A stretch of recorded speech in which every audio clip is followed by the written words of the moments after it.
I'll drop you, We mate. don't mouse aggressive basically. Yes, but with the boss first. Boost! Running! No, one turn. I'm flash. I'm staying I'm back. flashing. You can pick Flash. them. Boom. Middle. 3 guys was there. You shot for first. I'll come shot. I don't Pushing? see. No, No, nobody no, nobody no. mid. Carry use it. Holding good. Lower. Yeah, they'll send it. Half shot. Last Yeah, flash middle. Убей. Подожди. Нет, ты уходи. Можешь подхейтить. Да.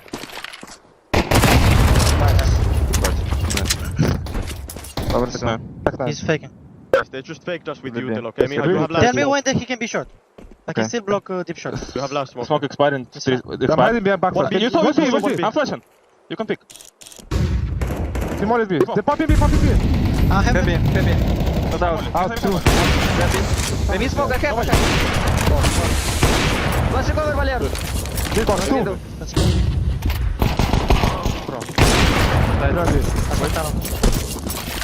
Let's go tunnel, guys. Let's go tunnel. I'm saying. Smoke Take fade. molly. Take molly. Smoke will fade. Miha. What? You do small or no? Yeah, I drop.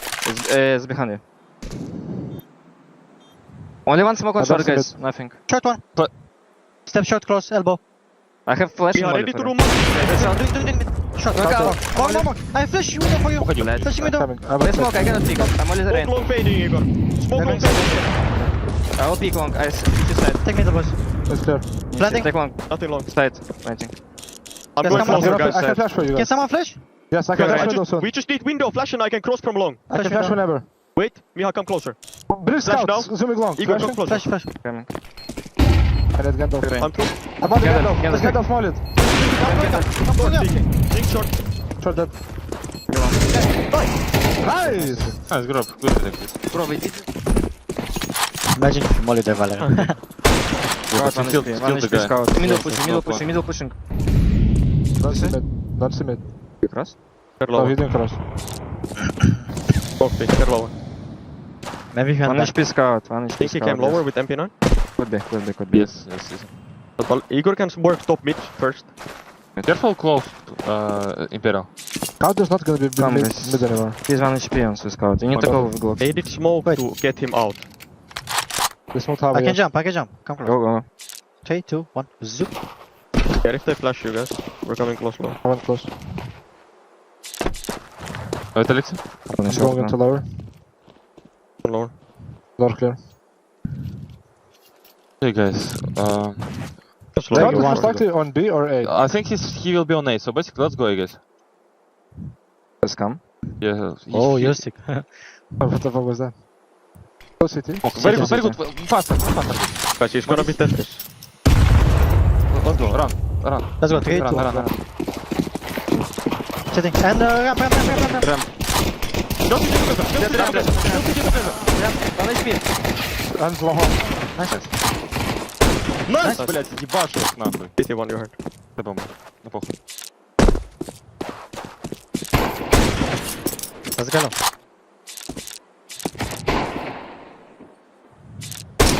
Бля. Реально. They don't know about the bomb, maybe. Пойдет. 10.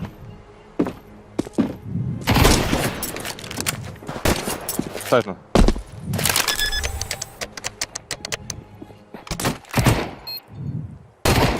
Нет, пуль. Блядь, почти хуебал. You were feeling it, bro. Good fucking job. You've reached the voicemail of FaZe, the Mongols. please leave your message after the tone. Hey Twist and Brokey, my question for you two, since you guys have such different hairstyles, do you guys think you'd look good with them swapped? Is he talking about bald or? You've went through multiple... No, let's say he's talking about being baby bald, okay? If I had your facial hair, then maybe. Only if I had your facial hair, though. I think I would look good with your head. Yeah, I agree with that, for sure. Hey Mazzinho, has anyone ever told you Russell from Up is your cousin? No.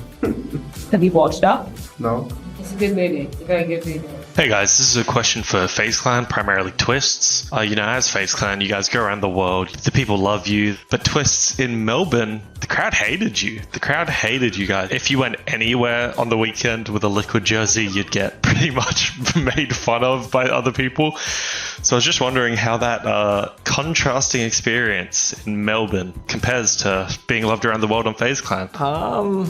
Yeah, that's a good question. The whole justice for JKS thing, it was not like uncalled for, it was just it was a messy situation because of the roster change that happened on Liquid prior to that event. So everyone there understood why, but at the same time, it's like the same, whether you're being cheered for or booed against, you still have to perform. Both things can give motivation. So yeah, but the contrast, of course, is nice to when an international team, is each player is from a different region, and you reach a lot of different fans with that way, and a lot of people just like the team. Hi, my name's Evelyn, and I'm the biggest Mongols fan in Australia. I know sumo wrestling is very popular in Mongolia, and I just wanted to ask who you think would win in a CS Pro sumo tournament. I think Chopper, yeah. Zina. For me, final, Chopper and Zit, yeah. Hey Brokey, hey Twist, I'm Stein, and I do have one question for Brokey. But first, I just want to thank Brokey for being who he is. He does inspire a lot of people, and I'm one of them, so I just want to thank you a lot for just being yourself. I do have one question for you. So, Brokey, what do you think of this persona that was built around you? Like this nonchalant, lone soldier guy that was shown in your last ESL skit? And also, why Brokey? He only has one question. That's fine. I think over the years it just happened, and it wasn't something I was thinking about, and just continued doing, I guess. I like to joke a bit, and in a team environment I'm not as nonchalant, I guess, but yeah, on camera I like to be like that. And Brokey, I just shortened my nickname from Broken, so I just did Brokey. Hello Blitz and Messinho. It has been a long journey for the team to reach the top of the world, and I've enjoyed every moment of the rise since the IHT days. So I wanted to ask, what was the biggest challenge you had to face during this journey, inside or outside the server, and how did you manage to overcome it? First of all, thank you. Outside the game, I think it was like team vibe. It helps a lot for us. I think the problem was practice time, I think. In Asia, there is no lot of practice team, participated teams, so we came to Europe, boot camping, so it was the hard thing, I think. Yeah, same.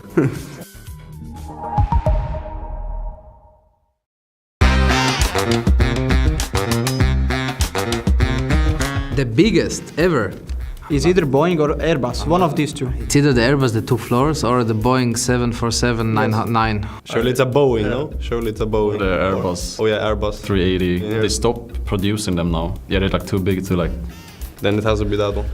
But it's probably one bigger one before that. I know the Antonov is huge as well.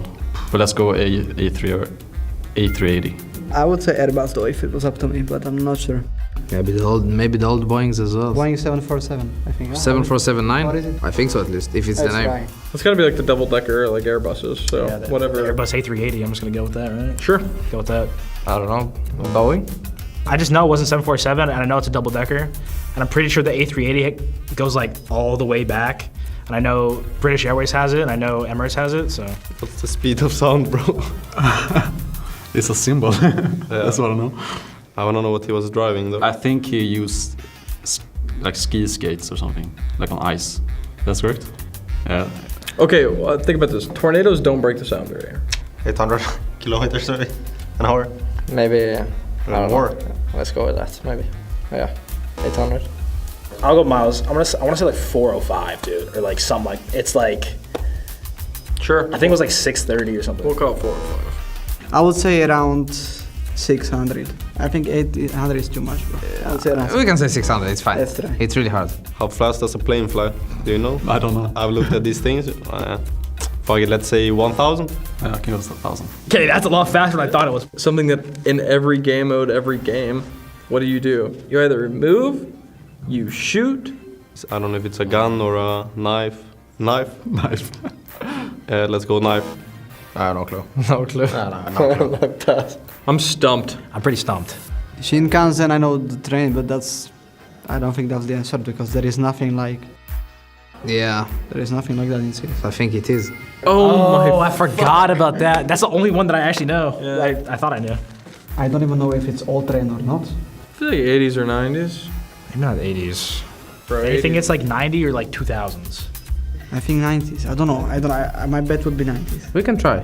We can try 90, 90s. We can try 90s-ish. Until 2010 or until 2020? What do you think? Until 2010 then, I think. So like 2000 to 2010? Yes. Okay, let's go that way. Might be even earlier. Because I'm thinking about 90s, I'm thinking about like airplanes, even though I guess, but like a bullet train is crazy though. I mean, it had to be recent, you know? 2000s feels like a bang. Yeah, let's go 2000s. 2000s. I don't know. 2000? 60s, bro? They're doing that in the 60s? We don't have anything like that. You've reached the voicemail of Mouse Navi. Please leave your message after the tone. Hey Mouse, this question is for Jimmy. Hey Jimmy, which site do you prefer? Twitter or Reddit? Which side do you I thought something else is coming. Yeah, I think Twitter is pretty good. Like I use Twitter for everything, you know, you can find a lot in Twitter. And Reddit is not for me, I don't use it for anything to be honest. I'm the biggest Navi fan that you'll ever meet. And considering you're playing for Navi, the biggest and greatest esports club in the world, what is your favorite former Navi CS player that isn't simple or electronic? For me, I love either Zeus from the early 1.6 days when he was a young guy, or Ceased from early CSGO. Thank you. So for whole history, I can name two, Zeus and Markelov. Zeus just legendary, he like played for a lot of years in Navi. Markelov because he was like best stopper in 1.6, so it's easy. maybe I can choose Markelov and I will choose Justinas because he's very kind. Hey Jimmy, when you retire or finish from Tier 1 CS, do you hope to give back to the younger players or give back to the younger aspiring truck drivers?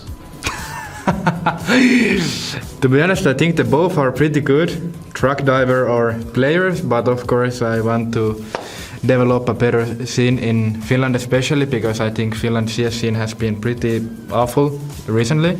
I mean now there has been some good signs like ENS, they have good Finnish players and of course me and Alex we are in tier 1, still having some hopes up you know in the Finnish team, but besides that we really didn't have any successful team, not even in tier 2. So I think after I retire I for sure want to work with the Finnish community probably.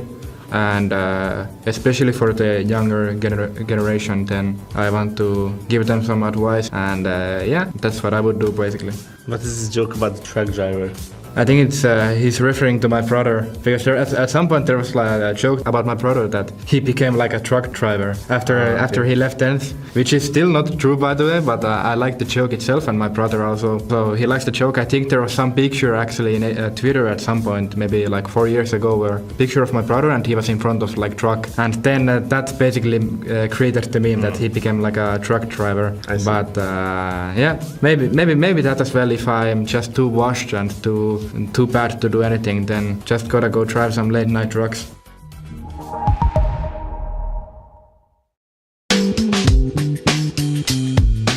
Кто самый худший? Да. Из всех? Да. У меня аутсайдерс. Мне кажется, ITB. Кубер Файр, мне кажется. Они плей-офф просто ушли и все? Да. И Нави проиграли на E-лиге. Кубер Файр, это же российская команда наша. Там, где Бумыч был. I put Кубер Файр. Okay, let's put Kubi Fire last. Because they beat us. No, I'm joking.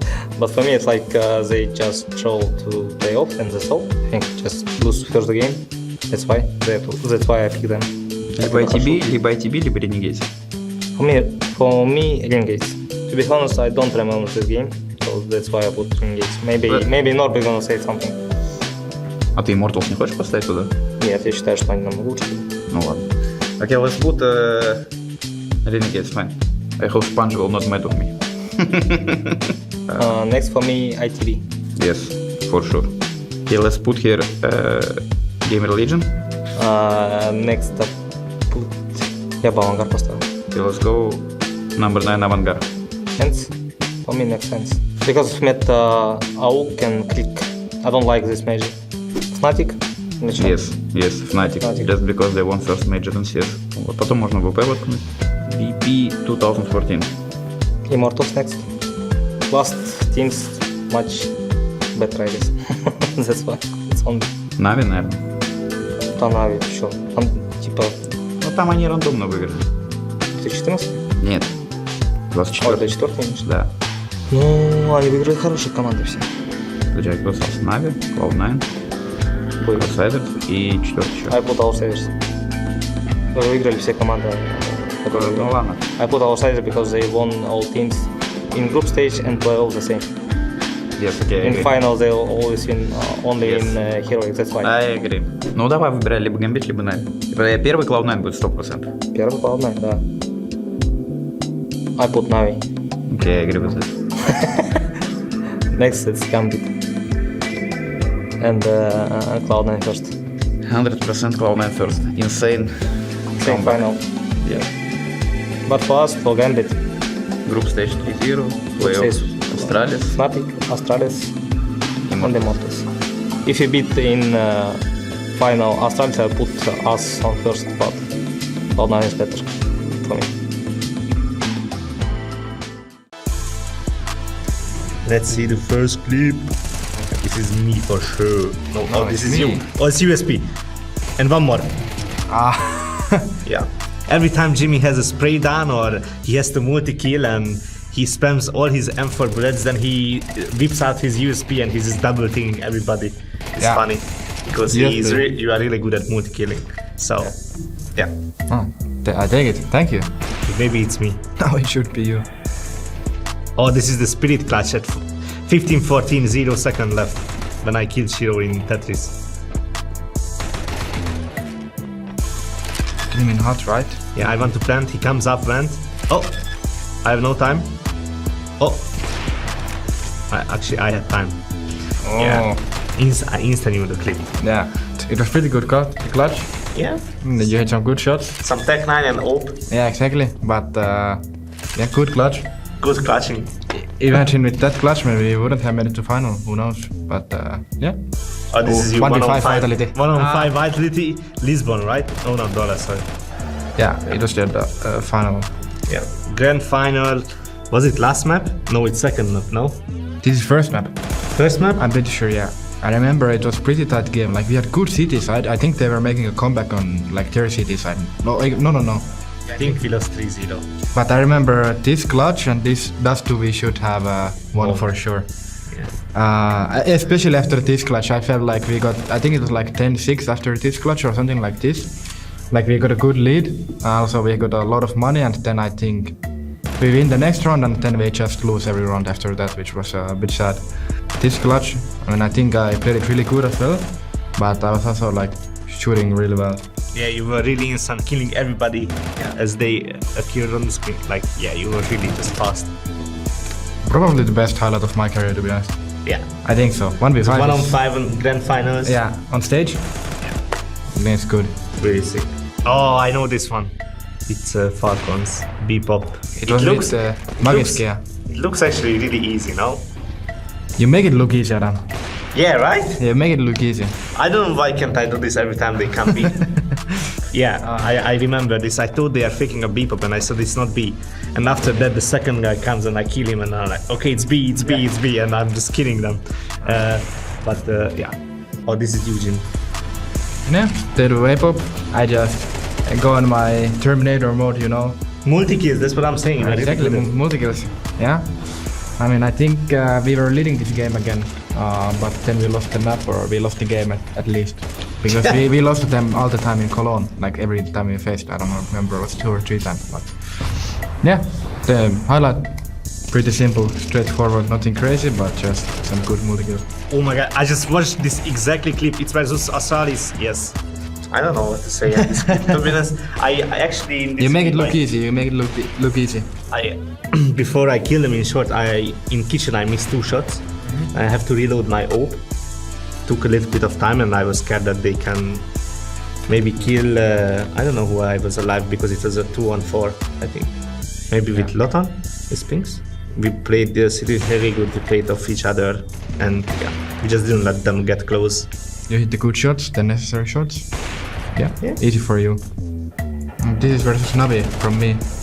Oh yeah, you were really good in this tournament. I was fucking owning in this tournament, I have to say.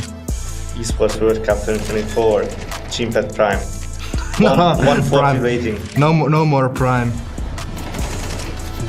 So you had no skins? Oh! I'm not sure about that, but it's wonderful now with up.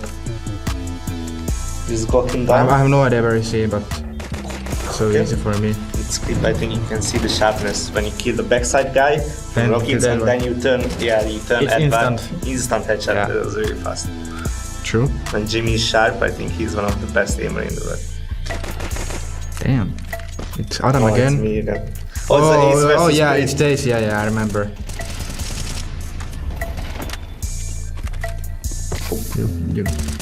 You just strafe around. I dodge the flash, kill him. You kill everyone.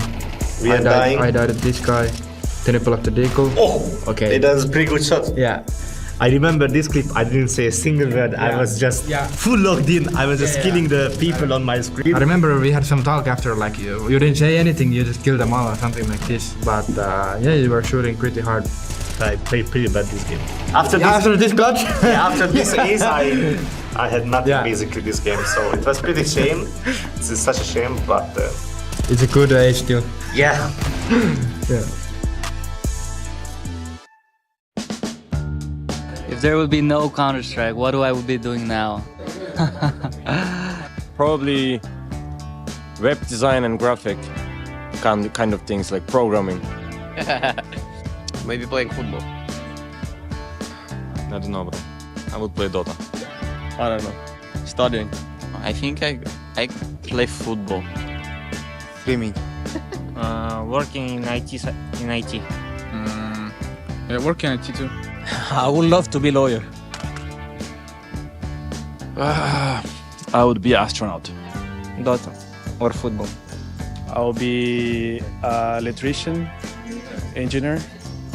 That's why I have Nicolata as well. I would be English teacher. Playing Dota. If no cancer, what would you be doing now?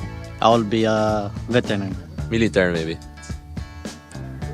I don't know, just working outside somewhere, I don't know. If there would be no Counter-Strike, what I would be doing now? I think everybody knows that I would like to be a host, a late night TV show host. That would be my dream, if not Counter-Strike. But honestly, I'll be ready to do everything. Something with a lot of talking, something a lot about communication. That would be my preferred. ESL presents the ESL Pro League in partnership with Intel, Acer Predator,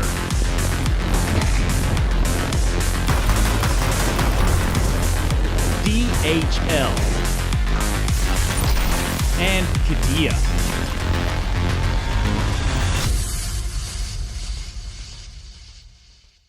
All right, let's do this.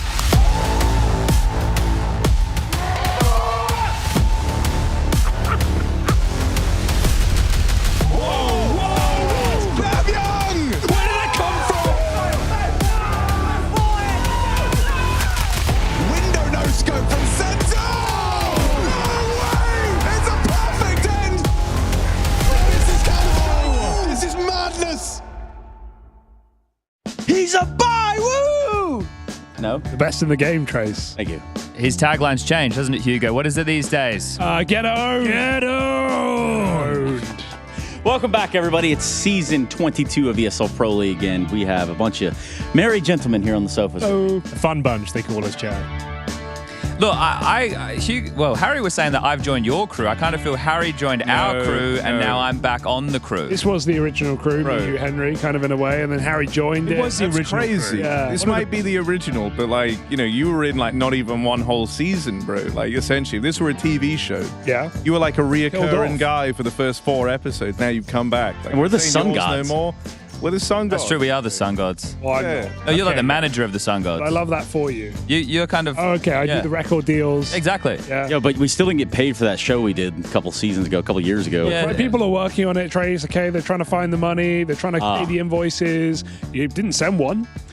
Yeah, fair, actually. Yeah. Isn't that your job, Mr. Manager? Yeah, What do you do? What are you going to cover? Yeah, wait. Look, I'm doing great. Don't worry about me. So Worry we about did get yourself. paid. He just took all the money.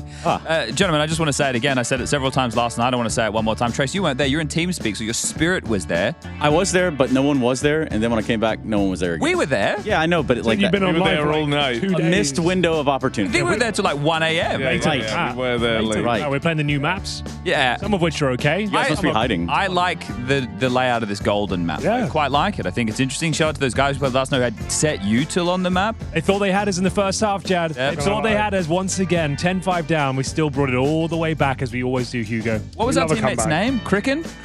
Cricken. Shout out to him one time. Cricken. Great teammate. Cricken. I think it was KR. Dude, the enemies gave us the tip off on the spawn as Yeah. well, like because it was crashing yeah, your it game. crashes You every get the single front round. spawn. So what's the bug if you move your mouse while in Don't that move your spawn? mouse until Surely you until catch free that time. in the kind of. Oh, it's a community map. research. You know, it's got some custom Send it off to the textures. devs. It'll have to be fixed. It'll have to be fixed. Look, that's not the worst thing that's been found in a CS map this update. Yeah, Oh, actually. yeah, it's Very important. true. That is- Surely they have to add another wingman map. Like, it can't just be one new wingman map. What's the new map like? You guys played it. The new wingman? Yeah. one? Fine. It's fine. Fine. Yeah. Fine. We played it, right? It's very aim heavy. happened? Like the A site map? feels. Well, it's only one Team side. killed me at 8-7 and we drew. Oh. Respect. Harry. Well, hang on a Accidentally. second. Why would Yeah, you do that that? sounds. Accidentally. I want to just throw this out there. We lined up. Hugo did have like 0 kills. Oh my! Here we go. God. Let's get into No, this. it was a late game Not what recovery. happened. Let's get into this. It was Not what the happened. admirable comeback. Admirable cunt. Admirable. Well, Not bad. Simply There's No worse than this could have started. Hey, quick. can move It's on. fine. It's fine. I can move us on, guys. Give us a schedule, please. You want to look You're at the that? host, We can Trace. get that What for do you you. mean? Please. This is how we got here, everybody. The 2-2 matches. easy to digest. Simple not there yet. That's bracket, tomorrow. Simple graphic. Everyone knows what's going on. Here a are the lot going games. on. So what you will notice is Astralis Gamer Legion got kicked out. It's over for them. Yes. Okay, true. I think the key of today is stakes on either set of games. You either qualify for the next stage or you're eliminated from the tournament, right? So yesterday we had the Falcons and we had Spirit, who already locked themselves in for the 18 playoffs. Today we're going to have either Mouse or 3D Max, Vitality or G2, Furia or Aurora, and then eliminated down the bottom side, you've got Mongols taking on the Gentle Mates, Navi versus Hotu, and the Raindemption arc up against Inner Circle. Raindemption. That's pretty Raindemption. good. Yeah, I've been working on it. I like that a lot. That's nice. I did want to. Oh, here you go. You can see all the action. So we have the We qualification. have 2 streams games. available, just to be clear. Yeah, 2 streams. Well, let's talk about the 2 streams. There's a difference between. Well, I'm just saying, like, there's a B stream, there's an A stream. Obviously, you can see that over here. There probably are differences between the A and B stream, but we're not going to dive into that right Trace, now. I put a lot of work into the start of today, so if we could go stay ahead. on the rails, I would greatly appreciate that. I need the attendance as much as possible right now. Now, I didn't tell anybody about this, but I have got a bit of a surprise. Oh, God. A nice surprise or a bad surprise? It's a nice surprise, Okay. and you might be able to piece this together quite quickly, Mr. Greer, because you're an astute observator. Oh, yeah. Now, listen, we're in Stockholm, Sweden. Yes. In Stockholm, Sweden, it's prolific Counter-Strike players. And right now, I have procured a guest who does live, is currently based in Stockholm, Sweden, to come out here and discuss today's matches with us. They have probably played in more Counter-Strike matches. They've been involved in more Counter-Strike matches than you could Are ever they a imagine. Swedish player? Well, let's find out, shall we? Okay. Let's stand up and welcome them. Welcome. Oh. Oh, what the Oh, it's right. This guy again? I thought it was Get Right, not going to lie. I thought get Chris out, was about dude. to walk in. And the guy looking like a fake Oni pixel. I was ready Get to over go, here, Rush. Chad. Do I come over here? Yeah, you're currently based in Sweden. You've been involved in more Counter-Strike matches than anybody I could imagine, and Yes, I wouldn't want to yes, have anyone close to me on the couch other than you. Oh, man. Thank you, man. Yes, it's a Noted. pleasure to be here. Yeah, I'm Swedish. You are in a way. Well, you're based in Sweden right now. We all are. I'm Rush Rusherson, so Yeah, good fair to enough. meet you all. Based is the keyword. Is there a segment planned here? Or is We it do just have a segment. No, I just Okay. wanted to bring him out. All right.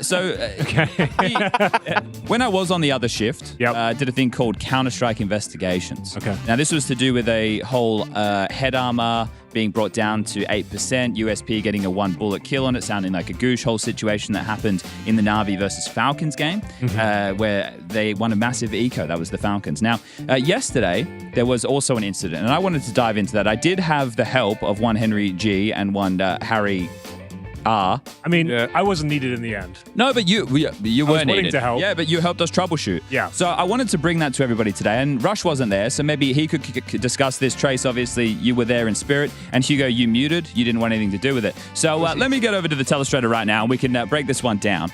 Because it's something that we should really get stuck into, ladies and gentlemen, boys and girls. As you can see here, a logo that I was working on all night. This is the Counter-Strike Investigation, Okay. aka CSI. Not copyrighted by any stretch of the imagination, just a name that I came up with, and it's pretty cool. Now, here is the incident. I do believe this is from, this is from the feed yesterday. So you may have caught this on Reddit while Harry was reading it all day yesterday. Zywoo went to extinguish the Molotov, and he died in the Molotov. He thought he extinguished it. He didn't. Who smokes? Yes, well, now let's get into some of that, shall we, everybody? So what I want to do is I want to say that I investigated in the demo. So here it is from Zywoo's POV in the demo. As you can see here, he's rotating back to the A site. They're in a 3v5 disadvantage situation. He's parked himself at truck that executes coming in, gets the first kill, drops back into the molly, ticked down a lot, extinguishes, and falls back and dies. Now, he thinks he's extinguished that molly. Now, let me head a little bit further. Got to find my clips here. Okay, so I'm going to run this one in slow motion for everybody playing at home. So he's parked at front truck. You can see the time on the clock, the util raining in as Flames gets a kill elsewhere. I did it in real slow-mo. I wanted to make sure everybody really understood what was happening right now. This triggered me when you sent it. I had to do this. So now he's burning, still burning, down to about 35 points of health, 27 actually. Extinguish comes in, or so he thinks, backpedals in the Molotov, burns to death. Still on fire. So this is where the investigation was opened, gentlemen. This is where we had to go deeper. Now, as we move through, we're going to have to take a look. This is Kato. This is the utility that he throws. This is where we have to start. What type of util? So it's a smoke, it's a flash, but it's the Molotov in question right now that burns him out. Very particular when I was doing my experiments last night. It's going to land at the truck. It's going to spread. The flames are even going to go onto the truck itself. Now, as we move forward, I've got this perspective just to add a little bit more intrigue. Now, right there, you could see the Molotov, the center of mass of the Molotov, right? We've discussed in the past, to extinguish a Molotov, you might just have to throw it at the epicenter. Yeah. Now, I don't know. I haven't really troubleshot this. Rush, have you done any troubleshooting regarding this? I mean, not to a certain degree. I know there are some kind of weird things around the mollies, though, when it comes to smoking them out, especially when there's another smoke around, right? 2 smokes down. I saw this was a whole, debate, and I thought Valve patched this. Now, this is where the investigation got interesting, because the second smoke that Hugo references here is one thrown by Frontales. Oh. Now, does this cause the chaos? Has he done this on purpose? I don't believe so. It's a misthrown smoke. We had Henry G test this. It wasn't going to land to drop down. It was always going to hit. Bad smoke, actually. It was a poor smoke that was thrown. So you're saying, are you implying it was on purpose? No, I'm not at all. I just think this is, this just was an accident, and this may have had an implication on the situation. But wait, where would the smoke have landed if there wasn't a molly that it hit? It would have just hit the bin and landed in the middle of nowhere. Then doesn't that make the argument that it was meant to put out half the molly? Because wasn't the whole... I might be derailing this here. I'm not trying to. It wasn't the whole thing on Reddit with the smokes. When there's 2 smokes down, you can't you smoke the molly properly. So are they trying to force the molly to be unsmokable by putting a bug smoke in the molly? Now, is that the idea? It's a great question here, Hugo, and that's why we investigated. That's why Henry G was very pivotal in... Hold up a second. I've got to get my Henry list down back. there. Do I hold for live? How do I get my list back, everybody? I want to be able to pick my clips. Can someone in production help me? I can't click my thing clip. in the bottom right. There's nothing in the bottom right. No, I mean, Trace. on the top toolbar. Yeah, that one. There we go. Thanks, Trace. Glad you're here, man. Don't know what I would do without you. Now, this is the smoke that was thrown by Frontales. Okay. Now, it had to be very particular because it was poorly thrown. You can see here he just lines it up pretty scuffed, throws it, and it wasn't going to land where it was meant to. So yeah, he didn't take his time to land a bug smoke by the looks of things there, did he? I mean, he still threw a lineup, right? Well, not really. It was just quick. He didn't sit and line it up properly. He just went there and threw it because there was only 30 seconds left as they're executing it. It was already smoked. Okay. It's not intentional, and here's why. Okay. We spent time yesterday. Let me just go back and forth between these clips. Let me pause this one. As you can see here, I have one assistant of the investigation, Harry Russell, standing inside the Molotov. Now, I've found this lineup for the Molotov that was thrown by Kato, and I've thrown it multiple times. We spent a lot of time troubleshooting this yesterday. Now, watch what happens. There's no smoke here. There's no extra smoke here. And watch what Harry Russell is able to make happen as part of this magic. Holy moly, red beans and ravioli.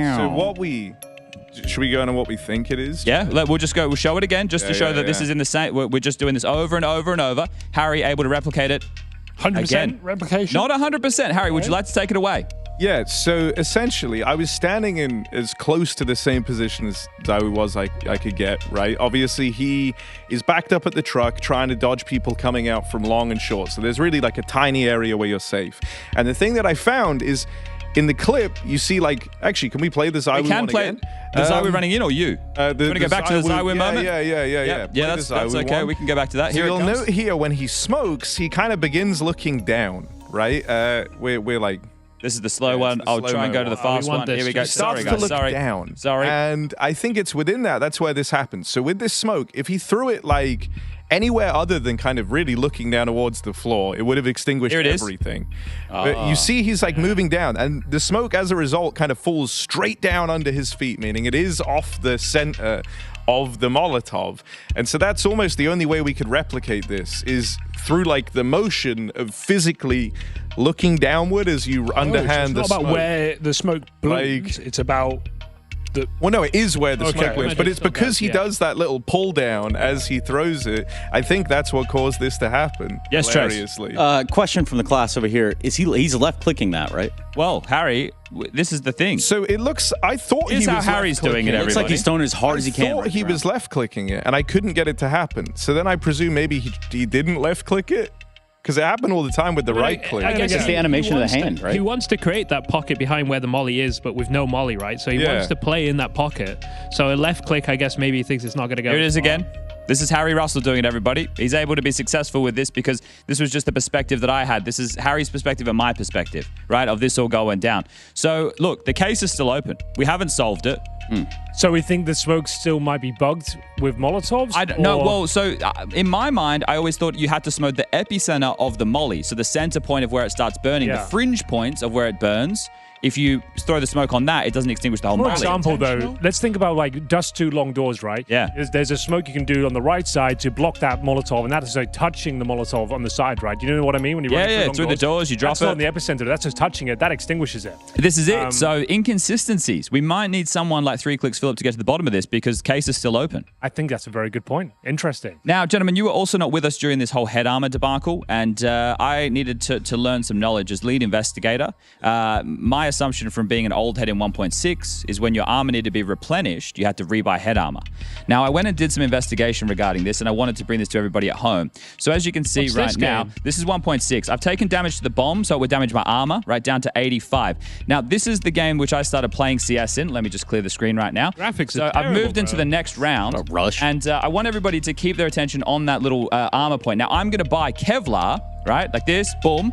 Now, look what happens. I'll look up into the sky to make it more visible for everybody at home because I'm a generous Andy. Look up in the sky, Chad. Come on at some point today. Are you going to do it? There he is. Okay, so if you have a look, when I bought just Kevlar, it didn't replenish the armor. It got rid of head armor.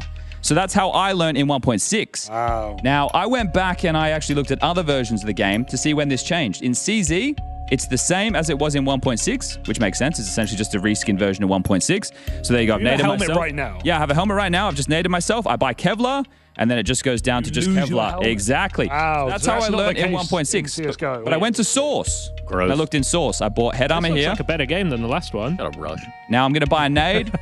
I'm going to do the same thing. The Nade graphics. myself. Oh, man.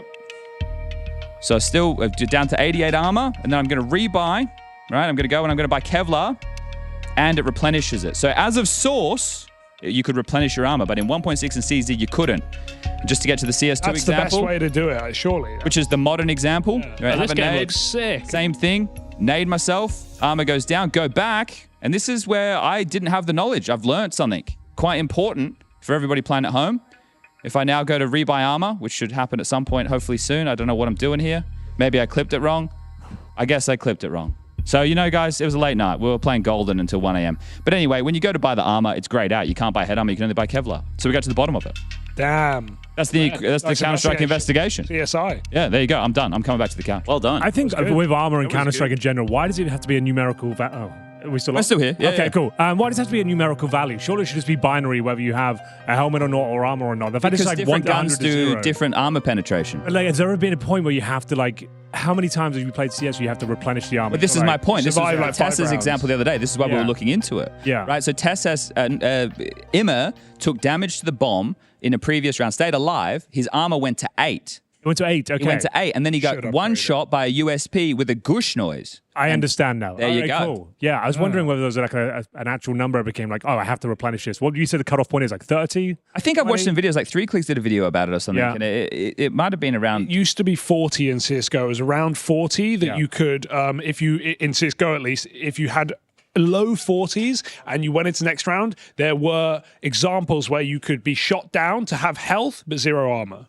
Interesting. Okay, I never really thought about it. Yeah, but that's the thing. And that's why when I learned it in 1.6, to replenish your armor, you just had to rebuy head armor. I never bothered relearning it because at the time, I was like, okay, that's fair enough. Yeah. Like, I just need to rebuy it. But obviously it evolved. Also, the discussion is spending the extra, spending 350 instead of having to buy 650. Yeah, you just buy 650 Kevlar and it will replenish your head armor, right? So that's it. So, yeah, we all learned something today. So just to go a little bit further on that, when it comes to rebuying armor, at what point are you guys saying, hey, I'm rebuying armor? Well, that's what Hugo was just saying, like roughly 40. It was low 40s in CS.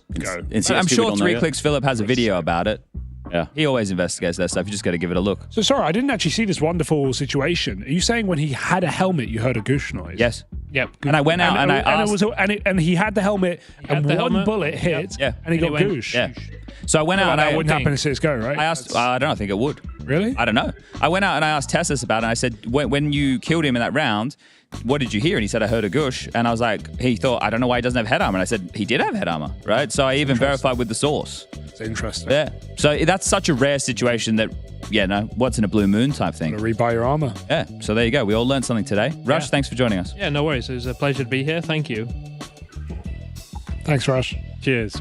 Just go to break or... What do you want to do, Rush? How long have I got? 10 minutes, mate? I should probably go upstairs soon, mate. But, I can hang around for a little bit, guys, if you want me to. Any stories? You had dumplings today, I thought. I did go. I got dumplings this morning. Holy absolute cinema. Hello, guys. Crazy summer, right? How you doing, bro? Yeah. Talk normally, man. What the fuck are you doing? Wait, we did it together on bootcamp. You remember? Yeah. Yeah. Donk! Imperial spirit. Fight. Yep. Yeah. He's passed the test. You passed the test. Congratulations. What is it? Simple. Are you serious? What is that? You can't do that simple. Hi. This is Basement Dweller's first advertisement. And our second drop is, it's up, actually. If you're seeing this, it's up. It's available on the ESL shop. We had our first go at a jacket, and I'm really proud of it. I've always had an interest in clothes, but, seeing behind the scenes how the sausage is made has been a lot of fun. And if you like the clothes, tell me. If you hate the clothes, tell me, but try them before you slag them off. I think they're really comfy. So yeah, that's my advert. I'm gonna try again. I'm gonna record another one. Damn, guys, we almost had this. Thank God that's over. Bored of endless matchmaking? Take your first steps towards EPL. Experiencing real strategies against teams of your skill. Learn more at fce.gg/EPL.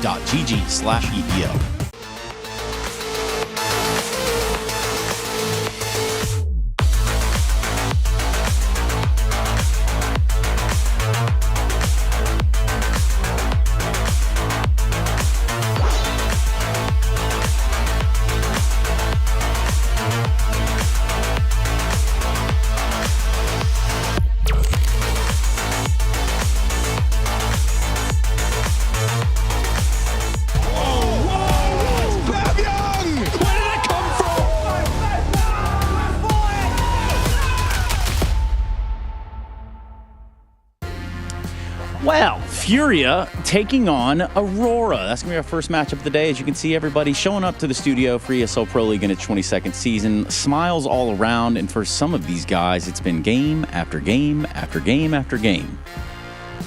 That's correct. Been a bit of a grind here, Trace. Down to 2-1 now. Do you mean Furia because they came from stage 1? Yeah. Okay. Well, no, that's fair enough. They did come from stage 1. Not again. I think they had some 8 opponents up to this point. Well, they had to be in the 2-2 game. Today, they want to try and avoid having to get there tomorrow. So if they win this, they'll be locked in alongside of Falcons and Spirits. That'd be nice. Going up against Aurora, who they played not that long ago, and they were able to get the W over. For me, it's the map pool that's more interesting about this matchup right now. But these are 2 very strong teams. 2 teams I would like to see in the playoffs. I think so, and that's fair. I think Furia didn't look amazing in stage 1. Well, they lose to Legacy and Hotu, I believe. I guess Hotu we didn't see coming, but they proved themselves to be very powerful. But just surprising considering after winning Fisher Playground, you'd think they'd come in and stomp stage 1, but actually was a little bit more difficult than they expected. Maybe a bit of a wake-up call. Who knows?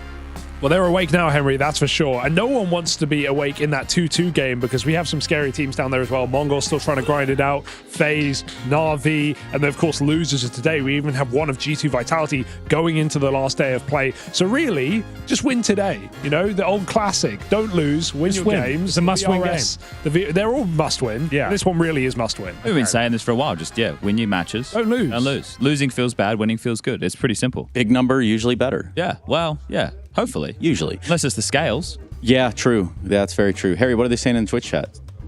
Bro, I'm taking a look. I mean, I need to have a word with Twitch chat, man. I need to have a word with them. I've been studying Reddit all night. I've been on Reddit all night. I've been reading the threads, man. Yeah, what are they telling you? It ain't looking good. It ain't looking good. Yeah. Threads about what? Just about everything, man. It's not looking good for us. Okay. Is it over? Look, dude, I don't know what's going on with this whole B-stream situation. You're taking a stand right now, I'm taking a stand. What's going on the B stream? While sitting down. Dude, I don't know, man. They're fucking it all up. So, that's kind of where I'm at. You know, I'm reading this. People aren't really loving it.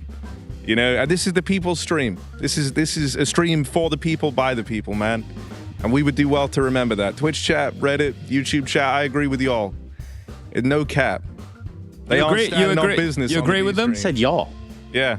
I say y'all all the time. Wow. Harry, there's a new one that you're probably not familiar with. Go on. What's Posted this? 3 minutes ago. What's it? You're on new Reddit chat. It reads, how much further are the casters going to milk this head armor story?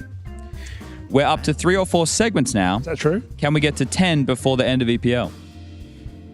I'm not touching on the same segment, on the same head armor situation. I did investigation last night. I downloaded 4 different games. You did great. Yeah. I don't think I'm pointing out. I think I'm pointing out key details, Harry. So you say you're siding with those people. I'm siding with the mob. Okay, it's me fair and enough. the mob. Someone had to do it. Right? And, okay, just to clarify, what's the headline of the mob right now? What's their main concern? This is very brave from you, Harry. Guys. End B stream now, I think, is the headline. Oh my God, you're co-signing that. Yeah. That is Harry Russell, You're starting a petition? HARRY. Let's go ahead and hear from I'll Major. solo cast it. Okay. Well, here we go. We're looking at Furia versus Aurora. I've got Major here with me, and another day at ESL Pro League Season 22. Major, how you feeling, man? Hello, everyone. Hello in the chat. Hello, bro. I'm fine, thank you. And you know, it's Pro League. There's a lot going on all at the same time. same routine, yeah. Yeah, a little bit of that, which is why I brought you over here to our handy-dandy telestrator. So if we're looking at Inferno, it's in this series. What are we expecting to see if we look on the other side of the aisle at Furia? Like, first of all, I knew that they're gonna ban Dust 2, so we have to pick a map that it's not so obvious. So we decided to pick the Inferno today. So what we accept, like what I accept from them, it's making a good fight on Banana today, like maybe starting free, giving a lot of utility here, and trying Yekindar and Fallen, trying to fight this area a lot, not playing passive on B, but really fight on B. And what I accept from A is like more delay here and maybe double smoke on A apps, like blocking A apps a lot and playing more passive in this area in the late of the round, giving us the mid.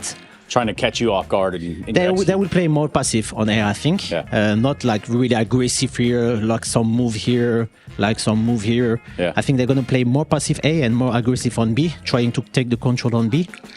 And you think they're going to go for this first right out of the gate? I mean, Banana in control is obviously very important when you play Inferno. What they do is like they will fight a lot here, and then if they lost this fight, they will go back fight here, like again. They will not play like really passive here. I think they're gonna try a big fight, like smoking this area a lot, like a wall area. Maybe fight staying in this position, like in the mid round, late round. And that's why I'm expecting City from them. And on T side, clear screen. And on T side, what I accept from them is like I think Fallen and Yekindar will try to take some control here, but more Yekindar solo. I think they will fight a lot of B, like 3 people, like Kesereto, Yuri, and Molodo. Even Fallen can come, like 4 people fighting Banana. I think they're gonna throw this smoke that we call frozen smoke in Aurora. I don't know how we call in generally. It checks out. This is a smoke that just come here for the T side, so the City side can like throw a lot of utility, you know, for nothing, because you're scared about this smoke. There can be a move extra. You don't want to go through it, obviously. Yeah, like I think their system is like to staying here, just throw utility for fake, so we can throw utility so they can take Banana like without taking any damage. So my goal here on City side is more like holding our nades and throwing lately. Yeah. and I think they're gonna fight this area a lot. And Yekindar, when fighting this, he's gonna try to take some space on A. Try that punch and pull. Yeah, that's everywhere. why we're gonna play more 1-1 on A in the late one. And this is the game plan. Yeah, this is the game plan today. Well, look, man, I very, very much appreciate you going over this. Yeah. There's a lot of people that watch the game and they don't quite understand, how some of these things work when it comes to shifting around on a map. So, Major, I appreciate your insight, Thank bro. you very much, guys. Thank you. No Thank you. All right. We are back at stage 2. Furia taking on Aurora. It is going to be Inferno to kick things off as Magic just broke down for us. Hugo, I'm not sure what to think about this one. Two teams that are very good, but they have their weaknesses, their inconsistencies.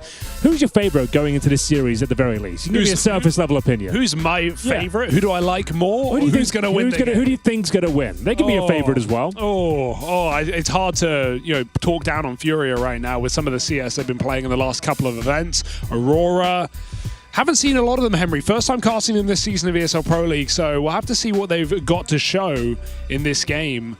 I don't know.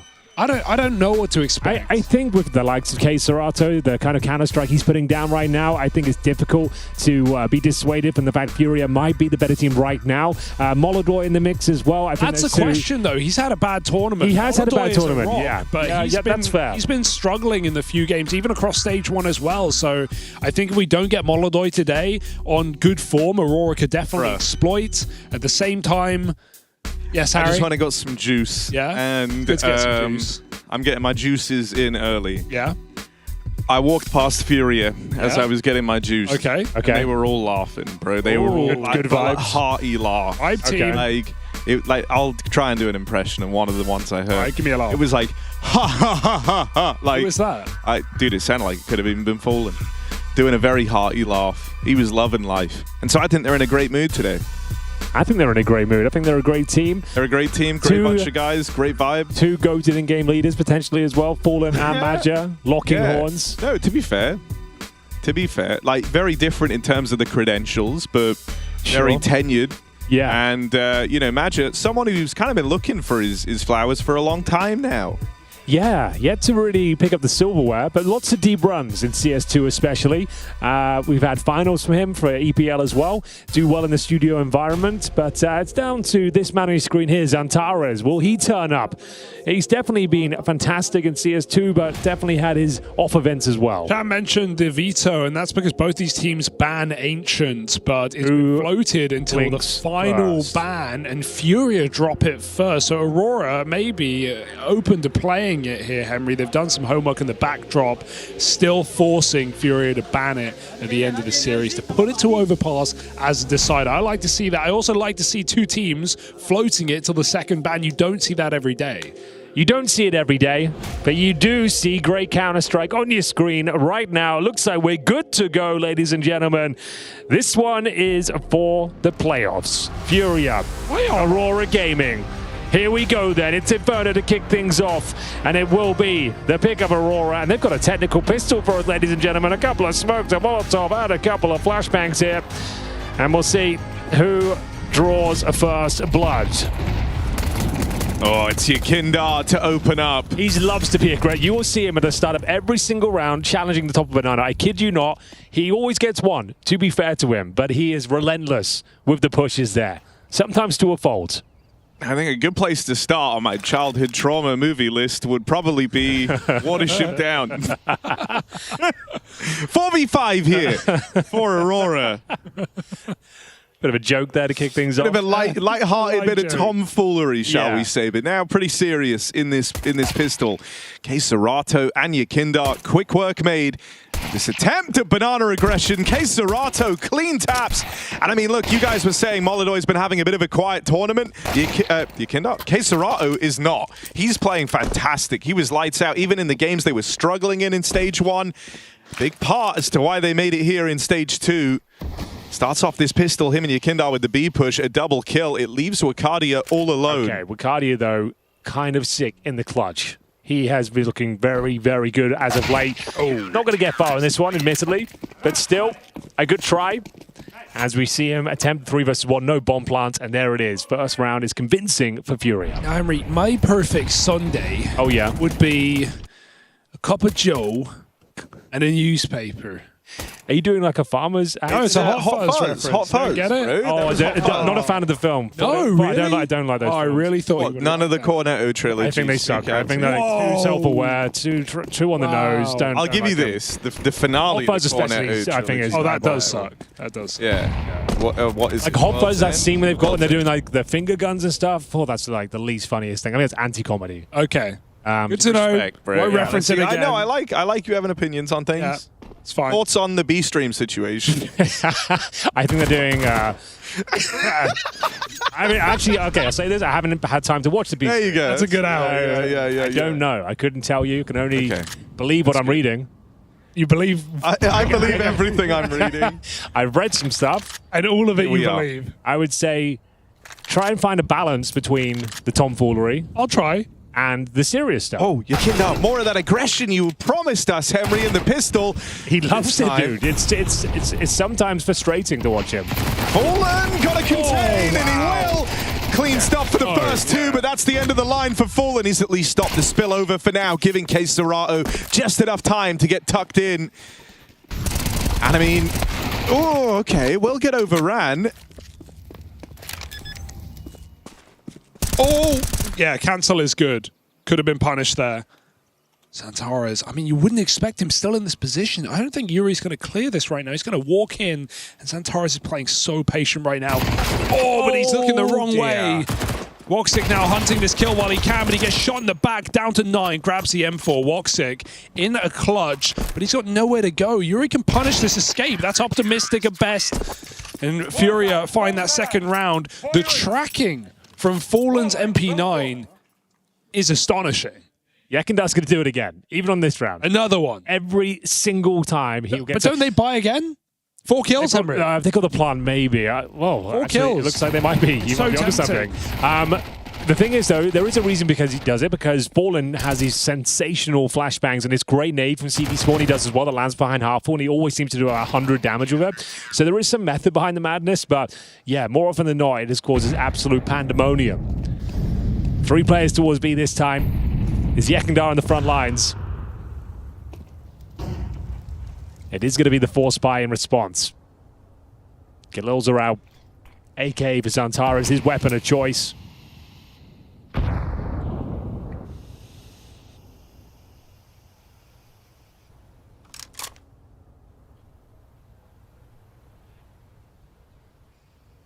Magic did say he expected him to be passive on his A bomb side. He might be onto something. On the fade. MP9 lets Serato down. Woxic and Zantares move up on the long side. Yuri, low health, in the pit. Headshot angle, but the nade is just a slam dunk from downtown. Oh, Molodoi overran on the smoke push. Yakindar walking right into Maja. A 2v2, Zantares wounded, but still a good chunky util here for Furia, for Aurora rather. They're able to re-smoke Moto. Zantares plays up close to it. Tricky retake. Even with damage done, it's that re-smoke that could end up being very frustrating for Furia to deal with. Yakindar. What's he gonna do? Molly clears out the pit. And to Zantares on the swing, who might be low, but very much the hero figure of this round for Aurora, and that's how they break through. They'll do it early, round 3. Just peeks out. He's stuck in the open right. The long smoke's going to fade. He's going to be open to one fight, so he decides, hey, I'm going to force it. I want to die on my terms. Finds a perfect headshot in that post spawn, and Aurora's second buy in a row breaks through onto Furia. They have nothing to show for it but the saved M4. Molodoi can buy another. But this is an imperfect situation now for Furia, levied against them. So many dinks coming through. There's MP9s. Zantares, though, head on a swivel, manages to find the player in the apartments. Round over. It's going to have to be the 4 spy back. And you know who's about to get stuck in at the top of banana. Smoke down deep. Your boy, here he comes. I tell you, every single time, bro. Yeah. It's insane. The pre-molly, they're ready. It's kind of insane how it's like, it reminds me of a young Boomage in a way. I remember when he was doing it on Liquid. It's a differing success. At least Furia this time trying to back it up, get that quick trade and upgrade onto the AK. Fallen picks up the smoke.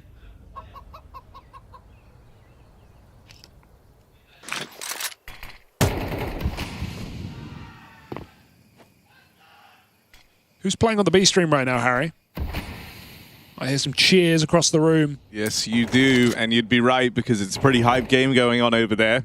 Na'Vi versus Hawk2, and Hotu, I mean, they've really impressed us, bro. This tournament, we've enjoyed what they've brought to the table. A very exciting team. They're currently on the back foot versus Na'Vi. That's not the foot you want to be on, Henry. Certainly not. Famously, be on the front foot if possible. Little boost here on the shoulders. Jota spots one towards CT spawn. Nade in response, Fallen low. Has got some backup from K Serato. Would have to swing in through the smoke. It's a maneuver he's comfortable with. Flashbang is decent. Follow-up shot's a bit messy, but still Fallen will maintain the advantage here, but surely going down to Maja any second now. And there we have it. Another 2-on-2 clutch is presented. Maja and Woxic. Got double nades. Would you want to throw them quad? Or dark? Either way. You can. There's quad. Damage is perfect. One more would go a long way. Can they land it? Get it in there, Molodoy. It's a round win if you do, but the kill might just come off of a gunfight. Oh, good timing. Yuri will bail them out, and Furia collect a third round. Responding with their own force back. The money unsettled in this game. Everybody's buying. Well, you probably give it another go at the force by the T side as well. You never stop. You never stop. Keep it going. Keep the good times rolling. Nice grenades towards the new box. And now 3 AKs, couple of MAC-10s suggest something very quick. Surely Yekendar's had enough fun at Banana, though. You would think. Would you think? You would think he's learned his lesson. They seem to be onto him. He's setting himself up, though, Hugo. He's getting ready. Okay, this time a little bit more subdued. Just drops the initial incendiary, but flashed over. He wants another piece of the action, and down he goes again. Every time. He kept trying. Can't deny that. The issue is, if you play only 2B and he dies, look at the trouble Fallen's in. That's a crazy kill through the smoke, but still locked out of this site. Boost has got to come through, and you know Aurora are ready for it. Smoke broke. Yuri kills the lurk. But still, Aurora have the site. They throw the bomb across. Antares, sharp as a knife, looks to force another kill on these rotates. Fury have all the nades and all the reasons to win this round, but that does not help. Smoke in at top banana, that forces Antares forward, tries to play ahead of the util, and Furia pull up with a clean retake there. There it is. The war of attrition is officially over. They're going to have to take a partial. Oh, but they got a bomb planted. They did, but they only got 1 kill. Yeah. Should be enough. 3 AKs on the CT side here. Fallen does well to get that kill through the smoke after Yekendar. Battling tooth and nail at the corner there once again. It feels like Furia at least know how to play from this disadvantage, right? When they lose their first man and they don't have the B-bomb site, they've still got ideas there. Keeping the pressure on constantly, breaking smokes. Aurora never really got comfortable in that B post plant, couldn't get to the back of the site. And so just pistols now with a MAC-10 on Zantares. You guys catch that sick kickstand frag movie on this map?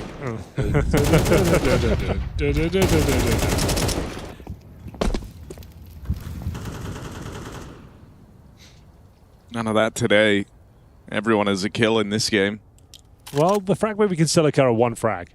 True. But right now, if anything, it's funnier when there's only 1 kill. It's only Jota who could deliver that, and I think Jota's too good. So, heavy damage at the start, courtesy of the banana grenades. Molodoi spotting Walk 6. Should be a follow-up kill. The nade doesn't quite catch him. Oh, he's handling this very well indeed. Looks like he's destined to get another here. And he certainly will. 5-1. Locked in.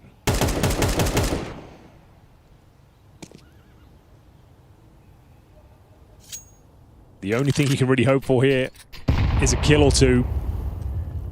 Even then, I feel like that's a tall order. Ooh. That's crazy. Santare's peaked with the Mag-10. But then there's a Queserato swing, and Wakadia finished off. Nice bit of damage in at the close, at least. That's something for Aurora. But there's no ignoring this hot start out of Furia. Dude, this would be a kind of sick little redemption run for the Furia squad as well. If you remember, we were all a little nervous with their entry in a stage 1, right? We were saying, damn, they just come off the back of winning a trophy. They show up here to EPL, there's expectations on the squad, and they barely scrape through stage 1. There was the caveat that they needed to go get visas, I think. So they didn't get the practice before the tournament. Okay. That is something to acknowledge. Yeah. Yeah, and I just think it's a very good showing. Like, I do think Furia are playing some of the best Counter-Strike of the top teams right now. And so it's nice to see that even, you know, with only like one guy performing, because it's felt like Queserato's done a lot of the heavy lifting for them this tournament. Their brand of Counter-Strike still able to withstand the competition. Well, let's see whether Molodoi's Orb can start to find some impact. It's been a bit of a rough tournament for him so far. Considered to be a top 5 AWPer in the realms of Counter-Strike right now. Yakandar looking for any aggressive T-side play at the start of the round. It's going to be pretty quiet though. Oh, the grenade. Fallen is the grenade master. Yakandar getting stuck in once again. Pulling nades in the open, Jota. You think he's not coming back for more? And Fallen follows up with an HE. How did he get a kill with the HE? Was that no assist? I guess he threw 2? Yeah, he throws up 1 from CT spawn at the start. Yeah. And then he is the master of util on this CT side of Inferno. You'll see him just do a ton of damage. This is dangerous, though. Can I keep track of the util damage? Yes, you can. Yes, I can. We'll update after round, I think. So he's at 19 right now. We'll see where we did it both with grenades or a spam. No assist, so yeah. All him. Queserato. He is him. The sandbag. Nading. Not enough. Fallen still trades out one more. Maja has got to clutch. Aurora need this one.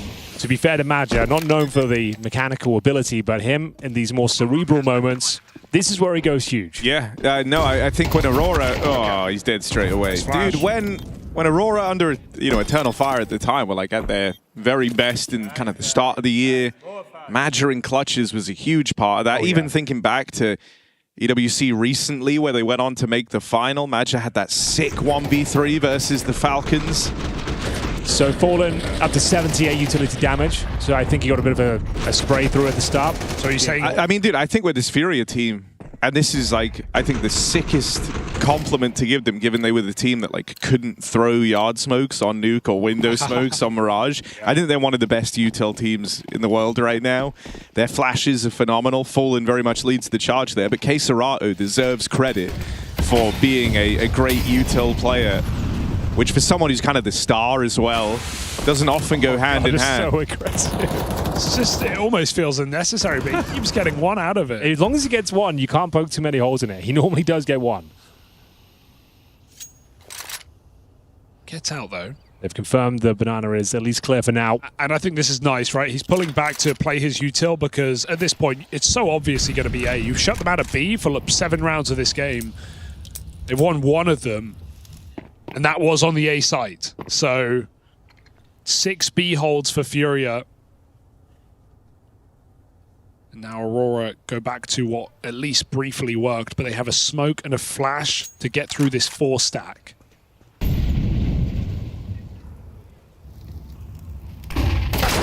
Oh, full blind, just shooting. Just shooting.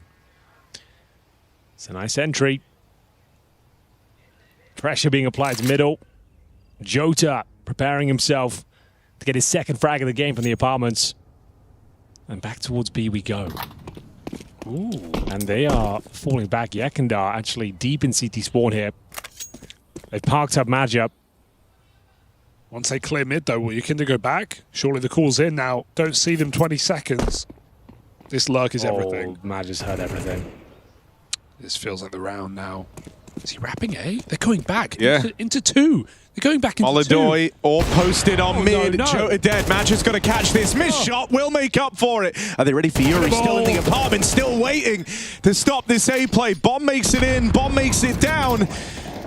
But with Fallen arriving, Yuri down here in the pit, and they've lost the sight controls. Antares desperately looking to try and regain this space, but that defuse being stuck covers in from Yuri, and Fallen steals this one from right under their nose. So many weird moments there. Woxic uncrouches after the plant, and so he just gets headshot over the box. While they call, let's run back to A. I guess the read is, hey, there's 3B, 1A. It's not the case. They run back to A. Bacardi is still top banana. They're all over the place. That's like a panic call coming out for Aurora, not realizing that that was the second player moving off. Oh, a nice try, but they knew they had time to defuse. Everyone's favorite scoreline, 7-1, presented itself. It always happens at least once in any game where there's a Brazilian squad. Everyone in Twitch chat loving it. And YouTube chat at that. They're liking it. I do have this up this time. Here you go. They are absolutely loving it. Look. There it is. There's the 7-1 spam. It's already in there. They like to have fun as well. Oh, that's a rough round to lose, man.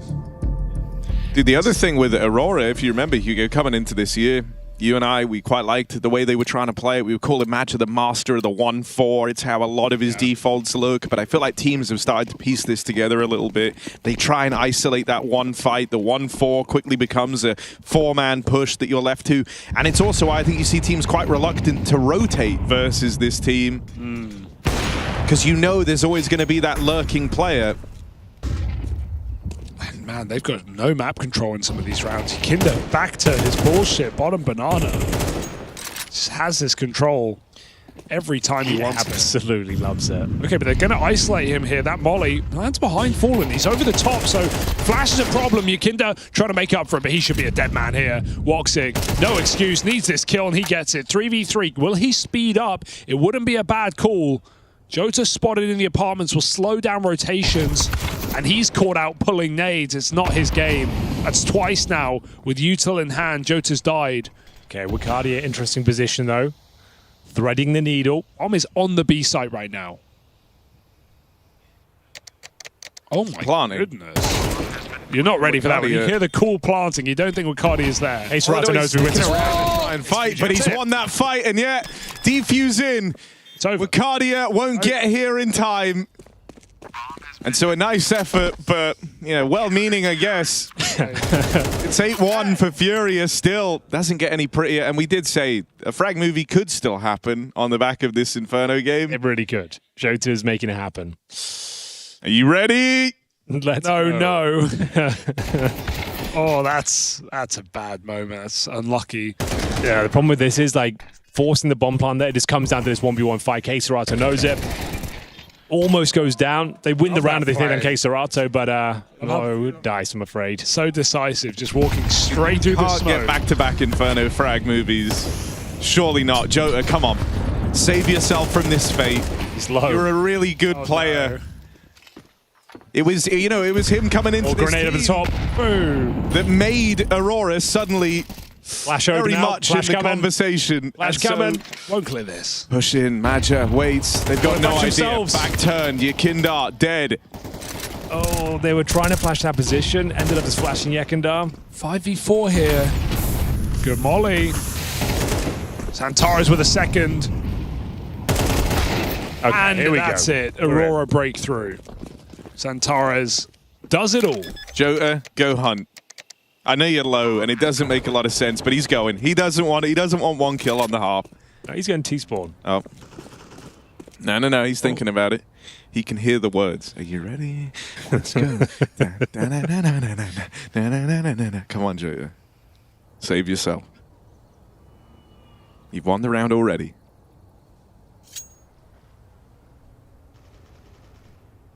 Wakadia, let him have it, bro. He's coming. Yeah. Damn it, Wakadia! Jota could have saved himself right here. Jota's crashing out. Oh. He's trying. He's running. Please. Give me anything. Well, there we have it. Second round found. Banana retake doesn't work out for them. End up flashing themselves there. Unfortunately, that's the flash. It's a rough one. It's a real rough one. Just we're saying how strong the utility was. I think it was K-Serato deploying that flash. That's still plenty of cash for another buy here. Woxic on the AWPT side here. 8-2. A couple more rounds to go, ladies and gentlemen. Oh, ducked.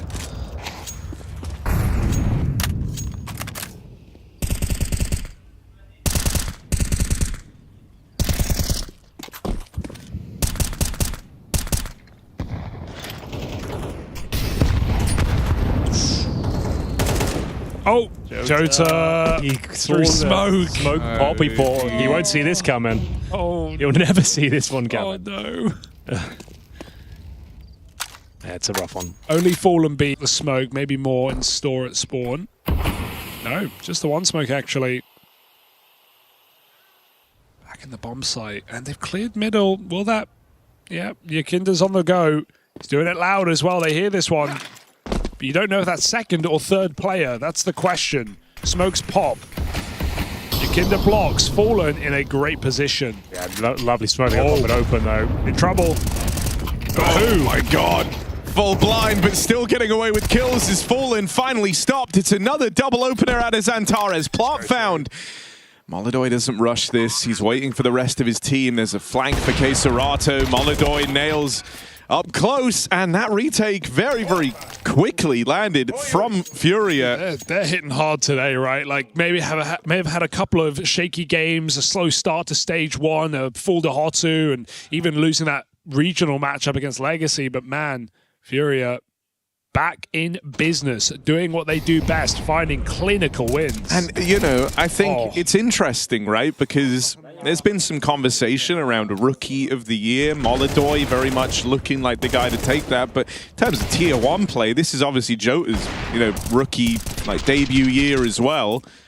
And right off the top of the year, there was a case to be made. It could have been him, right? Him coming into Eternal Fire at the time really did bring a lot of heat to that squad. They've kind of had some unfortunate stuff with the map pulls. It feels like they're always on the receiving end of the nerf. Retake util this time.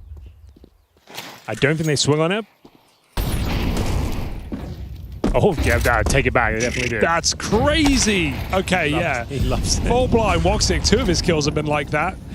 That's crazy. You're throwing the retake util for yourself. Yeah, and then you're jumping. Okay, there's no one there to swing on it. They won't be pushing in. But still, the round is open. We are going to see Fallen once again, the master of the grenades. Through the smoke. Oh, it's getting desperate. It's full desperate here for Aurora. Jota got picked up, by the way, in middle. Nades are just... How many nades do they have? Too many. Or just enough. Well, they know it's Woxic on the AWP. Done it before. He won't do it again. That is a dominant half. 10 rounds to Furia on the CT side. It's a shutdown here on Inferno. And Jota really needs a kill or else he's in danger of being the victim of another frag movie.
walk on by, never even said hi.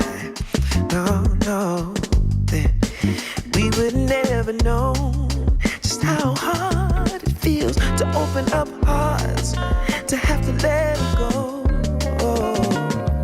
But we can't turn back now, 'cause we've come too far to not leave with broken hearts. I guess something inside my soul just couldn't stand to let you walk away so easily. No. And maybe in time we can figure out just what these moments are all about. All we guaranteed is a little change. Oh, I don't want my heart to feel this way again. And I just need a little more time to make sure what we're doing is right. I just need a little more time to make sure that we're doing this right. Oh yeah. I figured that I'd stop by just one more time and let you know what's really on my mind. Oh yeah. We both got a lot to say, but the words escape. It never seems to be an easy way. No. I hope and pray we at least get just one more dance. We decide to give this love a chance.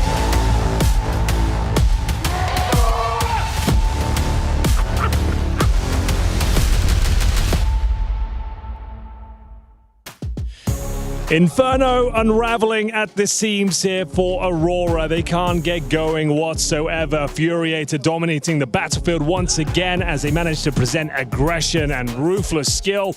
We will see the second half be underway momentarily. And there's always a chance, boys. The CT half, you never know, I suppose, but it is considered to be a T-sided map. One of the few we have left in the pool. Yeah, it just didn't feel like there was much life there for Aurora in that first half, and all of Fury hitting hard, playing together. Yuri with a great game. Fallen 13-6. At this point, shouldn't even surprise us. He's been delivering on the MP9s in integral rounds. And dude, I mean, this is usually a pretty exciting matchup. I think these are two squads where like the map pool overlaps quite nicely. We even saw that in the Veto with the whole Ancient Float debacle. But bro, this is just feels like a huge failure to launch from Aurora. Like, this is not their A game. Meanwhile, Fury are coming in looking fantastic off the rib. This would be the first time Fury have beaten Aurora on this map this year. I don't know, Harry. That fact sounds like you're bullying. I'd watch out. No. If anything, I'm like giving credit. I'm saying Aurora are normally better than this. Well, that's a good start. Long-range dualies. Not known to be... Jota, no frag movie today! Yeah, let's go, oh, he's Jota! Back. He's back. Win the pistol, win the game, win the map, dodge the frag movie. Jota the hero, 3 kills, can't make one now. No free Reddit karma for you. Yuri and Molidoy. 2 versus 3. Can they close this? Santares dead, but the Wakadia Doolies Matcha moving in. Yuri having a run all the way up the short side. The cover is there. Julies are crazy, man. Julies are so good. They are the pistols. Bomb planted. There will be a force buy in the second, but nice stuff. Nice little flank coming down from Banana, flashing towards T-steps, opening kill, and Jota stepping up when they need him most as he manages to get at least a couple of kills here. Not too bad, but as mentioned, Tech9's Galil's coming out in follow-up. Nice! This is their map pick. Aurora need to start posting some rounds here. 3 Galils, 2 Tech9s. Deep mid smoke to kick things off. Take that vision away from the CTs early. I realized as well, you could have just taken the Kicksan highlights, all the cinematics, but the one Jota kill, it would have been a very quick edit. Would have been really easy to do. Ooh, just walking out. Oh, a little smoke war kicking. Oh, he saw him at least. He saw him. It goes one way. Yeah. But still, Jota gets caught by Yakindo. Good lineup, jumping out of apps. MP9 is here. MP9 gets it done. Surely, right? No. 2v4 there in the site now. Molly might even stop that push back in as Molodoy just picks him over the smoke. Holy. Huh? Oh, that's so crisp. They're calling him Yunk for a reason. Oh, man. Feels like he's been here forever, but Molodoy in his rookie year looking lights out. Oh, rookie of the year for sure, right? Rookie, Although the question is, do Falcons go on a run now? Well, the fact he's already got MVP at the playground. Look, Henry won the silverware. Falcons could do it. Here? Just for the rest of the year. Say Kiyosuke comes in with 2 MVPs. They didn't play Inferno. Yeah, well, they're going to keep doing it. I still just think, though, like, unless, they, like, win the major and the MVPs, Bro, fair, but... It's not impossible, that's all I'll say. And, like, he has been a statistical outlier. Output over time matters, right? Like, Molodoy's just had a bit more. I'm all on the Molodoy train. I'm with you here. I'm just saying, the year's not over. You don't know what could happen. I mean, we're getting there, though. It is October. Yeah, like, the year is essentially over. Okay. I think even if he MVP'd the major... The next 3 events. What if he MVPs here, PGL, and then... Or like Hong Kong. If he MVP'd all 3 in a row, then everything. yeah, I think then, yeah, there's a discussion. But I don't think he's going to do that. Yeah, nice shot from Jota. He's back, but he's too late. Yeah, you might be right there. It is 12-3, admittedly. Like, also, to put it into perspective, I was doing this, I was looking into, like, the year that Molodoy has had compared to Monacy. That felt intriguing to me. Okay. And in, like, when you look at the tournaments that Molodoy has not just, like, attended, but gone on to, like, place in playoffs, make these deep runs, I think it's actually more impressive than Monacy's year, and he's had better stats. And, like, Yeah. Monacy's also on Falcons. He's pretty good. So the hardest good luck, round. Kiyosuke, bro. I'm with you. I'm with you for and the then record. you got this, maybe. I'm with you for the record. Even then. Molodoy. No one ever gets a clean 13-3. No one's ever done it. Except for right now, Henry. Except for right now. Still Fallen, rolling back the years. Josie gets 2 here. 2.5. 2.5. 2.5. Okay, 0. It's not ideal, admittedly.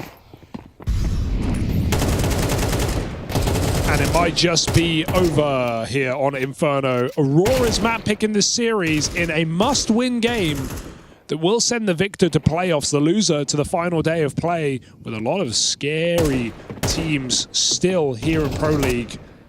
Nothing is safe. Nothing is guaranteed. All we know is Furia just dominated Inferno. We're going to have to see if they can do it in 2. Mirage is up next. Aurora have to reset.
Me trying. Say. I have absent.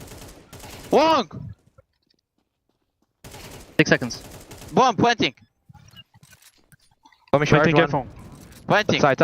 Short. Short and late long, I think. I can defuse these. Don't worry. He has to push side. Flash, okay. Short close. Dead. Nice. Side top. Short top. 7k. Nice. Drop one, someone. Nice there. I got for him. Okay. Zach behind you.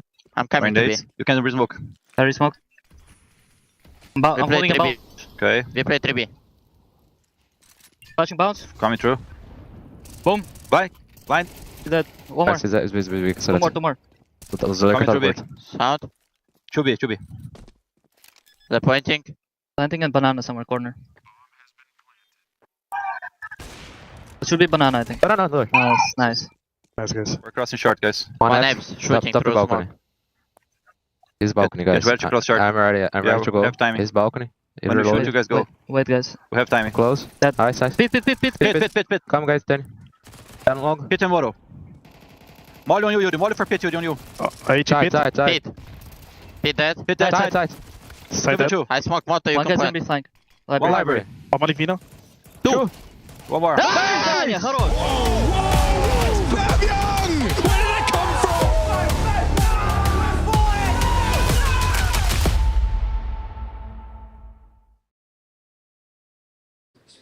You right there. Pay attention. Got something cool going on here. Quesarado, a Fury of Fame. Quesarado, what's good, man? What's up, guys? How you doing? You having a good time in Pro League? Of course, yeah. For so long, yeah, so far. Season 22, they've got you playing everybody. Yeah. You know, these are all the teams you've played up to this point. That's why it's Quesarado versus the world. Okay. All right. So what I want you to do here is I want you to take your opponents, rank them from worst to best, and maybe identify some of the bigger threats within each team. And you can use any marker you want. Okay. I choose the team first, then the player. Okay. Got it. Okay. I'll start from the top. I'll go G2. All right. Mouse. Fair. Yeah, he's pretty beastly, isn't he? We are fighting on train, and then I saw him with Deagle. I know that team.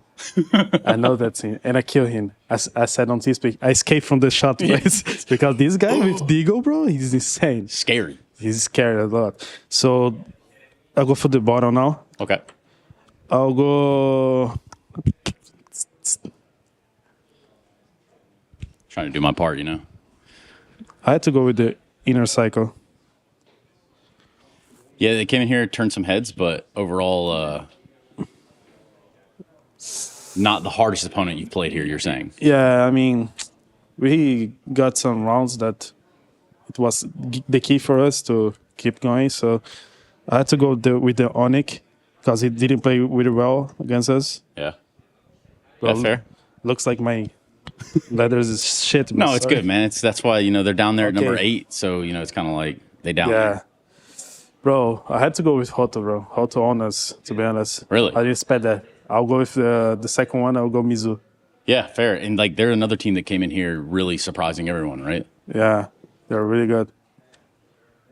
Mizu. The wizard, we call him. It's like my suit, Mizu suit. Yeah, true. Okay, different. We lost for Legacy, right? What is it? We lost for Legacy, right? You won Legacy. Oh, we won Legacy? But you lost to G2 and Hotu. Okay. I think I will have to go with the B8 on 7. Lost to Legacy, that's what I meant to say. We lost Legacy. I didn't want to throw it in your face is what I'm saying, It's like I'll go with B8 on 7. I'll go NPL. Fair. Okay. What about NPL? What is it about NPL? I think it's both are here IGLing, so yeah. I don't think they're that good, Yeah. Probably IGLing, but not in aim, the shit. Yeah, fair. So we put it's missing 4, right? Okay. I'll go with Fluxo here on 6. Okay. I'll go with Kai. Yeah. Now he's been around about what, the past year's time frame? About year he played with us. I just put he here because we have a pass. So because he's a homie. Yeah. He's a homie. Or I should put Art. Good question, huh? Because there's 3 IJs here, right? That's true. You're on your way with. I mean, you could do like a /art, but Art. I'll put Art. Kai Art. Yeah, that's perfect. It's perfect. All right, just 3, 4, and 5 left. We've got Legacy, M80, and 3D Max. I have to go with the 3D Max, the 5 here. Okay. 3D Max will be.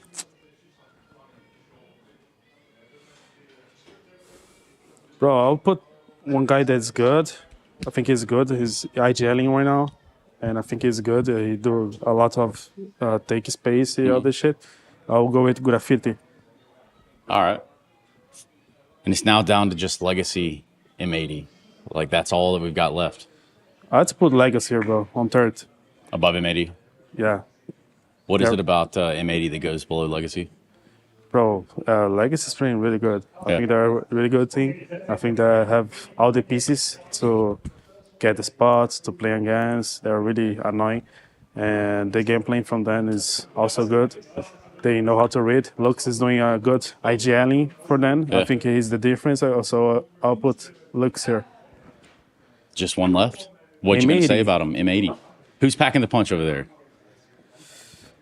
Bro, I'll go with Slacks. I think Yeah. he's a good helper, and he's doing good as well. Okay. So we'll give it to him. He's the first helper here, no? Yeah, he's the first one. Looks like it. Slacks. So look, man, I appreciate this. You take on Aurora today. Does Yeah. it go according to plan? What, the Vitas or No, the game. The game? Yeah. I hope so, bro. They are a really tough team. They are together for a long time. So they have a lot of team play. And Major is IGL is really good. Galaxy Brain. Galaxy Brain, bro. Turkish Brain, yeah. Really good player. So yeah. We'll see. Well, let's do the damn thing, Case Rada. Thank you very much. Thanks so much, guys. Holy absolute cinema. Hello guys. Crazy summer, right? How are you doing, bro? Talk normally, man. What the fuck are you doing? Wait, we did it together on bootcamp. You remember? Yeah. Yeah. Donk! Imperial Spirit. Fight! Yep. Yeah. Mm-hmm. Mm-hmm. He's passed the test. You passed the test. Congratulations. What is it? Simple. Are you serious? What is that? You can't do that simple. Opening players? Yeah. I would say Flames is obvious number one. I think he's a very true opener. He's pure entry, so very good. Two would be Zershin, also a very pure entry fragger. And then probably like third spot would have to be Donk or Nico. Probably would put Donk as three. Yeah. Donk obviously is number one. I feel like it's hard for me because I feel like the roles nowadays it's not like specifically one guy usually just doing everything.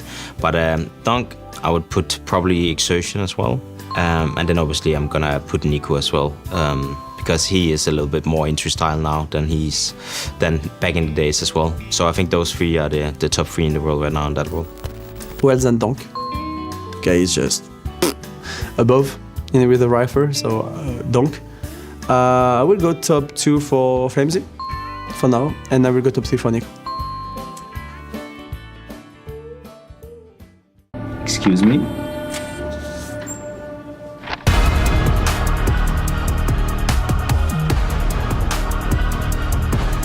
Anything? Oh, so here my story begins. He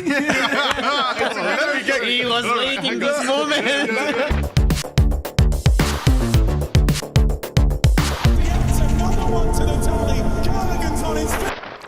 Whoa! From humble beginnings in Hanover to greatness in Katowice, our journey is our legacy. As we arrive at what we thought was our peak, we instead discover a whole new chapter.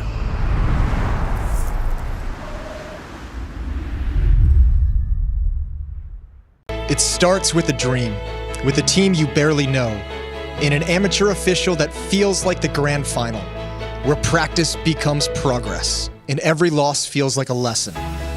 When will your journey begin? Hello. We'll give you the world.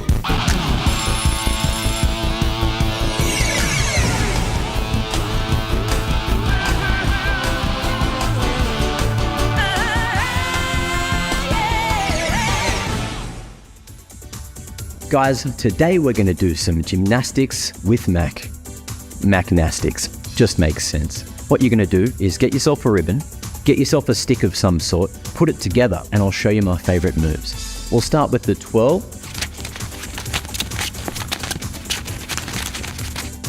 And then, of course, the round the world. And back the other way. We'll go with the hurricane next. So spin in front and tippy toe backwards. I love ribbons. Let's get rid of that.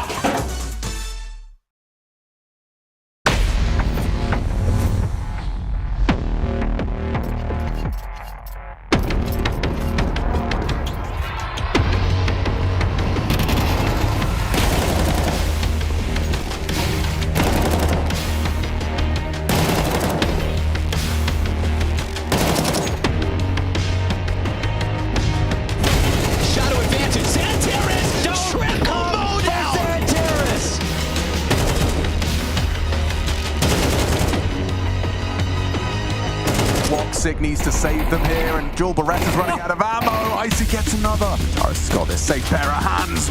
Flicks! Oh, he's just an animal!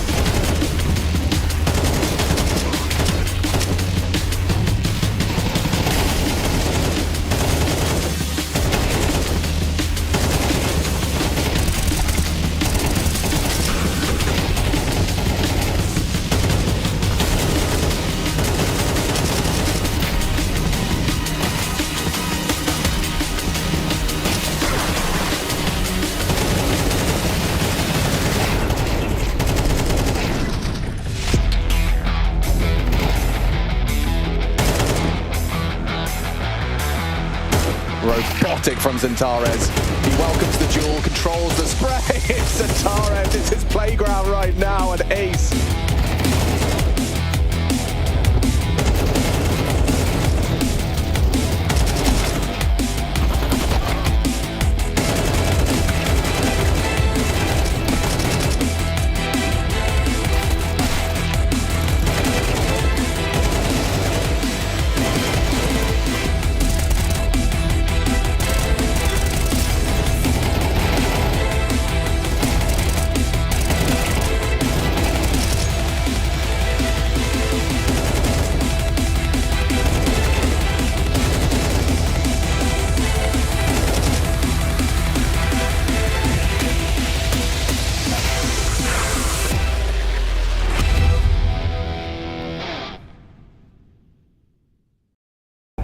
What the fuck? Why?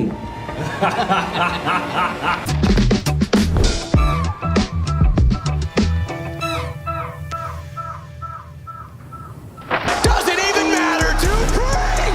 Oh, the fourth as well! I killed my cat. I killed my cat.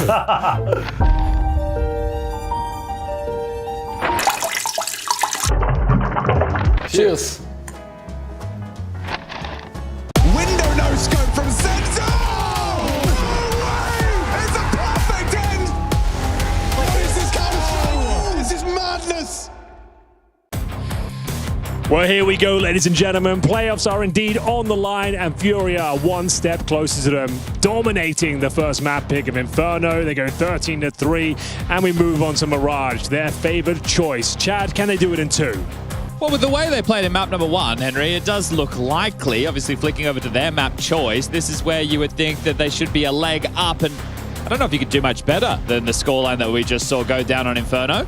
No, yeah, you're probably right there. The only shining beacon of hope was Xantares, I suppose, had a couple of moments. Jota noted by his absence, and we'll see if Molodoi can continue to pick up his form here at ESL Pro League. Ladies and gentlemen, welcome back to the Counter-Strike Carnage. T-side start for Furia. Window smoke is down, and Jota looking to get stuck in here. Xantares will join him. Jota had a very slow start on Inferno, and it's not going to get any better here to open up Mirage. 5-on-3. They can recover this. Cardia gets them with their back turned, but only good for the first, and that's recover. A pistol round. Signed, sealed, and delivered for Furia. You'd love this as a momentum buster, wouldn't you? You get it as Aurora, you deal with the Force, you get an eco, and you start building into the game. But now, after just getting flatlined with a fast B split, Henry's favorite player the Southpaw sniper. I forgot about that name. That is a good name. Can you've come up with some of the greatest nicknaming in Counter-Strike history. Obviously, you're not responsible for Baby Goat, but Mattis is playing later. He's also left-handed. Is he really? I actually wasn't aware. He's not a sniper. He's not. What would we call Mattis? Well, Mattis is apparently Yankees enemy is Mad Dog. Mad Dog. Mattis Mad Dog. Mad Dog Mattis? Okay. So I think that he already has a nickname. A direct translation is Mad Dog, which is like, you can do a lot with that already as a commentator. Yeah, no, that's fair. Okay. Mad Dog let off the leash. That's good to know. Foaming at the mouth. Henry and woof, Yanko. Woof, woof. What the hell was that? That's not you-know-who, is it? Rush, have you not been paying attention to the messaging? Yeah, we're trying to be serious today. Oh, sorry. So, cat crawl. Crawling cat. Yeah, give it to us. Sneaking up here. It's a bit of the dark, but they got some good positions here. Look at 7. Will he be able to take contact, or will they sneak by and fight into Wicadia? Damage taken. Oh my god, he swung it. Insta died. Yakinda's running up. Magic below the window. Side still stack rush. There's a stack on the side, but instantly traded out here. It's just Yota here with the 5-7. Better than a Mag 7. I don't know about that. To find anything here. Fallen planting unawares. Yota had a tough last map, but can he come alive into this one? Ooh. It's the dink on to play it for Moladoy. Almost called him the other nickname there. What's the other nickname? What's the other nickname? Am I allowed to say it, Chad? I don't even know. Yes. You can say whatever you want.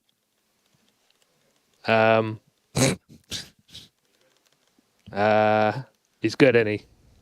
True, he is. Why does Rush say Yota? I think he was doing it as a bit. Baby Yota. I've always called he's doing it as a bit. Yota. A little bit unlucky for Jota last night. The Mandalorian and Baby Yota. Cue to face it against me, Neo, Jacob, and JKS. Didn't go well for him, did it? Who? Jota? Yeah. We played Train. You've ruined his day, bro. Yeah, I've already put him in his headspace. No way. All right, Eco now. One of the most exciting rounds of the game. Couple of digs invested upon, 4 of which Woxic retaining the money to buy the AWP, the most expensive weapon you will see purchased at this element of the game. Obviously, the auto sniper, not in the meta of Tier 1, unfortunately. Not yet. But we are holding our breath and biding our time until we see it invested upon. So if you were curious as why Woxic didn't buy a Deagle like the rest of his team, that's why. They're into B. Yet again, this is 3 consecutive rounds if you are keeping count, where the B bomb site has been Fallen's port of call. Pressuring Madja, right? Really showing, hey, this is a weakness. We're going to exploit it throughout. Now, once we move into the first rifle round coming up next, gentlemen, I want to keep our eyes. Do they go B again? Or do they try and like a little bit different, Harry, with the other option available of A? There are 2 options available, and these are the questions we should be asking. Pretty clean round, though, to be fair. Mac 10 for Yakandar. Did you see how aggressive he was at Banana, Chad? Well, you guys were talking about it before the game. You specifically, Henry, were talking about it before the game went live, and then he didn't stop, just charging down in their face. He never stops. The only rounds that felt like they lost in that first half were over towards B. And look, I wouldn't say, you know, you die by the sword, or you live by the sword. Yeah, true. Yeah. They do say that. In that order, usually, as well. I mean, you know, it's like with a lot of things in life, 2 sides, A and a B. Streams is an A and a B. Do you see that there? You see the coach helping out with the microphone situation, Harry? No, I was looking ever have at to help you. Hugo with that? No. Okay, well, he's just made the microphone a little bit closer to the mouth so we can hear Moladoy's communication. But as preface, the Woxic AWP will be donned going into round number 4, the first rifle round. Aurora, we need some resistance. Well, Furia will be the 3rd team locked in to the playoffs here at ESL Pro League's 22nd season. I'm going to be honest, man. Aurora just don't look like themselves. Is it too early for them, maybe? I don't know what's up, but it's not feeling like the Aurora you know. Yakindar trying to thread the needle right into the Woxic AWP. Fortunate catch from the Southpaw sniper. There it is.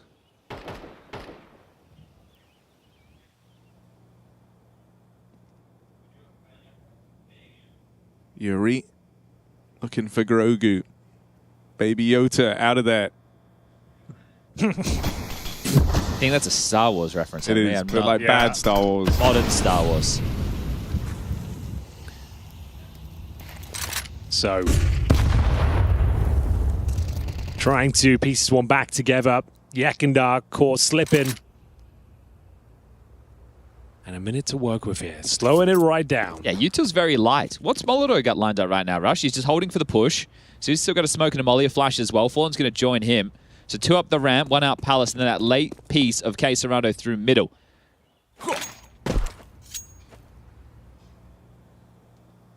Smokes in. But don't play on the back of it just yet. Smoke could be used to try and get Case Serato out of mid and into the action. Oh, they really are struggling for util now. Dropping like flies. It looks like we are back online. Aurora will pass the first, and it's actually a very convincing round there. Opening kill from Woxic. No util to make their way into A efficiently. All right, well, that's what we need to see if we want to have a competitive game. Should be enough to get the buyback out for Furia. Kept it clean in the opening 3. Really liking the energy you've brought to the broadcast today, Harry, by the way. Thank you. Or are you being facetious? No, you're locked in today. I am locked in. Yeah, I'm very locked in. As we should be. At all times. Not everyone got the memo. Oh, come on. Holiday. Boosted. Bacardi's got this. Oh. Decides not to go through. That was a trifling ass tower right there he could have knocked over.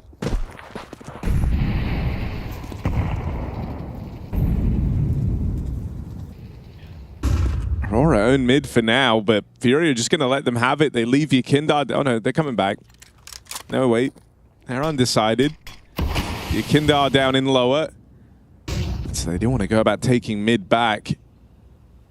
Smoke in at the top of Con. And so they're afforded this space. Molotov to potentially guarantee maybe a boost up in towards the window here. Yakandar loves to operate by himself.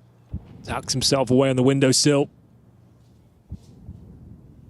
So we're going to go back to B. This is where they pressured with the pistol, the anti-force, the anti-eco. The first rifle round they went to go towards A. It didn't work. So going to knock on the door. Wakadia here. Madra as well. So the two of them about to have a whole lot of company. Can Madra fend them off? Zantares certainly can, gets the first, and then Wakadia knocking them down here. It's a beautiful sequence. You love to see this. Crispy. Hungry for the last as well. That's going to shut down the economy of Furia. Zantares will close things out. You thought he would. Don't see that every day of the week from Zantares, do ya? Down he goes. It's sketchy and punished. Molotov wanting to hold on to this AWP, but will not be allowed. Jota removes it. And a big smile on the face there of Madja, happy with that. So 2 consecutive will force them onto the eco. So in a scenario like this for our audio-only listeners, with the money sitting around 2 to 3.5K for the Furia members, you will be seeing them opting for just lighter purchases with the loss bonus starting to build, so they'll be able to bring out the firepower required to take on a fully fledged Aurora into the next round of play. We got a game on our hands. Finally, some signs of life. Full eco. 5 players towards A. Not much to report, I'm afraid.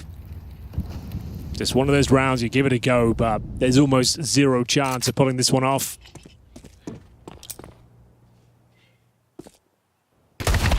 And that's their only chance. It's gone. Oh, a little bit weird there, Jota. Awkward. No. Rammed from Ram. Fallen's found one more on the Deagle. This is a bomb plant now for Furia. Nade, stop it. So Zantares restores a bit of normality to this round. They've just got to finish off Case Serato and Yuri, and then it's a tie game. Oh. Zantares doesn't flub that. It's only Case Serato catching one on the Deag. Ready for a stairs reswing. Woxic thinks twice about it. He wouldn't, would he? Why not? Case Serato, I mean, we've been talking him up. Had a great tournament as this guy. A Deagle to work with. First shot sails past, and Zantares working with the aim punch, able to lock them out of that round. Gets way more interesting than maybe it should have done. 3 consecutive. Can it become 4? Gun's about to come out now for Furia. Then get to plant Sid on the mic. So no longer moving him. Talking through him. Now this is their map choice. I would say 5 rounds, more than enough on the T side to be able to close this down in a 2-0 fashion. That's fair. Yeah, only 2 more rounds required to get there. So the pistol making this relatively easy. But Aurora, they don't want to go down like this. The Turks, we know that their fan base, watching intently, would love them to grab another playoff. This would be their 14th event of the season. Really? Where they, well, not all of them they made the playoffs. I think they've only missed 2 playoffs. I think they made 11 playoffs out of 13. So if this is 14, that'd be 12 playoffs out of 14. No silverware though, Chad. Lots of playoffs. A couple of finals in the mix. That's true. This is a good environment to try and chase it down. We know that they do have woes on stage. They're not quite comfortable there. But to get to a Pro League final, we've seen them there before against Na'Vi. That was last year. Yeah, it was a good time. It was a good time. Crowd was on their side. So Molodoy, the good spawn, unable to find a crossing Woxic, who's taking matters into his own hands here. Towards that underpass, Wakadia aggressive once again. Pushed towards the top mid smoke. See whether he can have some impact here. Tucks himself away. Fallen makes himself known, but Serato makes the first incision. No problem there. Jota fighting back. Santara is looking good here and will find Fallen. Oh, don't see that. Ladder, okay. Okay. That's another round. 4 consecutive. We're in uncharted waters right now. Hang on, it's Molodoy and Serato. It's the 2 heavy hitters for Furia still left in this, so I'm not willing to count them out just yet. Molodoy with 1 more. 2 versus 3, that big advantage now down just to 1 man. Serato lurking through Palace. Molodoy getting naded on the ramp, brought down low. You really want to try and stop Xantares. That flash had him caught out in the open. And Serato will deal with him. Now we're back into a 2v2. I mean, these are the type of rounds that this duo is meant to bring you for Furia. Good catch for Woxic. Made to try and obfuscate his view. Serato makes it past. Aware of jungle, but Magic catching him. All right. Round saved. Aurora stopped that one in its tracks. You were onto something there, Harry. It got a bit closer than I thought.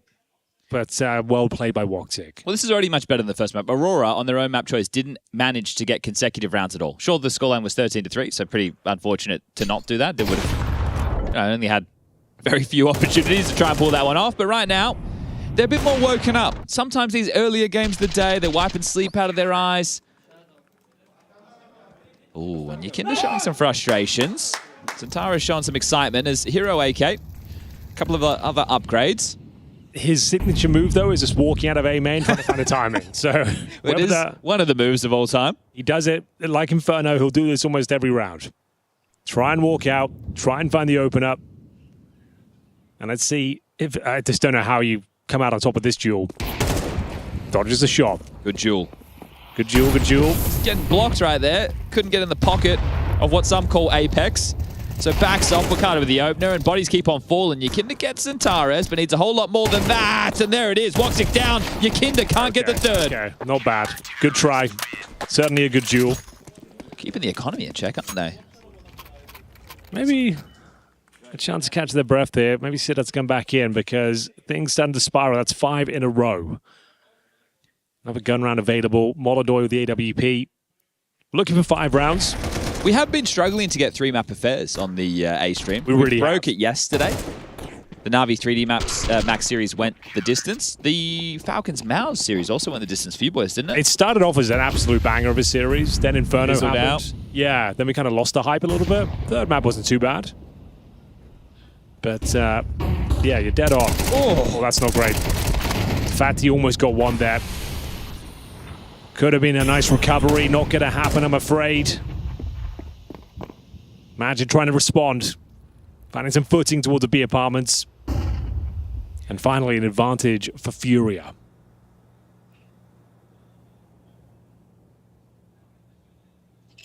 What's going on in the B stream right now? I'm just going to have a little check. See what's going on. Elimination game over there. Is it really? Yes, indeed. We've reached that point of the tournament. Ooh. Na'Vi Hotu. Yeah, Na'Vi Hotu, they win the first map, Na'Vi that is, and they're currently up 4-0 on the second. Okay, well, Hotu, it's been a good run. It's been a hell of a run, if you don't mind me saying.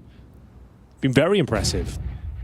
This round's really slowed down after that opening pick over towards middle. So Wakadia getting caught off guard by the timing, excuse me. One back, traded by Molodoy. Bomb postured towards B. It's down to Woxic with the big green. And he's vacating the bomb side. Oh dear. Oh, hang on, he's heard the footstep. That's called him back. They're already out. They're in the site with Woxic. Able to put a fresh bullet in. Woxic doesn't miss. Serato, key trade to leave this in a 1v1. This was the first 5v4 for Furia in a while. They really needed that conversion, unable to get it. Aurora steaming ahead on Mirage. Oh, it was looking so good. A 5-on-4, trading out kills. Then Woxic does hear the footsteps, hear the Molotov flying in. And it all comes crashing down once again. 6 in a row, no bomb plant. Fallen and K-Serata working in tandem here. Knew exactly where he was, couldn't connect the dots. They're believing, boys. Yeah, bringing the energy. And now, okay. I think that was meant to be a top cat smoke, has just missed. Some late investments out of spawn as well from Furia. There's a couple of Glocks in the mix, but it will be Yuri with a hero Galil. Molodoi saving for the AWP, like you saw Woxic doing earlier in the piece. And speaking of pieces, they've got something lined up towards A. So Bomb's going to make its way through Palace to join Yakinda. Rotating back, Serrado lining up a con smoke. So a bit of a Palace pop looking likely here. We have got Yakinda, Yuri with the bomb. Ready and waiting. There's some mid control. Pincer in from Connector. That's the intention. Wakadia looking to shut it down. Oh, the smoke, that's brutal. What do you even do now? Not much, really.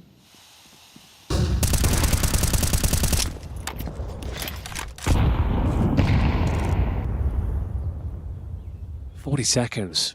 You've got a fake in towards B. Descending in K-Serata by himself. Hoping to pull some players over. I guess that's what you go for.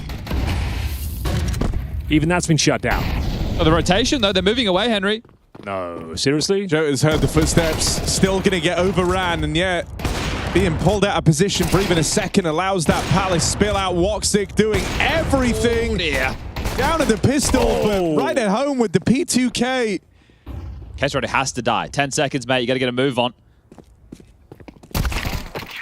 Macadia will oblige. Aurora 7-3. This is more like it. Take attack, surely, Sid.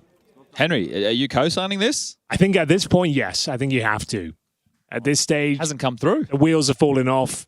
Surely you want a 7-5 half here. Yeah, that's still possible. Well, letting the old master fall and just call the way through this. Don't need the extra 30 seconds to have the chit-chat. We've seen this a lot at EPL, though. The last 2 rounds always come through. You think it's a blowout. The last 2 come through every single time. Molodoi taking matters into his own hands. What a shot that is. And there we have it. Another opening advantage. Can they hold on to it? Woxic is playing like a man possessed right now. Short-lived.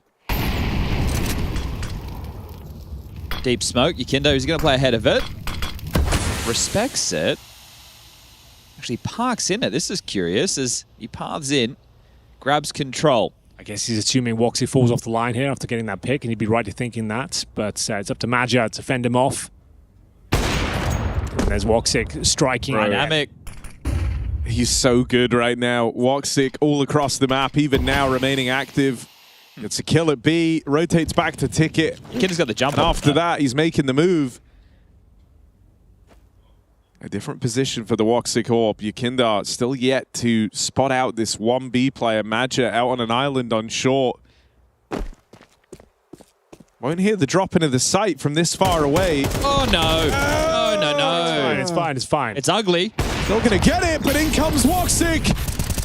Burns alive in that Molotov. They've lost their heavy hitter, but it's just a 2v1 to complete on here. And even though Woxic's taking a lot of the attention, Xantares and Jota both looking far better here on map 2. They're grouped together over on the catwalk. Yuri's going to have his work cut out for him. Only going to get this info late as to where both players are coming from. And unable to stop the first man in. It's a runaway success for Aurora. Great impact from Woxic. Lads, got a question for you. Yeah, maybe a favor to ask. Laundry's done. Got to go throw it in the dryer. That's fine, that's fine. Just want to get ahead of it. Yeah, right no, now. go do it. You've got to be on top of that. You don't want to have smelly clothes. That's one thing that's for sure. I'll hold your cough button, mate, so we don't upset all the viewers at home. And it is going to be the tactical timeout, the second by Sid, before we go into the halftime break. In the interim, Harry, we received an email from Richard. Richard says, hello, wanted to give some positive vibes and wanted to say that I appreciate the fun vibes at ESL Pro League. Now, Harry, you were co-signing what you read on Reddit yesterday. as the death of the fun vibes at ESL Pro League. So dead now. Sorry to Richard. It's over. He does go on to say it's nice seeing the contrast compared to other more serious tournaments throughout the Counter-Strike year. It's been a lot of fun following the event and seeing all the shenanigans you, the casters, and the production team do for the tournament. I know. I really appreciate it and all the laughs it brings, and I hope you all never stop with the fun shenanigans in ESL Pro League. I'm sorry. I know we were all having a good time. Not anymore, we're not. Well, no, we are, because we're enjoying the Counter-Strike. The stream casters killed it. Oh, Harry's gone and said it. But that's fine. And we're all going to be punished for their actions, but that's okay. Here we are. Double orb now for Aurora, Wakadia, and Woxic, both donning them.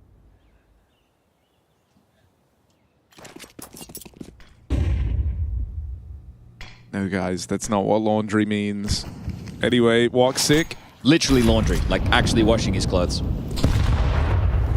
Well, takes a bit of flak damage there. Just Yakinda under window. They're going to try and clamp down on A. 2 men on the side. Jota with the support of the Woxic AWP. Rotation point, the closest man, Zintares. Floating around stairs. This is a good setup to deal with the A play. Here they come. U2 in the sky. Oh, Woxic really feeling pressure here. Jiggle out through Palace, draws his attention away, and one missed shot that's going to cost him his life. Furia looking for 4 on the half. And a 5v2. They've had some great man advantages early, but surely this is the one they convert on. Not the ideal time for that second orb to have made its appearance. Wakadia giving it a go. And Maja both with orbs in the retake.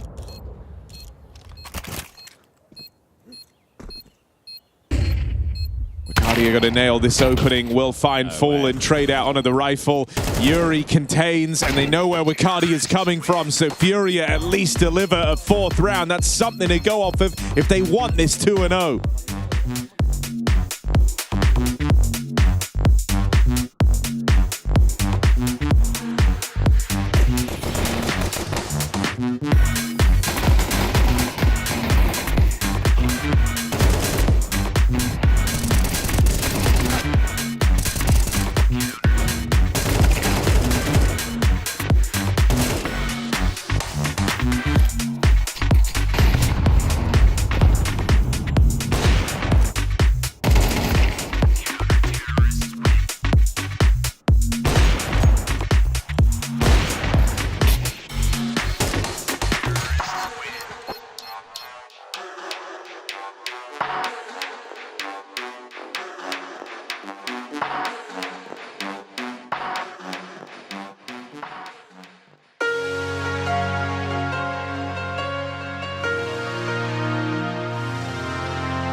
Right, everybody stand by. 15 seconds to play out one with a bumper.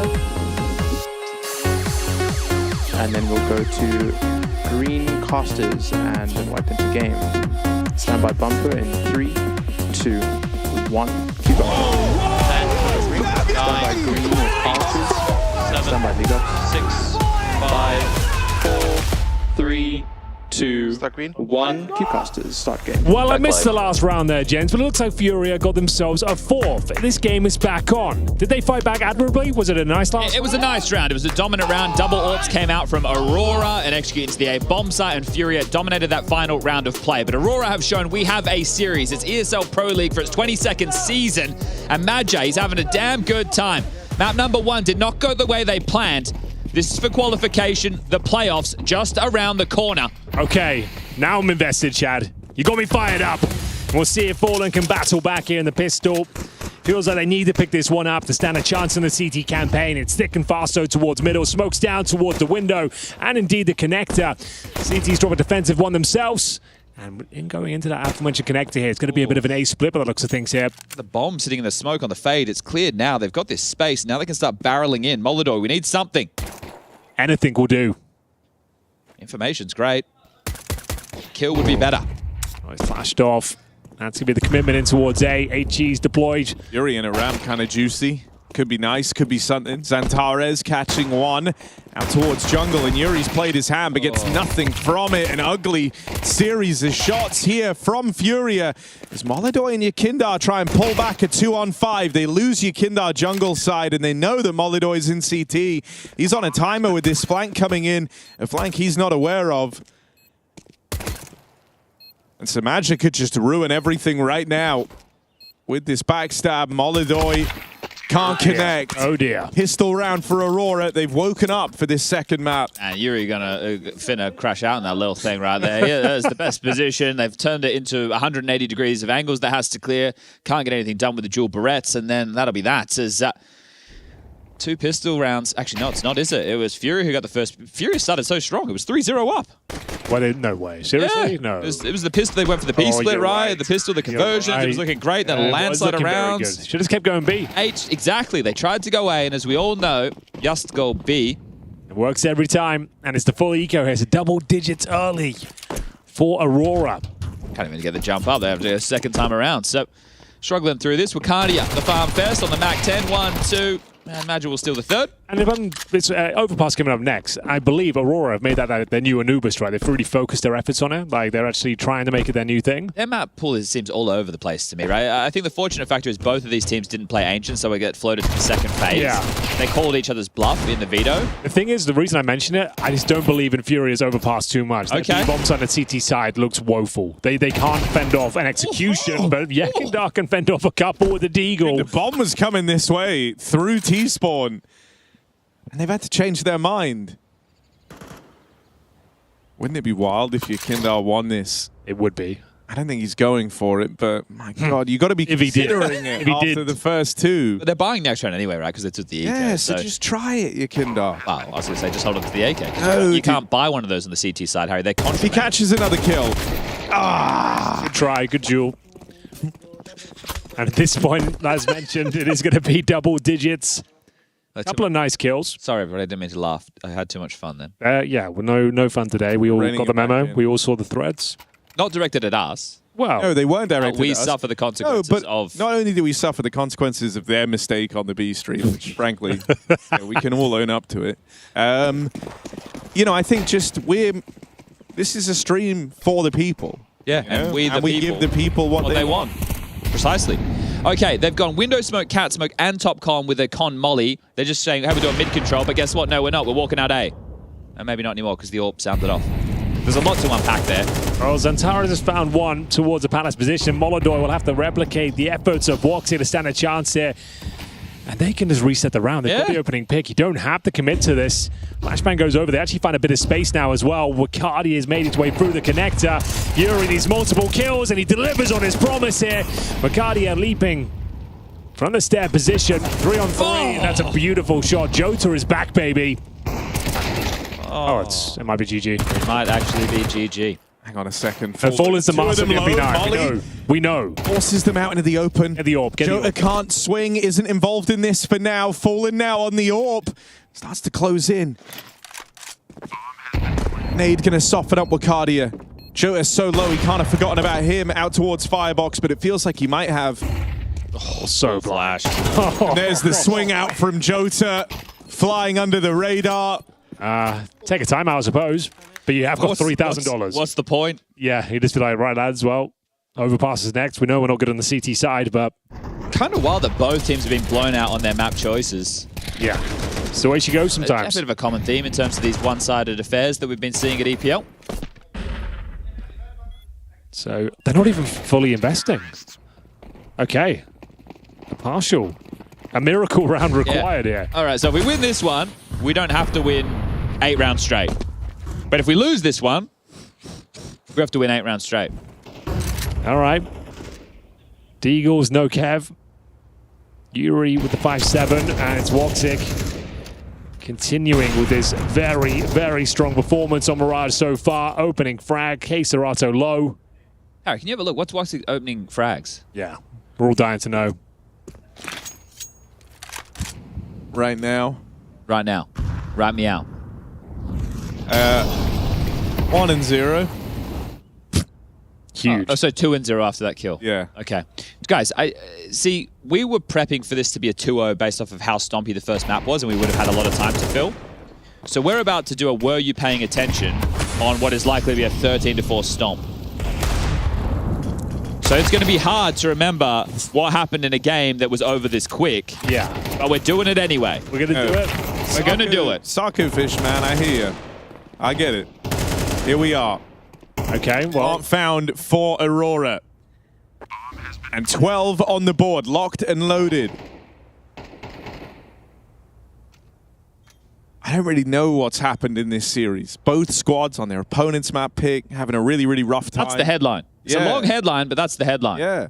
Well, dude, this was the first time this year Furia had beaten Aurora on Inferno, and it was so one-sided. Now we pull up to Mirage, and it's like the roles have reversed. Yeah. So 8 in a row, as Chad mentioned. There is a strong buy coming in next. Maybe an AWP, nope. Definitely not. No, all 5 staying alive. It's really hard to get excited. Look, this is where we get to see, is the belief dead? And it's like, all right, boys, let's just get to the third. Or is there any will left in the tank? There is a double AWP setup coming through. It's an old classic. Coming back into the meta these days. Fallen and Molodoi. Setting up the turrets. The heavy artillery.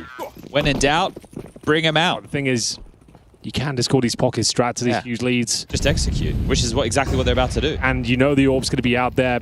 Smoke him off, flash him off. Put a molly in there for good measure. Yekandar. Aggressive, of course. Should be a trade here. Oh, he's done well. Very well. Oh, couldn't get down the ladder, the fireman's pole. But this one, all right, we're about to get a round on the board. So first CT side round for Furia. Woxic left in a 1-on-4 situation, and as much as I think the Southpaw sniper hits damn hard, this one feels almost impossible. The repos, pip to the post, Molodoi grabs another. So just 7 more of those, Henry. Sounds easy. Possible.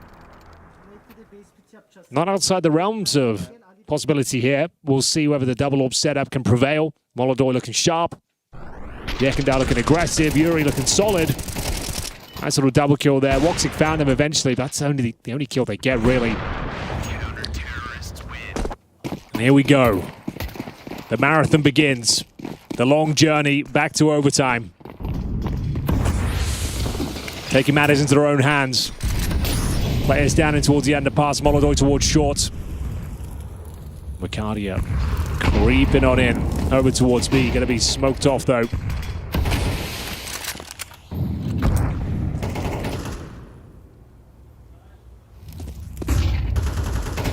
It all comes down to this. Magi looking for the opener towards middle. He's got 4 CTs on the other side to deal with. Smokes off the window himself. Gonna be in some hot water here. Double kill for Furia.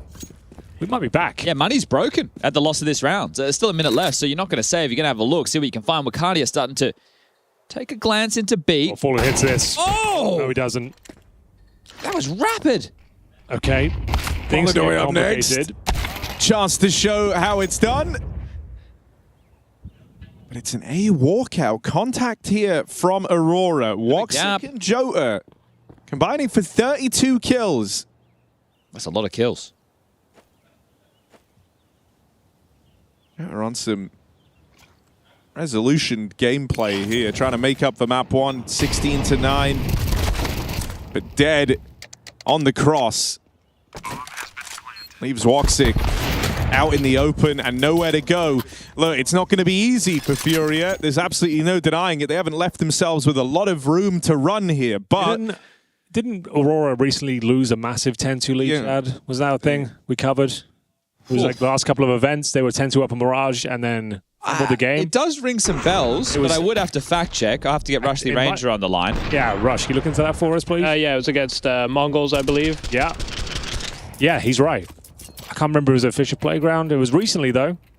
Can we look into it? Harry, EWC. EWC, okay. No.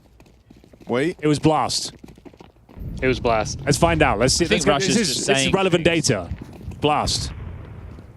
Yeah, there it is. You were bang on. It wasn't even that. It was 11-1. Okay, there you go. So there is a world.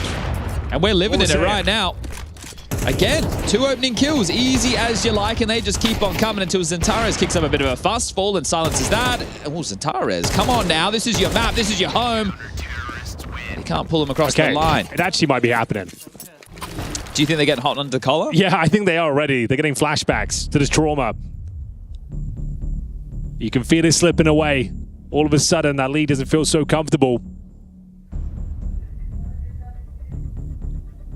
Oh dear, oh dear. Doing the NFL coach strategy is magic, always covering the mouth, right? Don't want the opponent to somehow know how to speak Turkish and understand exactly what he's saying. I do know that Fallen has been taking classes to learn Turkish, so that may or may not be true. Check the facts yourself. But it's starting to feel... very talented. Oh, he definitely could. See this here, they've actually... the Inferno Spore music. Fair. They have left one of the orbs in the previous round, right? And if Aurora were thinking they were going to call around the double orbs, well, that's not going to be the case anymore. Right? There's only one on the board.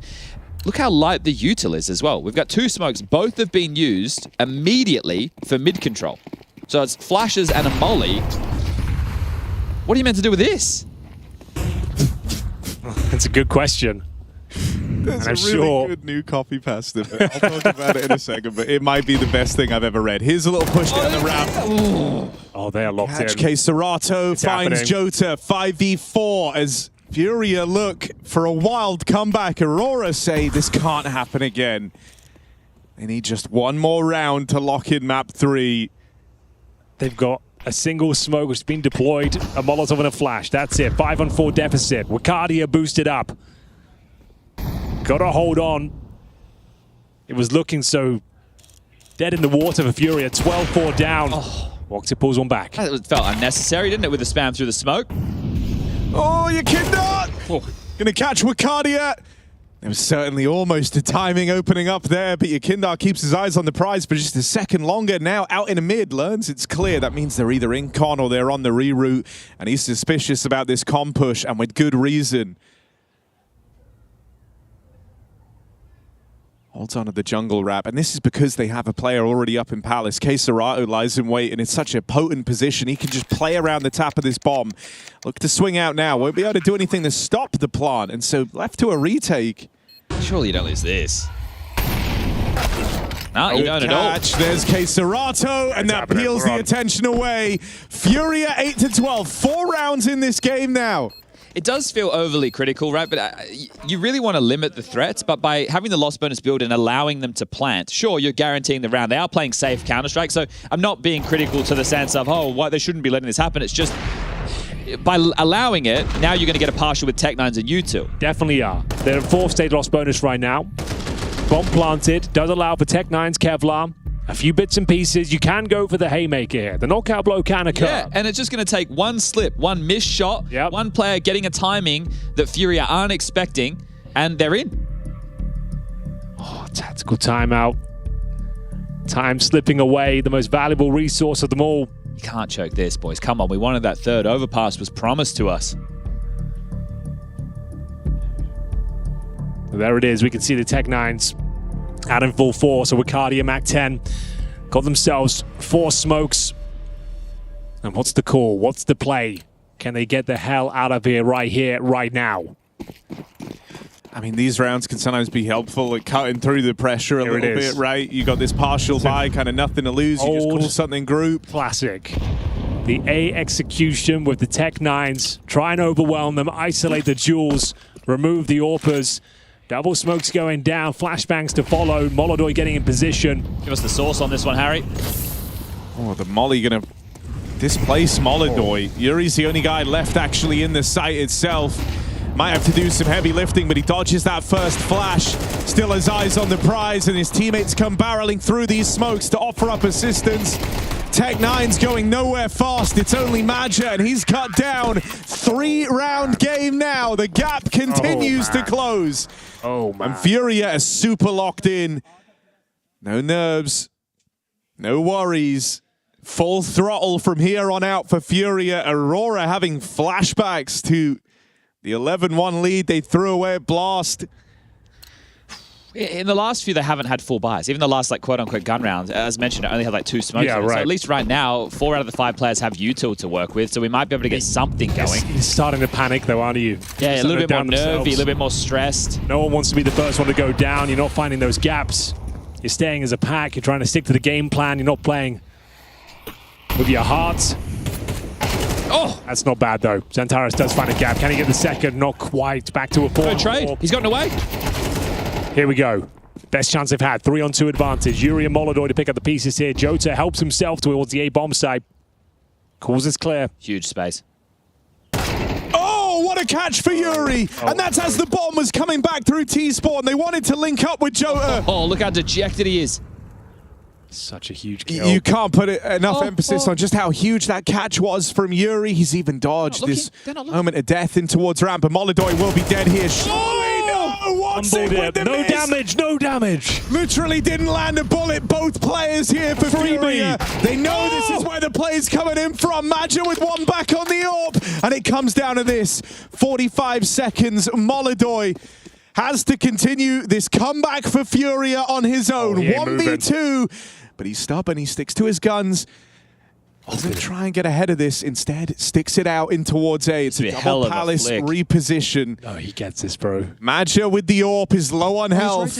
Molodoi now bites down on the idea that they've changed their mind. They're going B, and that's not the case. They will have a bomb plant here. They've got time to get set up in a 2v1. There's the smoke for CT as well. This is an AWP on the retake. He's going to have to find himself a rifle. There's absolutely no way. Surely he's heard that smoke. Now the penny has to have dropped. How do you get back into this? Nade could be used to knock out Maja, but it's got to go in the right place. He's actually holding a line with this AWP. And on the swing, there's the spot. Molodoi. Time's working against him here. He's got to move very, very quick, and I don't think he saw the cross out into the spawn. He doesn't know that Maja made it CT. It doesn't feel like Molodoi has enough info to complete this clutch. No way. He's dumping everything into the back of the site, and he can't clear Woxic. Aurora finally pulled through. It takes him some time, but walking it over the line and locking in a 3-map series, still in with a shot of guaranteeing playoffs today.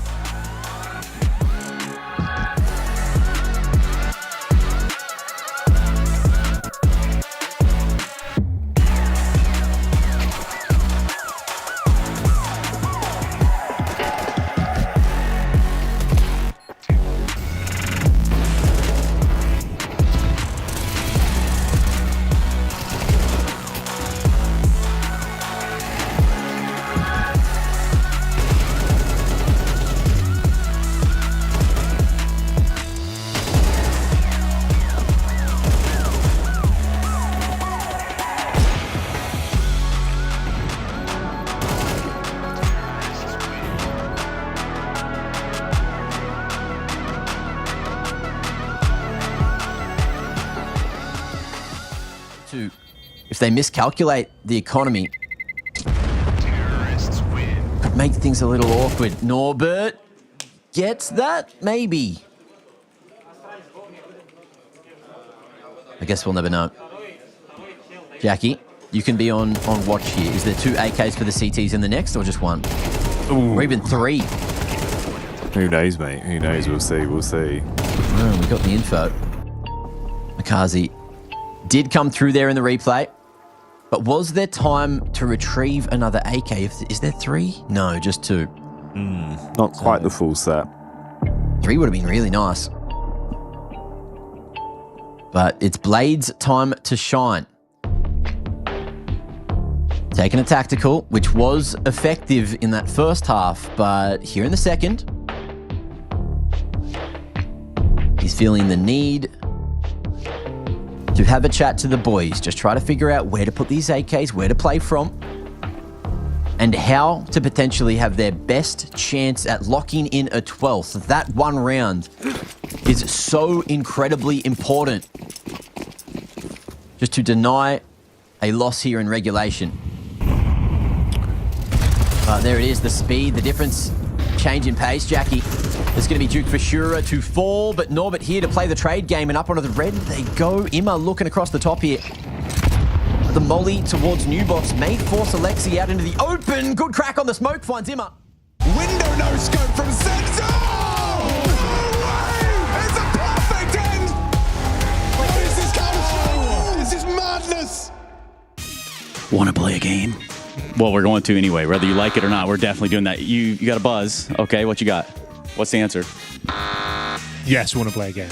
Right Outstanding. now. What about our hear third Harry's buzzer? It's a 1v1v1. It's never been done before. Never been done before. And I'm excited for it. And this is a game called Were You Paying Attention, which is exactly what we're going to be testing. Can the people at home play as well? They can if they'd like. Okay. Not sure how they're going to do that. They can type it right into that Twitch chat versus YouTube chat. Yeah, they can play against each other. Yeah, I like that. So if you're in either of those chats, you just kind of, let's get the answers going here. Maybe you can play along as well. So let's go with our first question, shall we? Who got the first kill on Mirage in the very first round of the map? Now, it was a B split. Boys, remember, we'll work this collectively. It was a big split on the pistol that Furia won. Furia did winning all the first 3 rounds. And they ran out middle. I want to say... okay, Serato. I was going to say Yuri. Okay. So I buzzed. Yuri? Wrong. Okay, so you've only got 4 more options now. Okay. Do you want to go next? You didn't buzz, and that's wrong. Yeah. Okay. We're going to go with your gut, Henry. We're going to go with K Serato. That's also wrong. Okay. I'll buzz again. So we've only got 2 options left. It's either Molotov or Fallen. Must be Fallen. Well done. Go on. Trace, can I look in Fallen? Yeah, you can actually. Good job, man. Nailed That was what we were looking for. What round did Rushley pretend to commentate on the map B Mirage? Okay. It was in... Pretty early, wasn't it? First half. He came in. He did woof woof. We were talking about Mattis, Mad Dog. Yeah. That's when he came in. It was around round 5 or 6. I'm not looking at answer it. Hold on. I think it was around 5 or 6. Make sure you buzz in when it's your turn. I'm going to go with 6. No. Round 2. Correct. Yeah. Oh, it was early. Yeah. How many Deagles did Aurora start round 3 with? 4, because Woxic was saving for the AWP. That is the correct answer. It was 4 plus USP, so yeah. You made a point. Yeah, I did make a point. Yeah. Mm-hmm. It's good stuff. Who had the MAC-10 in round 3? Okay. Yeah, Kendall. That is correct, Amundo. Hey. Come on down. Harry Russell. In which round did Woxic purchase his first op, and where did he initially post up? He did it in round 4. And where did he post up? I know. Window. Ticket. He killed your kinder trying to come out a ramp. That is correct. Fuck. That is correct. Yeah. What's your profanity, please? This is a very serious. Yeah, dude. Anyway, Furia boosted top mid over the smoke on round 5. Which Aurora player pushed up and nearly spotted them? Got it. You guys got to wait until I finish the damn question. It's fine. Arcadia. I was first. Arcadia. What? I was first. Dude, I got the buzzer. I don't know what to tell you. I don't know. I think the record was I don't know what the wrong. answer is. I was first. Arcadia. That is correct. That is the answer. That is... As we said, he could push, then he didn't. He went back in the smoke. That is right. Yep. You got real spooky there for a minute. Yeah. It's real creepy. But please, wait till I finish the question. All right, sorry. And the people at home need to play along as well. So yeah, so spoil it for them too. Let's let them catch up a little bit. Molodoy had an op in round 5 toward the end. Which Aurora player ate Furia's lunch in the B apartments? What does that mean exactly? Killed him so he couldn't save is what Trace meant. I translated it. Okay. Yeah, because he was running away, remember? Oh, I think I know. Okay. Zantara's one got taken down, and then it was Jota that found him. No. I'm pretty sure. I remember the round at least. That's a buzz. Madja. No. Then it has to be Wakadia. Harry, guess that. Wait, what? Guess Wakadia. Wakadia. That is correct. Good job, man. Good job. I nailed that. Good duel. Good duel. Good duel. Okay. Which player from Aurora jumped out of the apps in round 6 and put the T player at A default in an awkward position? Oh, I know who the T default player was. It was Jota. Okay. Because remember, they were on that eco, and they jumped out, and he was stuck between the players who had come out ramp and the player who jumped out into emo, or whatever you want to call it. We'd call it Goblin Box in Australia. Yes? That's a buzz. What do you got over there, Lightyear? Yuri. That's correct. Hey! What can I say, bro? Because that round got a bit dicey, right? There's a couple of Deagle kills that came in. Well, he held for so long because he knew that this ramp was compromised. Yeah. Like, he couldn't really get out there and get in the fight. So, be like that. Furia's roster features a couple of different nationalities, but what animal is their logo? There he is. Panther. I think. I'd say that's a panther. You should have fact-checked it. Panther, puma. Yeah, whatever. Give him a point. There we go. Let's go. What's a puma? A puma. Isn't it a brand? Yeah, they also have a brand. Yeah, okay. This player got a cheeky frag on the ladder under balcony on A site in round 7. I didn't. Well, you can go. Oh, you buzz, so. You got it. Well, I think your noise was louder than mine. Okay. Cheeky kill on the ladder. That was Jota. That is correct. Also known as Baby Yoda. Baby Yoda. I thought that was golden. How many players were alive at the 30-second mark in round 7? It was a 2v2 in the A site. Well, four then, I guess. Hey, Trace, let me fact check that. Yeah, I think Henry's right. My bad. Okay, yeah, that's a point. That's not bad. That's pretty good. How many players were alive in round number 6 when there was a 1v1 in the A side? Got him. I got him right where I want him, guys. Yep. Which Furia player had an AK on round 8 while the rest of his team did what they could to get out of on the A-bomb site? Yakandar. That's correct. Nice. In this series, after Inferno, what map was played as the second in the series? Mirage. Nice, guys. This is where you're paying attention, after all. Maladoy got a pick onto Zontaras from short with his op in round 9. Where was Zontaras? On the scaffoldy thing? No. Yeah. Oh, no. Oh, that was that was a different kill. Yeah, Yeah. Okay, so on short, where was Zontaras? It's a great question. Normally he plays towards connector. Is that your final answer? Well, I've already given an answer. I'll give a second. Can I go? True. Can I go with connector? Yeah, the answer we're looking for is top con. Okay. But we'll take connector. All right, nice. Yeah. Thank you. Fair enough. Yep. Fury missed a smoke in round 10 toward middle. Where was that smoke supposed to land? Top mid. It was meant to land on the cross. He didn't finish the question. That's You both buzzed at the same Yeah, time. we did buzz at the same time. But yeah, they were We're trying to all land the winning top in cat hand, smoke, so- and they missed it. Landed in the middle. Right. Yuri has a Galil in round 10. After Furia storm out of Palace and get the frag on the player under balcony, who wins the round? Oh, well, it has to be. Of course. Yes, I'm enjoying. You're going to destroy everyone?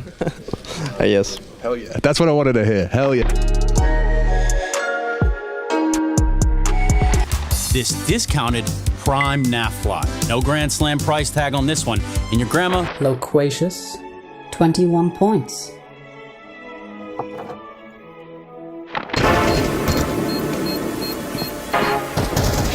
Good luck in the tournament, boys. There is nothing worse than coming close, but that changes today.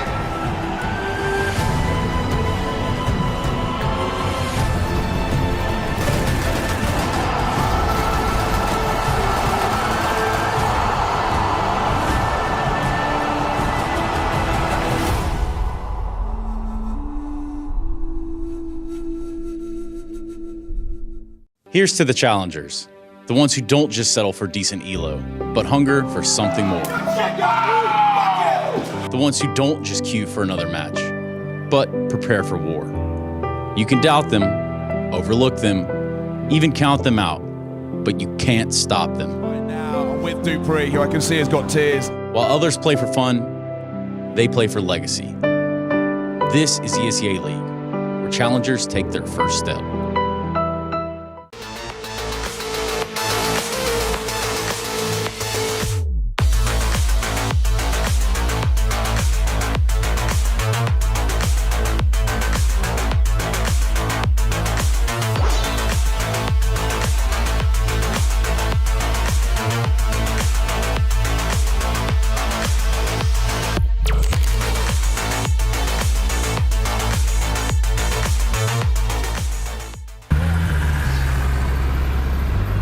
God, you look like shit, brother. You get that zoned out look every time you lose, don't you? Yeah, let's go. Come on. It's a beautiful day. Forget about the old games everyone has. Come on, stand up. So you're not at your peak form anymore. Who cares? You're much more than just a player. You tower over these server douchebags. You're a legend, man. You're a global force. Don't you get it? You spent your whole life building community and legacy. And even if you fall short, who cares? Good for you. Fuck it. They're waiting for something big. They'll get it. We'll give it to them. Drop that goatee, reignite that fire. 30's the new 20, motherfucker. You were the original. You paved the way for all these young guns. Give the people what they want. Some good old-fashioned clutch magic. Fallen Phoenix rises. Another shampoo bowl with your face on it. Guaranteed. You were larger than life, man. You brought joy to people's sad, meaningless lives. You made them jump, laugh, shit their pants from the excitement. All you have to do is... How he's alive. Children steps into it. Got the no-scope, and he's gone back again. Fallen is just on another level right now. That's what I'm talking about. Heads popping, big, loud, fast. Look at these fans. Look at their eyes. They're all sparkling. They love this shit. They love it. They love blood. They love action. None of this slow, tactical, drawn-out bullshit. And the next time you call, it will echo in millions of minds. You will glimmer on thousands of screens around the globe. Another major. You are a god. See? Maybe now they will understand. There you go, you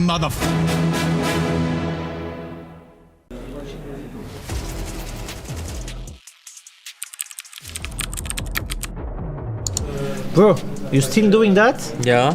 You need to step your game up, bro. Yes, trust me. This will do the job.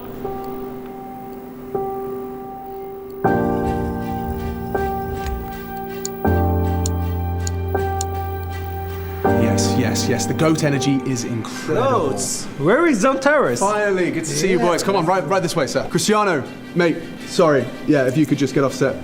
There we go. That's better.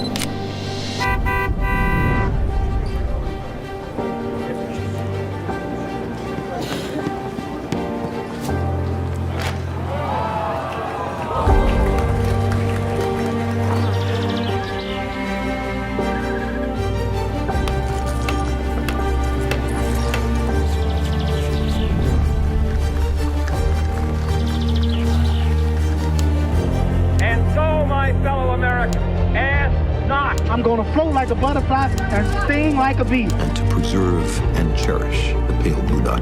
We don't make mistakes. We have happy accidents. Do or do not. There is no try. Today, we're introducing iPhone.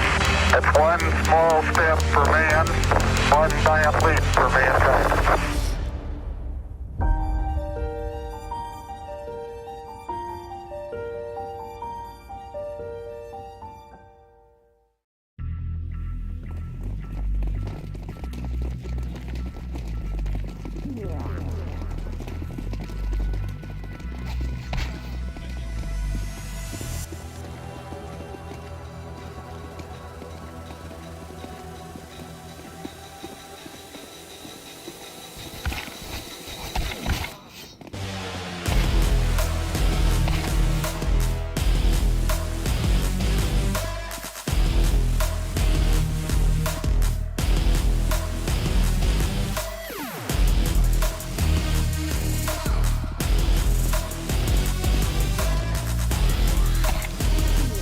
And that was a knife round there, as you all saw. See how tense it was. Oh. That was a tense knife round.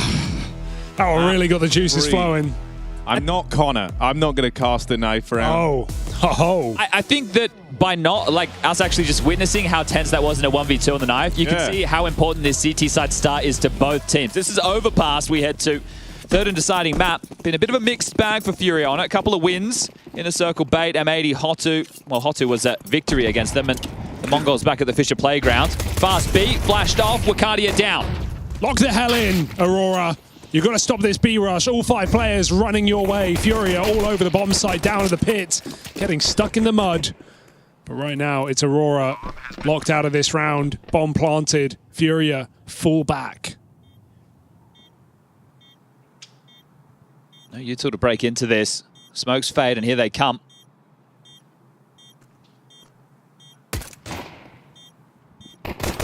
Two out through the heavens.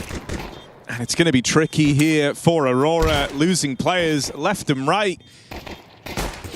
And it's looking like a pistol round found for Furia to open up overpass. Good stuff to get that in early on your T side. And they need to find that energy, right? So the knife round was obviously very tense, and this next round is huge for Furia. Because you've won the T side pistol, you can take care of the slog of rounds within the first 3. You deal with the 4 spike, you get the eco, that's going to be 3-0 start. You get 1 gun round for the rest of the half. That's 4 rounds. You're more than happy with that. Let's see if they can get past this. 4 MP9s. A scout on Woxic. It's the risk-reward, Chad, trying to get on the board early, but in doing so, could delay your first rifle round. Aurora with a scout in middle. It's close position, perfect flashbang, finding Woxic in the open. Yeah, more of that unbridled Yekindra aggression there to grab that opener.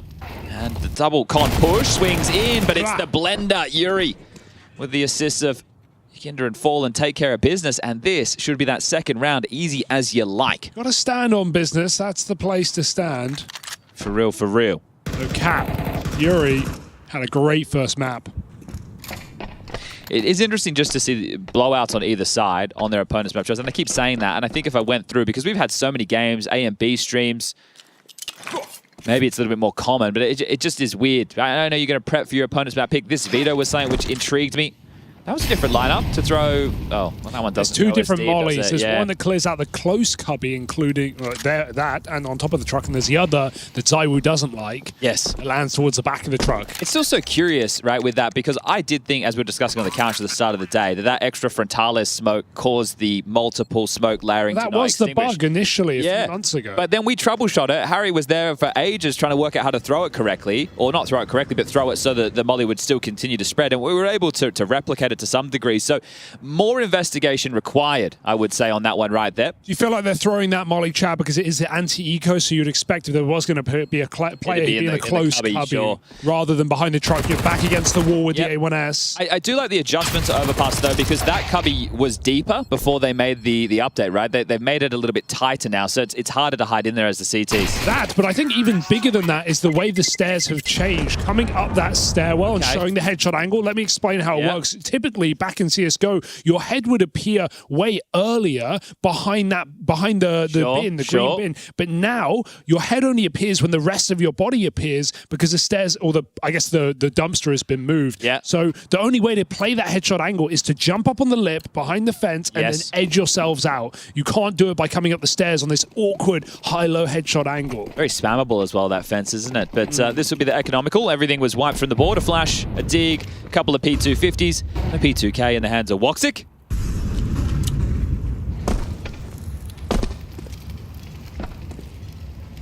You reckon Woxic glass cannons into the next? Likely? Yeah, go on. Would be likely. It's overpass CT side. Let's get weird. That's the thing with all the fallback angles available. Shouldn't be too many qualms, as unless they go into the stack, which we can see they currently are not, should be all good in the hood. Xantares Deagle on this A site. All alone. Flash ready on B. I think he started to feel that way in Mirage as the comeback was on. They were doubting it. Oh, here comes the info. Oh. See you later, Caserado. Oh, Jack. Grenade landed. What's a pre-martyrdom? It's just a grenade. Yeah, that is what that would be. Oh, Xantares, hang on. This could be interesting. Up close, gets out with 1. Yuri with an important trade. Stops that from getting too weird. Wakadia. Better the cubby now, I'd say. Pushed up onto the truck. Lies in wait. Only Arbor-Dis MP9 needs that first one cleanly and unable to get it. It's going to leave Aurora high and dry in these first few rounds. But a gun round coming up next. You only want to be one of those. You don't want to be both at the same time. Didn't get that gun. This is how Mirage started. T-side for Furia, 3 straight rounds, and then it was 8 consecutive for Aurora. Again, on Overpass, you're only looking for 3 to 4. Well, you're looking for as many as you can get. But if you get 3 to 4, you're going to be quite content with that. So doing the hard work early, and Furia know that, so they can be a little bit more relaxed if things start to go wrong, the biggest problem I always see when landslides happen after this point is giving away momentum, right? And then it feeling like you don't even remember what winning felt like. Isn't that right, little guy? Hello? Why do you have to call me little guy, man? You want me to stop?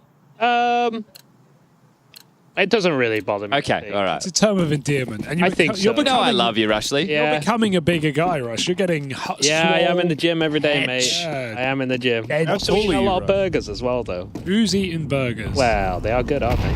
Can't blame you. Oh. Oh. Ow. You're okay, Rush. Oh, the sound cue was more not menacing. a real dink. Woxic has that Kevlar on his AW. That's true, he does too. Oh, Molodoy. Now, we didn't quite catch that one from Molodoy. Molodoy's really good at hitting that shot. He's done that a couple of times now in these Furia games. Always something he's looking out for, usually a little quick flick up to the top. Yup. I mean, on all of these kind of think about Dust 2, mid-doors cross, Molodoy's super threatening there. Anything that requires those like snappy, ultra-fast reflexes, Molodoy feels like a real safe bet on those angles. Well, Woxic's holding the line right now with Xantares covering. So committed from Xantares. Same position he was in with the Deagle, but he... Oh, the barrel. Just the tip. Oh, hang on. Oh, and if he hears them dropping util to each other... He knows. Does he swing, though? Look at his barrel floating. He's going to get the kill. Oh, good cover. Setup known about, but there's already rotates on A. He's just gunning it through the back. Yakindar has to turn and deal with this, and he will stop Xantares on the run-through. Molodoy's still scoped up. I'd just say save. There's 20 seconds left. You don't... Oh, that's a bit of an invitation, isn't it? You have to start moving.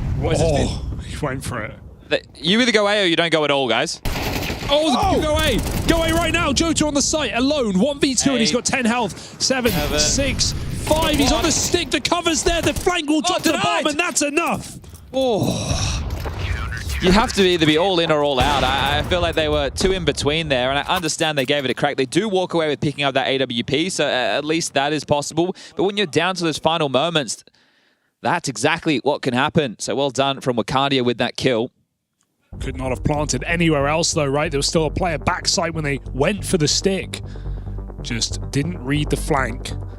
It's just a weird move from Xantares. Did he know that he needed to clear? Was he trying to get out of there? I'm not quite sure. Or he could escape, I guess. Well, pressure feeling like it's more so on the Aurora economy. No AWP available for Woxic. Madja down to a Famus. Util a little bit lighter. So if you get broken open at this point, Fury will be licking their lips.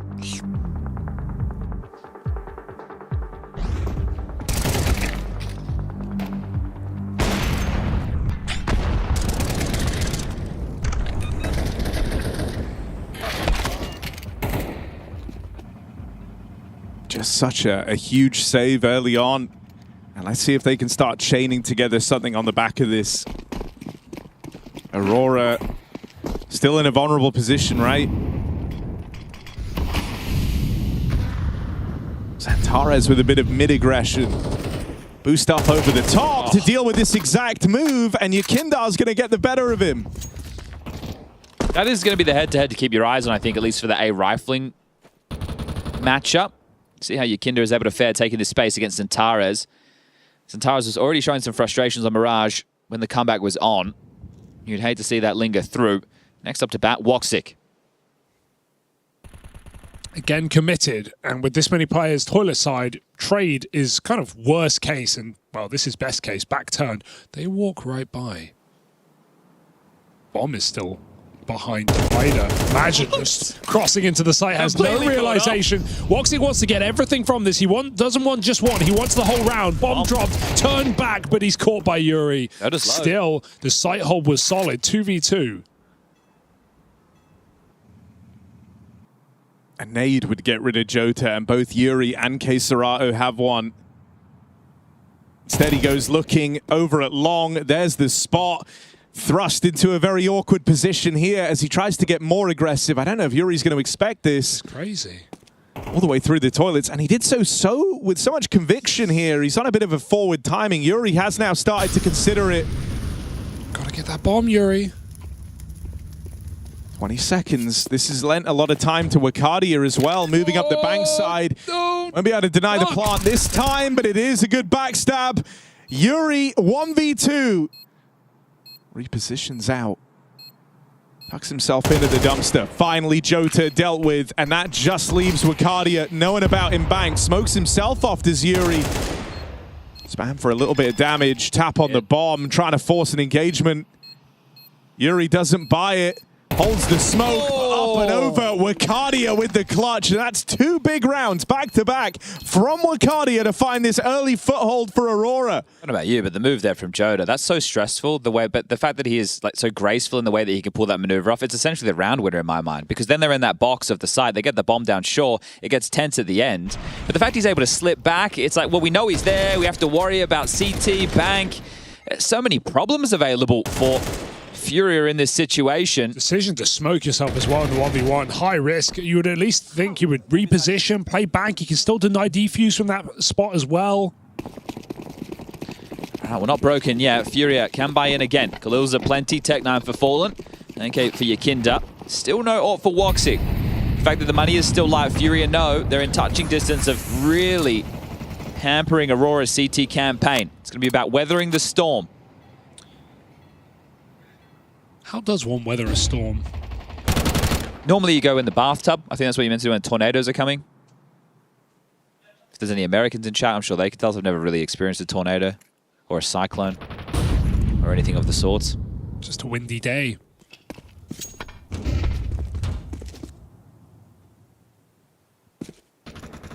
Well, this is the thing with Overpass. It's all about the T-side map control, isn't it? Forcing the CTs back off the lines. Being very diligent with the clears, so exactly what happened in the previous doesn't happen again. And that's what they've been able to get away with. Bit of long pressure. Oh, and spam at range. Woxic. A lot of damage done to Yakinda. They are looking to posture towards B. Coming through Monster. Wakadia ready for... Oh, why would he turn? Why did he turn? I don't know, Dan. Oh, they're really closing the distance, chasing them down. 2 players here, one more. Oh, God, Jota narrowly converts it, but he's low on health. And this low econ round might be how Furia stop the streak. 4 on 2 in the post plant. And it might just be a done deal. Aurora, I mean, these first 2 rounds they find come down to 1v1s, right? Both times it's Wakadia clutching up. And so don't have the money, don't have a solid leg to stand on.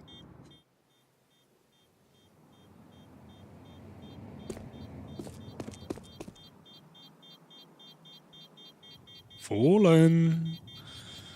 Fallen.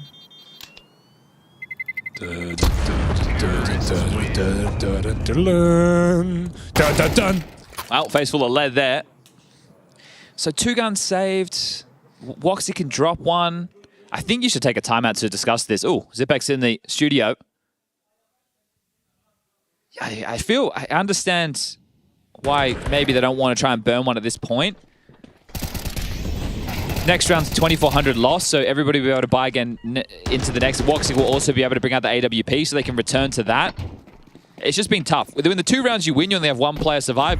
It doesn't feel great.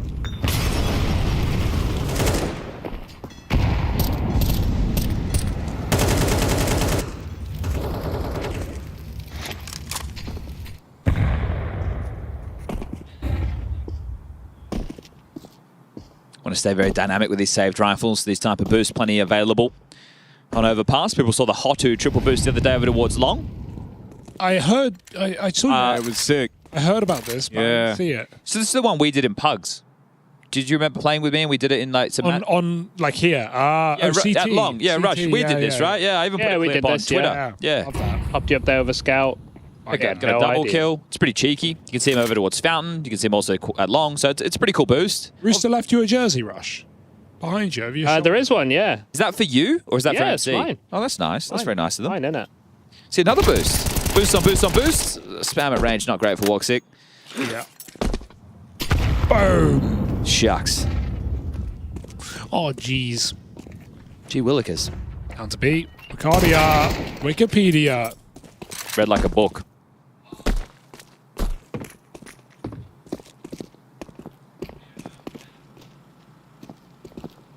Round over. Are we already nervous for Aurora? Yeah, 5 rounds T-side. Is great this early on in the game, right? I'd say it's bloody fantastic. Yeah.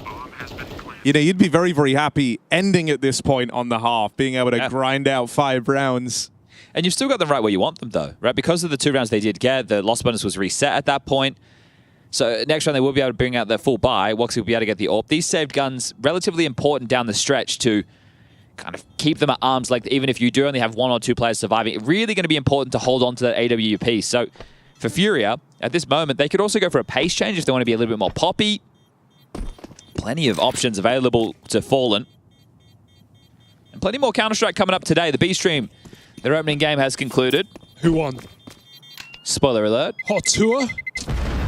Not Tour. No! Was that 1-2? That was 2-0, I believe. No, 1-2. Oh, yeah, it's elimination 1 game. Tour. Yeah. They're gone. It's all over. Norbert's out of the building. Norbert is... He's been escorted out of the building. The boat will not see another day of play. Well, I hope he comes back. Stronger. He had 9 months on the bench. Great tournament from him. And from the whole squad, really. Some big maps from How did yeah, Frontales play? Let me take a look for you. I obviously couldn't keep my eyes on that. Because I felt like Frontales had a bit of a dip in some of the games I saw. Was like instrumental in the stage 1 victory. Mizu also fell off stage 2. It's obviously there's a big step of an opponent. Yeah. I think that they were playing. Norbert top frag? No.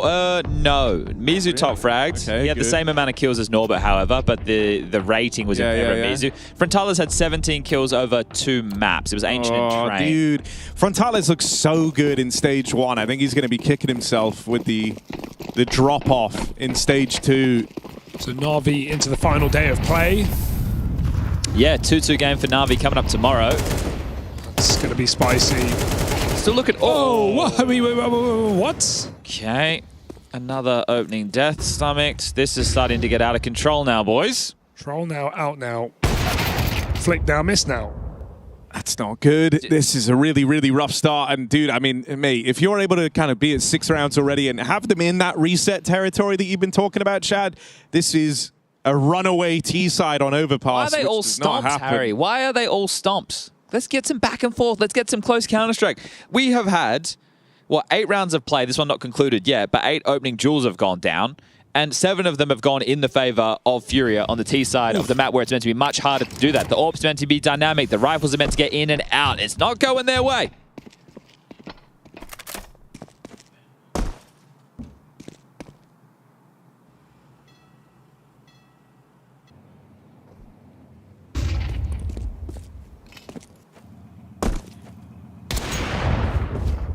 He's hit that before. Not today. You have to gamble in this situation, don't you, Aurora? It's a good gamble. Roll of dice, but that's a big whiff. Yep. We've had a few of those here. Aurora going cold. No one's hitting anything right now. They won't be ready for a 5th man in this site, but Magic, element of surprise only gets you so far. So I'd like to think 3 kills from the in-game leader, and he's got a fighting chance. Over the top comes Yuri to win the round for Furia, but we are going to have another partial buy right now out of Aurora, or maybe they feel they just need to start shoving and just buy throughout, but either way, I'll give everybody a fun fact. On this day in 2007, Matt was playing for French team Emulate at the World Cyber Games in the grand final against NOA, the Danish team, Zonix team, and they beat them. So both of those coaches at EPL. Even though Matt's an assistant coach, people might not be too familiar with Matt. Yeah. But it was a baller back in the day, boys. Coaching for Vitality Fair. There you go. Yeah. I didn't know either. Yeah. Oh, really? Just throwing out Matt's like, Matt. Yeah. Well, that's fine. Did you know, Chad, in 2009, Jeremy was working in the local Costco. Come on, guys. And he was serving up a great meal in the cafe section of Costa Coffee. I know I'm an unk, but this is a round. This is a round. I'm loose. 2v3. We're back in. Live in 5. Harry, just cast the round. Hey, Serato. Bomb at his feet here. All of Aurora looking on. Serrano nails 2, and now Yakindar's backstab gets that much more lethal. Madge's got to have eyes in the back of his head. There's no right way to look. Serrano dead, but there's the swing out of Yakindar. And this runaway T-side on overpass continues for Fury. A recovery there versus a low buy that was rapidly getting out of hand. Damn.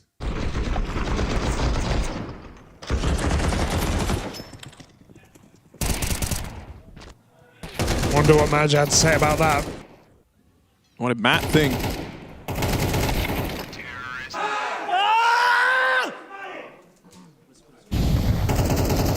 I think he's unhappy.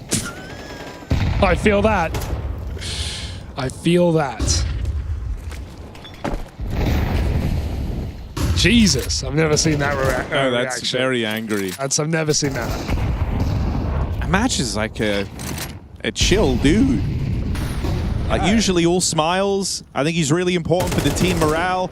And this is because he's had a couple of chances, you know, and Aurora in this whole series, they go from being lights out map 2, slow start on their pick of Inferno, really pick up the pace on Mirage. Overpass rolls around, and outside of those 2 Wakadia clutch rounds, they've had some moments, that one being the latest example of when they could have got this defense going sooner. Madger also knows like this just isn't enough on the CT side. Even if you win every other round of the game right now, you're still trailing behind in a very big way. So kind of nothing's enough here for Aurora.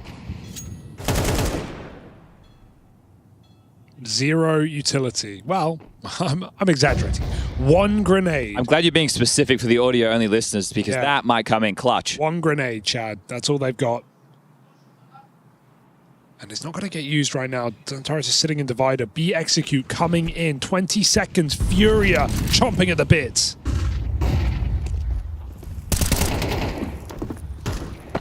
Here's the push.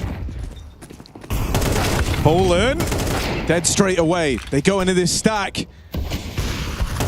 And Aurora look to withstand it. That yell powers them up.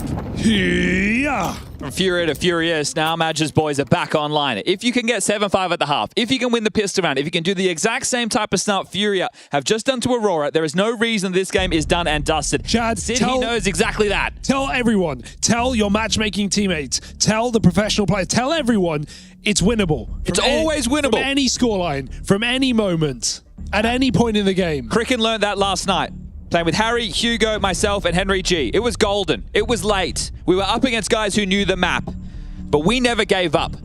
We stuck to our guns. We brought it back. We won 13-11. We celebrated, and that's exactly what Aurora can do right here, right now. This is their 14th event of 2025. They've made 11 playoffs. This could be their 12th. There's no reason it has to go down tomorrow. Nobody wants to play that final day. Nobody wants to be potentially up against G2, FaZe, Na'Vi, maybe even Vitality. That's true. Vitality versus G2. Mongols! That's going down later today. Huge matches. Money humbled. Eco taken. Gun round coming up next. It's not the question of if we believe. It's about them. It's not the question of if the fans believe. It's the question of these 5 players. Them. Even the coach. Are they believing? Santares mows down 2. Dips back, USP in hand. Bomb spilled forward. That's 3 for the round, and that should be that.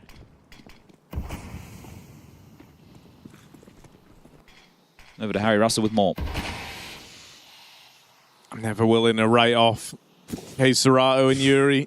With a Deagle and a Tech 9. Any round is winnable, Chad. Don't you laugh. Yeah, you can't go through the Cope poem moments before and then discount them here. That's true. And so if Furia believe, if deep down they know they could win this 2v5. Look, all it takes is one overextension and suddenly the ball's rolling. But Woxic nailing that shot. That's looking to keep it safe indeed. Madge has got a backstab as well, so Yuri dead. Get him out. And contained again by Aurora, this time flawlessly, getting out with 5 alive. in their desperate bet to recover this half as best they can. They're looking for 5 rounds. That's the best they can manage with the strong start out of Furia. It comes after some very tense moments. Honestly, you are still believing you can get 5. It's been a really rough half, but you've taken a lot of momentum. You win the pistol round. We're going to get a 2-minute break. You get to recenter. You get to refocus. They were good on Mirage, right? Sure, Inferno was about 2 hours ago now, but Mirage was just moments ago. Just channel that. Just win, lol. Forehead. 4 is behind in this case, looking for 5 at the half. AWP on Woxic, floating. Okay, the CTs making sure nobody lingering in that smoke, and there you go. Now Xantares activates that head-to-head. A man up, Chad. A man to the good. That's only the 3rd time it's happened this map for Aurora, and all 3 of them have come from Xantares.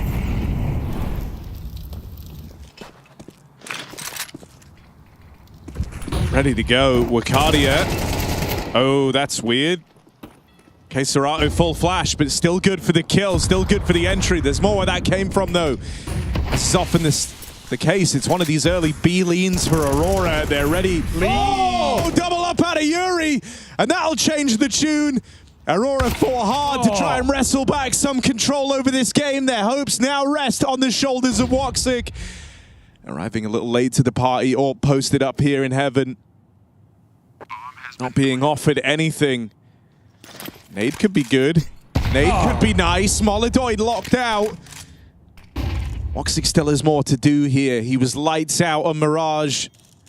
Felt like he just couldn't miss a bullet. See what he was trying to do. Right below. But up close, K-Serato locks in a dominant T-side for Furia. They want playoffs and they want them now. Can Aurora stop the charge?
One in con still. Two in con. Pushing. Too short. Yeah. Let's kill them, bro. Close the door. Wait, survive. One more. Can you peek? Short pipe? I'll pick. He's Monster. No, he's two. He's two? Yeah. Peek short pipe. Nice! Nice. We're starting a dialogue. Furia either locking in the playoffs right here, right now, or Aurora are running this back. And it all starts with a T-side pistol. I'm joined by Harry Russell and Hugo Byron. Let's get this one underway. Look, Chad, all I know about a game like this is it gets the people talking. 8-4 at the half. Furia dominant T-side. Aurora in the mud. Have they got their wellies, Harry? I mean, look, there were a couple of rounds in there for Aurora, a couple of opportunities where they could have walked away with far more in that first half. Maybe should have. You know, Madja back-to-back kind of clutch attempts to haul them back into it. That's after two crucial Wakadia clutches to open up their CT campaign. It's not a lot of road left to run. They're going to look at this. Executing into the B bomb site with 4-player stack for Furia. They're in the right place. Yakinda has the information over towards A. Here they come. Util in. Furia ready for this. Flashes. Go out over towards Monster and leave Aurora a little disjointed on the push. Wakadia, though, has slipped the net. Him and Zantares cook up the pistol. And in the blink of an eye, that stack is dismantled. Furia had all the info, the resources in the right place. And Wakadia broke through. That's the start you were looking for if you're Aurora. If you do want this comeback to happen, the pistol round felt like a requirement. You just played into a 4-man stack and you get out with 4 players still standing. Well, 3. If you're going to make that call as Aurora, you know there's a likelihood you're going into the stack. You didn't probe elsewhere, you didn't push back, so you know when you... Yakinda? Hello? Okay, wanted something a little bit more for his troubles. He's just going to dip back and hold on to this Kevlar. He'll be able to get himself a Famis. Keep it at 100? Oh, maybe not. Nope. How about 0? That actually removes a couple of threats right now. You have to rebuy the Kevlar when you die, Chad. Yes, you do. Okay. Yes, Good you to do. know. We'll be doing more Kevlar segments throughout. Some of people's favorite segments. I do feel like I did vindicate myself slightly because I just had old, outdated knowledge that I learned when I was a 14-year-old that I never bothered updating at any point in my life. You can never have too much knowledge. Well, and that's the thing. I like the fact that we were able to get there. Multiple people helping educate me on the modern armor requirements, but this will be an eco. So Furia want to bring out the rifles as quick as possible, so not going to go for the force. He's stacked with a flash. They missed the short molly. Boys, I'm a little bit worried. They go Monster anyway. This flash is for short, so unless Fallen changes his mind right about now, it's going to go very wrong. In it goes, but it feels too late. The flash connects. The Fallen pistol pops a skull. And careful! It's saved by Zantares. Aurora, not even worried. Oh, Madge, you getting... Wasn't there other AKs and Galils? I don't know. Yeah, I mean, there were. There must have been. I don't know where he went. Where'd he go? I don't know. He only walked away with a MAC-10. Well. Surely there was 2 AKs, 2 MAC-10s, and a Galil. Couldn't find it. Clearly. Yeah, where was he during all that? Either way. Let's go. He was in short pipe. There'll be no 6-7, but could be 8-7 after this one. First rifle round missed. Restrictive CT smokes. The Mollylands playground. Pretty simple smoke to miss there as well. So let's see if it costs them. It can allow quicker scaling out of Aurora. You can see how quick they're starting to hoover up this space, or any vacuum cleaner of your choice. Personally, Harry's a Dyson fan. No, you're wrong. Henry the Hoover. Henry Hoover, bro. It's the UK classic. Always got the smile on his face. Yep. Even have a little toy one for my son. Here we are, push into the bathrooms. Aurora have space, and they've done so pretty quickly. Staging area set for an A play, but Furia went and took the short info right off the top of the round, so that's allowed them a 3rd player up in this top site, meaning Aurora are going into the stack once more. This time, Molodoy opens, swift return out of Wakadia, who is going huge to try and regain control over this game.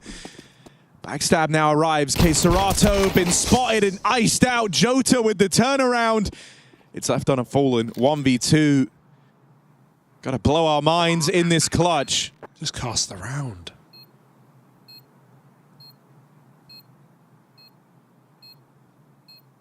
Both players out behind the dice box. Fallen goes fishing. First kill in. Santares has to step up and stop him in his tracks. Now we're down to a one-round game. And this is why you're always believing, isn't it, Hugo? Never give up, Chad. Never. It's a motto for life. Things might not go your way. People might not agree with the way you do things. There might be some heavy resistance. But you remember who you are, what you do, and how you do it. And put that on display today in the server to guarantee that playoff spot. And look at that. They're back. They are so back.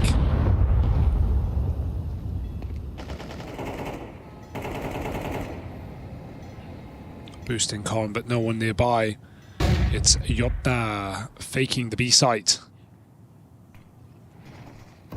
These type of rounds, these are the ones that hurt the most, and missed utility not helping the cause.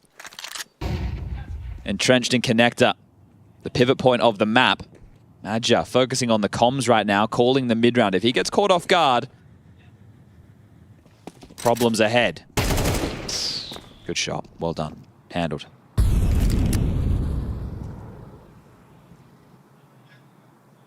I mean, more, you know, classic Madja 1-4ing on this T side. Now going to go link back up with the rest of his squad on the monster push. Jota leads the way into that crossfire. But dude, I mean, Wakadia's performance in this game needs to be studied. He has been an absolute monster. The first two the first two CT rounds they found in that first half, coming off the back of Wakadia clutches into this T side now. He's been a monster at these must-win entries. What a time for Wakadia to step up in a game that was becoming more desperate by the minute. Oh dear. Wakadia has been the one to look to. Obviously, Santares putting in work as well alongside him. But it's the Wakadia step up that feels super notable. See, this is obviously uncharacteristic to see Overpass being T-sided in this match so far, right? This could, the dial completely shift. Furia could shut this down now. We've only had 4 rounds of play in the second half. It definitely helps when you can get that T-side pistol, right? That's the leg up that we're talking about. And both teams being able to convert that. See us all tied up. Now the Molotov Orb equipped. Fallen, I want to say with just an SMG. It's turning into his signature gun at the moment, isn't he? There is a defuse kit on your Kinder. Almost full belts of nades. And the money not out of control for Aurora just yet, so Furia just need one.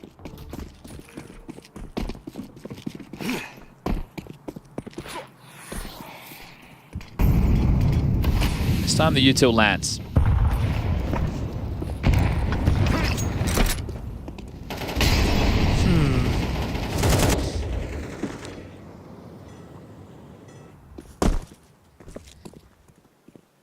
Yes. That's how they're very quick to investigate, right? That it's clear. Just jumping over, knowing it's all about posturing, because they're able to breeze through it. They can be the ones to start applying the pressure on the A default. Harry's not joking about these 4-1s, is he? No. I mean, dude, I think the other thing that feels a bit weird is that neither team really got the respect of hang on a sec. Are they boosting or walking through? Over here at long. There's something happening. Yekindar versus Santares. Yekindar had his number a bunch in the first half. Going to do it again here. Santares dead first, but now the rest of Aurora come through this short smoke. Yuri tucked in at the van. Will it be another opening for Wakadia? No, he stopped in his tracks. Takes Jota playing the trade game to open up the A plant, allow this bomb to go down at 3-on-4 post for Aurora. They've lost track of Yekindar, who strikes one from the tally. Woxic with a chance to backstab now. Will at least pick up that trade and secure the post plant for Aurora. It's loose now. Jota waiting on long. Jump check on Molodoi, spots him out in the open. Defuse being held. The full commitment. Truck plant, smoke down on it. And Aurora lose their bearings in that post plant. Cover's too good. Orp is just a wall there you can't get through, and even the nade doesn't break that smoke for the one slight peek he had from long. Furia, 10-second stick.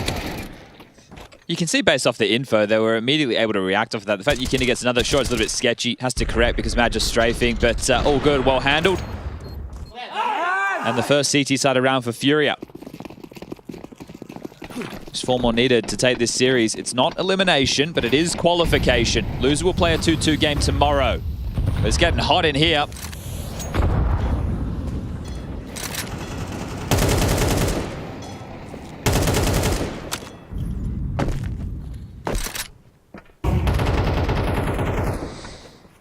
I think you can question the plant that they went for there, but they had to. Exactly, especially like Yikinda killed them from behind. Like you couldn't have planted dice, could you? There's no really other good plant to avoid to guarantee it, right? Because even if you plant off of the truck, left or right, you're going to get spammed. You're either open to bank or you're open to spam from stairs through a smoke. So the nowhere safe. The plant's not bad. The post plant is. That's the difference. Yeah, you just have to hope they don't get on. I mean, if they didn't have smoke, he did check from long, but yeah, there's a lot going wrong here. It was a desperate man down plant. Hold up, this isn't a 4-1, Harry. This is a 5-man. This is an all-in. Yeah, unorthodox, 5. out of the box. Uncharacteristic calling. Sending it. A little different. Molidoy flash. Didn't take the shot. So blind. Yikinda now is to make amends for it. Repositions out on long. Doesn't see the point in going down here, leaving them a man down in this retake, and so he just plays for control, plays to deny the space. Good. Smart way to go about it, and it leaves the site feeling very claustrophobic. Smoke will buy some serious time, but final nades to block are used by Aurora. Furia are going to attempt this one altogether. Final second coming through. Molly in. Jota forced wide into the crosshairs of Fallen. Very last second retake. Wakadia, 2 quick kills before he's silenced, and that leaves only Yuri. Not for long. Aurora still in this, fighting tooth and nail. It's another multi-kill round from Wakadia and Xantares. And again, you say Xantares, right? Because he's up top of the board. He's 20 and 9. He's having a great game, but it's Wakadia that's just had monumental impact from his positions in this T side. Stuck in that little corner on the spam. He gets 2 kills. Yikinda back from long, finds the kill out bank as well. Crazy double kill from him in that position. And it's enough for Xantares to close the round. I'm loving the energy they're bringing right now. They don't want to play another day. Bro, you just, you have to be acknowledging what Wakadia is bringing to the table in this game, how it's reignited Aurora's T side. Giving them something to celebrate, right? Maggio was enraged, but rounds ago, it feels like. The frustrations. Screaming. And that's now turned to hype, to excitement. They're believing they can make this comeback happen. And considering the way this stage started for Aurora, I was like, oh, this is a bit limp. So the fact that they've been able to turn their fates around, this will be a great victory for the squad. They're a playoffs team, but it's once they get there, what comes after? Oh, Fallen's about to be wrapped upon. Walkie walk. Out the B side. Got to dismantle this boost pronto. Yuri holds on for 1. And Keserato wide is cleared by Jota. It's Fallen. Low health, no business, but he forces a team kill. You'll take it at this point. It's a 3-on-3. A smoke still available to block for the plant. Can they get it down mid-site in time? It goes short instead. Over the top. Denied. What happened? It was too fast. Yeah, Yikinda was walking through the short smoke and he just braved it before they even started planting. He literally just was the guy to decide to take first contact there. That's a tough one. Money's in shambles. 1.7 for Wakadia, 2.1, 1.4 for Madja. Woxic and Jota on the higher ends at 3.6 and 3.1. Now this TK, you get it. You got to take him down. You don't want to get doubled up. Justified. But it's Yikinda just braving that smoke. Yeah, you see him waltz through on Molidoy's vision, taking the gamble, and it pays off. 3 kills in a second, and that round just disappears, as does the economy of Aurora. All this comeback might be for naught. Are they ecoing? What do you do here? You have 14-17. You can't buy full. You can't buy next. You don't have the room to make a decision. You have to just, I think you do have to full eco and just force whatever you can next round. Hope that a Xantares on an AK can get you a gun. This is a disaster for Aurora. Oh dear. They're going to have to do this the hard way now. The comeback, has it just been stalled out just like that? Oh, Yikinda knows he's up against what should have been a lighter buy, made the right call. Finds the confidence, and they're just going to shred them. Oh. Okay, maybe he didn't know they're up against a lighter buy. He didn't get the Kevlar memo, did he? Did he have armor? Head armor? Oh, dear. We did have an email coming in about that. It's from Keebware. It says, yo, ESL gang, ever since the Kevlar segment dropped, my life's been different. I don't queue without armor anymore. I wear Kevlar to work. My boss can't wallbang me with we need to talk. Honestly, the segment deserves its own HLTV rating. 1.9 impact, 0.0 eco loss, full utility usage, peak content. Thank you. Protect the Kevlar segment at all costs. The people have spoken. And so is this round.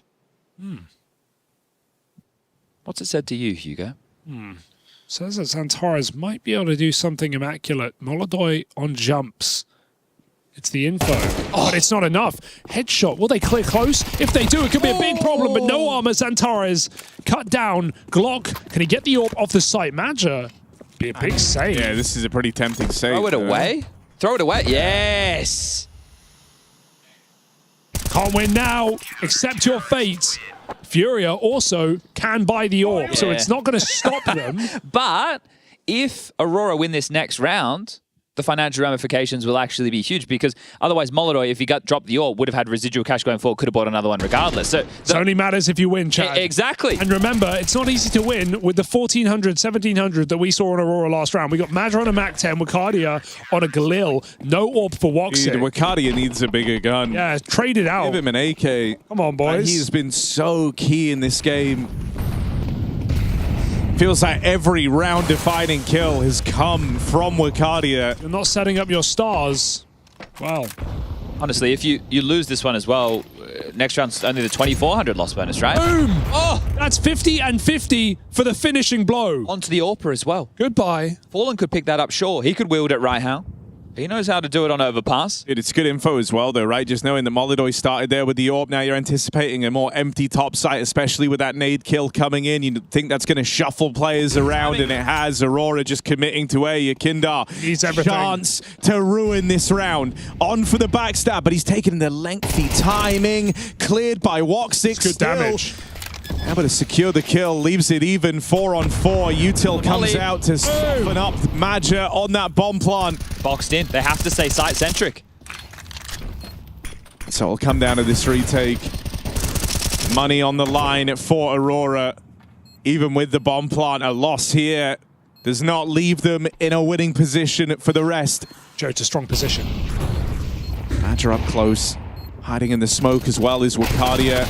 Madja with just a dink down range, drawing some attention in. It's over. To miss timing on long, but time runs out, and they're not going to get away from this. What? They won't be able to get enough distance. Everyone dies. The bomb. They're all going to go down. It's a costly, costly round for Furia.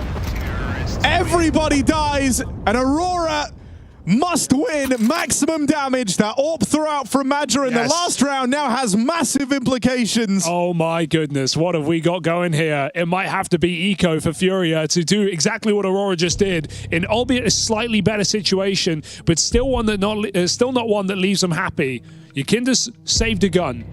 Yeah, he's dropped it. He's dropped it across. Yuri has it right now, but Yuri can buy himself. So Yuri should drop that for someone else. Hold on a second. Fallen has AWP. He bought an AWP at 5,800 exactly. So Molodoi's going to get it anyway. Wow, Molodoi, lucky guy. Fallen on MP9, bordering match point. I think I've seen this one before. Rerun?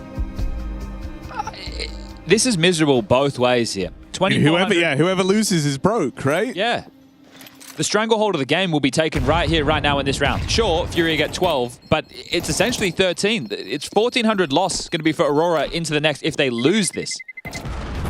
This is the game. And I'm not talking about Zaiwu. He's coming up later. It's all riding on this round. Wakadia on a Mac 10. Yakinda down and Con. I like this position change. He's been in long toilets playing flanks every single round. They've cleared him out. They're aware of him. They're watching their back. This time, a different position, one that's not been utilized. Playing active, popping his head up top. Xantares drops it off. Molodoi, it's your time. Yeah, I mean, look, he's been the first to fall in the last few rounds for Furia. But now is the only thing standing between Aurora and this A-site. Molodoi! There's number 3! Get him out! Molodoi sends him packing! That's what we were waiting for. And that's why they give him the AWP. Worth every penny. Aurora broke. Molodoi bidding them farewell. Surely that's it. Down to the final day of play, Aurora. You have diddly squat to buy. Your options are so limited in this situation. Check this sequence out again. He had a real mare against Flashes earlier in the piece, just getting caught out like a sore thumb. But this time, Combat open around the dice box. Lights him up. And fired up now, Furia, 1 round away from the playoffs. This is game. Okay, a wave as well. I can't believe should that. Be no way in hell Aurora long this out to overtime. An impossibility. With nothing but one gun, and it's on Jota. Xantares, Deeg, Wicardia, Mac 10. All this comeback from Aurora, all for nothing. But it's just Yakinda on this A site. It's just smoking 2 flashes. It's one man. They've been doing these contact pop. They've been playing off that first flash anyway. So this is nothing new. Yakinda loses vision. Molodoi on his way back up. The AWP gonna get here right as the sight hit is coming. Danger! Danger! Missed shot. Wicardia with another key opener. Oh no! Yakinda can't stop the spillover. The Tech 9s have broken through. That's just 2 flashes. Look at the weight they've just lifted here for Aurora. Got them into the site. Put it down! The smokes are still up. They're about to fade. Get it down now. Retake is on. Antares closing the distance. Oh! Yuri dead. Flanks too late. They only have pistols to work with in this round and a handful of flashes, but it might have been enough for Aurora. You had a moment of brilliance from Molodoi. You thought that had done everything. Well, now it's down to just Queserato. 1 versus 3, and he's lost the timing on Banks. Antares in behind him. Queserato dead. Surely, missed shot. Awkward. And Antares will recover. Aurora keep the game alive. I thought it was expensive tickets. This cinema is for free. Mate, this is Counter-Strike. This is the economical tug of war late in the game, right? 3rd map. Playoffs on the line. This is exactly what it's all about. And the fact you can get so much with so little.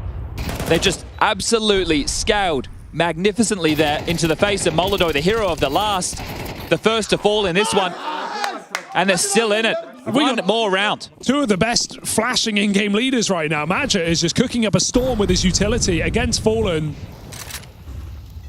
Boys, give us OT. Reset the cache. Make it no longer a question. Let's do this with rifles. Oh, they're pushing Monster. They're going to push Monster. Here comes the flash. Yup. Bang. Fallen dead. Queserato on the push through. A 2-for-1 trade on the Monster aggro. And you were maybe hoping that Aurora, on the back of that invitation into the B play, just commit to it and they go into that stack. But Madja, he sees things differently. He's called for a slowdown here, knows they're not up against a lot in this round, and so taking the pace out of it. I mean, just look at this bloody scoreboard right now as we go into what could be overtime. It's 22 and 25 for Wicardia Antares. It is single-digit kills for Madja and Woxic. Yakinda's got the only rifle here. He's in the right place. Antares cross out mid. Either trade with the catch. No trade yet. Oh. Woxic will provide. And now there's so much uncertainty for Furia. They don't have solid info as to where this is ending up. Remember, Madja planted himself outside of Monster from the very get-go here. Sent the rest of the squad away. And now he calls them back.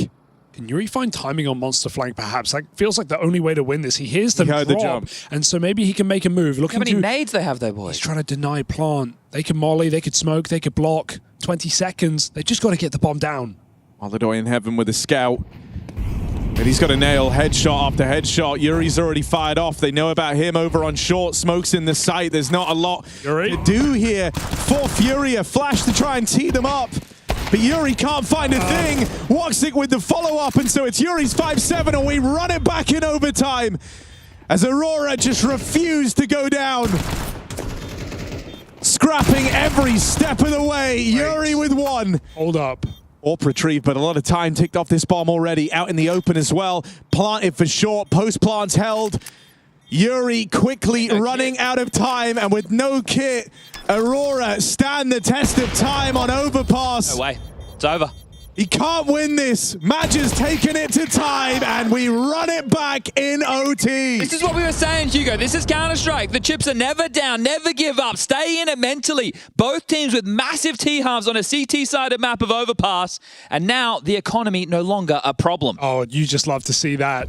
Rock'em Sock'em here into overtime. 2 dominant one-sided maps, all to deliver a banger in the third. I feel if you're Furia, you have to do an aggressive A setup. You have to play forward and stop allowing them to scale up through the bathrooms. That was your undoing against the lighter buys. Kinder's only done it on anti-eco, right? Like Blame F tier getting up on that party, looking for a fight, but for those eeks. We've got that AWP here in the toilet. Yakinda by its side is exactly what you wanted, Chad.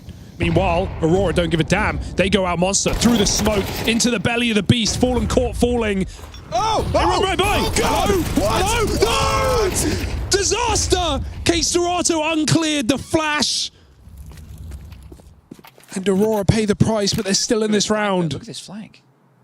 He's just so quick. I mean, this round is just off the rails already. Yakinda, So can he quick. add any more chaos? Because he's here so early. Madge is not even considering yet. Done. Oh, just turning now. Yakinda are in with one. Zantares needs the ace clutch, and they're closing in. They're all around him. Yakinda denies him.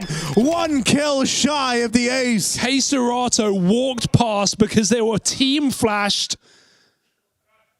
And he shoots 3 players in the back. Everyone take a breath. Settle this. The insanity is Look at this, starting. Chad. This is crazy. Zantares can't see a thing. He runs right. He's on his screen. You've got to give respect, you know, to the continued scaling there, sure, but the fact he's been able to pip that gap in the circumstances, that's divine intervention on the timing, favoring Case Dorato. He's been having a mammoth tournament. Pulling up his socks late, 19 kills for him. It's been Yakinda and Yuri towards the top of the tables. Molotov with a magic moment. I mean, like, that is such a gift of a round for Furia. That's like a Counter-Strike 1 in a million. You know, you don't spot him on the scale pass because you just flash for... It wasn't even a full flash for Zantares. You know, it got the rest of them. Everyone else coming out through Monster, they were full blind. But that, like, 1 second, a flash on the screen, Zantares can't see him, and Case Dorato gets to multi-kill as a result. It still comes down to a 1v1. Zantares was on for the ace. If he has his team with him there, that's an Aurora round. This is where we get to separate the men from the boys, right? Both of these teams on the T-side pistol, they had economic control on the T-side. Sure, back and forth more so in the second half of this one than in the first. But now that we see the guns out, we might go back to the norm. 1 round is all you need, Aurora, to make this one a possibility on the T-side. Oh, didn't glance him. Just missed it. And the adjustment being made, the CT starting 3 towards A. Connector, playground, T stairs. All a focus point. Don't allow Madja to get these rounds where he's slinking up through the bathrooms, undetected, exploding in towards that A site with good flashes. Yakinda. Honey, I'm home. Surprise. Back to this aggressive setup, but Yuri's been spotted, locked into the corner. Woxic's got him. I mean, Yakinda 9-3 in opening duels after that one right there. Oh, Molodoi backstab. Awkward time to discover this AWP in Con, and Madge has missed his timing to give chase. And I mean, these are the 2 heavy hitters, both dead first. Wakadia and Zantares have been responsible for so many of these Aurora rounds. Jota desperately looking for a solution, but he's been spotted. 3 players down here at lower with the option of bringing in a Molodoi AWP. The round only just starting for Jota, and it's finished. They might think it's a fake, though. True. But dropping in, Yakinda committing. 2 players now known about here for Furia. Madge just walking the walk. He might talk the talk as well. Oh, no. Sneaking behind, enemy lines. 2 players on his screen, but he can't hit a single bullet. And Yakinda with 3 kills from mid to B. And 14 on the board here for Furia. Both OT rounds so far. Aurora may have pulled it back. They may have won the unwinnable with just a single rifle at 10-12, but all of that could be in vain if we get a clean half of overtime. Just seeing the body language there, I don't think they're dejected, right? I think they're still believing in this 1 round. So intently listening to what Madja has to call. But as you mentioned, Hugo, they need something. It can't be clean against them, Aurora. The Turks need a round right here, right now. Considering how dominant the T-sides have been in this game as well, to find 3 on CT is a death sentence. thing that's just felt so impressive is... Oh, no. That's wild. Rare whiff. Think about how many of these rounds have opened with Yakindar alone at A. The fact that he's been involved in 50% almost of his team's opening fights and has won most of them is terrifying. But this round, they finally ice out a different player. It's Keiserato trying to make a move down towards B, and they softened up Yakindar right off the get-go with that util in mid. Molidoy having a back up. Orb with the reposition. Flashing himself for a fight. There's 3-4 players here out on the short side. Locking them with that smoke, but it's only going to buy him so much time. They can even try and walk through bathrooms on this. Oh, no. Oh, my God. Yakindar gets behind Xantares again. A missed window of opportunity. Molidoy's up. You've seen it sing from this position once already, and he's doing it again. Molidoy, triumphant return at the top site. Him and Yakindar go flawless on this CT half for Furia. 3 in a row. 50 kills between the two imports to this Brazilian squad. Unbelievable impact across this game. Yakindar, you cheeky man. And Molidoy doesn't miss. Fires through the flash for once, Chad. He's just been eating these flashbangs all CT side. Takes that timing shot, delivers us another multi-kill. 1 round is all it takes, and Furia go to playoffs. Oh, they've done smoke and double molly over towards T-stairs, so really wanting to stall this play. Molidoy in through underpass, AWP ready for the jump spot. It's a 2-3 setup of the CT defense right now, but postured with the bomb outside B. They're going to see what they can find. If there is aggression, get an opening pick, start collapsing on that side of the map. Skyball, incendiary lands, flushes out the pocket, nobody home. You said Molidoy is great at this exact shot. If Magic goes for the info play, he could succumb to the Molidoy orb back in connector. But won't attempt it. Rotate. Well, Woxic's been quiet, only 11 kills. Gonna need something out of him on the AWP, because right now, the search towards B, seeing if there's aggressions. Gets them nothing. Shots exchange. Woxic low. Molidoy gets his tag. He started it off. No HE on him to throw over the truck wall, but if Woxic repeats, he might pay the price with his life. Back on the angles, Antares. That's gotta be Molidoy it. so ready for the close walk. He's gonna look to finish it off. Woxic holds on. Back to B goes the bomb, and Yakindar looks to fake first. I mean, Yakindar's been so annoying to deal Oh, with. no! Not again! That's You it! can't keep getting away with this! Only Wicardia at Yakindar's B. pulled the attention back up. That nade will find him, but they're out of position. B-side's been taken He's about to get flanked. during this rotate. He's gone up. And they're going to realize way too late in the round. Bomb now planted and the penny drops for Aurora. They've been out-positioned. They've been outmaneuvered. They're on for a retake in the 3-on-3. With Keiserato already set up, he's covering Wicardia's exit. Can't clear this. This guy was instrumental. The whole reason is to Aurora making it this far, but Wicardia, it might all die on that swing out through Con. So much position taken by Furia. They own this B site, every angle considered.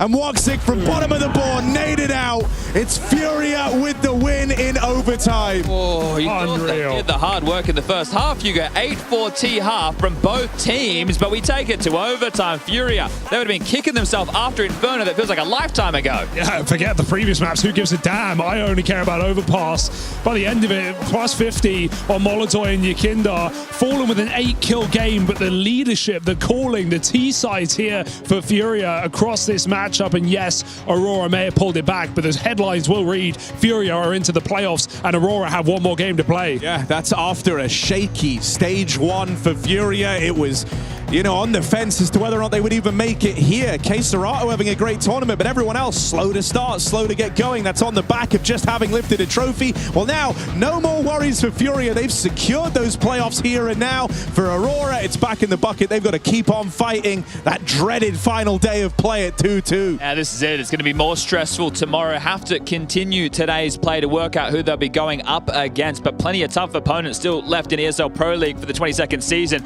We got Trace standing by with the coach Sid for the winner's interview.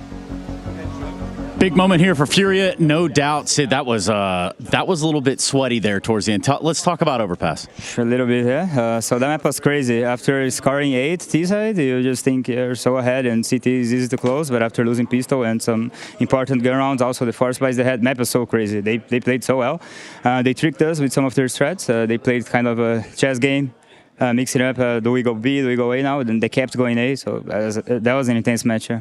Plus, there's this guy on your team. It's this guy, Maladoy. Like, he seems to be doing some pretty cool stuff. Is that right? He can hit some shots. Yeah, he's a good kid. He's a good kid. Yeah. So he's playing so good. I'm so proud of him. He's developing a lot. And Overpass is a new map for him.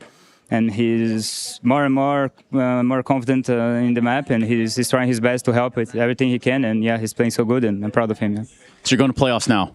What happens next for Furia? This is your second playoff appearance in 2 events, right? Yeah, we're so happy that we're hitting a lot of playoffs. This is so important for the development of the team. We know if we want to be one of the contenders for the big titles, we need to be hitting playoffs over and over again so we can get used to playing big matches and also get used to playing the best teams. And so this is a very important step for us, and let's see what we can do. Yeah, thank you. Floor's yours, bro. You know what's going on. Thank you, guys. Thank you for the support. Thank you, everyone in Brazil and all over the world for supporting us and giving us the strength that you guys give. And yeah. Thank you very much, Sid. Congratulations. Thanks.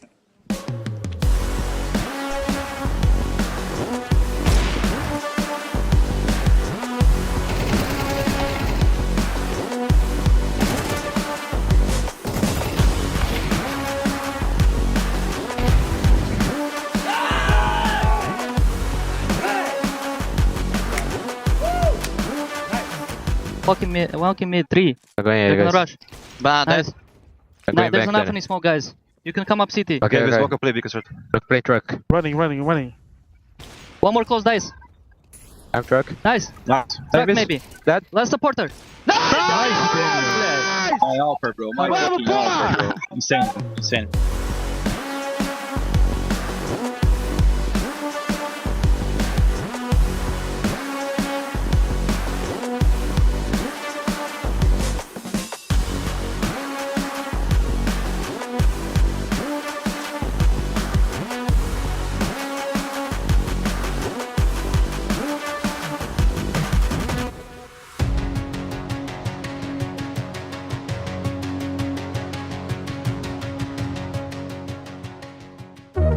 Hi, this is Basement Dweller's first advertisement. And our second drop is, it's up, actually. If you're seeing this, it's up. It's available on the ESL shop.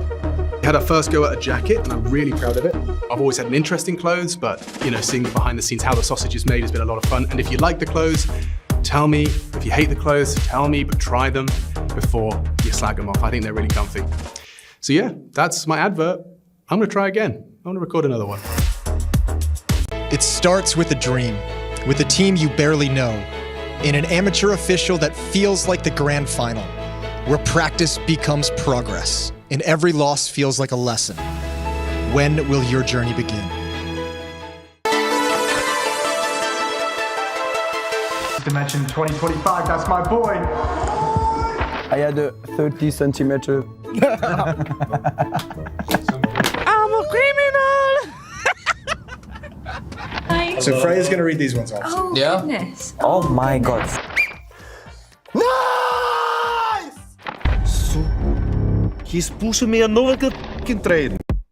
So, Mirage, I'm playing a short on the city side, and the Exertion is playing a connector, and then together we are both in different sides, but also together in the center of the map. Yeah, and this implicates that we have to communicate with each other, and yeah, we're gonna go through it a bit. I think first of all, it's the position fit me because you also move and you do some small rotations, and you're not only on short. And it's also you can do it individually, like fighting. You can just go out short and take duels, which is something I like.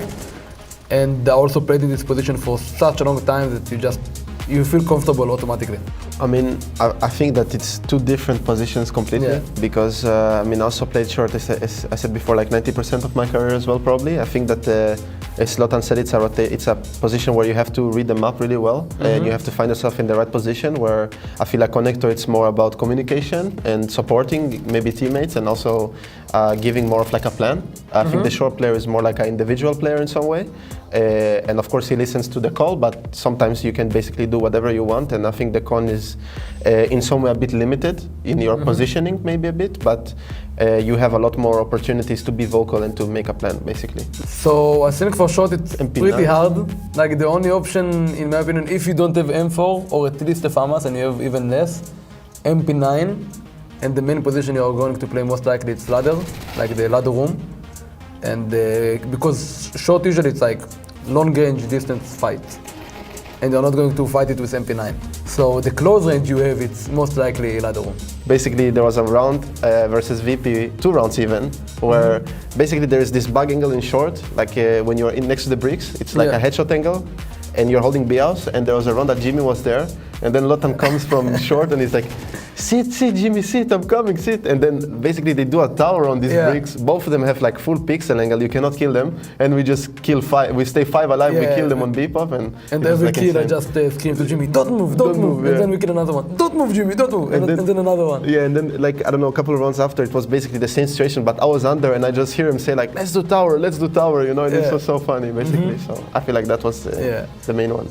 For con players in general, I mean, I'm not as experienced as maybe other players in that position, but I still think that I understand the sense behind it a bit well already. So yeah, you just have to make a plan. So you have to play together. You need to play off spawns. You have to play aggressive, but you also need to know how to play passive, for example. I think it's important.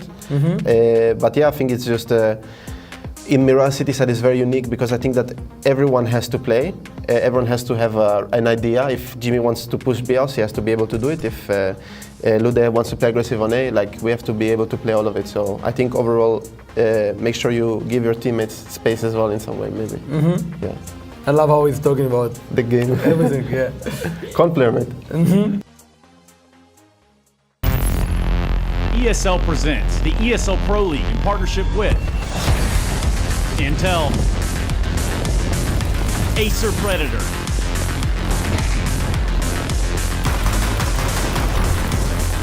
DHL, and Kadia.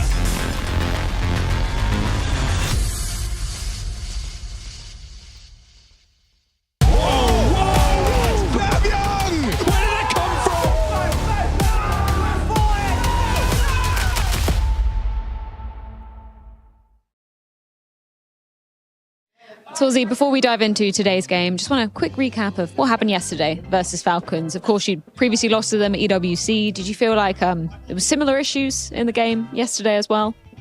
No, I wouldn't say it was a similar issues. I think, as you said, they beat us the last 2 times. It was the 3rd time yesterday, and I think we had the game in our hand, in my opinion. I think, especially on Ancient, I lost 2 one-on-ones, which I should have won, and I also lost the eco run where I give them the AWP. So I didn't play too good, to be honest, and I also took responsibility after the game. Yeah, I will just want to do better today. And I think on Inferno we played really, really great. I think we showed again that our Inferno is really strong. And actually that was a really good takeaway from us. And on Nuke, I think we were missing some connections between some players, for example, me and Sershan. I don't think we were the best duo outside, which is really important for a map like Nuke. And yeah, I think this cost us the game. I just want to ask about your own individual form, because you had a really nice quote, I think it was HLTV interview, where you're saying, you know, it's all about peaking at the major. For you, I mean, no less than anybody else, right? How do you kind of reset and, you know, learn from a game like yesterday where maybe it wasn't the best individual form, as you were saying? Yeah, I think the most important thing is being self-reflective, and I was. Instantly after the game, I knew it. I did a lot of mistakes, and I was really open-minded. So I think this is one of the most important thing, and I'm also not worried about today or whatever, because I'm still really confident. I know I put a lot of work into it, and I still feel really, you know, I'm in a good headspace. So I'm ready for today, and I knew yesterday was just a bad day for me, and I'm still working hard to play good. And yeah, self-reflection and being open-minded for feedback. Always incredibly important. Now today, you already kind of touched upon it. Inferno, you feel strong on that. That's going to be the first map 3D Max's pick. You guys have gone for Overpass. That's interesting. Can you talk me through the decision there? Or maybe I should ask Roland behind? No, I think, as you said, we expected them to pick Inferno, which is a really good map for us at the moment. And I think it's going to be a good game. And about Overpass is, I think we thought about in some interviews that we had a lot of practices on maps that maybe we were not the best lately. Before, but now we feel much comfortable, and I think we just want to show that we can play also really good overpass, which we can, and we are also really confident and comfortable on it. And I think they are also really good opponent to play overpass because they are really aggressive, and I think they will have some tricks in their sleeves, but I feel like we are ready for it. How confident are you feeling about the T side, which I imagine, unless something crazy has gone down, you're going to be starting T side, right? How comfortable is it to start T side overpass? I think there are some maps where it's not the best to start T, like Nuke and overpass, but like they don't know what do we have, and practice went really well for us, so I think we feel pretty good. I think Brolan improved a lot on calling and what does he want to do and how we follow up. So I think it's going to be good. Super excited to see how it goes down. Thank you so much for your time. As always, Torzy. Good luck versus 3D Max. Thank you. Alrighty, a very melancholic Torzy it felt in that interview, and I'm not talking about Cantaloupe. I detected like a little note of sadness it almost felt under his answers, but obviously breaking down yesterday's disappointing loss in great detail, and also some confidence for this matchup tonight against 3D Max. That's going to be the match we're bringing you. I'm joined by Alex, Machine, I'm joined by Yanko, YNK. Hi. Hey. Hi. What's up, guys? Good to see you, man. Yeah. I think it's interesting. I think the conversation has switched, in my opinion, a little bit in MR12 compared to MR15, talking about what Torzy said, maps like Overpass or Nuke and starting T-side. I think it can actually be beneficial because before, in MR15, you win the pistol and convert, it's only 3 rounds out of 15, but it being 3 out of 12, and if you can somehow win the first gun round as well, or all of a sudden you can be 4-5-0 up, that's half of the rounds already over pretty much, and you've done your job. So I think it will depend on the teams. Obviously, still mentally in your head, you never want to start T-side on Overpass, right? Because it can go wrong, but... Would you rather start T-side Overpass or T-side Nuke? Nuke every single time. Really? I think Nuke is... The thing for me is, I don't think a good map has to be balanced in terms of scores or whatever. I think you just need to have options, and on Nuke you have tons of options with what you can do on T-side. You never feel cornered on Nuke, right? It's just about whether your opponents get a good read and maybe are just playing for what you're trying to do or not, where things can go horribly wrong. But there's so many things you can do, so many smoke combinations outside, play on first timing, second timing, throw smokes, go ramp, go away, go down vents immediately, rush upper. Like, there's so many different things that you can do, where that's why Nuke is my favorite map. Yeah, and this is one of your favorite games. Before we get into game, it is that veto. Anything jumping off of the page here? 3D Max picking Inferno. Mao's obviously electing to start on that CT side. I think that's the problem for 3D Max, going for that Inferno pick. I mean, we heard from Torzy and saw Mao's yesterday against Falcons, and just in general lately, I think Inferno was one of their weaker maps when this lineup first came together, with Spinks coming in and Brolan as the IGL, but in the last couple of months, it's come, to be one of their best maps. Oh, they're on a 4-map win streak on Inferno, Virtus Pro, Rooster, Heroic, Na'Vi, the last 4 victims. They won, what, 9 of their last 10? Yeah, something, that would be 4, 5, 6, 7, 8, 9. Oh, no, that's 3D Max, okay. Well, they're playing the likes of... Rooster.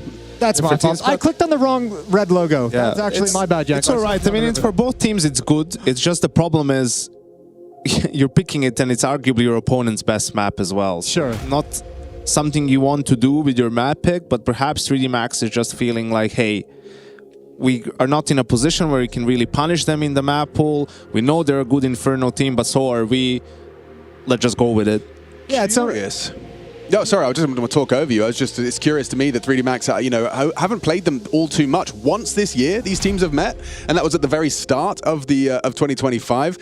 Interesting that since February they haven't clashed whatsoever. And I guess if you wanted to do the whip it out, the head-to-head of these rosters, albeit with a massive bucket of salt, is Mao's have been undefeated over the course of these 2 head-to-heads, only one of 2025. 3D Max changing their roster, obviously, so contextually, not too much tape, at least not in the head-to-head. Yeah, at least there. I don't know. This is going to come down, I think. I was actually, I don't know if you guys were. I'm still kind of thinking about that Torji interview. You gestured to me in the middle of the year because it felt like he was going to cry. No, me too. I got that sense. I don't know why. I don't. Yeah. Well, so here's what I've inferred was combining the energy Torji's of the Torji interview with the sofa segment where Torji and Zershan were sitting down the other couple after their win.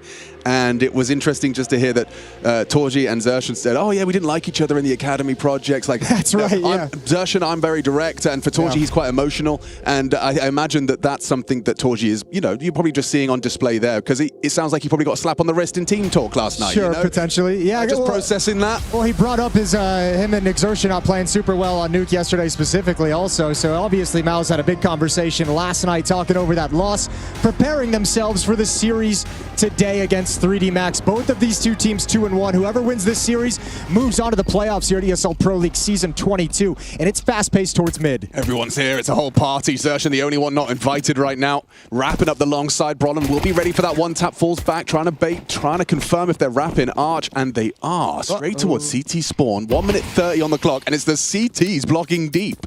It's nice to delay and nice to block, but how many times have you game planned this scenario? Like, they have CT spawn with 4. Where do we go from A? Usually you would think you maybe want to push mid, but now that you've blocked them, they can come back. So this is a weird scenario. It's very awkward to mid-round this, but they have Maka in apartments. Luckily, I don't know if he's going to be much of a factor. He has been spotted out now, so they get confirmation of presence in apps. Torji ready for that boiler fight if it's provided. A jump off of bouncing his head off of the door frame. Evasive maneuvers, and it's not going to work out for Exorcist. In fact, comfortable for Mouse in general. Spinks gets a second on his USP. Jimmy fills the feed, and Gravity piecing. Yeah, getting a bomb plant, maybe just getting a kill. Yeah, a kill would be great. That round, I feel like Mao's played such good teamwork. Such good teamwork. Spinks backing up Torji as he steps into Boiler. You have Torji kind of backing off. They're double peeking and fighting. Just teammates covering each other the whole way through, and that's a pistol for Mao's. It was a tough one to read for 3D Max because they're running up mid, going long into CT. They're not really fighting with anyone. Gravity finds one kill here. Spot Spinks. Oh, running out of bullets. There we go. One plant would be huge. Yeah, it would be. If he get one more kill, didn't know he was in pit, still alive for the moment, needs this clean, not going to happen. Right, and they don't see anyone, so they're thinking, well, this is probably a 3B opening or something. Like, we should have fought someone if they had a heavy A setup in the pistol.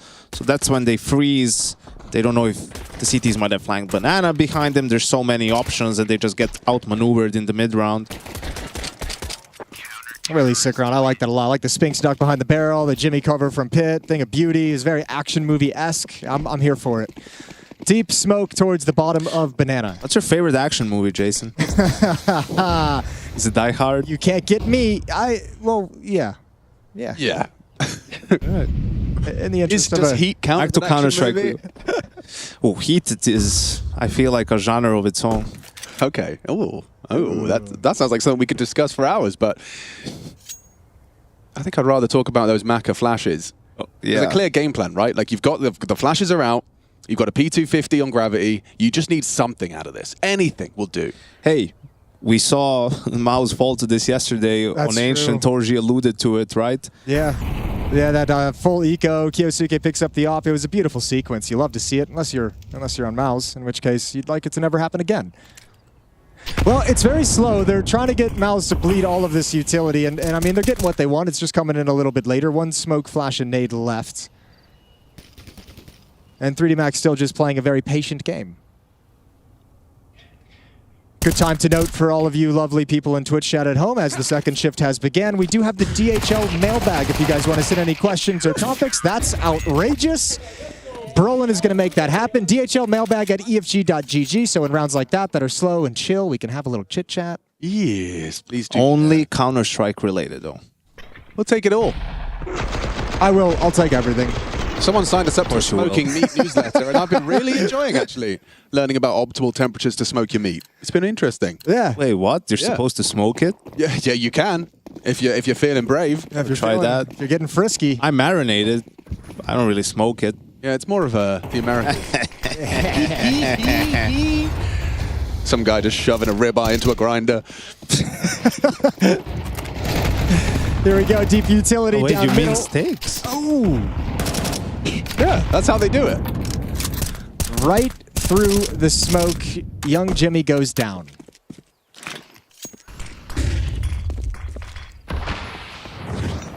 Maybe they just misunderstood, you know, when they said that the stakes were high. It probably did, yeah. I just unironically dabbed at the end of that. It was such a proud dab. Oh my god, a dab of pride. I hope this camera is working and we can get a replay. No, yeah, maybe production if we get a replay. Oh my god. It's a strong dab. Unironic dab. That's not seen in years. 2025. That's crazy. Unironic peek from Exertion to grab himself one kill. The lone defender. Flames are down on the ground. Nobody wants to test it. What? I'm actually surprised Lucky didn't just kind of step into that fire for that fight. But Exertion's going to get another shot at things as he plays for the retake. The retake. That's what they call it. We're going to be seeing them go for the plant that would enable the retake. In the meantime, Gravity and Torch, you're just hanging out on the other side of the map. That's nice. They're having like a little date, aren't they? It's a little picnic. Yeah, just looking at the apartment, seeing if anything tickles their fancy. Eat at the top of the ramp. Oh no, the timing. Come on. Flash and go. Or no. Yeah, there's Spinks and Brolin having a look, but it doesn't look like they're going to be giving it much more. One more flash will go. Brolin goes through. Oh, hang on. Awkward for the pool fight. Very nice from Brolin. A little burst. Exorcise, however, set up for the 1v3. Clean on the first. Multiple bodies encroaching. No time. Very sensitive mission. They need to get on the defuse. Does he have it? I think he's got it. I think it seems to be so close. Oh, yeah. Oh, yeah. Oh, yeah. That was a Kool-Aid man, I think. Oh, yeah. Oh, yeah. Oh, no. That's those little flank battles on the other side of the map are always kind of fun because I think on one level, like that lurker probably feels like on some level he's like, you know what, he killed me, right? I lose, but he's out of the retake. Like that was kind of a 3-on-3 retake that whole time. Torji shows up very, very late for things. Just in time to defuse the bomb. Just in time to win the round, unfortunately. We get that Torji AWP out, which is going to facilitate an early 3. Actually, no, it wasn't a 3B start. I guess you could argue it was. It's just Spinks leaving nades as he quickly trots back to B. Excuse me, to the A side of the map. Two-man short setup.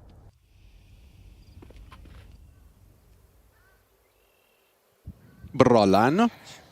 Oh, that was a good roll. It was a good roll of the R. Mm-hmm. Or they call him Ludde. Okay, everyone take a screenshot of that flash lineup, but you can all throw it at home. This is a very chill round openings for 3D Max, I feel. Contrary to what we normally see from them. True. This has been very laid back. And that's quite the opposite, actually. Maka just goes round in the corner, commits to the first fight. He finds Brolin comfortable body shots to dispatch. You gotta call this off. You didn't break in on your thrust, and now there's that entire stockpile of utility that Exertion has to just ruin anything you want to do from here on the next timing. So it's time to back off and reset on the map and see what else is out. See what else is out there. I've always wondered what you're supposed to do if you don't break through on your first thrust. So you can go back, try a different approach. Try again, yeah. Right. A couple tries. And then I think maybe you want to sit back and think about why. Yeah. Why you're not getting in there yet. Try to force it through. It can be pretty painful. Right? You see how much utility was there for the side of Mouse. Right. Extra player. Oh, wait, what? It was just a little bit of showing some leg. Liver of Brolin. Brolin's a little confused on that one. You heard it. You heard the flash hit him in the face. A good read from Exercise. Good ears. Good ears. That's a compliment you don't hear all too often. It's a good one, though. I wish someone would say that to me, personally. Yeah, you got good ears. Torshi's got to save. He's got to back off. Jimmy's nowhere to be found, other side of the map, so the op is critical. Haven't seen Torji get going with it yet. Plenty of opportunities remain. Plenty of money for Mouse as well, so just keeping this weapon at hand is another full buy moving forward. This one hurts. I mean, there were 5v4, 3 guys on B, and it just collapses, really. It's funny, you know, last round you felt like 3D Max should have won it, they end up losing it. This round it's the other way around. Finally breaking through then. 3D Max first round on this T side of Inferno. But you're right, Jason, it is kind of contrasting with the typical characterization of 3D Max, which is more pace and in your face. And even in previous Infernos on their T side, they just felt like they were just waiting for the first like barrage of B util and then just gunning it. Look how little he's working with off of that. That's a bummer for Brolin. Brolin's like thigh sticking out a little bit. Suck in that gut. There we go. First round for 3D Max on the offense. We're back into the buys, round 5. If Torji gets going on this off, they're going to have to go into that faster pace, I feel like. You're not going to want to just sit around and get picked off and peeled apart by Torji.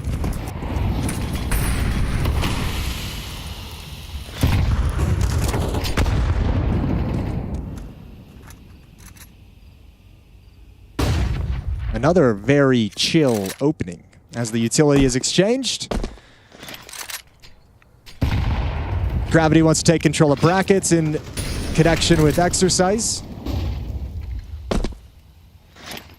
I see Torji go over towards B. They're making a play for top banana with 3 players there. Ooh, that's a dink. We love that one. We love that noise when you spam through a smoke. But look at this play. If the communication is not there, footsteps are heard, all that jump almost punished. But a nice job baiting out the shot. Things go stalemate. Torji rattling off a shot. Lucky sees that as an invitation to progress. Incendiary buys time. Looks like Brolin is considering leaving Library. This is the gap they're trying to force, though. He comes back. His sixth sense gets him back on the line just in time. Can't go for the double up. Asking too much of him. Maka catches it. Spinks and Jimmy most likely to be tested here. It's Spinks ready, needs a multi. First one's free. Awkward. Damage inflicted. Spinks and Jimmy collapse, and so does the site. Hang on, Zershan. No one ready for that one. Just rounds the corner, a clean headshot onto a body, and the follow-up. This could get clutchy, though. Oh, it's there. He wants that Library shot. 2 players coming in. Torji with the AWP in the back lines. Ducks down.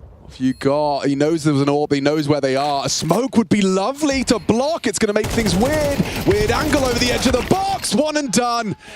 Okay, messy from both sides, but Zershan's the one that leaves with 3 kills and another round for Mouse. Just like he has had that smoke the entire time. Like he could have smoked small pit while they were going up mid to split A. He could have smoked pit, bike, so that the pit player cannot play and can't shoot at his teammates long. I was like, is he going to use this smoke or is he saving it for the next round? I reckon, honestly. And then in the end, he uses it when he's just supposed to try and shoot them in the head and have his gun out. The best part is it gets stuck on the wall. It doesn't even bounce, so it leaves a big gap on the left side. That was my favorite part of the whole course. My suspicions are that someone told him. Really a teammate probably said, got smoke, and he said, you do have a smoke. That would have been really nice in multiple occasions. You have said that 20 seconds ago, maybe? Yeah, maybe. Right?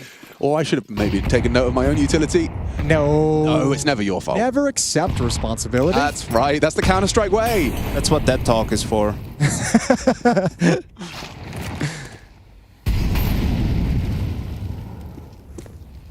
That would be a great name for a podcast from Brazil's Dead, wouldn't it? Dead Talk. This is pretty good. That would be good. That guy has a lot to say. Yeah. One day. Yeah, I've already told him when he retires he needs to write a book. He should. Dead Talk. You might as well just buy everything now. The domain name. Honestly, get the domain, lock it in. Some people make like a living off of that, don't they? Oh, hell yeah, they do. Just, I guess you have to have foresight or like research or something. Oh, yeah. All of that. No, thank you. They're going to try and blow in. They're going to try and beat the smoke. Here we go. Spinks is waiting and spam down right through. Easy kill onto Lucky. Body has slipped towards CT, but it's just a deagle. And there's no pressure to force rotations quickly, so Brolin should clear it. And he would. Well. The only time you don't clear that when you come over, the only time you don't necessarily need to, is like if the pressure is on so much that you just can't spend the time and you have to get in. Otherwise, take your time. Clear that corner. And I actually like what 3D Max has tried to do a couple of times. They're trying to surprise Mouse with the timing. Here they throw the CT smoke from far and just try to explode. And we had the previous round where Mouse was throwing top banana retake nades, like car retake nades, and they're just flashing through it and trying to get into the bomb site. But both times, Mouse wasn't really caught off guard. They had good positions to counter it, to throw defensive utility and sort of stop 3D Max in their tracks. So a more conventional approach perhaps needed. Potentially, but I guess that's always been the question around 3D Max, right? Like since they kind of burst into the scene earlier this year, or, and had their initial run of form, it was kind of like, felt like it was based off gimmicks. So it always felt like they had to go back to that more standard style, right? So if you're still throwing that in there, I'm just wondering if they've developed it enough for it to be useful in this situation. Well, we heard from Maka in that interview, and Gravity, the coaching game leader duo. Yep. in control now of the way they're going to play and about getting everyone on the same page. And you know, some words from him in this timeout. Could go a long way. Could go a very long way. It could. Malco had that nasty round yesterday with the AK-47. I'd love to see him getting back into that, using it like an AWP with some one. It's not happening again. Yeah, just give me like one round of it, you know? You can tell how surprised he was by it. Like, that was it. For this year, that was it. On the AWP, though... I used up all my AK powers in this one moment. That's how I feel about Deagles. I have a Deagle round, and I'm like, that's the one I got in 2025. There it is. Don't want to push your luck. Looks like Maka does want to push mid, though, and Torgy's already on this line. I wonder if Maka's got a way to approach this. Feels like Maka's favored in this. Yeah. Not Maka, excuse me. Well, again, exactly like you said, Janko, trying to screw with the timings, trying to peek right before the smoke pops, see if Torgy's maybe going to fall asleep at the wheel, thinking it's going to be covered. He's on the line. Yeah, it's coming. Yeah, Torgy ain't going to get caught by that. It's too easy. An opening kill, and especially when you've just, you know, saved 3 rifles in order to have a second bite of this cherry, and you're already having the mood soured. Not going to be feeling too good about it. The fact that Torgy's braving a reaggress completely on his own here, he's not falling back, even though there are some Tech-9s in play. Will he be able to take a pot shot, fall back out the arch? 3-quarter smoke, not going to remove sightlines and info from Torgy here. Lovely work. I felt like the only reason they even bought was because they had enough money for an AWP. Mouse is not really in reset territory anymore. 5-1 down. Perhaps just go for a half buy and make sure you have all the guns. Or hit 2 wallbangs. Go on, go for the Cord Zero wallbang as well. Go on. Ooh, that's a nice shot. Yeah, that's a beauty. Another one for Torgy. Fish in a barrel. Ace. Yeah, go get it. No one else is allowed to hunt him. Hey, get away. Hey. Oh, beat the nade. Beat the nade. Beat the nade. Oh, it's exertion. No wonder they're angry at each other all the time. I would be too now. He's got a reason. Oh, it was insane. It was insane. Just so comfortable for Torgy. Like, the crosshair's in the right place. He's just clicking. Bang. The one that's most impressive to me was this one on the short jump strafe bait. Yeah, that was nice.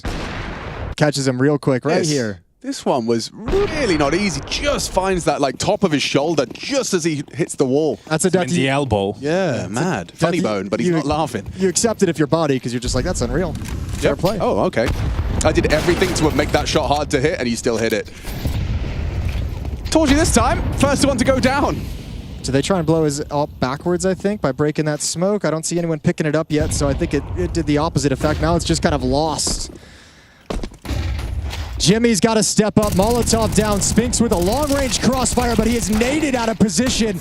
And those pistols swing wide. This is a great round from 3D Max, and it's done. As soon as they let loose a little bit, play with pace, even though they were only on a half buy with Tech-9s, one missed shot from Torgy, and all of a sudden the defense collapses. I wonder if it's frustrating.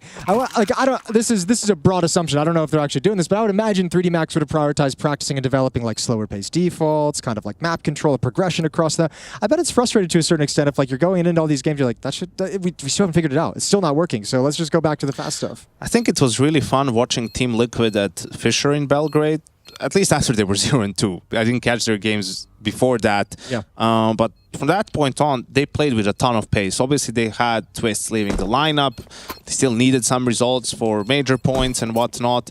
And they were 100% committed to that style. You know, as you could see in the semifinal against the Mongols, I think it was Dust 2. They were losing heavily, and they didn't shy away from it, even coming into map 2.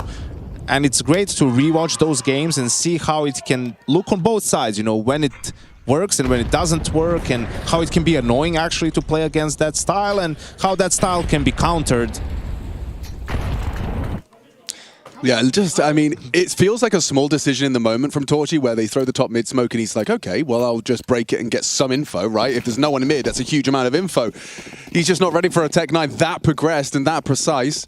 And it does lead to 3D Max's second round with just Tech-9s. Yeah, the Opera, you're thinking like 100% I can take one shot and get away, and just caught by a great double tap. I think that's both rounds 3D Max have won have been with Tech-9s and upgraded pistols, so gun rounds not going super well from them, and this is a great play from Yimfat. He's just pissed off, man. He got spammed through the smoke. He got killed through the wall in bike. I'm gonna bring the aggression now. Hello? Oh!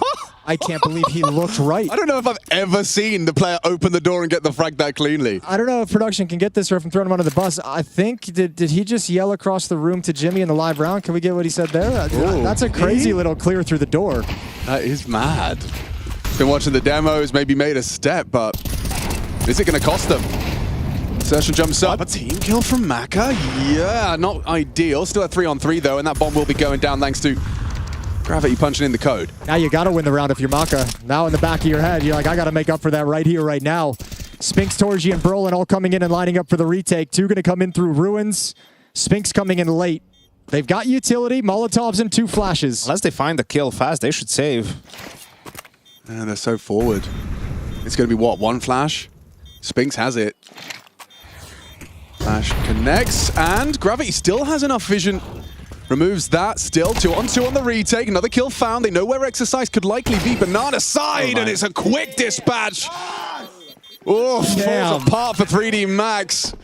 Yeah, and that team kill probably is going to be feeling extra awkward now. Yeah, they might actually even just save if that's a 3v4 scenario. Brutal way to lose a round, especially there's such a sharp shot from Spinks. I can't believe he cleared that. Yeah, man. That's wild to me.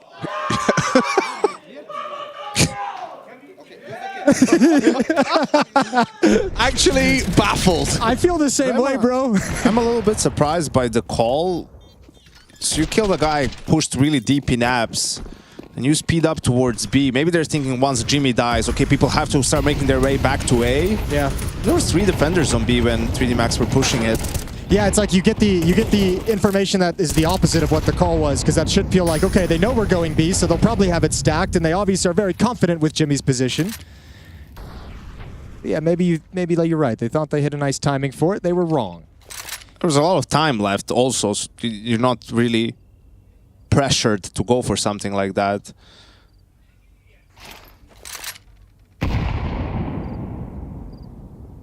Gonna have to be one hell of a flash with this setup. One of them's anti, so feels like it's a certainty one of them will have vision. It's Zershan staring at the wall. Brolin first contact.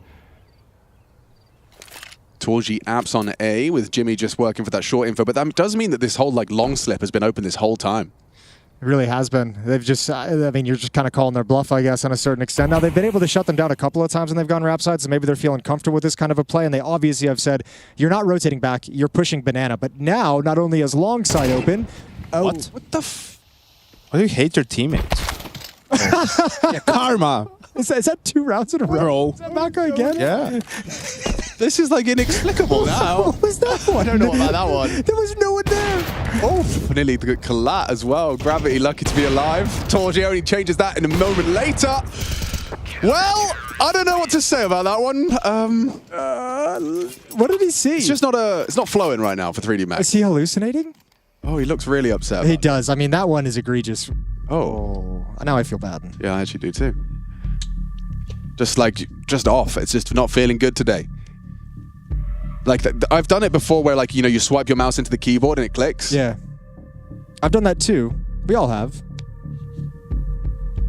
Do we have a replay of that? It was a strong burst though as well, right? Normally it's like you get that one shot, TK, and you're like, but it was a nice shot, bro. Yeah. But this was a full you're running out of spawn, you're trying to buy something last minute, you slash your knife, and oh, sorry about that.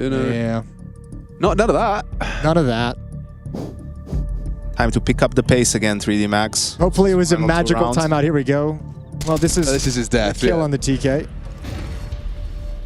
Bang. I mean, impactful rounds from Torji's up on the CT side. That's another one added to the tally. I mean, that's such an easy defense, though. Mouse will never know it in the moment, but that kind of a TK in that situation, and then the immediate kill from the flank as well, just that just destroys a round immediately.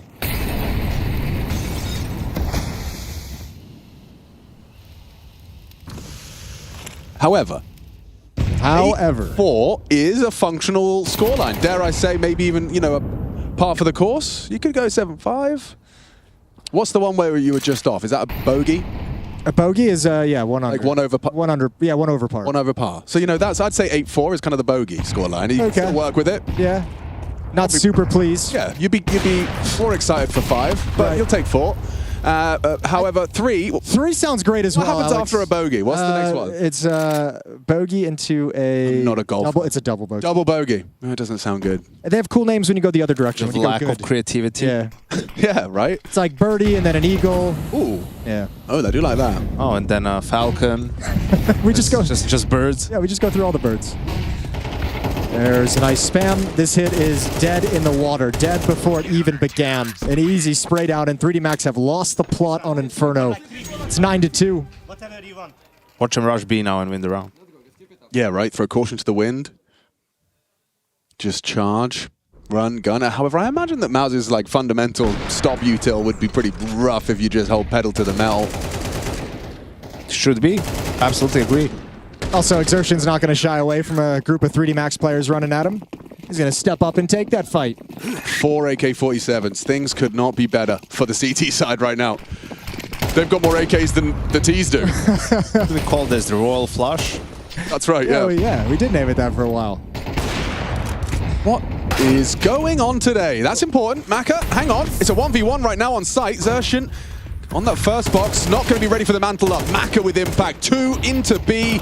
It's their best chance in a long time for this final round of their attacking half, just to have something to work with. Yeah, Maka with his double kills so far. Bomb being planted.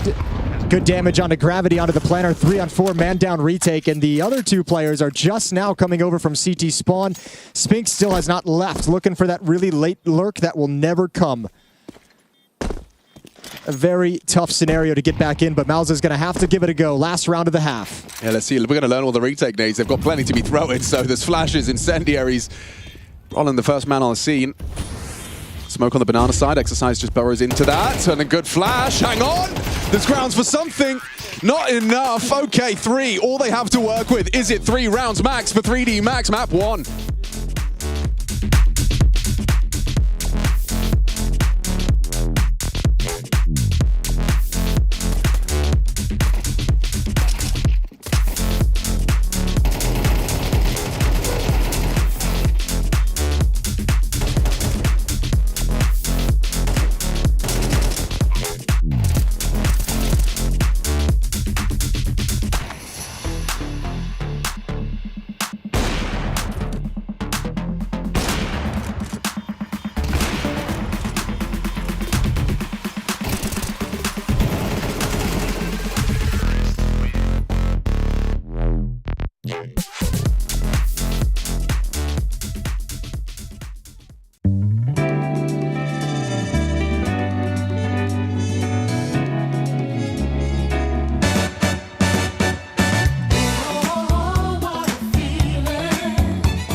That was lovely, a little bit of soul. We interrupt your musical to bring you some Counter-Strike. We've got a second half. It is the first map, and it is our third game of the day. ESL Pro League's 22nd season, and Mao's playing for what would be Legacy, as well as, of course, a trophy eventually. They're looking to be the winningest Pro League team of all time. Yes, the Never feels like a real word when I say it, Jason. Winningest? Yeah. It does feel like you just kind of made it up, like you just learned the language, and you're like, this sounds about right. Or like a toddler, like who's wanting to talk about the egg and spoon race. I'm the winningest of all time.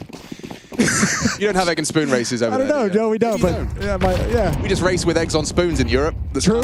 That's kind of a fun thing. Yeah. Well, Body's getting off to a good start. Nice headshot on the retreat. However, he has allowed Mao's into the bomb site. So even with the man advantage, still going to be a tough retake. There is no kit for the CT side. A little bit of utility to use and smoke flash. Body spots out one. Exertion cannot afford to go down at this point, but that's a nice kill to bring things back. Flashes out, Torji, an Exertion in a crossfire, tagging away. That Spinks popping up, and they're going nowhere. 3D Max gets stopped at their first step. Double digits for Mao's at a 7-round lead. And I think that halftime song perfectly describes the mood over in the Mao's camp. How I'm feeling. It was if you wanted something for 3D Max, you probably have to go like loneliest day of my life. What a terrible feeling. No, I actually loved it so much I asked for the track ID. It's called What a Feeling. You can find it on Spotify. It's from the album Whole Lot of Soul. Whole Lot of Soul. Whole Lot of Soul. I bet that whole album bangs. I bet it does, and so does that shot from Mac. He's trying to claw himself back into the... He's got one more TK to make up for. Yeah, you're right. You're right. But if this one leads to a second round conversion, True. It could be cooking. And we'll just call it even, eh? Kind of need more than just the one scout headshot, though. It's going to be gravity and body likely tested. That was the smoke. Gravity has no nades. And no HP. Yeah. They really could have used body. And Desertion just heard Maka rotating Speedway loudly, so they know that there's going to be likely to on B. Not falling for the fakery, just walking on in. Just not scared either. So much confidence, got the better weapons, got plenty of utility, so they're going to bait Exertion a little bit to get him some a leg into the bomb site. Oh, what a feeling. Can we just play it while they play? Maybe, like, is that, maybe that's not professional, we should remain professional. Maybe on the B stream. So the bomb's going to be likely making its way in. Yeah, Brolin clears it out. Everything's fine. Once the round's over, which it feels like it kind of is. But 1 HP. Round's over. It's very over. Let's get it back. Jover, some would say. What a feeling. It's a whole lot of soul. I want the song that they normally bring us in on, Alex, that we've been listening to the past couple days. That one bangs. Oh, yeah, that could be my intro song to every map for the rest of time. And I like the rave song, but only when they switch the cameras to the beat during the halftime. That's old school stuff. Yeah. That's like back in the day of observer dancing. That's how Prius basically started his career. Was That's what he's known for.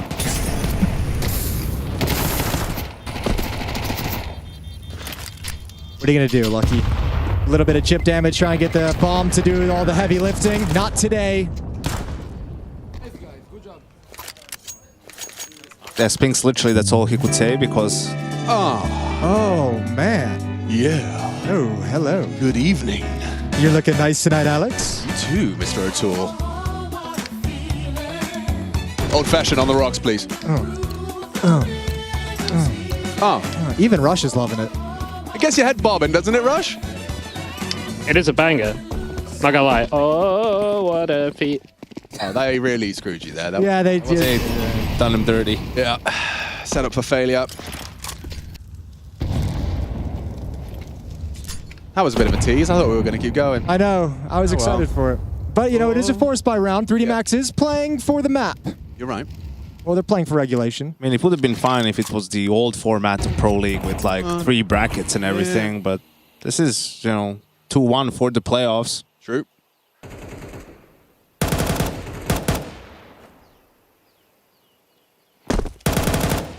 Win so far. Mao's taking Gentlemates and Gamer Legion for their 2 in the win category, and Na'Vi and FaZe. Big scalps from 3D Max, right? Like, if they complete the set, if they go FaZe, Na'Vi, and you were to beat Mao's, I know that's a crazy hypothetical to be running with as they're 3-11 down on their map pick, but it would be, you know, really quite a valid run. You can't mess with that run, can you? If they were to complete it. And yeah, maybe it doesn't happen on this map, but we got the next two coming up. We got Overpasses map number 2, Nuke if they can take us there. So got some cool Counter-Strike still coming up. Just for a quick B-Stream update, in case you don't have that up on a second monitor, plug your ears. 3, 2, 1. Mongols up 1 map to the good over Gentlemates, who are leading 6-2 over the Mongols on that second map. So plenty of action and fun going on over there. Not so much fun going on for Mouse at the moment as 2 players burn, and now they've got to bail out to the other side of the map, and it's just Body remaining. 1 is fine here, Body. Anything is great. Oh, you've got it now. You got the tag. Yep, Body shot's even acceptable. Doesn't reveal himself. That's the kill. Finished off nicely, softened by the Maka scout. Torji, though, is not going to give up. Mouse can actually still do this. Yeah, you're right, Jason. Gravity's running at him, though. Torji should be overwhelmed, and it will be a necessary conversion from 3D Max. Back in business, at least starting it.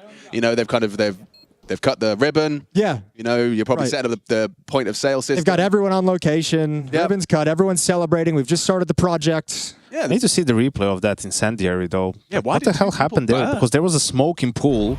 Well, I know one of them got dinked. So it's a molly, not an incendiary, right? And they extinguish. Oh, it didn't extinguish. It's happened again. We had this, CSI. So Chad and I did an off-camera CSI a little bit yesterday with the Overpass one. And because he was explaining the smoke, the way it works is obviously you got to throw it more towards the core of the Molotov to extinguish the whole thing. If you throw it towards the edge, it doesn't do everything. Oh. Feels like I can't talk about Counter-Strike with this music going on, doesn't it? Can talk about making babies, though. This is some baby-making music. I don't smoke cigars, but I feel like I could, like a velvet jacket. Right. Yeah, a smoking jacket, I believe they call them. Yes. Probably exactly what they call them. That's probably exactly what they call them. Yeah, that makes sense. That's where it comes from? Yeah, there actually was a thing called a smoking jacket. You put it on. Tuxedo in Serbian, it's called smoking. That's probably the origins, yeah. Okay, interesting. Because back in the crazy days, you know, back in them days, you'd have a whole room dedicated to smoking in your house. You'd have, like, I don't know, a wooden globe. Sure, yeah, obviously. Books, probably. Armchairs, fireplace. A fancy couch that's not comfortable to sit on. Yes, as uncomfortable of a couch as possible, but expensive, hopefully. Very expensive, but that's what matters. Brand name on the front as well. We all know all those famous sofa brands. Brand names. Yep. Oh. That was lovely. That was lovely. I enjoyed that a lot. Yeah. That was What a Feeling.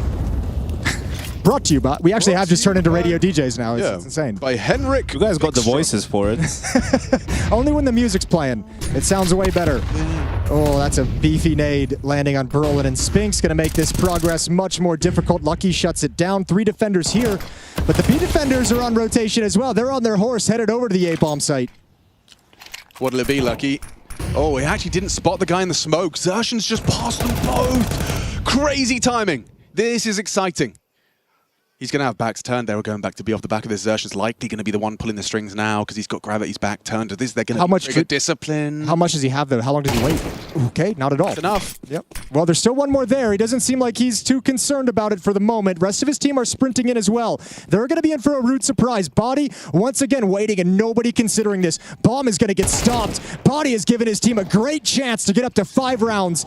Plenty of time to deal with it, but they need it now. Nice shot. Zershan continues to be a bit of a thorn in their side. Lucky kept at bay. There's another smoke replenished as Zershan audibly tries to relocate. Spam back, much more damage efficient. An exercise just as he arrives on the scene. A smoke that takes another 20 off of the clock. Oh, does he go for a spam on that? He's trying to track. They have one kit, so in his mind, he's like, don't give up my position just yet. Don't let him know anyone's on the flank. We still have a decision to make. Bomb about halfway through now, and Lucky is backing away. So exercise, you either go for exit kills, or you're going to go for like a really late ninja, which obviously, as we can see, is never going to work, so it's exit kills. Oh. And that doesn't work either. Could have been cool. You see that Donk ninja the other day? I did see that. Yeah. That was cool. That was cool. It's not the kind of thing I'm expecting Donk to be going for, but it shows he's switched on to the best win conditions, regardless of if it involves headshots or not. Dude's just trying to win, isn't he? Look at this. I mean, such a crazy little moment, because Lucky has come out, flashed himself, and said has not genuinely not seen anyone.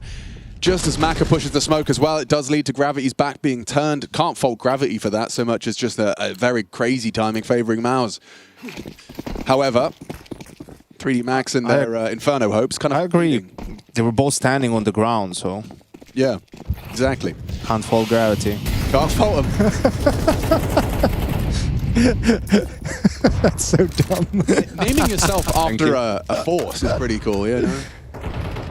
Whereas Lucky must have named himself after a pet of some description. Yeah, a horse, I think. A horse? Yeah, it sounds like a horse. Okay, oh, nice shot from Maka. Spinks thought for sure he was getting away. 4 on 5 for Mal's, blocked off by Smoke, so we're going to chill for a little bit. Some of those that work forces. Not the same, that burn. Yeah. Defensive Smoke down, extinguish the... Oh, that's a big crack. In the smoke. I actually, in the smoke. I think you are the leading candidate for out of context soundboard. I could do some great ones, man. I'm hooking you up. I am telling you, I'm going to do a Jason soundboard when I have time. Okay, trading our way in. That includes one of their own teammates. Brolin and Torji left in a 2 versus 3 for the map.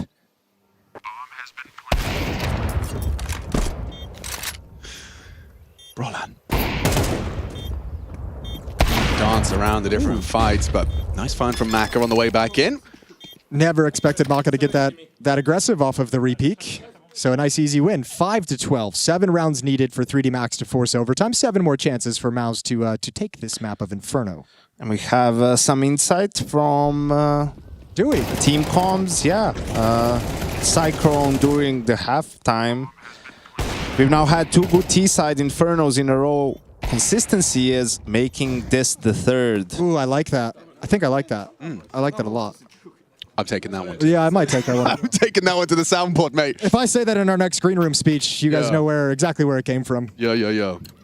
2 great casts in a row, no funny accents. 3rd one is consistency. You guys were doing accents? You know me. I love a good accent. Yeah. In my mind, you're both doing one right now. Fair enough.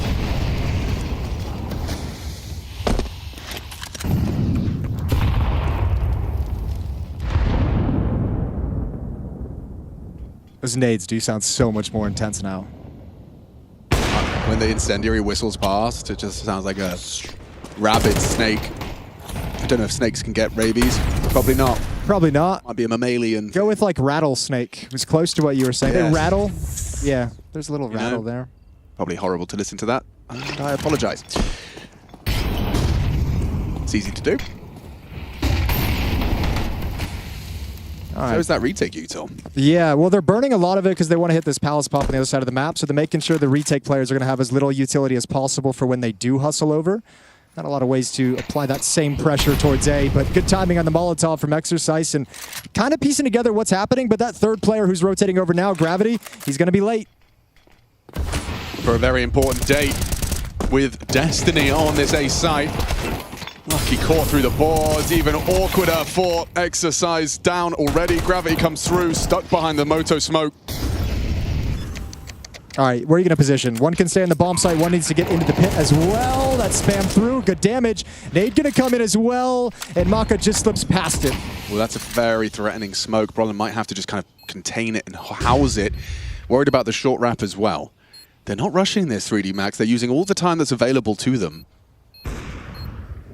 I like this. I like this. You can get the double peek from Pit. Brolin can't swing out too wide, but he didn't like the bomb site. Now they're creeping in behind him as well. Nobody's got eyes on that. Gravity, what a play. As Mouse is frozen up by brackets, it's Torji holding the line. He's got another one and ducks down. That should be it. It's all over. Torji has won the day. The kill doesn't matter. 13-5, Mouse take Inferno. What a feeling. For both sides of the court. Maka's not looking happy. 3D Max are going to have to turn that one around. We'll take a break. We'll be back. Pro League continues.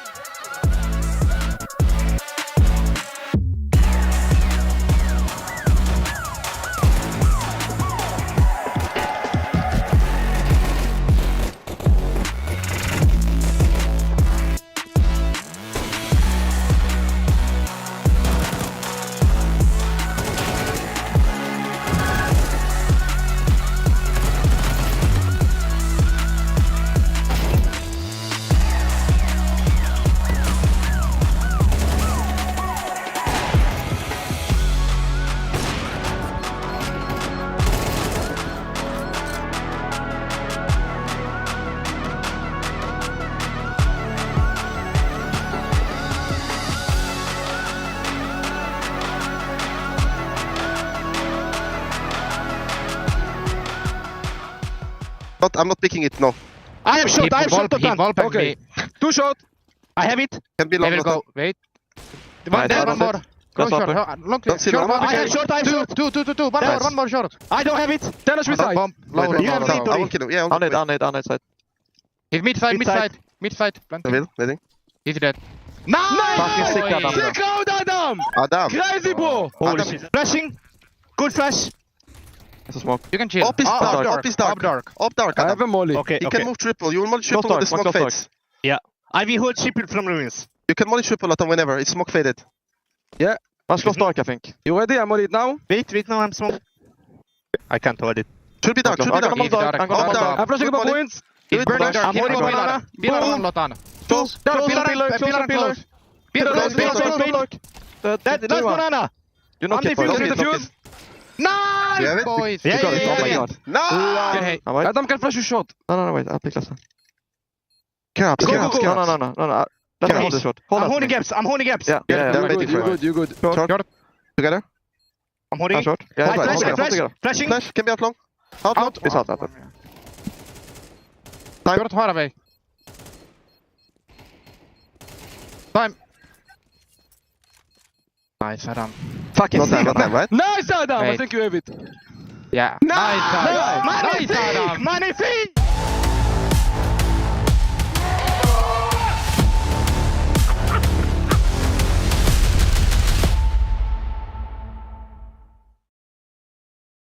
I've got Mako joining me for this installment of the Kadir Playbook because you had a couple of really nice highlights in the game yesterday. Let's start off with your Deagle one. Sorry, not your Deagle one, your Julie one. Julie's, yeah. Julie meta back, trying to bring it back? Yeah, I tried to play it a bit more than last couple months, and I don't know, just spamming the left click. When this happened, I was like spray and praying kind of thing, yeah. So kind of lucky that Makazi failed me a lot. I think I didn't watch the clip, but I think he failed me, yeah. Okay. Yeah. Okay, let's go to that one was nice, but this was really nice. Like these headshots, crazy. Especially that spray. This is nuts. How, are you the new headshot machine? Are you bringing that back? Is that the meta? Yeah, I've kind of like Nira played with the team, so I had like some extreme flashbacks in my mind. So yeah, it was. I don't know. It seemed so slow and smooth at the same time when I played. And I don't know.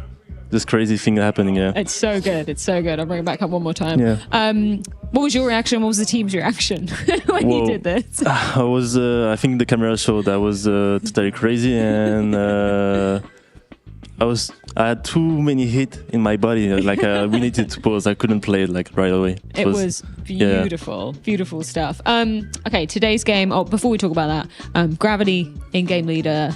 How well is he doing so far, in your opinion? I think as a rookie game leader, because like he's young and especially with the team we have, I think not many people would expect him to be agile and perform that well. He's doing a very, very good job actually. It seems mature the way he wants to approach the game, and he's able to like get every point of view and make it for everyone on the same page. So we have to play the same way and think the same way, and the coach also really helps him a lot. So in terms of today, you picked Inferno, makes sense. Obviously, Mao's decently stronger in Inferno as well. Overpass though, the pick of Mao. So did you expect that? I think Mao's like they overpicked Mirage and we don't play it, so we kind of expected like any maps, to be honest. Going into Overpass, it was not like expected, but it was not something surprising also. So I personally like that map, to be honest. Yeah, so happy to play that one. Really excited to see it go down. Yeah. Thank you so much, Maka, for your time. Good luck. Thank you. Thank you very much. The defuse is coming in. He's still going. Oh, just about gets it as the flames come. You sit, I will talk. Can we do it? Hey, cheer up, boys. It's only a best of 5. Kassad. Who? Kassad. Who? Kassad. 4, silver 5. Do you enjoy an alcoholic beverage? Of course, vodka. Don't lose Ecos. This is me against Fnatic in EPL. Pretty good highlight. I think it came a bit natural for me, but yeah, I mean, this clip actually, right before it was a flash offered from my teammate, which is Adam Torjas, who's sitting right next to me. So I remember. Yeah, if that's the thing. My point was that I think when on the games that Adam supports me well with his op, I think that I play really well. This is one example of it because he offered a flash, and yeah, from there it was a good round. Eco Hunter. It was full buy. 3 and 4s op. Nah, it was Eco. Oh, I know it. And I know it as well. Yeah. I know it as well. Oh yeah, it says Cologne groups, yeah. But it was a close game. And after this one, it was like 10-11 or something. I think. It was 11-10 maybe, or yeah, something. Or 11-11, and we win this round. Yeah. With this highlight, and after this one, you ace. Yeah, it was crazy. Yeah. We just ended the game with 2 highlights. Yeah, this is next round basically. Yeah, this is exactly the next round after it. It was a 4K or an ace? It was an ace. It's not a 4K, it's an ace. I don't know. I think this game I was playing actually pretty bad, and then I think Adam's highlight gave me some confidence, and suddenly the round after I just aced. I don't know. And we ended the game, and I think this was this was the opener game of Cologne. I'm pretty sure, where we won 2-0 against Falcons. This was a 13-11, I think, or a really close game. Yeah. But you killed the last one? Yeah, ace. Damn. That was pretty clean. I think that was one of my best highlights, probably. Yeah, he was first. I had it first, the 4K, and then I think the ace. he was shouting like, "Oh, my fucking own them" or something like that. I destroyed them or something. And then next round, Dori is like. Yeah, and then the next round, I think Michael, like Imarat was pretty calm. I think even like after the game, Adam said that he didn't even realize I aced or something because it was not insta 5. It was like 2, 3, 4, 5 basically. So it was pretty slow, but yeah, I mean, I was happy. It's a good highlight, yeah. Yeah. I remember this. Oh yeah, I remember when I repeat in kitchen, yeah. It was insane, yeah. Actually, I was really debating to repeat it. You should always peek. And why are you debating? Because I think after this it was a 2-on-2. It was a 4v2. It was 4v2, and then I got 2 kills, and then I was like, maybe I should check short or just repeat kitchen again. And yeah, I know after the game I was talking to Andreas, like Zipnix. And he was begging me not to repeat again in kitchen. Like after I killed him, he was like, "Don't repeat, please." And yeah, you killed him. Yeah, it's crazy shot. I think the Mirage game was pretty close, but we were also having some momentum, and I think this really pushed us to like. I think we won clean 2-0 against them. I think they didn't get 10 rounds on either map, so I think that this gave us a lot of confidence. Yeah. Hello. We'll give you the world.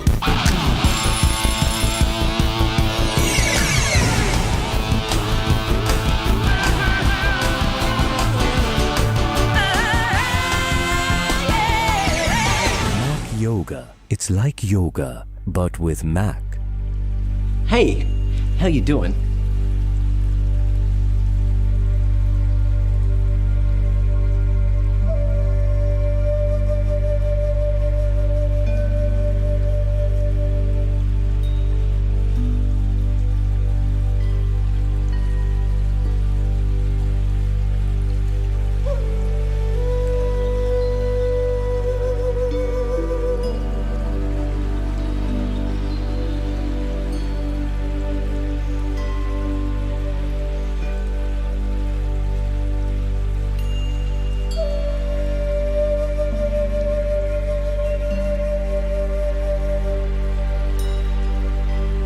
Mac Yoga. It's like yoga, but with Mac. There is nothing worse than coming close, but that changes today.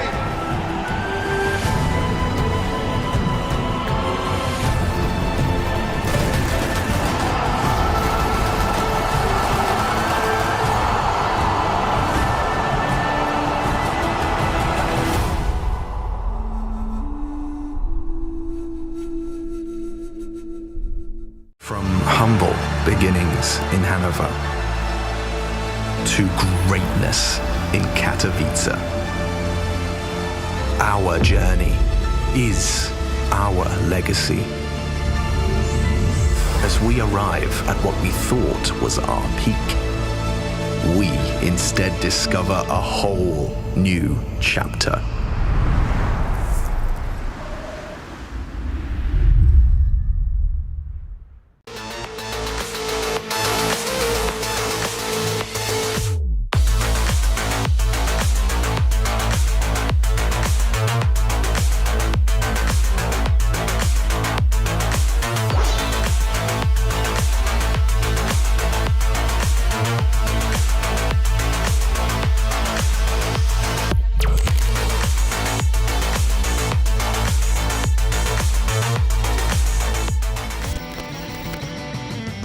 Oppers, number 1, Zaiwu for sure.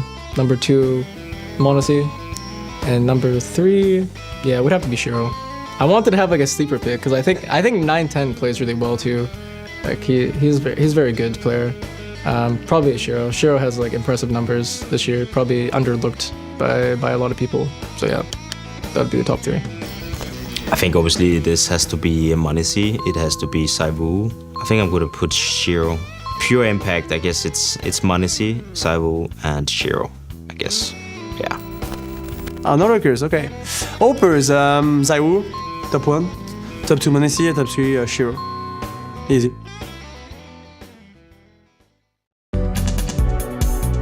Yeah, so we both play Inferno, B-bomb sites. He needed someone aggressive to play with, because Lucky is more passive than I am, and he loves to play bomb site with people that are willing to go forward so he can support really well. And he needed me on this bomb site. If you don't fight for it, you lost. Either a lot of utility or a lot of people, so you choose. Sometimes you do both, and you go for it. You have to have a kind of a good read on the situation, what the opponent is doing, and you try to do the best stuff to counter it. I think it's more what people do around you that matters, and I would say you need your air players to know banana smokes, if not you're gonna play. So for all the random people that you're gonna play with in Face It and stuff, it's gonna be really hard. So I recommend people to try to learn those smokes when you play Face It, and just if you want to win some games, please do it. I'm basically the soldier sent to war, and I have to make sure that he knows exactly what's going on so he can support me in the best conditions. Are they modding car? What kind of smokes they are throwing? Maybe the T's are going to throw that smoke in the middle of banana to extinguish the molly.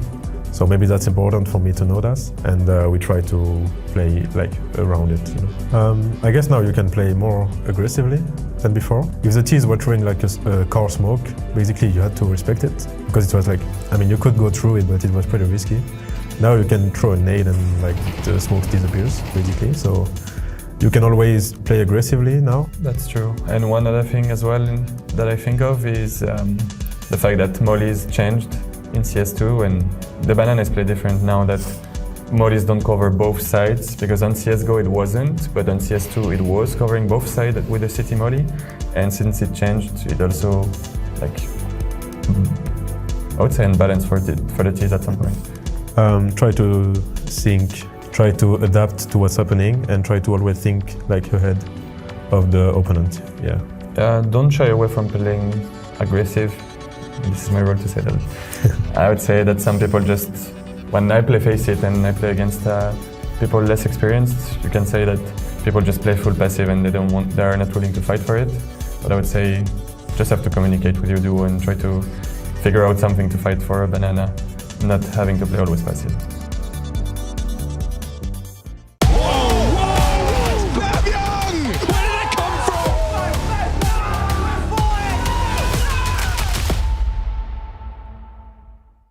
Round 4, Stage 2, Pro League Season 22, and we've gone and swapped out a Jason O'Toole for an Adam Hawthorne. Mr. Dinkles is in the building. A 42-year-old for a 22-year-old. Yeah, we thought we'd bring, we realised we've got some young guns like Jimmy up on the screen. We thought we'd bring our very youngest here at the casting desk. Similar interests too. Yes, indeed. A man of culture. Yeah, Counter-Strike, right? That's what we're talking about. That's what we all have in common.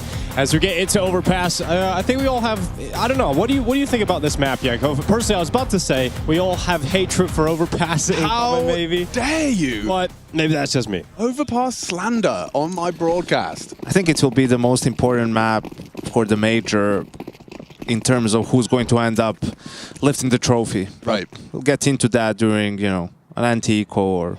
Sounds good. Yeah, no, that sounds good. I'm actually intrigued to see what this T-pistol is they're cooking up. So you wait in the short pipe for if anyone wants to push for early info. Nothing comes. You then jiggle out the boost and see no one's home. And then what?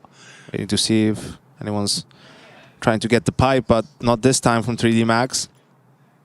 Kind of saw it on in the first map, though. They're going to be flying to the short one instead. Here's Exertion. Getting in the sewers, getting in the dirty side, and he's got himself a flank here on Exercise. Eventually taking him out. It's going to be Malus out on top in terms of players. That bomb going to be planted in the middle of the site. Maka not able to stop it. Oh, that was his one-tap chance now squandered. Body in the meantime does find Zersh, and he was the most forward of the two. Oh, okay. Lovely shooting from the Glock. Brolin, however, pulls it back. Makes it a 1v1 with 3 kills deep, looking for that quad kill. Damn, that's some sharp shooting.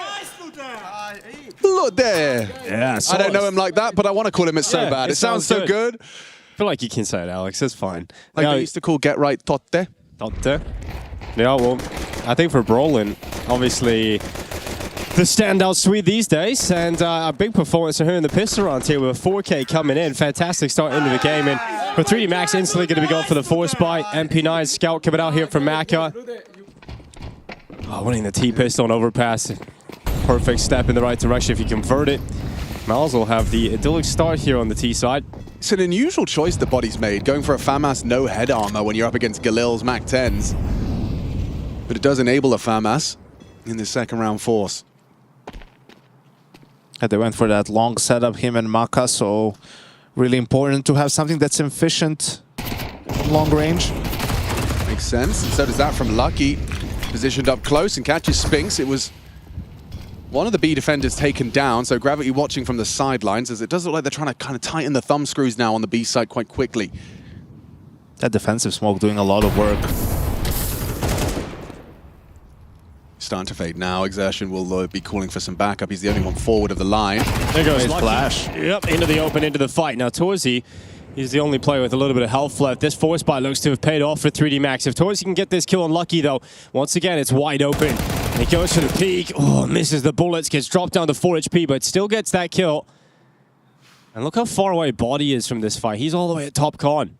Yeah, but I mean, this is essentially an AWP in Maka's hands now with the damage inflicted already. Any body shot, anything will do. Hopefully not literally a body shot. Yeah. He's done we enough saw of on that. Inferno. Good point. Oh, Body just making sure they can't go back up con to the A site. Oh, not too far off the wall bangs here. Torzy is able to put that bomb down, and then Brolin's aggressive move catches Body off, and this makes it a lot easier now for Mouse to turn this in their favor, and missed shots from Maka. You said he only needed to land one anywhere in the body, Alex. He just couldn't connect, so ends up being a 2-0. Great recovery there for Mouse. Yeah, you can't really complain about that one. They're going again. I guess they felt it was, you know, the rounds have been close. Yeah, but there's a big difference between forcing once or 2 times because of the T side economy and the buy for the Ts. Look at the buy now. It's 3 AKs, Mac 10 and Galil. They have all the utility. They didn't have that last round. So this is going to be more difficult for 3D Max to piece it together, and I don't like the call. Yeah, I mean, we'll see if they can back it up with some frags early. Lucky gave it a good shake at the stick on the MP9 in the previous. Yeah, I've only got one player of utility here as well as the round begins. Gravity's going to be tossed to smoke out. Got a long set of Body, plays up on the rock. Maka on top of the flower beds with the range on the scout. Honestly, I think they already know that 3D Max bought, because who the hell would buy an incendiary to throw playground if they didn't buy guns as well? That just feels like a waste of money if you're going to eco. Oh, so you don't even have that element of surprise anymore. Exactly. Well, let's see what XS What's the point of that? I don't know what the point of the incendiary was. They didn't make a play with it. Just gave it up that you're buying. Well, Mal's going to be on high alert because of that now, trying to figure out exactly the extent of the purchase here from 3D Max. We've got an investigator in terms of Spinks getting out of the monster tunnel. We've got Exorcist out at the barrels and Gravity ready to deploy a smoke. Yeah, it feels like that's the saving grace for 3D Max in this round, as the hit is coming late, so that defensive smoke from Gravity will actually be very impactful. Lucky has one flash to flash through it, potentially if he gets back to B in time, so let's see if that's going to be enough for 3D Max to hold. The smoke comes in, Gravity maybe toss it out, but Exorcist is getting a lot of his health blasted away from him, but he gets into that smoke. He's trying to create chaos with it. Gravity certainly making it effective as a second kill comes in on the MP9. And remember, Exercise hasn't even been detected yet as Lucky doubles up. Exorcist closes, and it turns out it works out for 3D Max. They only lose one player. Okay, third round is the charm for 3D Max. the back-to-back forces. It felt, mismanaged by Mouse, and running through that delay smoke, Yanko, you've already highlighted the potence of it now. We've seen it back-to-back rounds.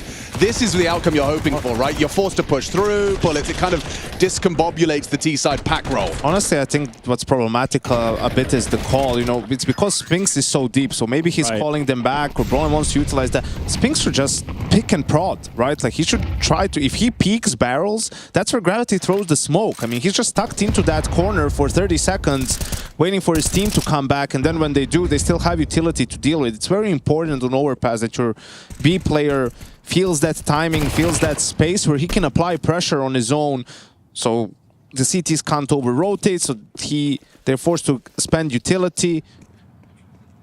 None of that happened, and 3D Max stealing that round away from Mouse. Looks like Xertion's on high alert for this long walk. Lucky's there, body's tucked. Yeah, well, he's got the angle here to fight Body, but Body's going to come out on top of it. Two-man advantage now for 3D Max, a minute left. At least one kill's come back in elsewhere from Torsi, and a chance for a second here on Lucky at long. They know there's two players long side now based on the early kill, but it doesn't matter if you can't get rid of them. Brolin will fall, and Mal's fall to just two players, Torsi and Yimpat, with really nowhere to go. So now the money is going to be completely broken for Mouse. Impact trying to cause some damage on the way out here, but we're looking at a tied scoreline of 2-2. Impact picking up the AK. He's going to take another fight and win it against Lucky, but traded immediately by Gravity. Money's in the bin. 3D Max about to take the lead.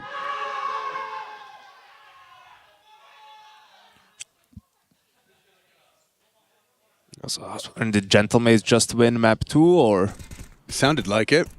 No, they forced it into overtime, looks like. So, all right, so that's still going on. Mongols up 1-0, but second map, Mirage, going into overtime. Gentlemates still fighting to stay alive. That's an elimination game. Crazy to see the Mongols in that situation. Here we have an advancement game on the A stream. Flash coming in, Maka full blind, able to get one and fall back. His team comes in to help him mop up, but that's an easy anti-eco. I think between these top teams, overpass will be really important, because right now, no one is picking it against each other that much. Someone is always vetoing it in the second phase. They're almost like secretly agreeing, hey, let's just keep this away from the map pool. And Falcons have it as the permaban, but Vitality, Spirit, Mouse, they all play it. Furia plays it, G2 plays it. Aurora, of course. Can't forget about them. And don't forget about him. Oh, they did disrupt the monster smoke. Neat little trick with the use of the Molotov. A cloud in the sky. And now I got Mac up, playing out towards Fountain. That grenade is very heavy towards Jimmy.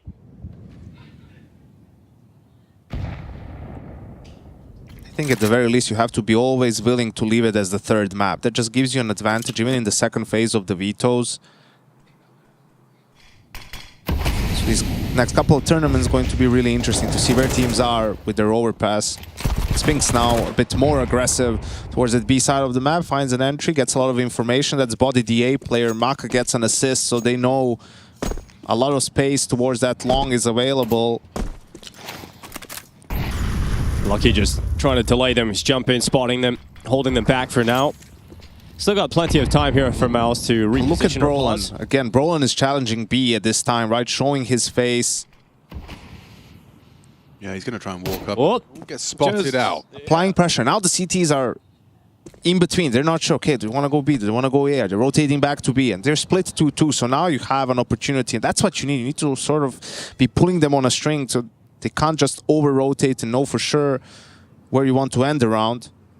Brolin peek. Okay, what is that? Khalil into the peek on Maka. Couldn't handle the pressure of Brolin. Now 20 seconds left. Lucky waits in the toilets. They're coming out towards him now on default. Lucky getting spotted, not able to do much.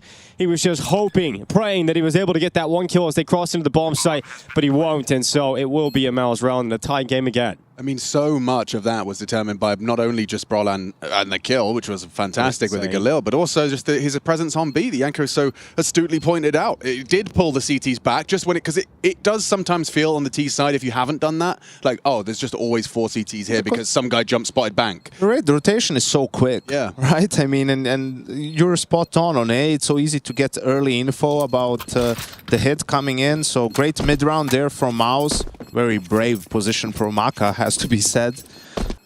In that scenario, Brolan takes his head off cleanly. I don't know, I'm maybe mistaken about this, but maybe Brolan during his time on Fnatic was that B guy for them when they used to play Overpass. I'm not 100% sure. A long time ago. But perhaps has experience within the position and definitely about how Overpass works. Fucking sick run, boys. Nice lurk to that. Nice head, Shilotan. Keep it up. Let's go, guys. It's a good teammate right there. You know, just restating that one of your actions really helped us win that round. Good job. Keep it up. Simple as that. 2 con to start. 2 fighting for that short water. Gravity and Spinks head-to-head. And Spinks happy to oblige. Thank you very much. Yeah, just speeding into that headshot, that opening kill here for Mouse. Now 5v4 and so much time to work with. Really comfortable position to be in with the opening advantage like that. Gonna have Exertion just starting to smoke out the front bathrooms, trying to deny any of the information plays here from Body. And Yimpa starting to clear out Con. I think Mouse is starting to realize just how much control they have across the map at the moment.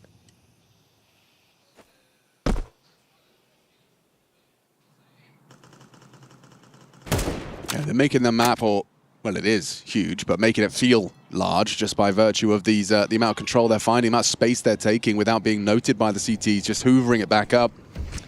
Maybe they just have small hands. Yeah, that's possible too. Yeah. Smoke in the middle of the monster. Okay, Brolan offers it right back up, but here comes the rest of his teammates trying to burst through this B bomb site. There's 3 plays here on the CT side. And oh no, the start of the round was so solid for Mouse, but all of a sudden, 3D Max now in a pretty powerful position. They got 2 plays down in B. They're forcing Mouse to change their idea and sprint back from the final 30 seconds towards Body. And let's see if Body can deliver here. Back in the dice box, throws out that defensive smoke, peeks out to the right side. That's the bomb going down, and they've got to pick it up, and they're racing back from the lower site. Bomb goes down just in time. Lucky position noted. I think they may have even heard both of them, so they're going to be hedging their bets that it is going to be all coming in from bankside. Jimmy's gone all the way around. He went long side, and he's just going to wrap double up, divide up. So Asher just needs to play time. It's planted for them, and it gets very difficult without a smoke here. You're going to have to provide some covering fire. You'd love to accelerate, try and take the fight. Looks like Lucky's thinking about it, pushing forward now. Oh, no one's up close. It's a horrible feeling. They're just hiding away. Yimpat in the toilets. Exertion gone for the peak finally, but the time's gone, and Yimpat, he just doesn't need to do anything now. Peeks into the open, and then they just line up for him. Yes, Alex? Nothing. Frustrated? I'm cool. I'm actually fine. Just it looked a bit silly, didn't it? But that's how Counter-Strike goes sometimes. Dude, how do 3D Max still have so much money on a few players? It's crazy. This is still an opportunity to get a decent buyout in the next round, but they realize it's the last one, so they're going for a timeout.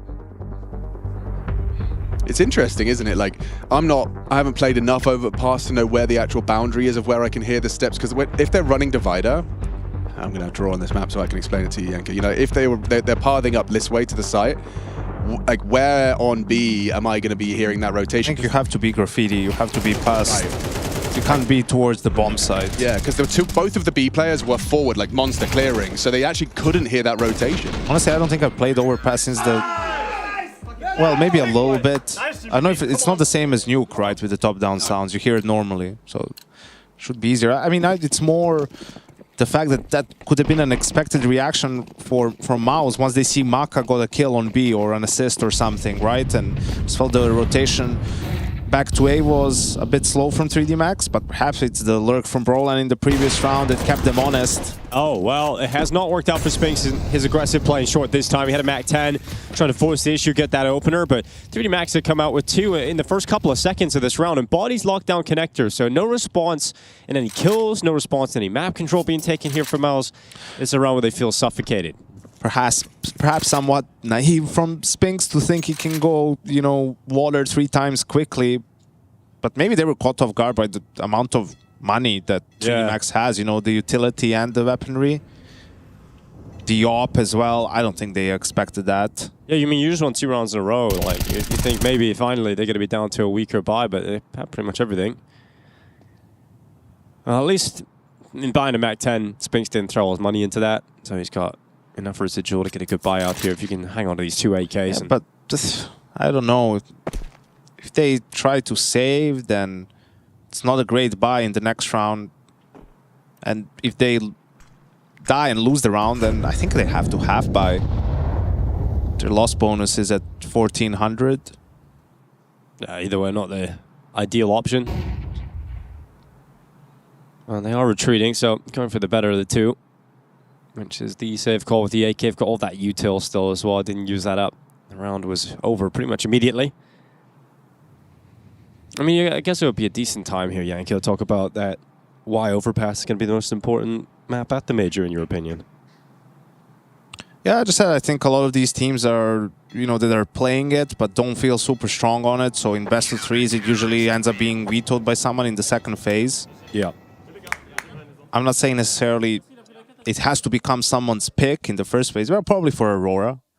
But outside of them, you know, you have to be good enough on it where you're always willing to let it be the decider. Right. So otherwise, it's not necessarily about Overpass in itself. It's about the other maps, because then you won't be able to punish your opponent over the best of 3. Yeah. If you always have to veto Overpass, they will always be able to get away with, let's say the last 3 maps are Overpass, Ancient, Mirage, right? And they're really good on Mirage, they're pretty poor on Ancient, but you have to veto Overpass. So they will veto Ancient and get Mirage. If you can avoid that scenario and veto Mirage for them, and then it's between Ancient and Overpass, well, then either you'll play Ancient, which isn't a good map for them, or you play Overpass that you feel confident on. Because it always is like that. Early on, teams take a while to get good on the new map, to really add it to their map pool in the right way. We saw, I mean, Vitality was picked at one time in Cologne when it was just added. So you want to get going straight away. Yeah, it was, you know, that conversation we had in Belgrade, Yanko, and then obviously I went and asked Chad on our podcast about it. He thinks that there's like a delay, you know, Train. He personally thinks Train's going to be the most important map at the Major. It'd be interesting to see how all of that goes down. Train seems to have the community divided, doesn't it? It's one of those maps that some people have just immediately decided not going to be a map they take an interest in. Oh, that sounded like a lot more damage than it was. Does he check it? Yeah, of course he does. Impact goes running into the corner and body broken. See that crouch? You see, Donk's just ruined the game for everyone. Yeah, the slide, the yeah, little crouchy slide. Just getting a little bit maneuvering, like trying to dodge bullets like Neo mid-fight, mid-gunfight. It's becoming a necessity. I think Body probably felt like should have been enough damage from all the dings he heard, but it wasn't the case. Certainly a lot more vicious in the sound department. Miles getting opening kill again. Going to be making their way down party and up into the bathrooms. Passive here on the A bomb site. We've just got Mako with the AWPs posted all the way back here at APC. Looking at long. That's another big yell from the Gentlemates. Game still not over though. Check out that B stream if you want to see how that one's going down. Here goes Gravity. Look at this. Here in the utility being used up. The jumps to Taurus. He's going to be cut off at the back of the pack. There's the advantage gone. And then all of a sudden, 3D Max erupt with 3 kills. It is Brolin and Spinks in recovery mission mode as they sprint down into the connector. Not ready for Exorcies, who will take both the way and put 3D Max back in the lead.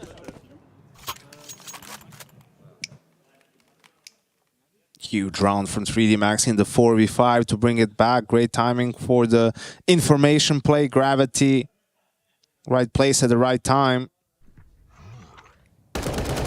Just as Miles was executing towards the A bomb site, the flank comes in. Maka gets one with the op. Exorcise the safety in case they want to go back B. Oh, you see, Miles starting to get very frustrated. Oh, there we go. Wow. Really frustrated. I mean, there's nothing worse than you're at the back throwing nades. You can't even get your gun out for a fight. Ooh. And that is certainly a great start to the round here as Miles' money's broken. They're down to a couple of upgraded pistols. And getting an opening kill with the Deagle is certainly going to set them off in the right direction at least. That was a good one, Yanko. That was a really good one. Yeah, like that a lot. Look at this shot. Bang! I think it's becoming so meta now to be pre-aiming that with AWPs and Desert Eagles that CTs are going to have to try and find new ways to jump spot for info, find new ways to get answers on the short pipe. Players are just too good at hitting that shot. Did you see the device AWP shot? Yeah, that dude, was it's insane. Nuts. Little quick scope. All right, is there anything else? Can they get Body's taking a very bold position up on top of the dice box. He's been able to jump on down in time and remove Torzy. Yeah, and you've got nothing else, right? Spinks has in fact nearly lost the Deagle, has retrieved it. But you're peeking in dry. Maka comfortable to connect. Buys back in the next round here for Mouse. Not going to get close to a bomb plant. Already real significant damage here to 3D Max. And a 6-4 scoreline ringing out on the CT side. I was reading the Maka interview. I don't know if you touched on this in map 1, Alex, but it was... The Reddit one? The one that's on HOTV. Okay. And what did he talk about? I thought you said Mac. No, I wouldn't bring that up. Maka, well, it is about casters though in some way. It is about casters in some way, and he was talking about how he heard the casters getting excited after that one clip, and it was inspiring him to go on and try and win it. So there you go. Nice. He felt like he was in a real frag movie. Oh, cool. Oh, that is cool. Didn't see that. That's nice. I'm watching this Gentlemates Mongols on the other second screen. Looks like you're going to be seeing another OT. We've surpassed the CSGO scoreline over there.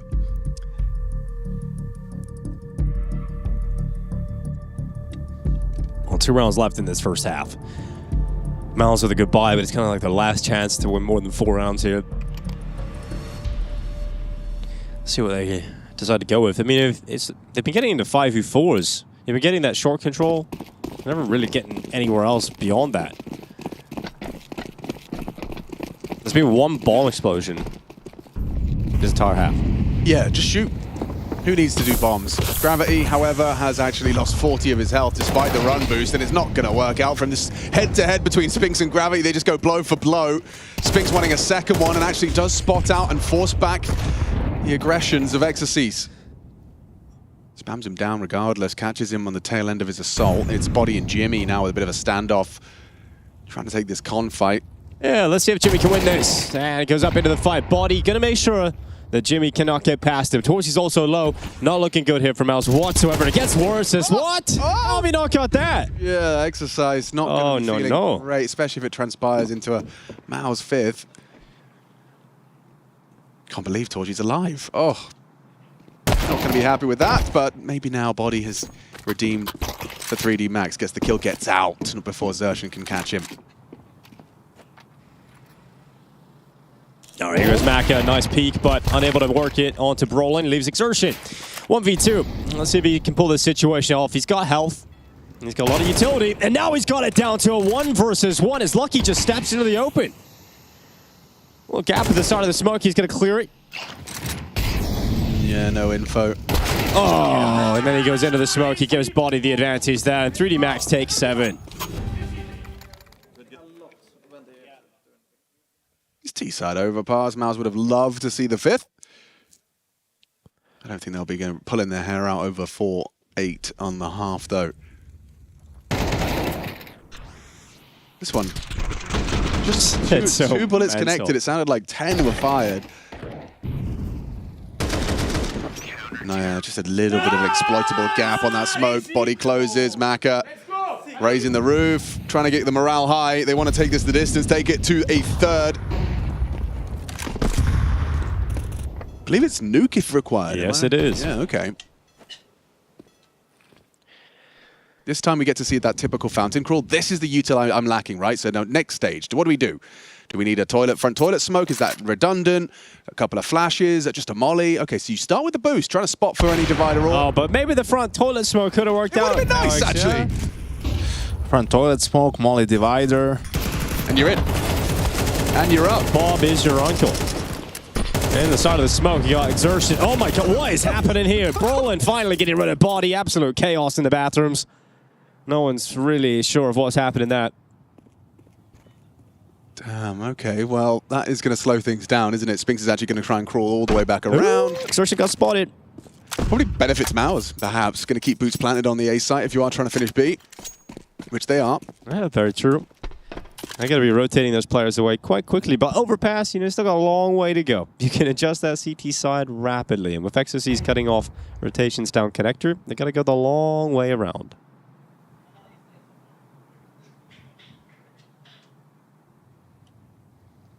There's a spot from Exercise, an important kill to come in from Brolin. Gravity treading out, and Gravity dropping down into the water, desperately calling his teammates to rotate down here and help him out.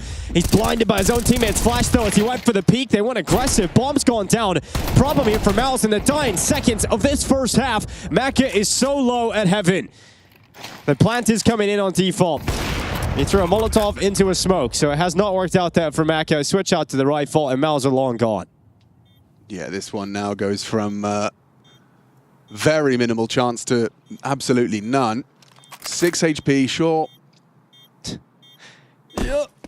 He manages to get out of heaven. That's a win, in a way. That's a win. Step one. Now step two. Gets into the bomb site. No one from Mouse is going to peek from Monster. They're doubled up at short. They can even send one body forward, and that's what's going to happen. Impact will confirm it. It's going to be 7-5. 3D Max in the lead. We'll see if it's enough to close this map out and send us to Nuke after the break.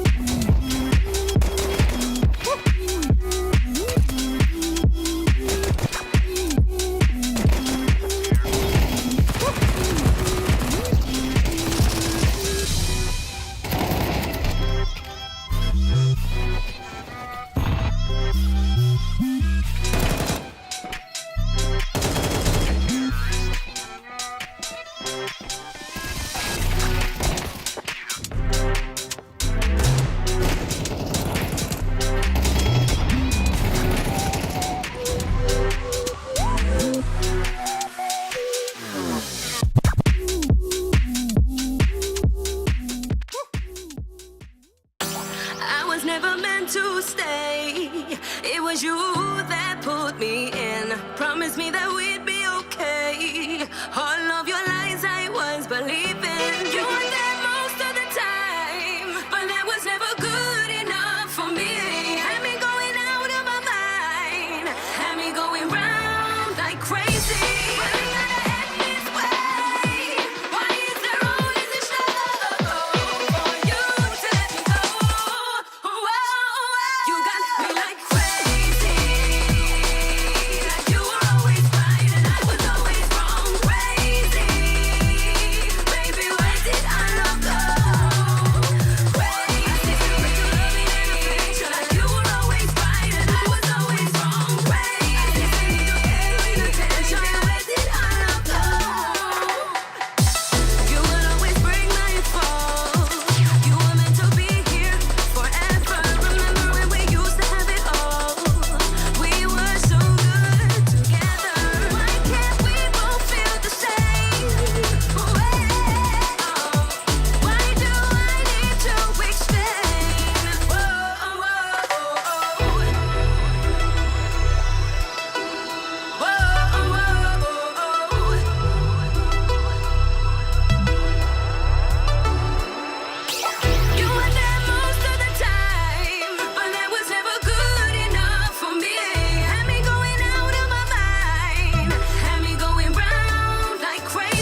Well, the winner of this game heads into the playoffs here at ESL Pro League Season 22. Both teams with a 2-1 record, and right now Miles one map up, but 3D Max lead the way 7-5 as they now switch to the T side of Overpass. Crazy! I think that'll be pretty crazy if we see a third map, to be honest. That song gives me like Gold Dust vibes, Alex. Yes, it does. When you go down. Yeah. Yep. Well, we're not here to sing. Despite popular belief, we are ready to Not allowed today. situated. Well, we got 2 smokes for the 3D Max T side. Let's get it go. It's going to be a concentric start on the walk. Just told you dispatched to go spot and listen. See when he can report back on the early B stack.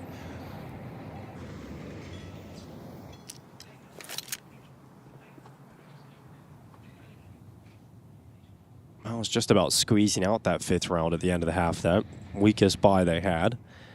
And pulled it through. Let's see if they can find the pistol. 2 rounds in a row. Maka going for that long-range fight with a P250. Torzy getting involved with it, but doesn't think it's the cleanest engagement. So backs behind those dice box will allow that range to be closed down slightly as Maka pushes further up through the bathrooms. His teammates are going to be coming out from long side in just a little bit here. Maka hoping he can grab an opener. Both players not exactly landing the shots they require, and finally, first blood is drawn. It's Exorcist on B, who's traded out immediately by Exertion. And here comes that final move through long. Yeah, that's an interesting smoke. Torchy's investigating perhaps a different angle of approach. Might be able to catch a little one with the back turned. Brolin on truck. Struggling. Nice shots. Maka and Body open up the sight. Brolin does well. Gets way more than he was worth and just flying through the smoke is Exertion. Hey, on y va. Let's go. Well, I mean, Brolin gives him a shot at that. It looked like Miles was just going to get absolutely eradicated there, but, you know, he sets up an opportunity for the wild Drill Beretta play flying up the stairs. But that's going to be 3D Max taking the T-side pistol here. Oh, that. All right, fair enough. Right. He didn't even push through the smoke. Maka just read that someone's going to try and play around the edge. Yep. Super. Super. That's better. That's super in French. Yeah, right. Most of the time you just say it with a bit of a French twist and you're halfway home. There's the peek in the middle. Torzy gonna drop away with the scout. Now, we had a bit of a forced buy wars going on in that first half. I mean, Exorcist has the information that they pushed out Monster, but the reaction a little bit delayed from 3D Max. Now they're set up towards long. Curious to see how Spinks gets with just a FAMAS here. Any output is good. Caught off. That's insane. Not looking. All right, goes back again, and it would have been just a little bit too much if he pulled off 3, but the damage is finished off by the scout of Torzy, and surely there's no way in which Mal's let this one go now. Wow, I just can't quite get over the fact that you're trying to double peek one guy not looking at you with a FAMAS, and he gets caught out and gets 2. Like, sick output from Spinks, but I feel like 3D Max know they're better than that. Lucky's low. Really softened up for this Torzy scout kill that could be very likely without a smoke grenade to escape. Okay, smoked off. Lucky does retreat. Xertion's locking the door. They won't be able to pivot con with Xertion's position. Oh, look at that. Just not allowing them back at all. Saving? Yeah. No time to go anywhere. They would have had to have committed into the A bomb site. They throw a smoke out to protect themselves and just save onto the Galil and the AK-47. Now, if Exertion was to find them, which he won't because he's taken the bathrooms route. That's pretty sad, man. Yeah. They're saving. It's pretty 2v3. It's pretty flat way to go, isn't it? I mean, all their teammates will get 1,400. I mean, sure, you get to have the AK and the Galil, but if you know, Lucky gets traded by Exorcist, he's in a 1v2. Yeah, you got to back your player then. You still have the bomb. You know, have Max one more player close. Wow, that's really disappointing. Well, the tech pause here. And trying to see where their balls have gone. Well, maybe Exorcist had a tech issue that led to them not wanting to go for it after all. Well, that's another way of looking at it, I suppose. Yeah. 2 ways of looking at it. Arguments for both. He is looking for him down there. No, they are on the floor.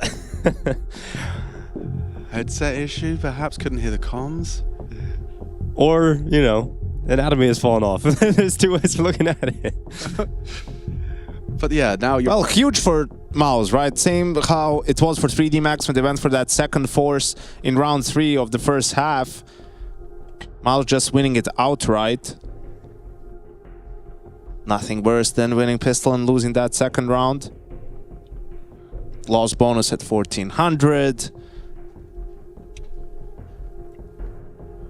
A huge momentum shift too, which I guess the tech pause will diminish somewhat.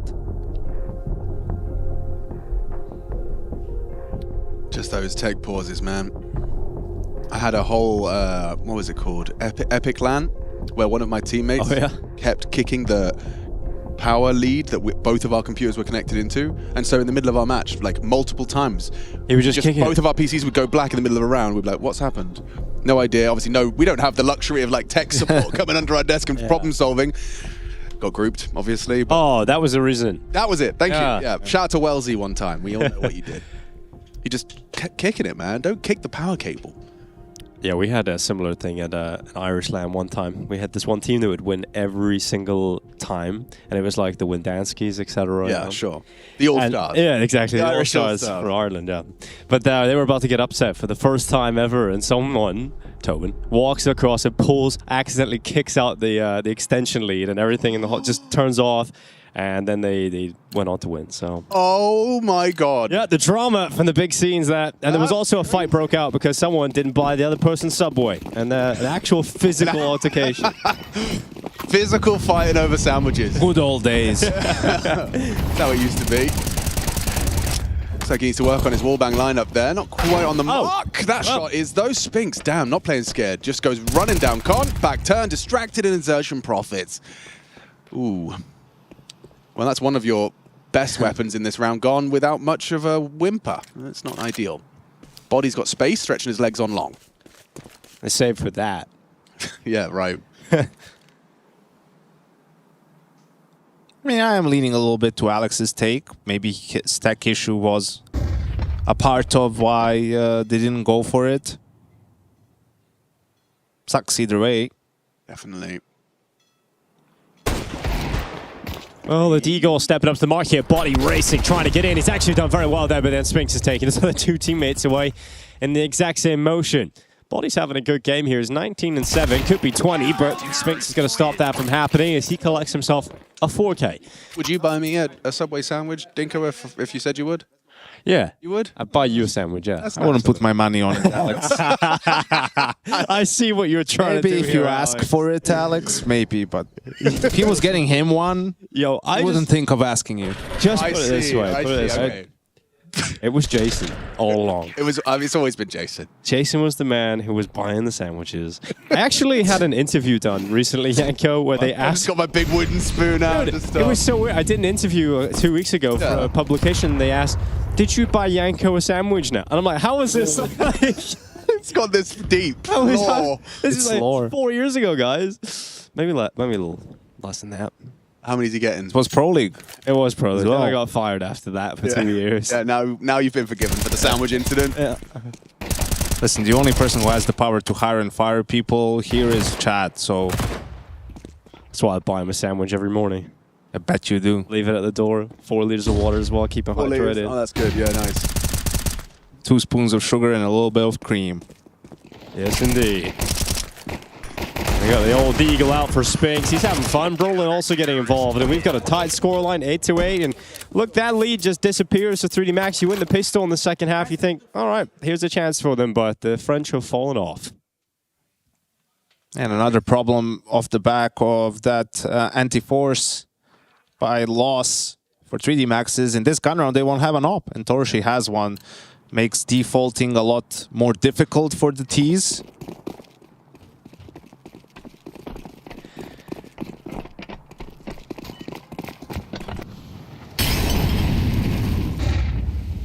Toys went for the early pick. Decides to draw back and play front bathrooms instead. We've got an exertion boost coming in as well here.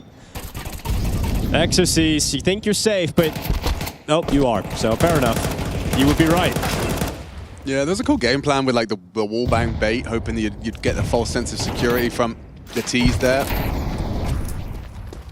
Oh, Spinks just dunked on Lucky like that. Finishes off the job and an opening kill. Mao's with a heavy advantage. Torji's communicating an awful lot there. I can hear him through my headphones. He saw the jump spot from Maka. No flash though for Spinks. Yeah, he's just going to be tucked on long side and maybe even actually looking to cook up a little bit of an active push. Interesting. Oh, that's great. And Torji doing a great job of using his utility to block them frontside bathrooms. So Spinks finds one more now. It's a 5v3. Got through the smoke on bathrooms, but still has a line of sight. It's just too comfortable, isn't it? Okay. Yeah, it absolutely is. Gravity. At least one quick headshot, but Mouse, yeah, that was a buy round from 3D Max. It just felt like there was no fight whatsoever in them. They didn't get close to a bomb plant, so we end up not having enough money to get a full buy here. Best case scenario is you get Tech9's armor. Then you go for a timeout. Let you know, get on the mic. It's starting to feel like it's getting that point where Mouse could just round this game out 13-8. Yeah, I mean, that'd be quite a condemnation for 3D Max on this T side of Overpass. I think, you know, a lot of us, both in the chat and at the caster desk, when you see a scoreline like the first half, was it 7-5? Yeah. It reeks of a CT side that kind of had a couple of missteps. Yeah, and it's not even like Mal's really played fantastic on that T side either. Squeezing. Yeah, if they've managed to find 5 T rounds, it's going to be quite a high bar set when you're already halfway through this half. Yeah. So yeah, here is the half buy. You know, Tech9's a little bit of utility coming out here. Usually these are the ones where they win. Yeah, that's true. 3D Max got a little poppy play in. Let's see what kind of idea they come up with here.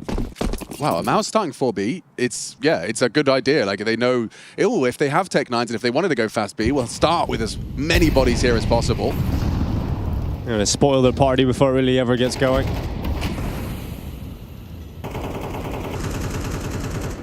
Look at this from Xerxin. Bringing the fight to them in a round like this is wild. He gets into choice. Yeah. That could have done crazy damage had they all been hugging the monster wall. He's going again. I think maybe he's trying to be ahead of the flash. Oh no, they want to nade it. And okay, opens up the smoke, and a nice shot from Exercise's Deagle will punish the aggression. Yeah, Xerxin playing a dangerous game in this round, and obviously his life not going to be long, but at least gets treated out by his teammates.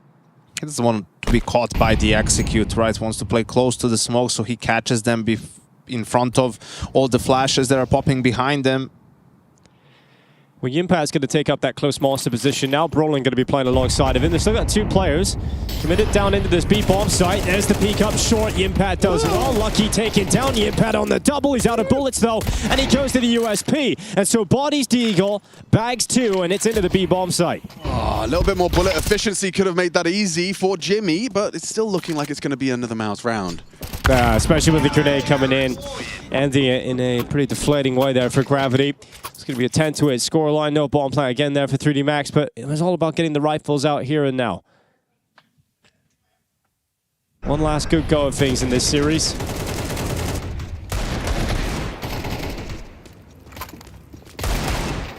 Got another game coming up after this one as well. Quite excited to be seeing, it's G2, right? Oh, Spinks didn't even see him? Just a random spam? G2 Vitality, very exciting.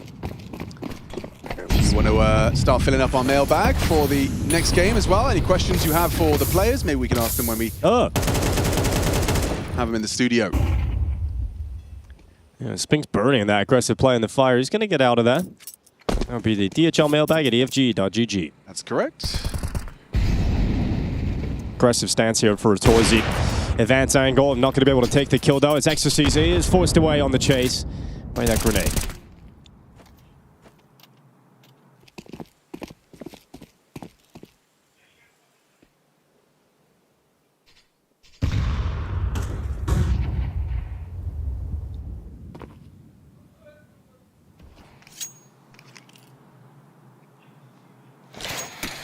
Oh, well.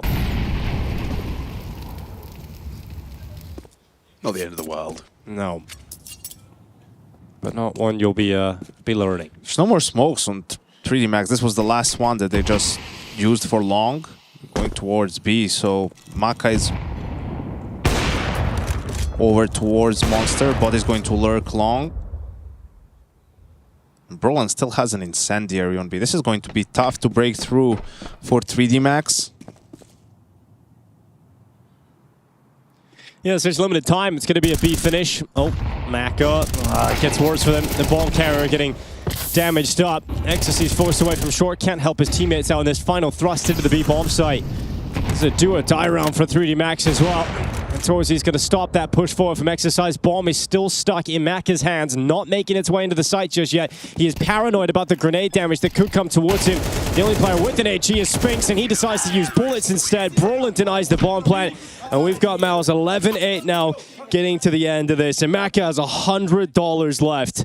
That's all he's got, dying after the time there. 6 consecutive from the Mao CT side. 3D Max just not been able to catch a break. Sure, you got the pistol, but even from the second round, disrupted and just unable to catch a hold, catch a grip on what is a fast stepping away T side. Why are they buying here? What's this buy? I think it's maybe because Mac has 100. So what? Like, what do the others have? 2 nades each. I mean, you're banking. Then Mouse doesn't have good protocols, which I think is a very bad bet to go for. Optimistic, perhaps. Especially considering that protocol has just put Exercise, the only AK, or sorry, the most forward-positioned AK, down to 34 before he even gets going. I mean, I know it sucks, but you have to take the eco, right? It's still, quote-unquote, only 4 rounds that you're away. Yeah. Maybe you get lucky with some 1-digs, right? Maybe you drop a scout to Maka. Or maybe Lucky gets one fair enough through the wall. And the wooden board's not Brolin's friend. Yeah, it's just over a minute on the clock left here. An advantage, at least in manpower for 3D Max. But you mentioned, Yank, the lack of utility. That'll make things very difficult into the later stages. You can't execute into a bomb site. You're trying to work an extra kill from a boost. You're trying to send Maka in, hoping that he's able to get something done against the defenses. Well, they've done a decent job of keeping this at 3v3, but Spinks once again with some solid output here from Mouse. Grenade goes down into the bomb site. Grenade is finished off Exercise, and it's all Lucky. He opened the round for 3D Max, and now he has to close it, and Torzy will deny that. And yeah, now you're going into this round with really barely anything worth talking about for 3D Max.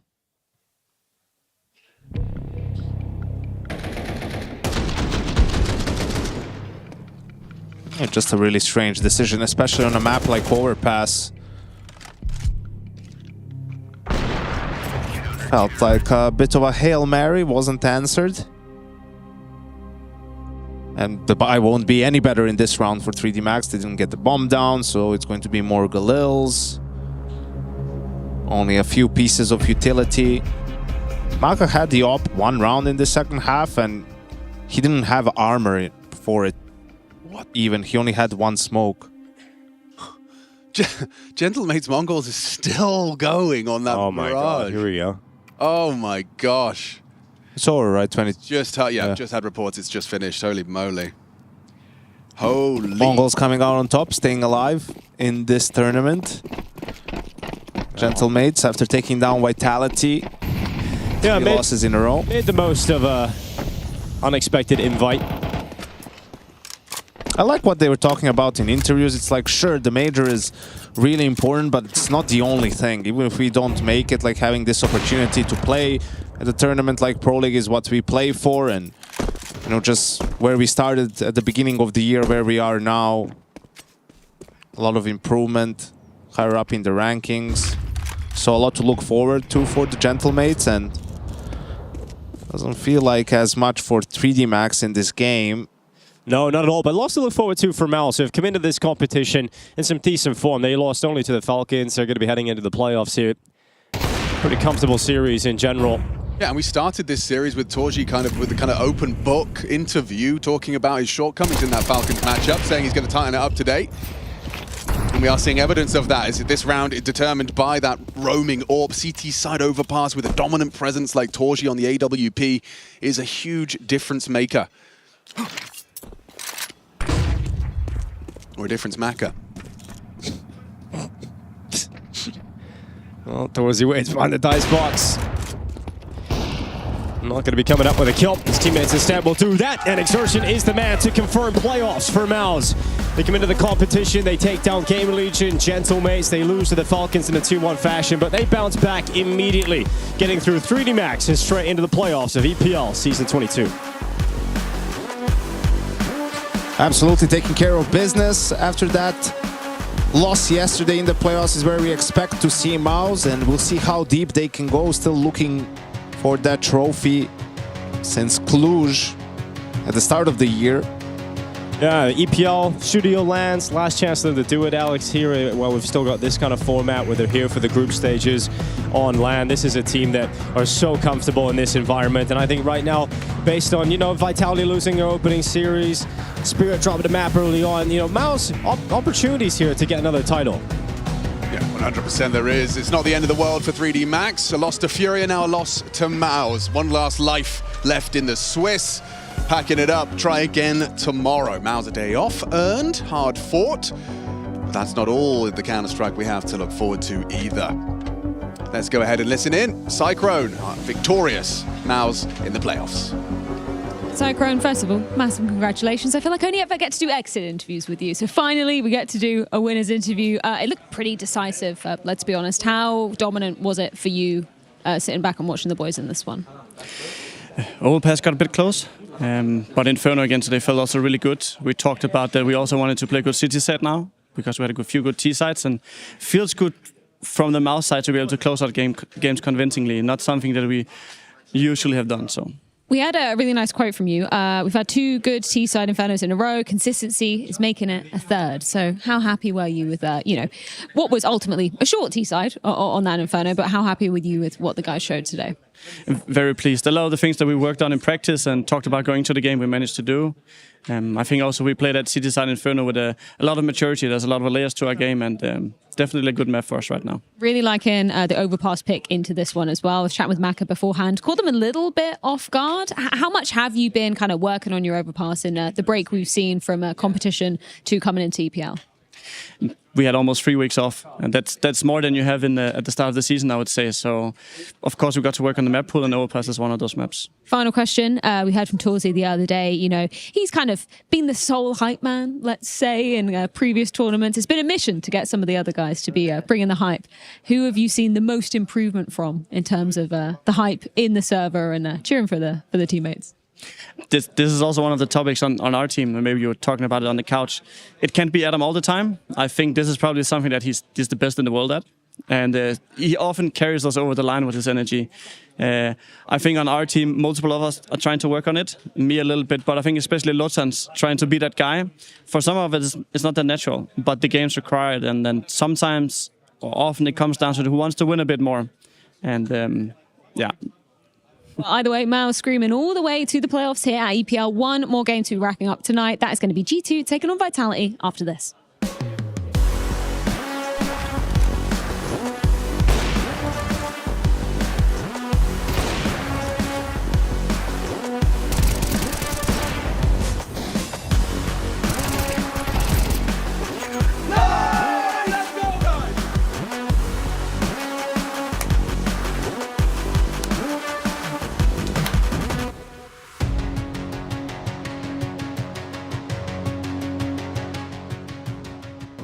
Damn, guys, we almost had this. Thank God that's over. Bored of endless matchmaking? Take your first steps towards EPL, experiencing real strategies against teams of your skill. Learn more at fce.gg/EPL. Here's to the challengers, the ones who don't just settle for decent elo, but hunger for something more. The ones who don't just queue for another match, but prepare for war. You can doubt them, overlook them, even count them out, but you can't stop them. Right now, I'm with Dupree, who I can see has got tears. While others play for fun, they play for legacy. This is ESL League, where challengers take their first step. No, guys, just not much to say, okay? Yesterday was a fucking shit day. It happens. Yeah. It's the first time we lose to such a lower team. But it's life, okay? Now, we're here to step up. We're here to enjoy together. We're here to have to give our best. And a good teammate. Great communication, okay? Yes. Someone talk about something goes bad. Let's try to finish by a positive note, okay? All the time, okay? Let's not expect too much. Let's just play as a fucking team, okay? It's gonna come back, I promise, boys. Okay? Let's go, boys. Enjoy. Batul? Yeah, Batul. 1, 2, 3! And go, boys! Let's go! 10 seconds. has to force the issue, can't go quiet about this, has to go. Flame Z waiting for that audio cue, and here comes the motion. An easy spray down on the dropping player. Even those last minute heroics for Towson were just not enough. Today was about vitality.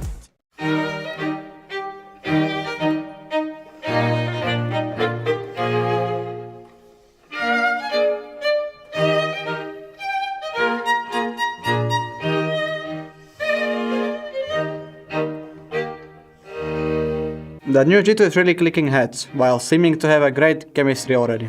I mean, I agree. They just hit all their shots on train. G2 fans witnessed one map era, XDDD. The G2 map pool is still super thin. G2 just trolled the veto, Inferno was free, Mongols have a terrible Inferno. We should ask Bossman about that. G2, whenever in advantage round, they panic and start jumping like idiots, lol. Yeah, I mean... A bit for check. Sometimes, yeah, sometimes it happens probably. Every time I went all in with G2, they shit the bed. Unlucky. Only man with balls and high IQ know G2 will win this. Minus balls, plus win. G2 strat book. Hunter might be the best Kovac currently. I said it, better Kovac insta after first clutch when we played official. So looks like Im is a final boss. Okay. How can Heavy God and Mattes be so consistent? Those two are truly elite players. Thank you. Thank you very much, thank you. Mongols will eat a Heavy God for breakfast as bra. Nobody except Heavy God can eat that much. I agree. Is it correct? Is it correct? I agree. I agree. Heavy God is so overrated. As one-tap kills, he crouch and spray. I agree. You know where Heavy God is because he just missed some bullets. But that is comments. Heavy God save us. True, true. Daewoo Matisse is a fucking machine. Daewoo, bro. Can't believe Matisse stuck on Fnatic for years. Matisse tried to help, but ended up cosplaying as a sandbag with 617. Yeah, I don't even remember this match, so thank God. I had 617. He was used to only playing online banana caps for Fnatic, so I get it, traveling is tiresome at first. You can take a man out of CCT, but you can't take CCT out of a man. Probably betting, yeah. I agree, I agree. Matisse first time ever on overpass, the guy is totally clueless almost every round. I don't think he's like extremely tilted or something, it's probably his face. Yeah, that's true. That's true, that's my face, I'm angry. Mouse and Matisse farming donk. Did we actually? On Asian at least, probably. Marbs Heavy God Matush is a cracked core. Matisse on Heavy God shows Nico and Monesi how to beat Vitality. Nico to G2, I miss you so much, baby. I just want to get back together with you. G2, I don't think about you at all. Let's go G2. Heavy God and Hanta will humble Messi and Boltpex. Messi and Boltpex. G2 means give 2 rounds max to Vitality. G2 back to reality. Honeymoon is over. G2 suddenly forgot how to play pistol rounds though. Vitality brought guns, G2 brought water pistols. Yeah, that's true. I don't... Rushing B with no door smoke, am I watching Swears play Luma? I mean, sometimes you have to play Facey Prem, no, I guess, for check. Imagine getting outfragged by a left-hander.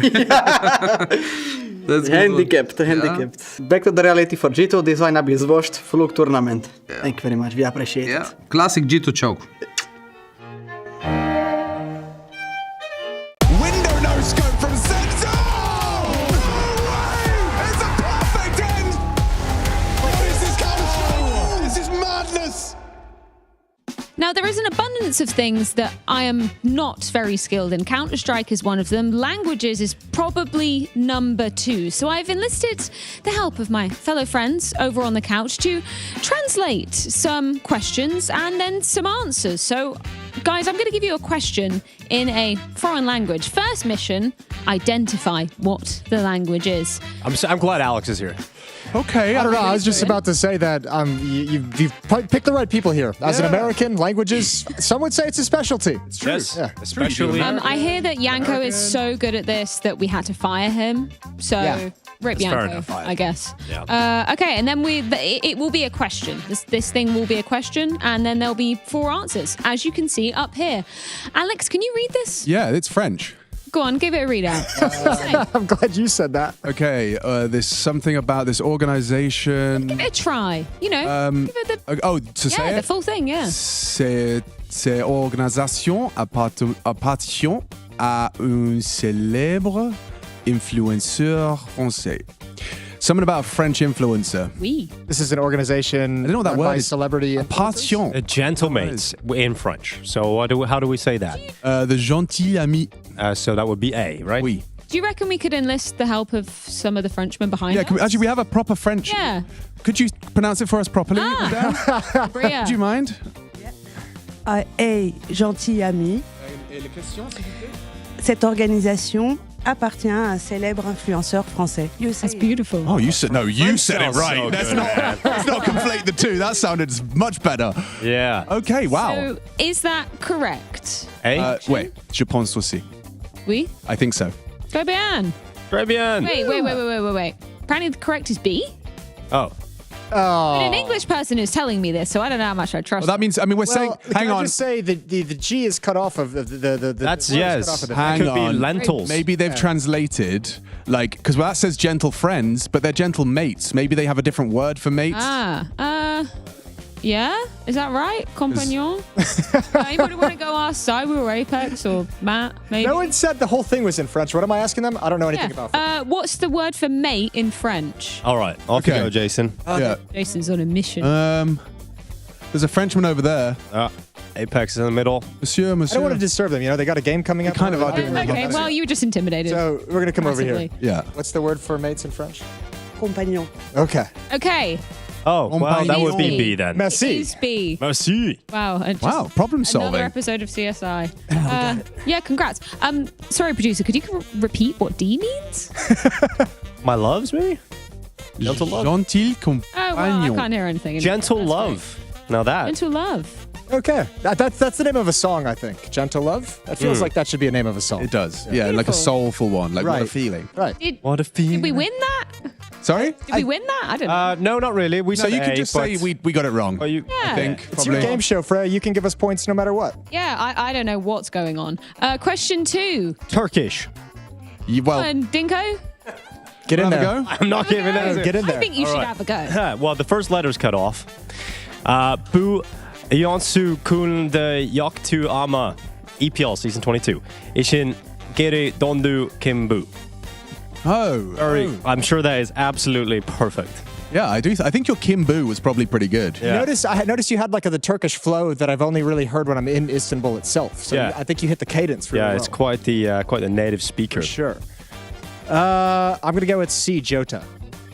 No, Why? wait. You have to translate Oh, the why? question first. Oh yeah, I just wanted to go for the answer. Oh my God. Cologne They've is called Germany. in the backup. I see Cologne, Yanko's Germany. getting mic'd up. Oh, it's Antares, who is not in Cologne. That was at EPL season 22. Yeah, Jason, there we go. Well done. Okay, Very we're getting proud the of hang of this. We're getting the hang of So this. D's Antares. Let's bring up our third question and bring in I hope it's in a Serbian. very helpful partner in Yanko. What am I looking at? That is Wingdings, I believe. Yeah, That's yeah. it. I'm just going to come over and There we go. show you on my cue card. Oh, so it's this was the question. Oh, okay. Well, spoilers. That one's going to be a struggle for Who is the current highest rated player of the tournament with a 1.42 rating? I wish someone would have an answer for me. Would be enthusiastic. Someone Someone put their hand up. I would like to pick an Oh. answer, Freya. It's D, K Serrato. Wrong. It's the Sphinx. Was it Everyone's was K favorite Serrato this Egyptian. morning? No, it's Monesi. They played since. So this is very updated. See, I went with the beginning of the day kind of statistics. This is why I'm glad Yanko came back. Yeah. That's Finally. Someone has to. Someone has to give get the this right under answers. control. So it's Monacy? Does that mean Monacy's been having a bit of a resurgence, some would call it. Yeah, return to form. Yeah. Very nice. Back. Okay, question 4. What language is this going to be? Let's reveal the mystery language. Mystery language? I hope it's Reveal yourself. mystery language or mystery font. We'll accept either one. Yeah. Oh, I Dings. would love identify the font game. I actually think I'd have a skill. Well, guess Comic the font. Sans. That's kind of a unique skill set, isn't it? Yep. That's something I that, have a no special one's ever skill. no one's Rhea, ever heard before. Could I have Nice. you read us the next question in a foreign language? Oh, you're getting off light. You're getting off light. This is perfect. This is your language, Oi, Freya. mate, which governor is known for scoffing bare beans and tings? Who is it? Are you happy about that? Were you happy with that good. performance? I know that. Next Dungeons and Dragons campaign, Freya, that I do, I want you to be a rat, and that's your voice. You're like a rat with a little dagger, you know? I can see I'm it in. now. I'm I like in. that. Yeah, it had a rodent-like quality to it. In a loving way. What's the answer? Yeah. Thanks. Well, it would be C Call me Mezzy. a rat. I would guess C. Yeah, that's correct. He likes beans. He loves beans. Mate. Governor. He loves beans. There we go. Yes. That's my Yes. favorite. It looks beautiful. Well, I would assume this is in Russian or something. Yeah, or like Cyrillic. Which player transitioned from an analyst to a coach to a player on his team? Duke Fasora. It's got to be Duke or it's got to be A or D, right? It was Duke Fasora. Okay. That's correct. Well done. E for Duke. Dinko. Yeah. Okay, let's see if this one works. I kind of like just the multiple choice game we got going on. Ooh. Tun tun tun sahur. Okay, so I don't know what the first word is, but I can say mangina. Yep. On tun tun tun shahor arma stus pulest ukete orechete kiret. Problem is whether it's broke or Yakindar. Right, yes. Well, we got to get the question. Latvian. We have to understand what the We have to work out what the question is. Which is something about someone... Something about a pool. Someone Which player got benched before the major and then reinstated back into the lineup right after it? Dude, if you've got Judges say? No, not so No, much. that's not what it is. Okay. It's not what Right, it is. there's not really a word I really recognize other than mangina, Alex. Yeah, no, so this it's is something quite about a difficult, mangina. yeah. I don't know. Armastus. What could that be? Armas. No, this is something car related. So it's yes. ROPS. Oh, ROPS. How did you get the car? The auto. Autodi? Yeah. Yeah. Autodi. So I was like really good before I bought this car. Okay. Okay. Let's play it. Yeah. So is that an Estonian? I would imagine so. That'd be, I think, the best guess. He's also on the camera right now, so I feel like that's a dead giveaway. Thank you, cameraman. We'll go with Rops. Rops, Freya. Yes, Wait, is he locked and known- loaded. Correct. Is he known for driving fast? How do we know that? Oh, yeah, we don't know that. Well, I guess if you... Events happened. Yeah. I've heard. You buy a fast car. Anyway, final question. Qui a réalisé la meilleure performance du tournoi jusqu'à présent lors de l'EPL? That's unreal. Yes. Who made... I'm telling you, my French Best is so bad. performance. Yeah, the best performance during the tournament? During EPL season 22. Yeah, close enough. Close enough. Who had the current play of the tournament so far, EPL season 22? Is it subjective, though? It feels subjective, but I feel like production would have subjectively chosen Maka. Yeah, but it's also, you see who they put as the other guys. Yeah, you know Reese too well, Jason. Lucky and Gravity.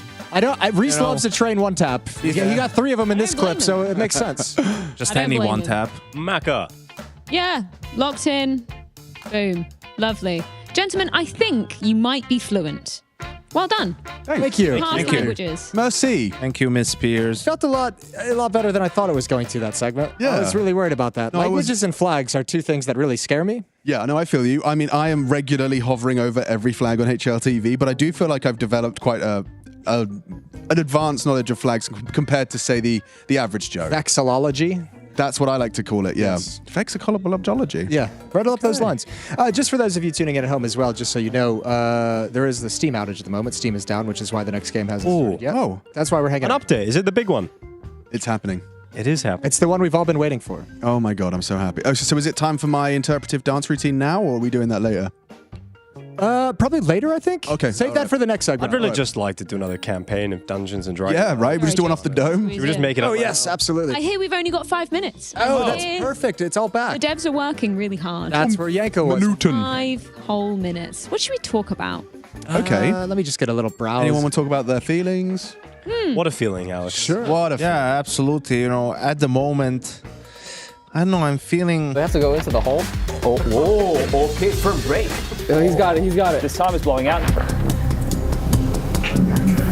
Oh, mama, I killed a man.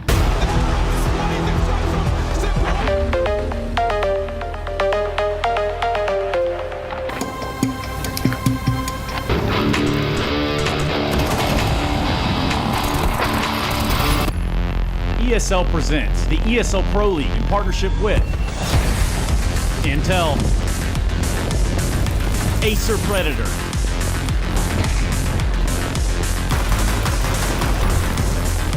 VHL. And Kadia.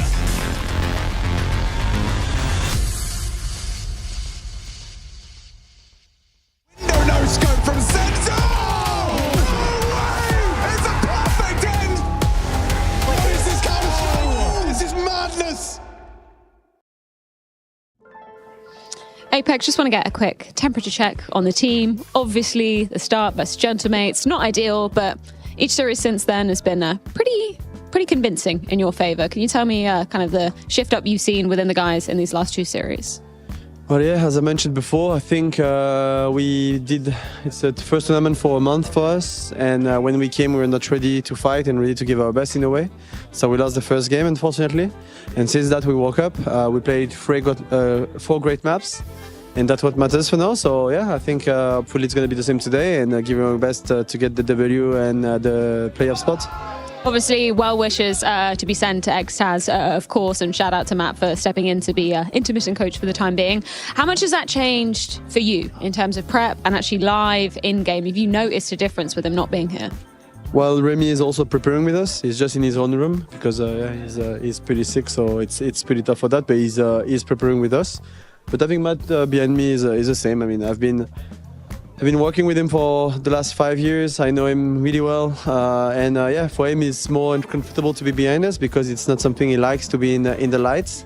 But yeah, I think it's good. It's fine for me. It doesn't change much for the team in general because we really focus on what we do. And yeah, we try to not overthink about what's going on. I know elephant in the room versus G2 rematch of the London finals, which I think you said almost immediately afterwards. You felt like you should have won. You had the moments to be closing out, but you didn't manage to do that. Having had a bit of time to kind of reflect upon that series, is there anything you've learned that you're going to be bringing into today's game? No, I think they've been showing a great level overall. I think it's been a bit harder for them after London with Fisher and also here at the stage 1. So no, I don't think they are the really best right now, but we're not either. So for me, no, it's not. It's only focus on ourselves and playing our A game, and if we do that, we're gonna win. Mirage, your pick into the series this time around. You had a perfect T side last time. Do you think you're gonna get away with that again today? I remember that Zaiwu had like a 16-0 on the T side, so hopefully he's gonna do the same. He's gonna help us. But yeah, I think it's been a while since we picked it. I think, and we tried it today, so let's see how it goes. But yeah, I hope to start with a great T side and yeah, win the series. Thank you so much for your time, Apex. Best of luck in the rematch versus G2. Thank you. Well, it is time, ladies and gentlemen, for the game of the day. It's Team Vitality taking on G2. And one of these teams, only one, Jason, has won a tournament in the second season this year of 2025. That's G2 taking on Team Vitality, who are looking to try and get a tournament win here in Stockholm. I'm looking forward to this series. I'm really excited for it. I think we could get a potential banger on the table. It's a nice little litmus test and like measuring stick for where both of these two teams are at, right? G2 out of this tournament victory. How impressive was that? How much can it keep up? Vitality, are they working themselves back into shape? We know the ramp up should begin right around now. So this should be a game where you just have fireworks everywhere. You have G2 switching into this kind of more like team-based, tactical style philosophy instead of going for the star power. And you've got Vitality riddled with star power. So a nice little clash there. Alex, I'm glad you made it back in time. It's our song. Oh, it is. It's the Good Feels song. It's the if I was like a superhero vigilante, this would be my entrance. Yeah, music, you know? As soon as you do the superhero landing, you're strutting into this. Just this funky walk. Cape waving in the wind. Sounds of my wicked rhymes. Look at the time. Sick is the mind of the mother truck and get this behind.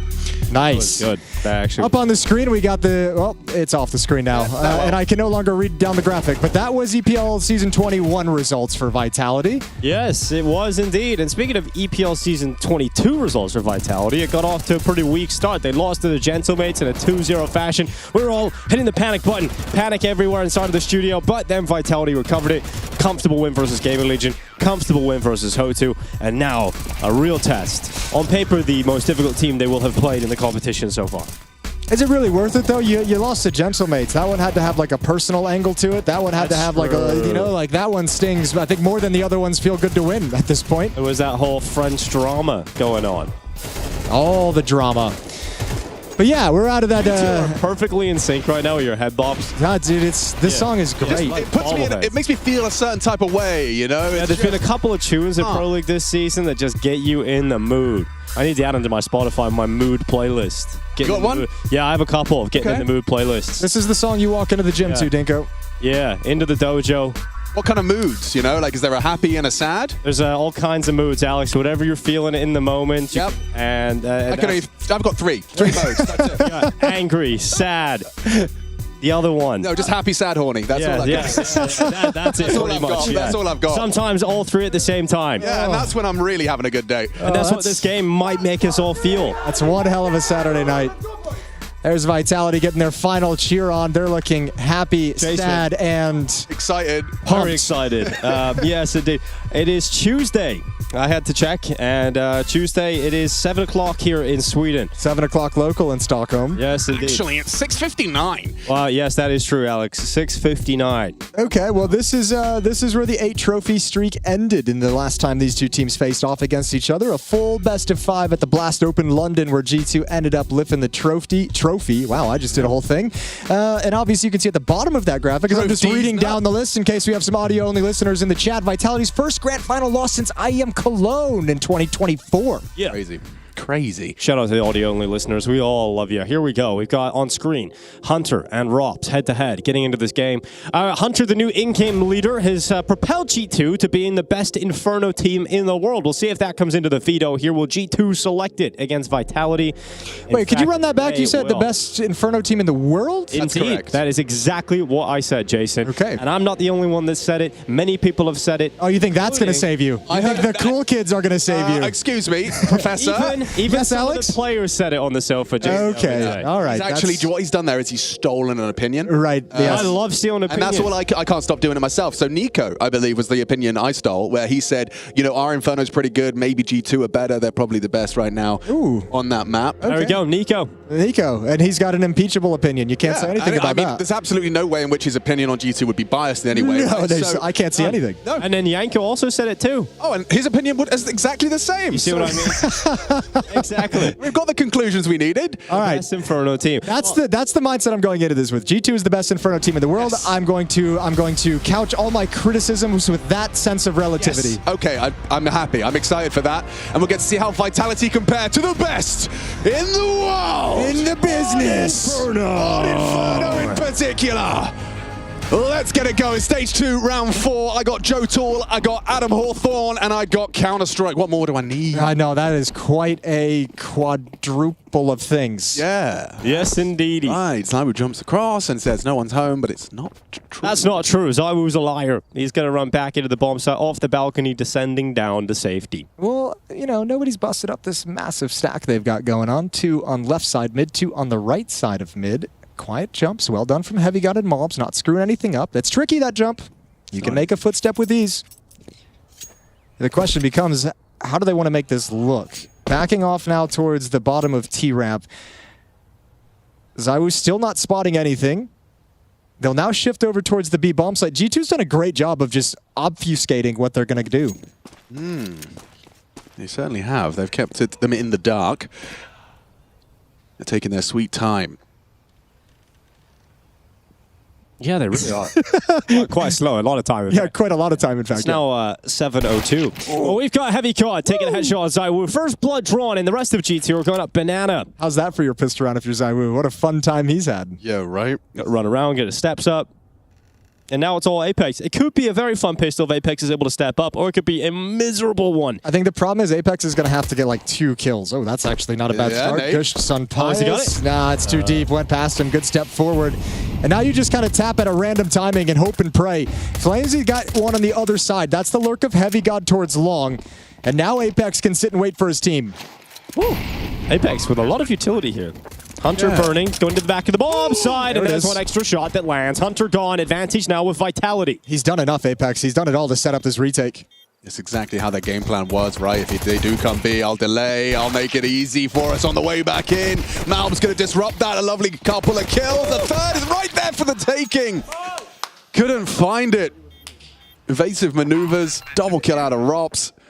Mezzi even had the kit as well. So Vitality, they kind of accounted for everything there. That is immediately proof that you can play 1B even if the team eventually ends up there with the way Apex approached this. I mean, he does great damage, obviously, in the planter with the Molotov and some of the spam. He gets that gush earlier onto a player as well. That's an easy cleanup. But I think the real kind of the thing that really won Vitality this round was Heavy God, I think, played way too early on that lurk long. He was the first death before they even executed into the B bomb site. So that made it very easy for everyone to shift over and not be concerned about their backside.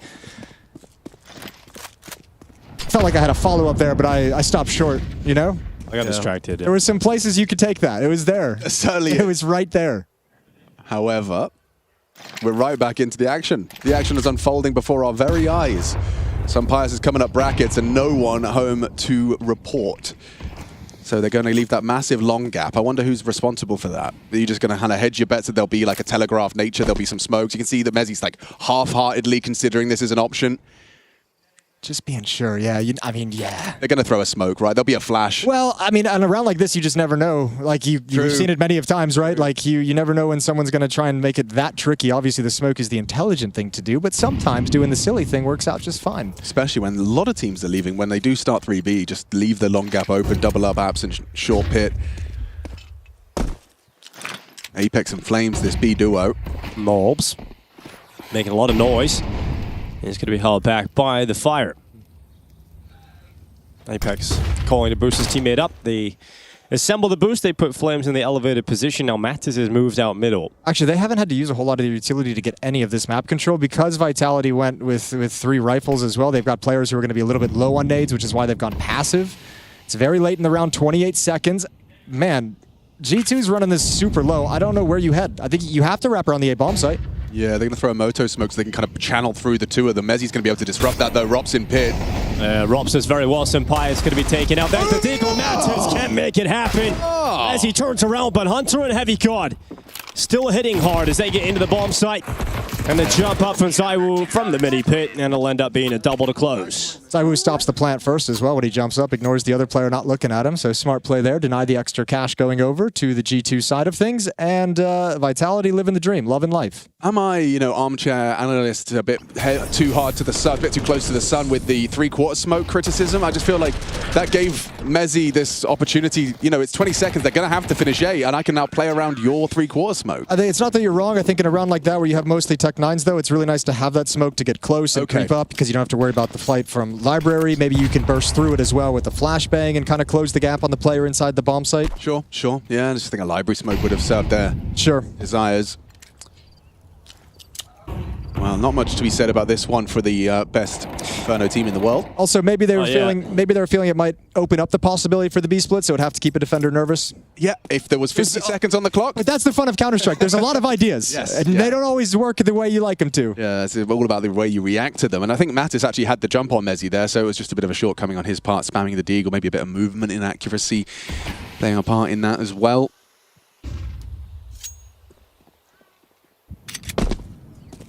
You'd love a little bit of movement off the Sunpire's util, right? Looks like he's going to be lining up for something in the end. I feel like it's got to be a Halls pop, right? You have 3 players already in Halls with a bomb. You have the Tech 9s. You don't really have any utility to scale properly, so having that choke point you can just try and explode out of is the way to go. So there's the small pit smoked off, and the flashes will be to activate them out Halls. Well, that 3/4 smoke deployed again. Heavy God. Yikes. Going to be mollied away, and that's coming at the wrong time for G2's intended attack, because they have to slow down. Oh, they know it's coming now. And now they can position. They were a little bit further away from the site, but now Zaiwu's gone deep into the bomb site. This round was difficult to begin with for G2, but now it's going to be incredibly difficult. We've got Zaiwu waiting. Watch Nick come out on the balcony. Nice and clean from Zaiwu. His teammates go down, but Zaiwu so clean from the bomb site. Secures himself a beautiful 4K. They threw your 3/4 smoke again, Alex, and you notice it kept that third player on CT spawn. So there's some things there. Did do that. And I noticed it just because they've thrown it a decent amount in these first 3 rounds, right? So hello, production. Hi, guys. Hey, how's it going? Doing? Hi, everybody. Yeah.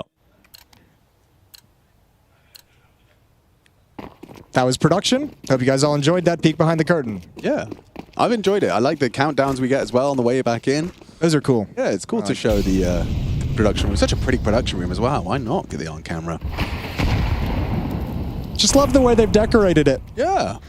That's exactly what I'm saying. They could do with a few more plants in there, though. They've got like cozy lights, you know, it's not like a nasty, like overhead fluorescent. It looks like it was designed, you know, an IKEA showroom here in Stockholm, you know? It's with lots of buttons and levers and... Designed to be inside of it for 12 hours a day. Yep. Full buy for both sides. AKs and Galils on the board for G2. Plenty of utility. They got some control base and banana. It's time for G2 to show us what they can do on the gun rounds. As the best, the absolute best Inferno team that we've got in the world. In the world. Well, Flash is going to go into banana. And Lem's going to peek over the top of the half wall with it, not spotting too much down that. A lot of real estate being given again by Vitality. Yeah. It's not a criticism, not a positive or a negative, just but it's an just observation. an observation, yeah, Jace. I mean, they're like sitting back, just giving some space here to G2. It makes some sense. You got ZywOo with the AWP, right? Let him have those long angled fights, let him get into good positions, and also G2, ooh, peek from Mezzy, spots a lot of information, and ZywOo's able to pick up the pieces off of that intel. Well, the bomb is now down, and G2 have fallen to just 3 players here. 25 seconds, not a lot of time, and so much ground to gain. It's not a round that really got going here for G2, and ZywOo could shut it down here, but he moves off the angle. Oh, this is really dangerous. Dude, what? This is, okay, he's going back to library. He's going to be there in time. Yeah, well, now he's got the angle into the site as well, so it actually worked out perfectly here for ZywOo.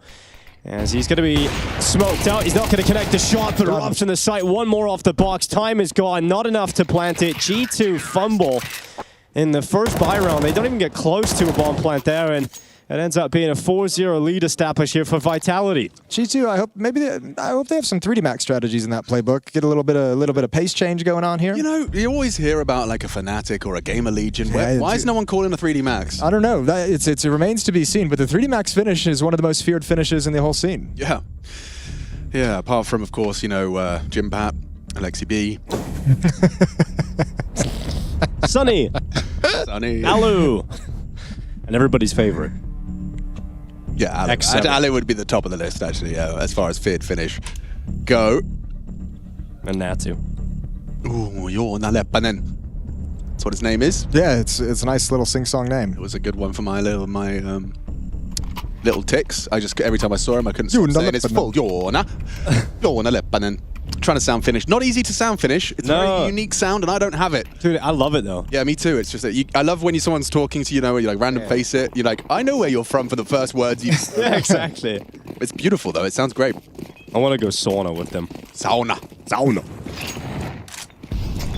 All right, Big Woo. Oh, no. Mobs is just absolutely bruised by the utilities. 46 HP, Hunter's 48. I mean, it doesn't get much worse if you're G2 to kick off a round. Well, to be fair to me, they did go with what I wanted with a little pace change, a quick banana take. Maybe this is why I'm not coaching any longer, because they ate a ton of nades off of it. That's the life of banana. Yeah, it is. Early banana. You just run that risk. You roll the dice of which grenades are going to land on you. You know how the saying goes, Jason. The early banana catches the nade. Yeah, it's true. That's what they say. Wise man did say that once. That. Counter-Strike philosophies to live by. Yep. Now, that would be a book that would sell. Oh, this is one of those cool waterfall ones. Fully plumes out. Yeah, I like it. The little balcony. Mm-hmm. The balk. For more efficiency. Yes, yeah, indeed. Absolutely. Here in mid. Lining up a smoke. They're loving this three-quarter smoke, Alex. You're gonna get a lot of. There's a lot of use cases this for you, so you can see exactly what they're gonna utilize it for. You're getting the whole classroom today. Yeah. To be fair, that one round, Alex, you were right though, right? Like it This one, you know, you weren't saying it about the three-quarter smoke in every round. It was conditioning. Exactly. It was that one smoke. That So one it has round. facilitated Malbs and Mattis to walk up on this, and now it's being overlooked by this setup. Apex responsible for it, but kind of in two minds about where his crosshair should be. Mezzy and Apex crossfire on site. Robs in this elevated position on the bow.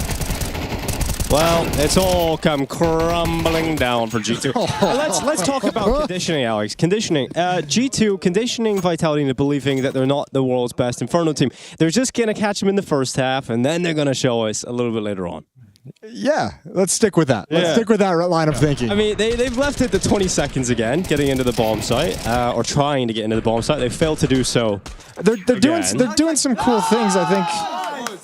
A lot of the problem is Vitality's just like, we're happy to play passive because like you guys can do whatever you want on the map. Yeah. When it comes to taking the bomb sites, you haven't shown us you can do it. Yeah. That's like the saying goes, you know, a frag in the site is better than 2 in the mid. Yeah. Yeah. That is, yeah. As the saying goes. That is, yeah. As the, yeah. Another one for the book, and now Sampaio.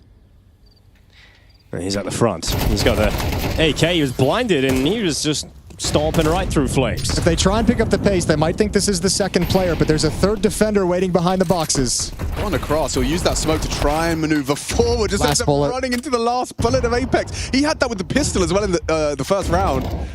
Last bullet of his USP. This time it's the M4 and Mezzi, the loose piece. No one's ready for him. Oh, Mezzi. So sick. Yeah, you love to see that. G2 lost that round 30 seconds before they realized it. Yeah. Heavy God has been the lurk a number of times, so they're not super concerned. Plenty of cover. Rop's keeping his head on a swivel, and Vitality up 6-0.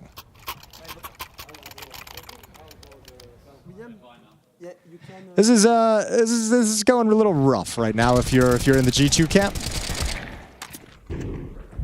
That best Inferno team in the world having a tough day in the office today. Good triple kill from Mezzi.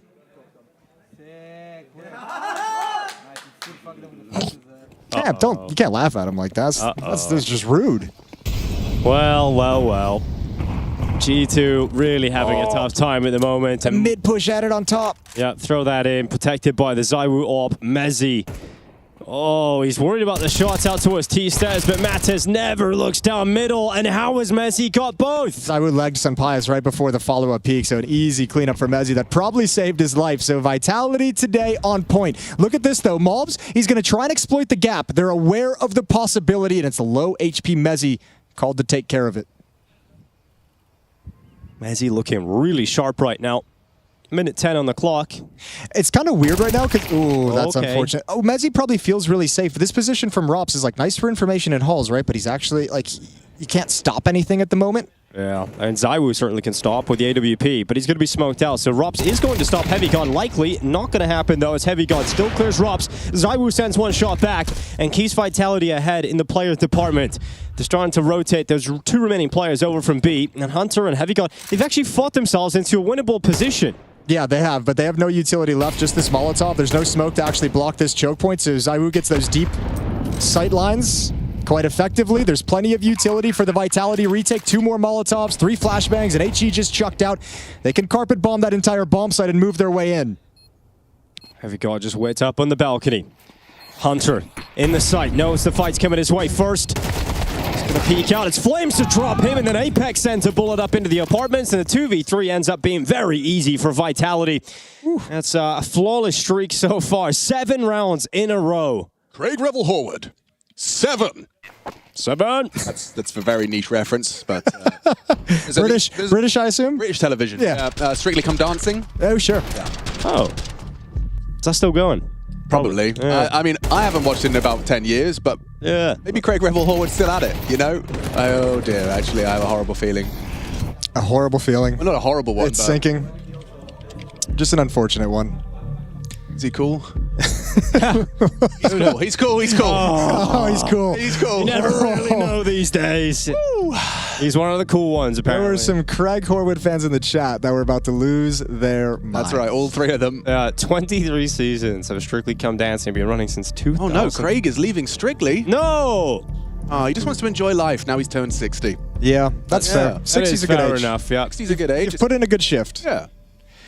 Well, G2 is going to be leaving T-Spawn. They don't really have a round on the board yet. That'd be a nice thing to collect. No, not really. But they're getting closer, Jason. Yeah, you know? Last round they got the bomb planted. Like maybe you know, it's not my place to. Here we go. Not my place to analyze, but take it away. I think what G2 really need here is kills. You know, they need to get more kills than they currently have in order to win the rounds. 3 players with 1 kill each. That's not enough, Dinko. No. That's my analysis. Yeah, I would concur with that, Alex. Well, Heavy God just missed an opportunity to take down ZywOo, but I like the pace change. I like the fact that they're applying this pressure early. Look at it, it's brought a 4th player over. It's forcing some of the nades out, and without the commitment, G2 have found themselves gaining an advantage with that early aggressive move. Apex isn't buying it, though. He kind of stuck around for the potential, but with Mezzi and ZywOo doubling up alongside, he's actually going to be just delivering more utility. Flames gets another opportunity to block, and he will replenish. Perfect, no gaps.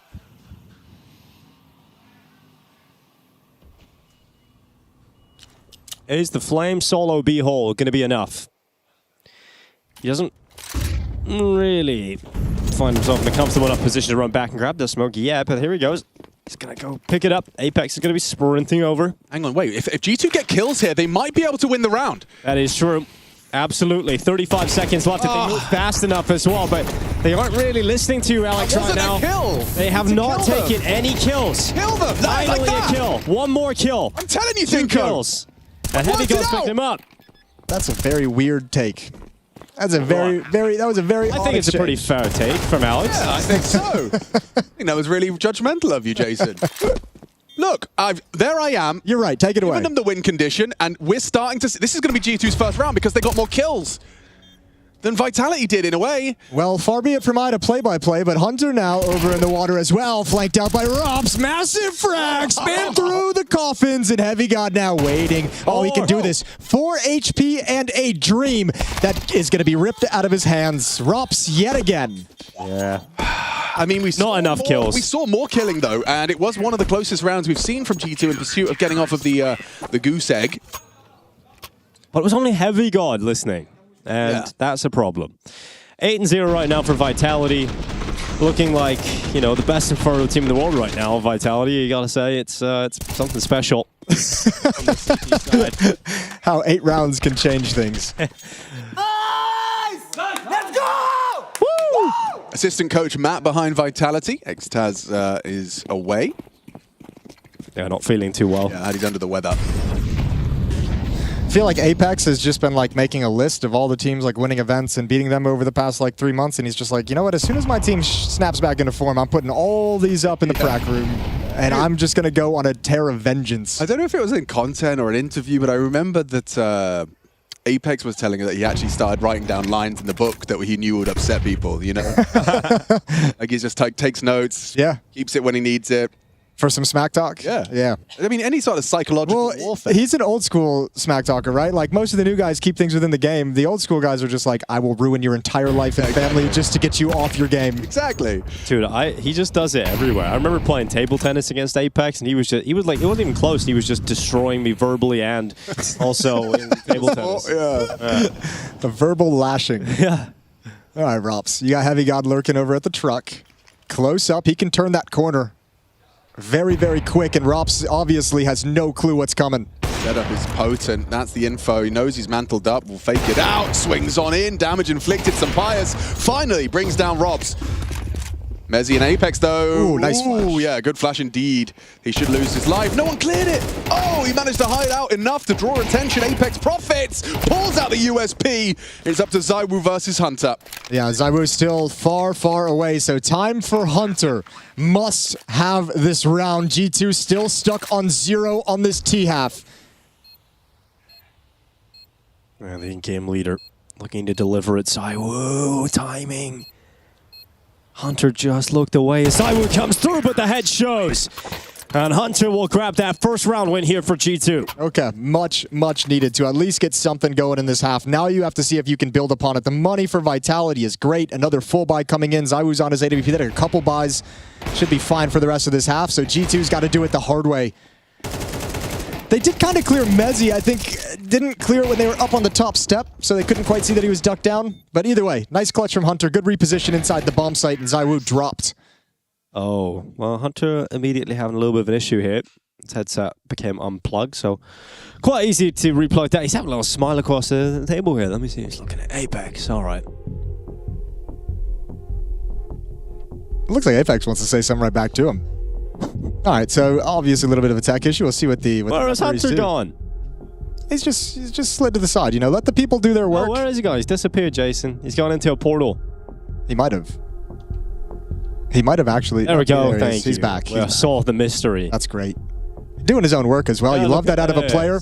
Taking the responsibility, get under the table, unplug things from the dark back of the computer. It's a scary place to be. You never know which way that USB goes in. Do you ever feel claustrophobic when you get under a desk like that, Jason? Like when your back's like touching the top of the desk?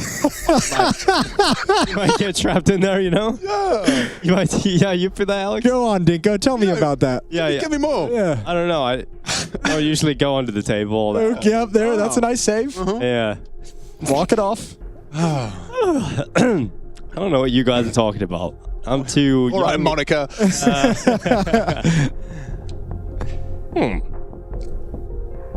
All right, let's get.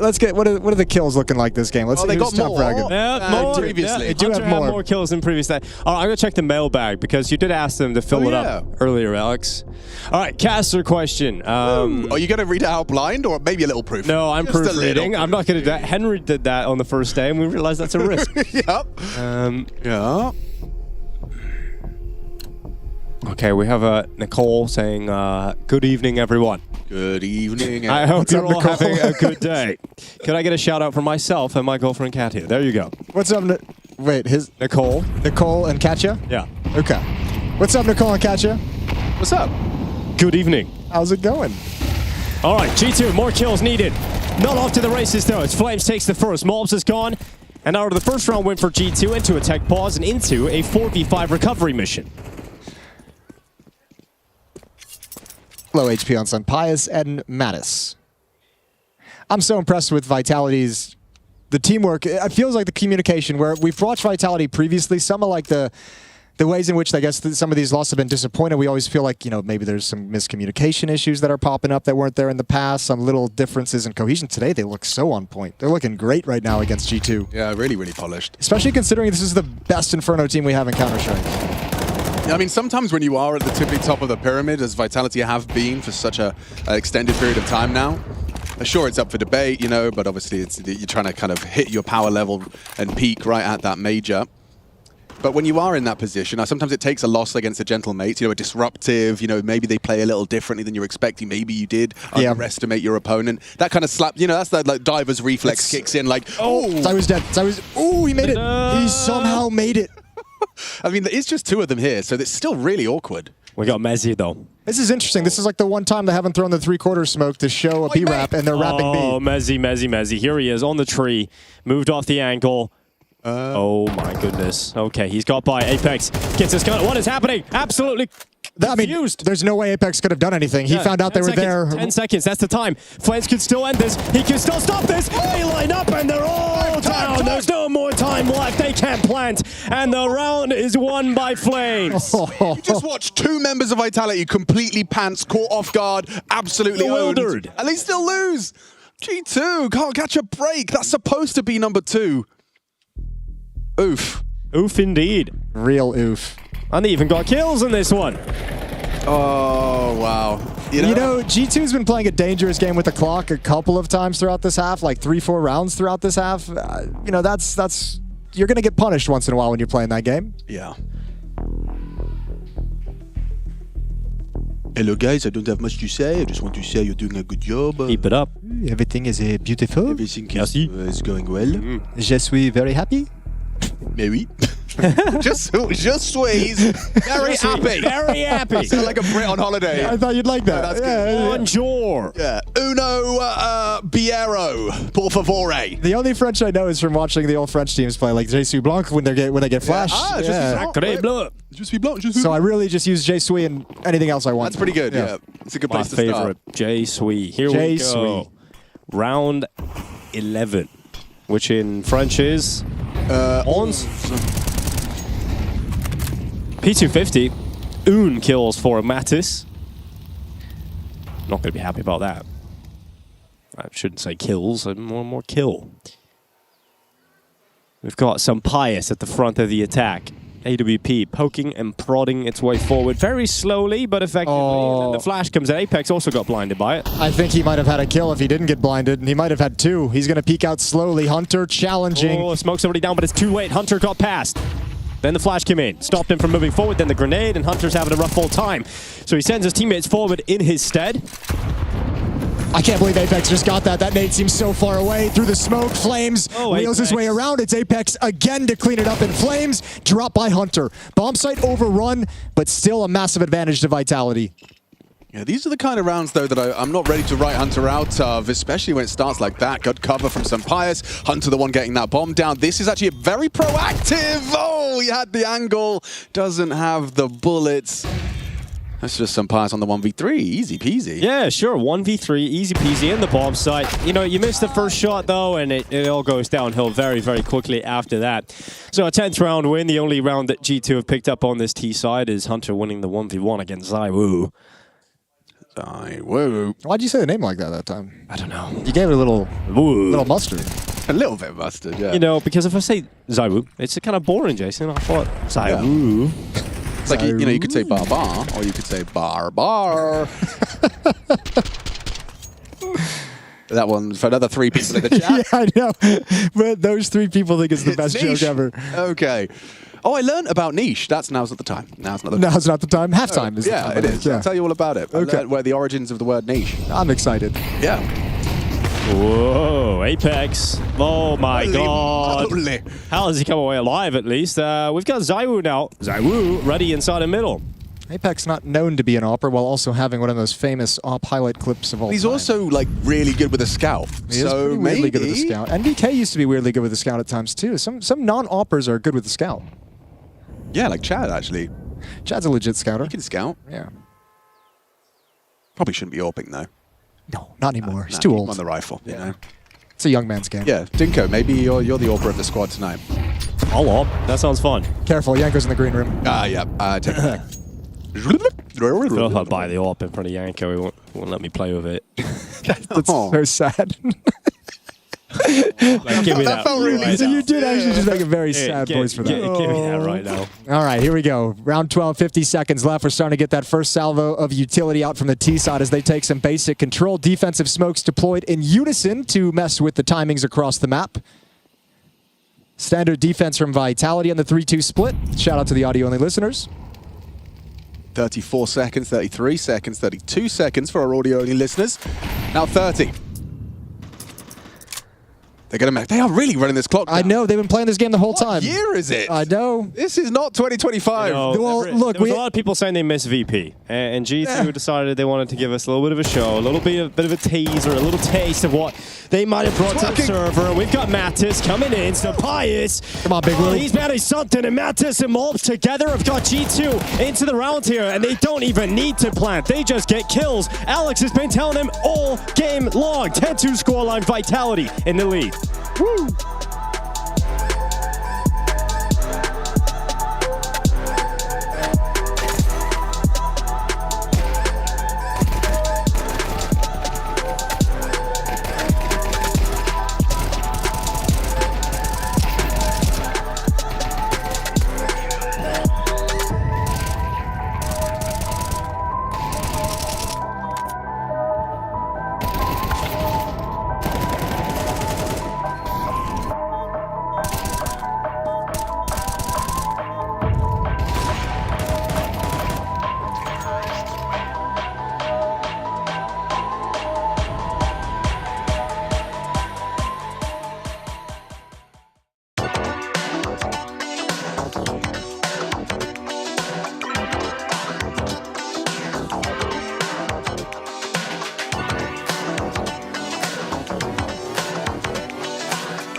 It's feeling rather one-sided right now. Sure, I understand Vitality need 3 rounds and there's a whole 12 to be played. And on the other side of things, G2 barely getting going, barely getting more than 4 frags. On average, that's not how maths works, but I gave it a pretty good. Someone has 4 frags, and Matis has less than that. Yeah. But all of the best games usually start with a stomp in the first map, and then they come back with those crazy quad overtime map 2. Yeah, but the only way games get exciting really is if the first half is extremely boring. Yeah, right. Has to start this way for the incredible story of the second half. Oh, it's going to be majestic. Okay, mid push spotted. What do you do now? What do you do now if you're G2? Do you break it up? 2 fell back, 2 push forward, 1 goes down. Mezzi a little bit blind, but he's aware. He really wanted that fight. He was really looking for it, and now we're in a 2-man advantage. Meow. Meow. Meow. Right, meow. Hunter and some Pious. Slow and steady over on the A bomb site. B is empty. Bomb's gonna go there eventually, you would imagine. What I was trying to say is that, like, even if the first map's a stomp, it's the second and the third when they come back that gets really exciting. It's the way that you come to me right before we go live and say, I'm going to be really optimistic in this. I'm going to bring an optimistic spin to this intro. And then, oh, looking at the kills of G2, it's actually horrendous. Nobody has anything but 3 kills. That's not how averages work. An average of some sort? What would be the average right now? Dinko, you're good at maths. The average of kills 13, 3, 6, 6, 4. Go, everyone. Maths. It would be 8, I would imagine. Okay, it's a good guess. I don't know if it is. No, it's all right. not. Twitch chat will tell us. Twitch chat will tell us what's the actual average of their kill total right now, because Twitch chat knows everything. It's not 8. Is it 6, Jason? It's not 4 either, I'll tell you that much. It's more than, it's like 6.5, I think. 13 plus 3, 6. It's 32. 32 divided by 5. Yeah, that's where you. That's no, there we go. That's where all of us stop talking. Cool. Okay, great. Well, round 14, and G2, let's just say, desperately need a round win. Right, but I have a sneaking suspicion they might not. This B stack is one of those ones where you can kind of have another go if they don't come B. Oh, they're trying to fake. They're trying to. Oh. So you throw a half-wall smoke, you don't block them because you want them to come in. Right. You want to show like, oh, Yeah. I'm just trying to stop you and I threw the wrong smoke. Right. Oh, whoa. Oh no, I'm Woe is vulnerable. me. I'm alone on B. Right here for the taking, boys. Come on in. The water's warm. There is about 1,200 different answers in the Twitch chat right now. Oh, the answer is actually 6-7. It's 6-7. 6-7. Well, we're guessing by them being the No, correct. I trust Batale. I can tell. That's the name of a mathematician if ever I saw one. Sure. Sounds like it. Batale underscore. Big man. That is a flying Mach 10. And the A-bomb site is taken. Bomb hustling back. This round is done. Yeah. And if you're G2 at a 2-12 scoreline, there's not really a right or wrong answer. Do whatever you feel like at this point. You'd imagine maybe they're going to save some weapons and try again in the next round. You'll take that Galil. Yoink. Oh, paid a heavy price. Gets his bell rung, and Mattis is trapped on the half wall. He's got your books. Stay still. His vision is based on movement. He got away.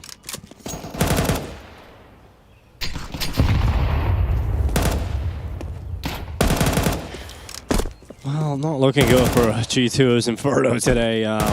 You know, but everybody has a bad day, and this was G2's. I'm just really happy the game started with the kind of story building that you had, Dinko. Yeah. You know, sometimes it's nice to try and build that story. But sometimes you come crashing down to earth. Oh, okay. Oh, yeah. It's not a shotgun Apex. The jumping thing, not as cool, not as efficient. I mean, listen. They were one of the best Inferno teams in the world. You would say maybe even 2 weeks ago. It blast open London. They beat Vitality on Inferno in overtime. Yes. Yeah. And then they proceeded to beat big names such as Rooster, Gentlemates, and Fluxo in stomps. Quite a run. That's how you know. That's equivalent to their major run. Yep, couldn't handle Furia. Unironically. Yeah, unironically. In fact, it looks like Furia have had their number on Inferno as well. So yeah, maybe Furia are actually the best team on it. Maybe the best in the world. Maybe. Ever. If you start every sentence with maybe, it's kind of not really poke holes in You can't get anywhere with that. Best way to have a conversation. That is maybe one of the skins of all time. Maybe. Some pies just figuring out, is it this pixel or this little pixel? When's he going to throw it? Guys, Smoke is about to fade. Which pixel? This one? Yeah. Okay. Okay, so re-smoking deep. Nobody's trying to take the space with it. They want to execute a late take. There's the smoke. All the nade Molotovs down. Okay, so it's quite a bit of information. 2 spotted. You might have heard one pushing up close as well, or at least assume. And Vitality, let's see. Do they pick up the pace towards the A bomb site? I think shuffled back by all that spam coming through the smoke. Not wanting to make a decision quite yet, but happy to negate that push and take away some of the resources of G2. G2 rounds. If I was in Twitch chat, I'd maybe write that. 3 rounds max. There's another great one. That one's solid. Very creative. Yeah. We were calling them 3D minimum today. I like that too. 3D minimum. Okay, that's pretty good. Tell you what's good. Mac 10s. Yeah. Spicy fried chicken sandwich. That's also very good. Yeah. Chicken burger though. Gochujang maybe? We got Zaiwu. He's pretty good. Not this round though. It's going to be Hunter taking one. The big old alligator chomping down inside of the site. Messi finally getting rid of some pies, and it is Malbs. Pick it up. 12 seconds. 12 seconds. Get out of my way. Beep boop. Bruh. All right, here we go. 1v2. Malbs, the lobotomizer. Well, they call him that, but now he has to be the phlebotomist. He needs to draw blood into the side, but Messi getting rid of him. It's going to be Malbs to fall, and Vitality come out on top very comfortably here on Inferno. A 13-2 win. They are stomping their way through Pro League. They had one moment, one slip up against the Gentlemates, and other than that, it's been Vitality terrorizing everyone.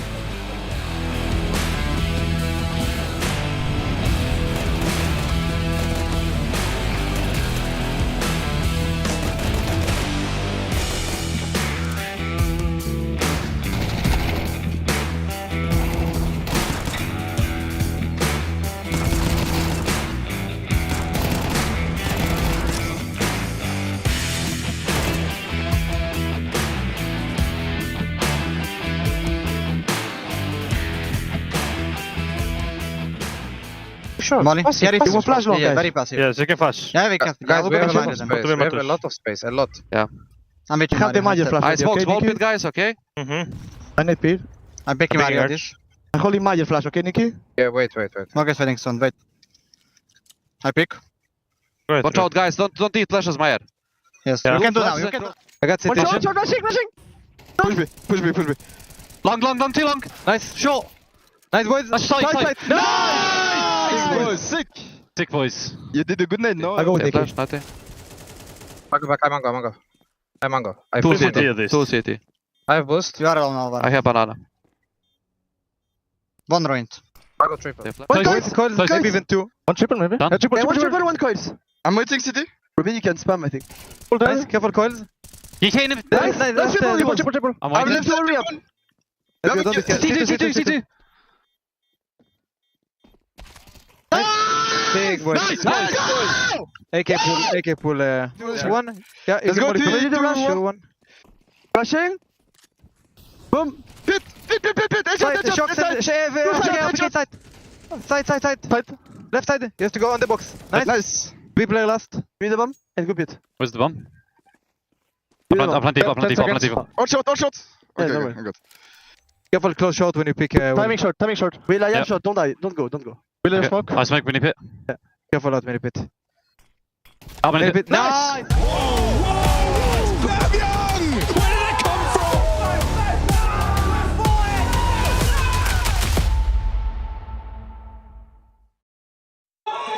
It's time to roll back the years in today's installment of the Kadir Playbook. I've got Heavy God, and we're going to go through some of his notable past teams. Obviously, this isn't the first team you're a part of, but just kind of wanted to go in linear fashion up until present day with G2. We got firepower, we got game sense, we got comms. I'm going to rate him out of 100. Where were you at an endpoint in terms of your firepower? Yeah, it's tough. I would say around 55, I would say. Okay, so just a little bit above average. Yeah, just a little bit above average. Regarding game sense, I would say around 50. What were you struggling with then? I think it was early days for me still, and when I play a bit better teams, they had new stuff and they implemented new stuff for me, so I had to know how does it work. Makes sense. Communication as well, I would say around 50 as well. Because like yeah, you don't really know how it is to be like on top level of communicating when you just start, I would say, your process as a player. And yeah, just a development. Was there anybody that like particularly helped you within Endpoint? To get your comms up to scratch? Yeah, it was Mighty Max. Okay. Mighty Max was Shout my out. IGL, and big shout out to him. And yeah, like he helped me a lot to grow as a player and as individual, and also outside the server. So really big shout out to him because he really helped me. Well, you were on Endpoint for a little bit over a year. Then you moved on to OG, which was a shorter stint. We're going to Cloud9 then as well. Did you have an uptick in firepower? Stay the same? What do you think? Yeah, I think I went up. I think I would say in OG, I would say around maybe 65, 70, Okay. I would say. Let's do 65. 65, yeah, 65. Yeah, I think I had a big improvement because also like when you play more officials and practice with better teams, and you grow as well. Regarding game sense, I would say also around 60, I would say. Obviously, I had some tournaments, some tier 1 tournaments already in OG, some blasts and small tournaments like this. Yes. And also I traveled more, so I also understood the difficulties of it. Yeah, a little yeah. No, and imagine when you get a new in-game leader as well. different Exactly, philosophies, everything's that different. sort of Also, we stuff. changed players in OG. It was like this, and this. Yeah, it was a bit rough. So comms, did that have an effect at all? Yeah, I think I would say 60 as well. Okay. Yeah, I think Solid like development. I think also it's like slowly growing, I would say. Yeah. With Cloud9, I know it was only a 6-month stint. Same kind of case here. Like how much room could you grow there? I think a lot. Yeah. Because I played different roles. In C9 I was more superstar or something like this between, and also map control and entering. So I would say around 80. Nice. Because I had a lot of freedom and I would control a lot. Boomich gave me a lot of freedom and supported me how to do stuff because he obviously had a really good experience winning major trophies, and he taught me a lot. And yeah, it was nice to play under him. Do you like it when you get more freedom? Do you feel like you thrive better when it's more freedom or more structure? I think I'm a player that can mix in between because I also like my freedom, obviously, but also when needed I can also do set stuff, and yeah, I really like both. I would say I prefer more the classic way of playing, like the default way, because like every player like need to communicate and everyone has freedom and everyone has a set role to do like in his position. You've got like constraints to work within. Okay, that makes sense. That makes sense. Game sense. Did you learn a lot? I would say around 75. Nice. Okay, so Boomage imparting a lot of wisdom on you there. Yeah, and communication. I will tell you what. It's a bit tricky question because I was playing. I started playing in Russian, then I moved to English for 2 years. Then I went back to Russian. So it was a bit to learn about callouts again, and because every Russian team has different callouts as well. Oh wow! Because okay. I don't know if you know, but in Russian they also have like numbers in callouts. Yes, yeah, you probably heard it. Yeah. So this is the same. I would say I didn't realize it was different between teams as well in Russian. That's crazy. I'm pretty sure, at least from the experience I had. Yeah. With the other teams, we had different callouts. Like when I joined. Yeah. I would give it as well around 65. I would give. Okay. Because I struggled, but I still developed because I had to talk a lot with my positions. No, considering that's not too shabby. Okay, we move on to today. G2, you won a tier 1 trophy, you got an MVP, so how are you feeling? I don't know, firepower, I don't know, I would say 85. Is that also like a symptom of playing against other tier 1 teams like more consistently? Yeah, I think so because I know I'm not in my maximum level in my firepower. I know I can do more, but I also bring the consistency in because I think like I'm trying to do similar every game and like just to stay sharp for my team because they need my help. Makes sense. What about game sense? Got more knowledge? I changed it. I would say 85. Solid. For me, because I learned a lot of stuff with different coaches. I had Snacks, now I have Hunter. It's different approaches, a lot of different understanding of the stuff. Like because everyone is calling his own, and also coach styling. It's really different. Yeah. So, yeah, I think That's I'm just a lot to learning. learn. I'm learning every day something new. and also watching by myself, like for example some demos or something to learn. And I think I'm just trying to develop my game sense every day. And finally, so you go from English, Russian, back to English. Comms? I'll give 80 to myself. Nice. I'll give myself a good 80. Wonderful.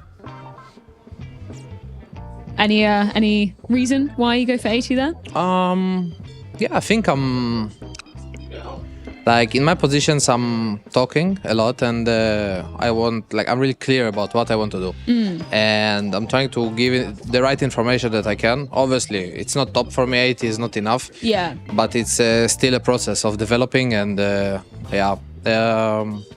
don't know, just how I feel it. This has been very comprehensive, Heavy God. Thank you so much for your time. Good luck. Thank you. In the matchup. Thank you very much. From humble beginnings in Hanover to greatness in Katowice, our journey is our legacy. As we arrive at what we thought was our peak, we instead discover a whole new chapter.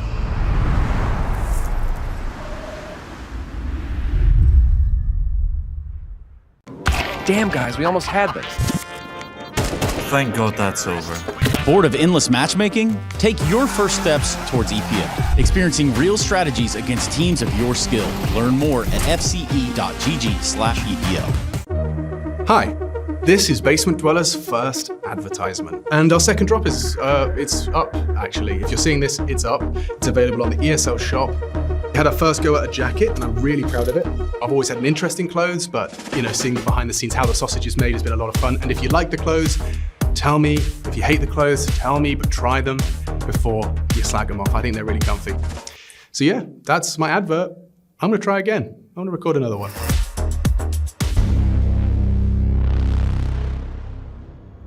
Constant bouquet. Let's begin. Recite your baseline. A thin black reticle began to spin. A sequence of rows, interlinked within rows, interlinked within rows, interlinked within one system. Whatever happens, roles. Rows. Have you ever been in a system? Roles. Rows. Do they keep you in a role? Cells? Cells. Oh, you don't even smile. Do you long to answer their questions? Frags. Frags. Would they understand if you did? Frags. Frags. When you're not performing your duties, do they reduce you to a number? Stats. Stats. What's it like to hold the drop of someone you loved? Interlinked.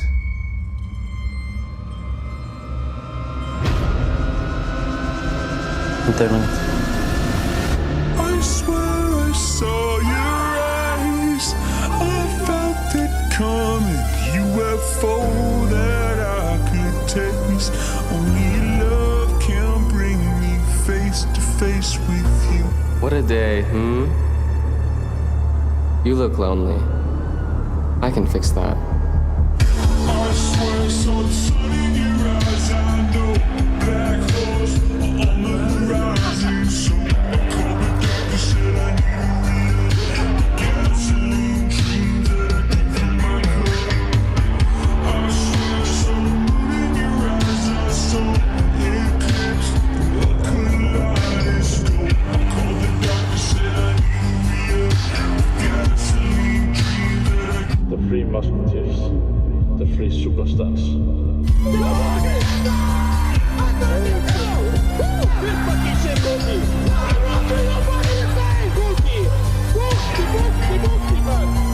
Don't go to face, motherfuckers. You're not even close to baseline.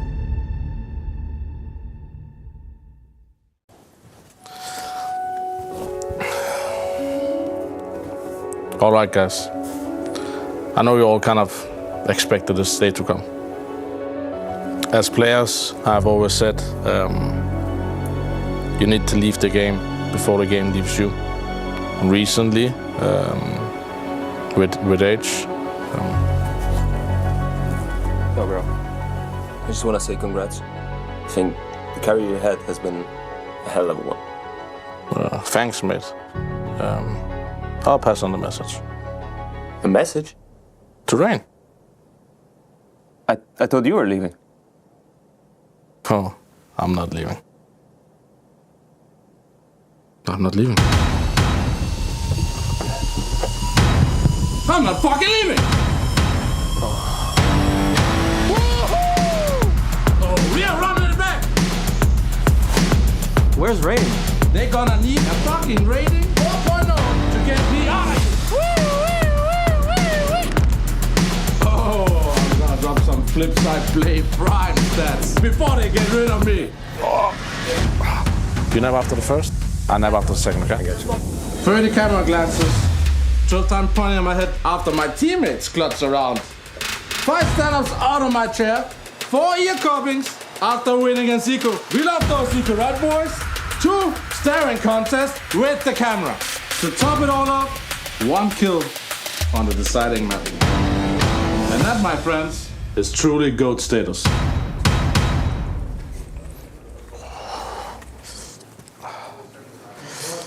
I feel you, bro. Throw some song in your eyes and not black holes on the horizon. Come on, lads.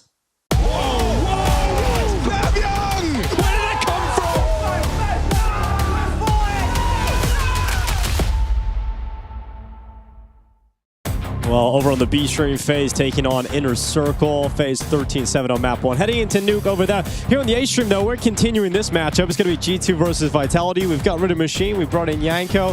Very disappointing first Inferno there from G2 as Vitality looked like they're on par to just win this series 2-0 very comfortably. Yanko, when we started the last map, Alex and Dinko both told me that you said that G2 is the best Inferno team in the world, and I just wanted to get your thoughts on that because it didn't feel right to me. And we didn't quite throw him under the bus like that. We said, you know, it's been said, you know, people have talked about it. Yanko perhaps one of them. People have talked about it, and I think their Inferno is really strong. I just think Vitality is on a mission to get revenge for that London final, right? Yeah. I think they felt that one slipped through their fingers. G2 being able to come out on top in that best of 5. So, yeah, I think they're still a very good Inferno team, obviously. Not today. Today was a little rough. Didn't really go the way they hoped for. But we'll see if they can maybe bounce back. Sure. Here on Mirage. Here on Mirage. And we'll see what Vitality's going to be up to. Very dangerous team, and they look sharp. Especially on the CT side, the teamwork was impeccable on Inferno. Changing maps, we'll see what they've got. Vitality going to start attacking into the defense of G2. And it's quick out middle here from Vitality, and it's a great opening kill from Sampaius, who makes it look so easy. In and out, Sampaius! That is beautiful! Sun Puppy! Yeah, that is definitely a daddy play from Sampaius as he's looking for this last one as well. He wants all 5. And Sampaius, he's got the scent. He knows Rops is around here somewhat. Sampaius with Sublime pistol round. Drops into the open, of course, is going to deny it. That's the worst way to get your ace taken from you, is Rops hiding behind the boxes in a 1v5. Unreal. Well, I mean, a beautiful sequence from Sampaius. Nothing too difficult, nothing too crazy, just jiggle taps. Is Rops really the person you want to be chasing down to get an ace? You know, 1v4. I've seen it in 1v4s. You don't get to choose your 5th kill, you know? You're kind of just left with it at the end of the day. Okay, they're fine. Well, Sampaius. Great start to the pistol round. And it's going to be G2 off to the races here in Mirage, at least with a first round victory. Here we go. Get to watch that again. Bang. It's nice, but I mean, that's a round Vitality just called to swing out mid and take the fights. There's obviously no smoke in the window as well, so everything was kind of lined up for him to have a shot at that, and fair play. Lands all the shots is extremely difficult. They took the fights. They did take the fights. Now, not a whole lot going for Vitality in this round. And G2 have an opportunity to get off to a better start. Obviously, that Inferno only winning 2 rounds over that.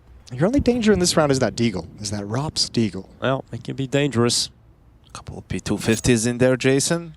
Don't overlook those, especially in the hands of Zaiwu. The P250 is not a pistol round. It's not a pistol round. You know I'm a big fan of the P250. I'm not trying to slight it in the slightest. Oh, but the Deagle is really the weapon that's going to open something up in this round.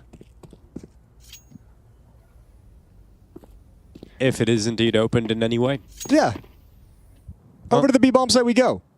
It's always interesting to me to see. You see where Sampaius is? It's like there's nothing on mid, and he's so far away from B. I mean, granted, there's no smoke, he'll be there in 2 seconds and catch window. But still, you know, if they were doing something, it could be smoked off or someone could hold him. Right? He has this deep angle, but it's a tight angle, so now the bomb can go down. Right? I'm always surprised when I see players do this against pistol or Zywoo. Just laser beams him. Laser beams him in the dome. You're right, though. The opportunity was there for a plant. While we're switching into that first gun round, Chad connected with me in the break with a little statistic for some of you viewers who might not realize this.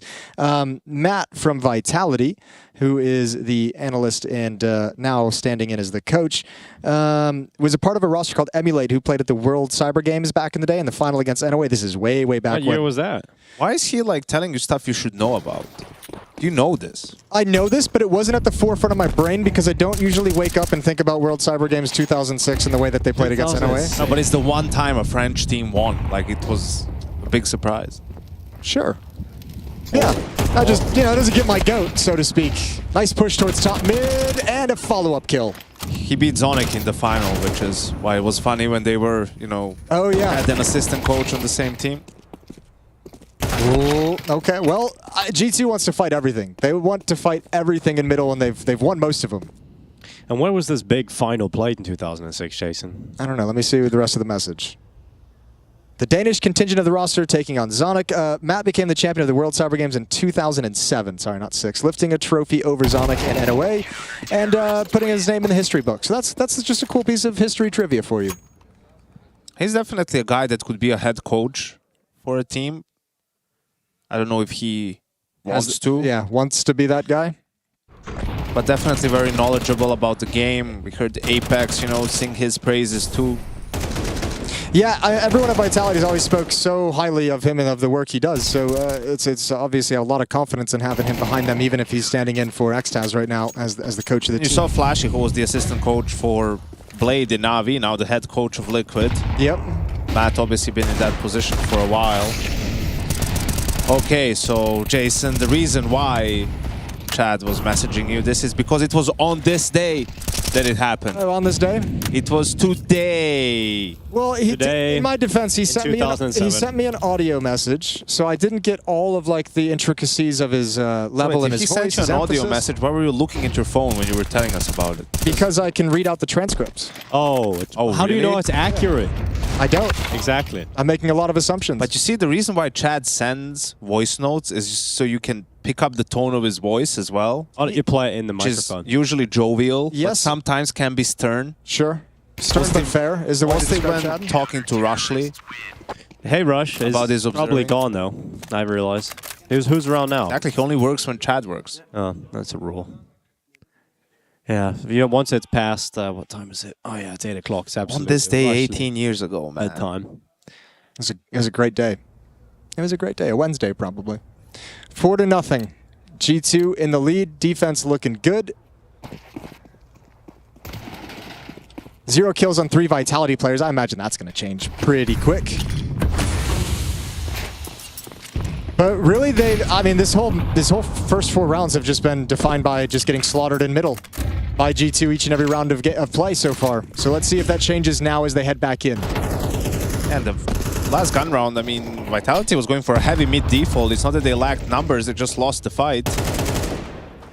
Similar situation in the pistol too, so I feel like they had a couple rounds where, like, yeah, the pistol round's a good one, but like not throwing, like going light on utility to kind of, I guess, bully, maybe like send a message a little bit, maybe see if you could just start running them over the way you did on Inferno, and at least G2 have passed that test. Well, knowing there's no op in play for G2, right? So you're feeling, okay, with the AKs we get the advantage, we can go a little bit light on utility, but G2 made them pay, so now they do establish some mid control, but we see an immediate rotation towards A. A lot of utility left. 4 mollies, 4 smokes. 3 smokes.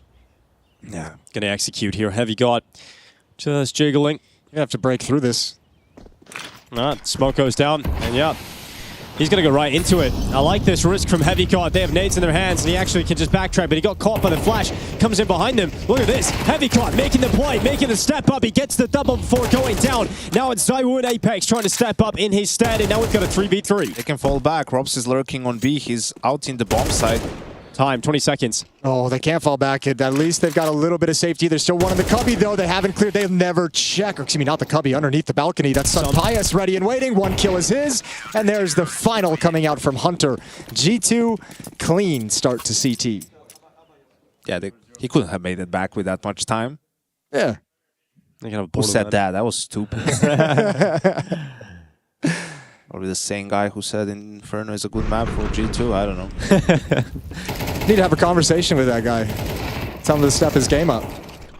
But yeah, that's the problem when you go for a heavy mid default and you don't have anyone applying pressure early towards A. If the CTs decide to do the jiggle peek with the smoke out, right, well then they'll have that smoke very late into the round, and Vitality just had to go through it. Great play from Heavy God, finding a double kill there. Really stalling out the hit from Vitality. Ooh, this walk through the smoke though. ZywOo might be able to catch Mobs and Khan.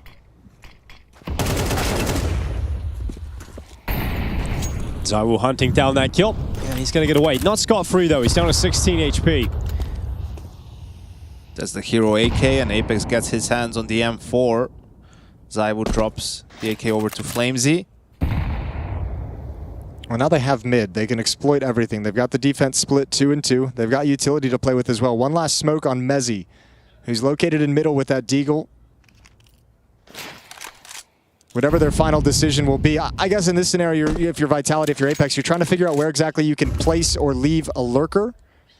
Normally seeing someone get boosted up in window, wrap around and try a different point of attack. But they'll just be splitting towards the B bomb site. Smoke up and Khan, that's the indication Sunpius needs to hustle over to the other side of the map. Hunter at the market. And it's going to be one quick kill here on Messi. Going to go back again. And, well, Flames this time responding. Keeping Vitality moving forward as they are in search of their first round win. Yeah. And that is the way they're going to get it. ZywOo give away his AK because of the damage he sustained.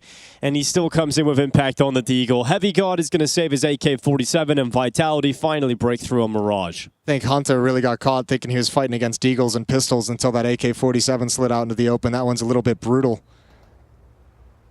5-1 as Vitality post their first round. They won't find Heavy God, not going for a hunt, but on a low buy to win like this, it's going to reverse. ZywOo is get a free AWP off the corpse of Sunpius, and everything's all good.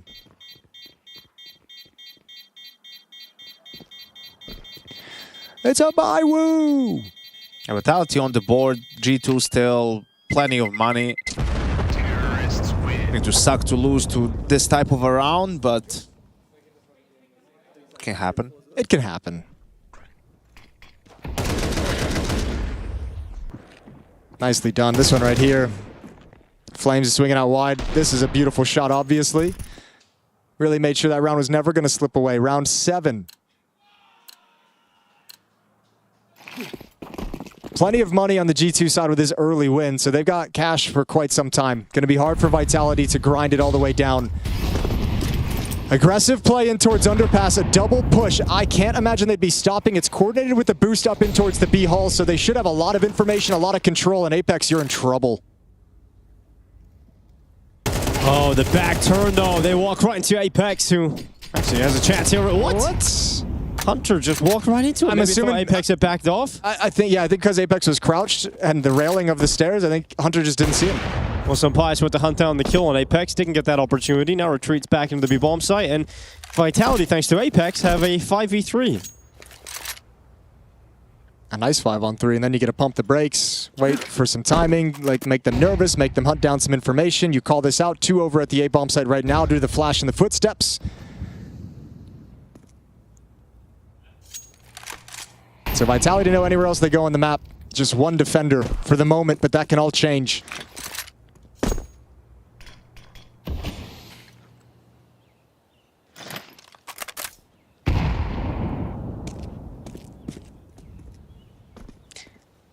Vitality taking this very, very cautiously. Yeah, going to be drifting all those forces over to the A-bomb site for the finish here, though. We'll see if Apex clears B in time for the bomb to go back.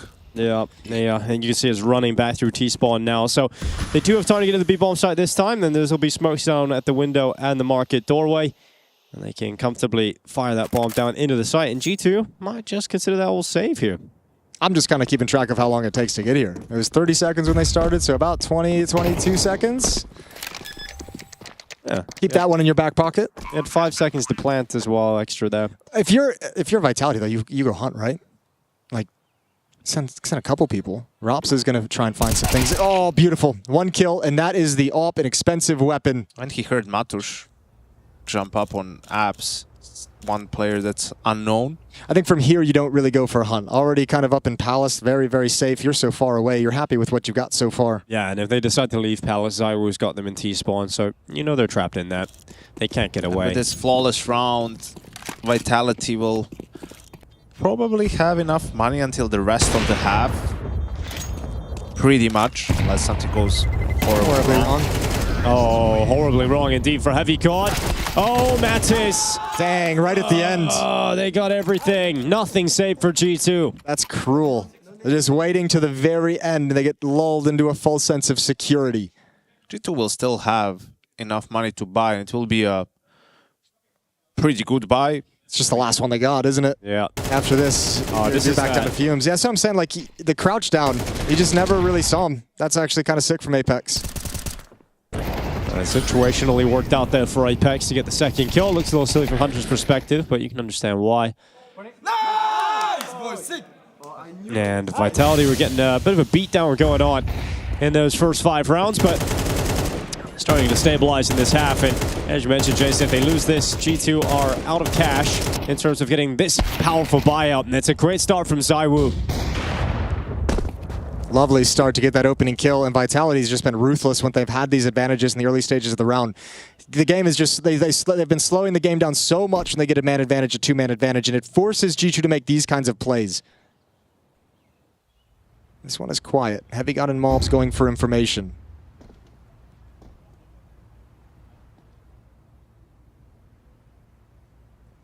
No way to know. ZywOo is just parked, waiting. Oh, well, oh, damn. Maybe a little way to know. Apparently, Heavy God goes around and catches ZywOo behind the fences. I apologize. I wasn't familiar with your game. Never doubt the God. He's going to go back again through the ramp. Second dip. Mezzi and Flames. Coming in from 2 different points of elevation, and then he gets a real punishment there. There's nothing he can do about that. At least it's Heavy God, though, right? So you're selling the position of Mobs that he's not here. Especially with the presence of the AWP, they might not check. Good shot. There's Mobs with another, and the AWP rains down death. Okay, Sampaius, that is beautiful work coming in from CT spawn, a triple kill. G2 win a must-win round. That keeps their money afloat. They're now 6-2 on the CT side. As you were saying, Yanko, though, you know, still a lot of opportunity for Vitality to continue to purchase throughout this. But it's good for G2 to be able to convert a 4v5. I mean, you get the information with the Heavy God peak, right? They double peak them and you get called over as well. So there was a little bit of an early warning system there for G2, but altogether, this CT side has been lovely so far. 8 rounds in.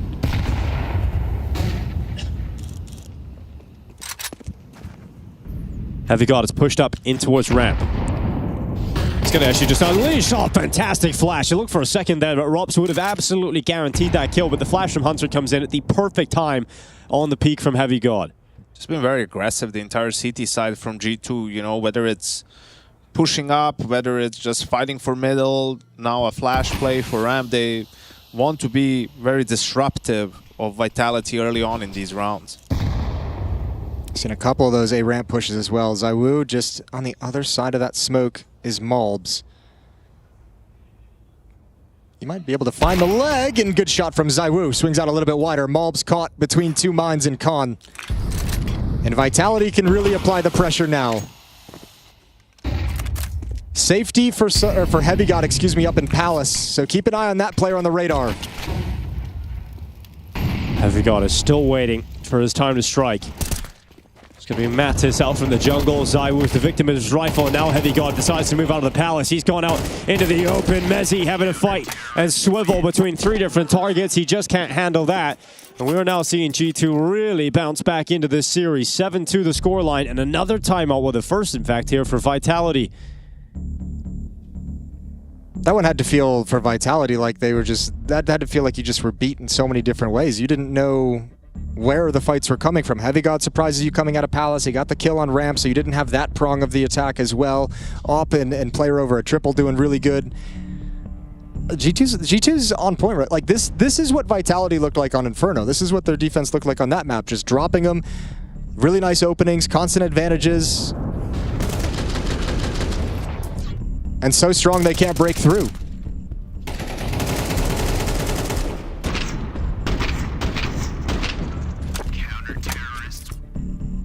Yeah, Vitality just getting outmaneuvered a bit in some of these rounds. Not really in a position where they can, you know, stretch the defense, so to speak.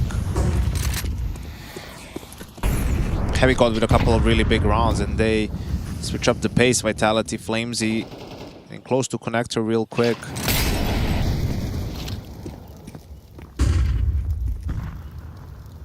All right, Sunny.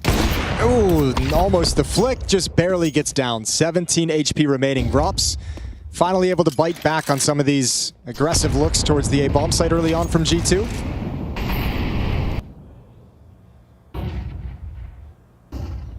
And if you saw Rops there, would you ever expect Apex to be up in Palace?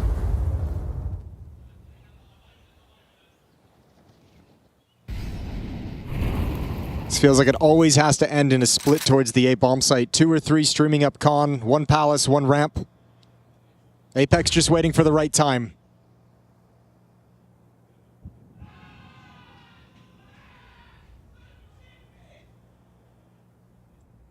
Flames on the bench just have a little look up short as they get ready to go into connector.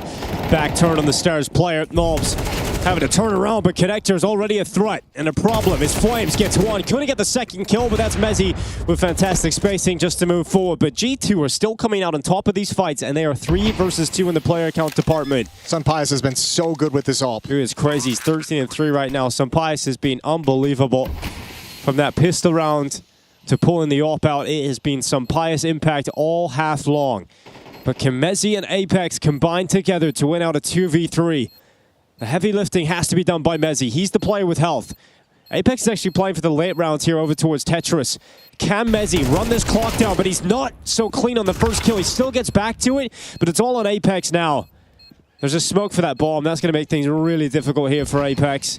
He gets into a position to watch it, and what is that from Sunpius? What? No chance. Absolutely no chance. It's a close defuse as well. Came down to the wire. Maybe Apex could have stopped that, but Sunpius with a wallbang headshot through a smoke with a USP didn't really even look like he appeared on Apex's screen. I feel like I need that in slow motion now, all of a sudden. Sunpius has been playing excellent. Feeling like he's might be building into some kind of a life game with a shot like that. I want to see it. Okay, so he sees the jiggle and just, he just takes the shot. Fair enough. Yeah. Woof. I'm glad we've seen it from his perspective. Yeah, me too. I didn't know he caught the jiggle. Yeah. Well, Vitality, you know, they do have a buy, but it's not looking too pretty here. You're down the Galils, and they're just going to go for a quick pop into the A-bomb site. The buy doesn't concern me so much as like the A attacks have just not worked throughout this entire half. They've been getting completely schooled here. Let's see what happens this time around. Well, it's Heavy God this time to step up and get his chance to break apart Vitality, and he does so with the rifle. He runs out of bullets, and Rops reeling them back in. 2 kills in this A site in a 3v3, but the bomb's not planted yet. It's only arriving now, and that fight at Hunter has gone the wrong way for G2, but it's Mattis making a moment happen to keep G2 in this fight. And it's down to Sunpius. If this truly is a life game, he'll win this 1v2, and there's the first out to the rifle. Into the open, Sunpius never in doubt. There's no beating out the Spaniard right now as he is stepping up time and time again for G2. Okay. Definitely some puppy on this map. Yeah, we got him. Puppy. Unbelievable. And this round he's just waiting the whole time for his moment to shine. Playing con with the AWP, he's just hiding behind the smokes, waiting for the point he can get involved in the action. I thought he might regret the switch to the M4, but he nails this. Ay caramba. Ay, ay. Yeah, very happy with his performance right now. 9-2, G2 going for 10. Cool to see from a player as well who coming back into this G2 lineup has constantly just said in interviews like, I've been waiting to get back to this point. Let's win this round, boys. Yeah, let's get this round, boys. Yep. Yeah, we know City's good. All right. Also take from that one. Fingers crossed for you guys. Good luck. I ain't listening to all that. Sorry it happened. Sonny P still going with the AWP. And we've got mobs inside of Connector, rattled and battered down by Mezzi. As Hunter now up to the mark, having to deal with the jumping flames and bullets whizzing through the smoke. He's had enough, so Hunter gets into the ladder room. A lot of the conversation about Mobs taking over some of the Nico roles in that swap of players. He's really struggling, at least in this individual map, with that con presence and being an effective presence in that position. Vitality's been able to exploit him a number of times. This is the bomb, but it's all good. Yeah, charging in that little jumping Mac 10 there from Flames. Now, Heavy God and Sampaya. So give this a go, of course, in the 2v4, being the last round of the half. But whether or not they'll come close is yet to be seen. Yeah, 2 out of the 3 rounds for Vitality going to come on broken buys. So the chaos helps out in that situation. Unless. Yeah, unless. He's still alive. He started this half with a bang with a 4K in the pistol. This is the life game test. If he wins this, if they win this 2v4 and Sampayas is just banging people out, that's a life game test. The steps aren't really being taken to make it look possible right now. This killer short, there it is. Sampayas goes down, Heavy God to follow. G2 with a heavy lead, 9-3 over Vitality, looking to bring this series to 3.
Stops for nothing, and I know I'll never be a no one. I'm never rising, uncompromising. You're gonna see a smoking gun, a force to break. That's a risk I'm ready to take.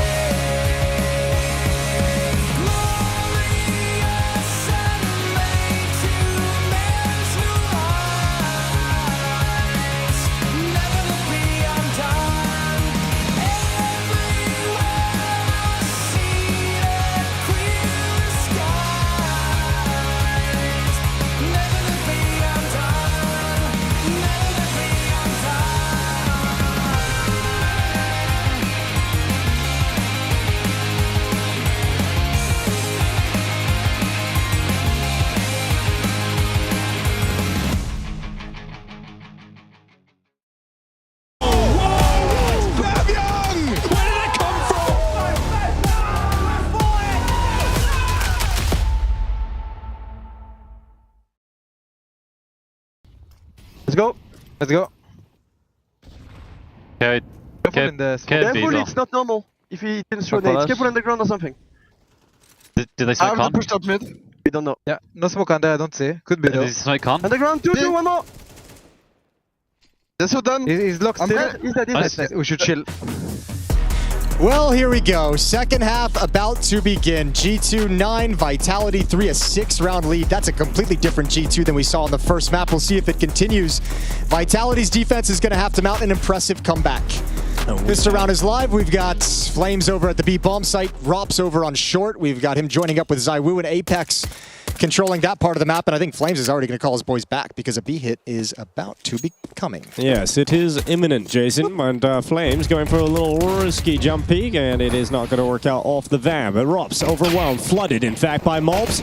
So Pius following up, and it is all crumbled here. So a pistol round win for G2 locked in. It's now 10-3, and in terms of wanting to close out Mirage quickly, they've certainly taken the right step in that direction. They've certainly taken the right step in terms of getting this map fully completed and wrapped up with a bow. Well, Dust 2's the third. Okay, well that should be great. That should be a lot of fun, especially get a Sampaius at this level. You get the AWP battle between ZywOo and Sampaius, battle of the impact AWP. All right, Mezzy. 3 quick one taps. Go. Bang, bang. Yes. No. Yes. 10-3. A commanding lead now for G2. Yeah, to see Vitality come back into this, you really did want to see them win that pistol, convert it, shrink the gap as quickly as possible. When you don't find the pistol, though, it's... I mean, you got another chance to bounce back at a point where you can still recover this half, which would be this next coming round, the full buy you're going to have here. ZywOo with an M4, MP9, upgraded pistols on the other 3. So, yeah, Vitality is just... They got to fight for every single round now to try and get a foothold. I like the idea, you know, when you're on a weaker buy, you have one rifle, boost ZywOo up, give him a different position to come away with an opening onto Sampaius.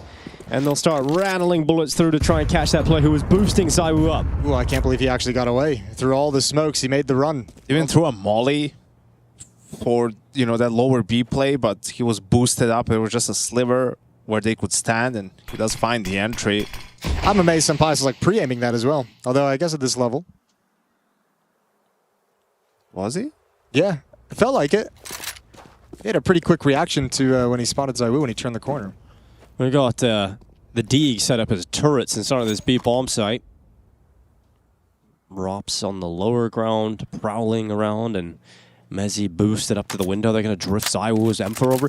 All right, this is the best chance for Vitality to win this round. They're coming to the right bomb site. You got all the heavy hitters here, including the M4. Well, they've just moved off. They've just went short. Mezzy could use a tag or two. Now he's forced away. The flash was so good, and here they come. Let's see what ZywOo can do with it. He's been quiet on Mirage. Out with a rifle into the B plate. ZywOo and Mezzy getting theirs, but can Mezzy get another? The Deagle's still primed, still ready for a peek, but Mezzy just couldn't connect on the further opportunity. Yeah, ZywOo couldn't find a clean fight with that M4 as well, so he had to swing out a little bit wide to actually get it, and that sends him to his death. So that M4 couldn't have the impact it needed. The bodies, the number of bodies were here. Some of the initial kills were here, but a good recovery from G2. They're going to give this a go, obviously. 2-on-2. Apex has a nice timing on this flank. Still time for the defuse, but that's going to run out shortly. Flames trying to keep eyes towards catwalk, towards short. There's the drop. Need this kill fast. Time is very, very low. Apex has got it, but is there time?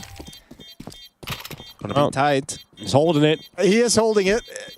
It's very close. Oh, he's got it. Just about. Last second defuse here for Apex. That's the save. That's what Vitality need. That's the stop that gives them a chance to come back into this. You still have G2 who have some work to do. They need 3 rounds to close out this map and take us to the 3rd. So Vitality with this round win have done enough to keep their hopes alive for the moment. And if you can convert this and string them together, then you get G2 saving, and then you can close that gap against some of the weaker buys. All right, Khalil for Mulbs. Everybody else on pistols here for G2. A great opportunity to get going here for Vitality. ZywOo is going to get the AWP out so early. Going to be a heavy B hit for G2, at least leaning that way for now.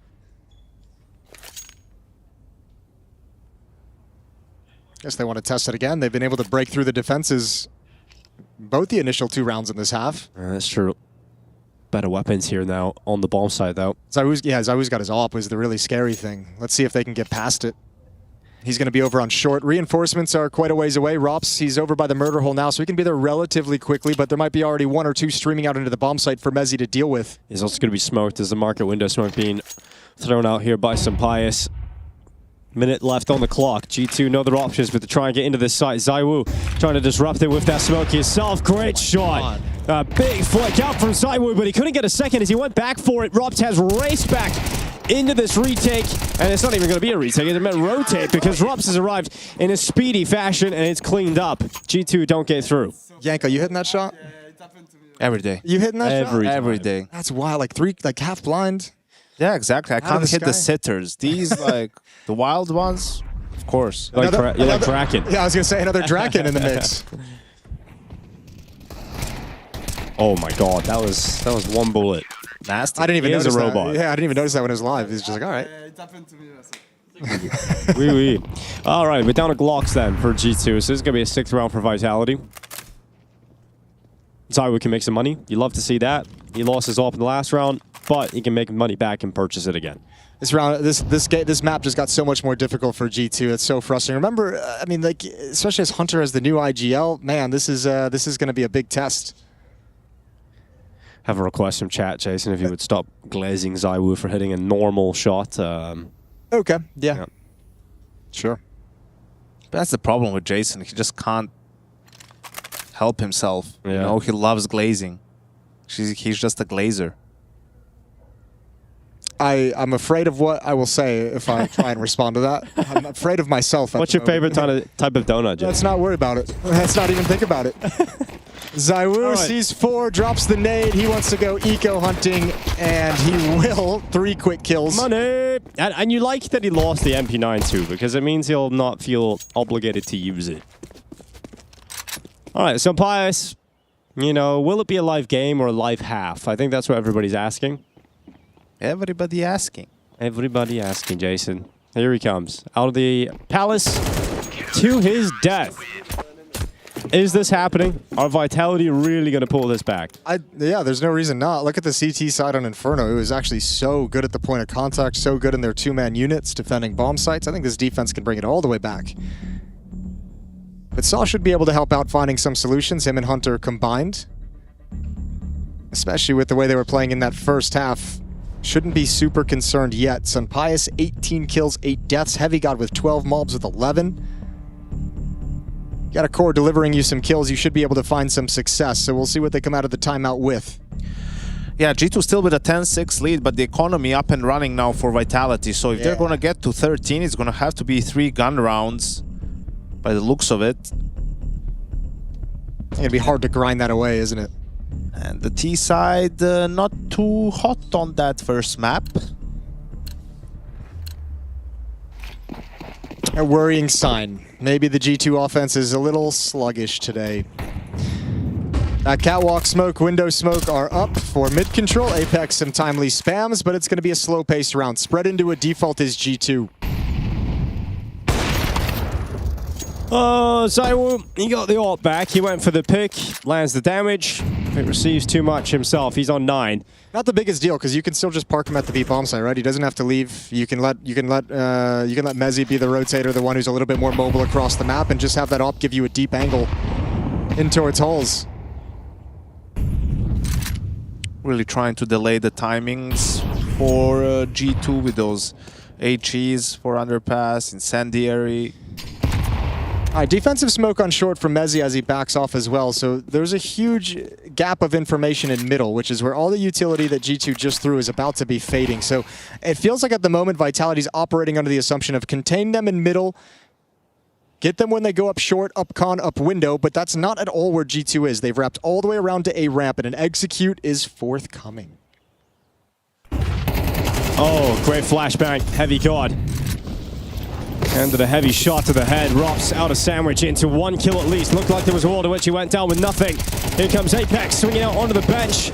Another kill for Vitality, and it's all fallen to Mobs with 30 seconds left on the clock. That Molotov is going to keep the Palace player at bay. And then what is happening? That walk up the stairs could have been a disaster, but Vitality still coming out on top. The gap is now just 3 rounds. That's Mezzi really playing like a British player.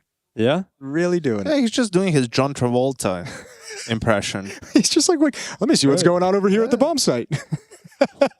Yeah, but that was a great read from Vitality. Mezzi was already in jungle when this hit was coming in. The flash play to clear apartments.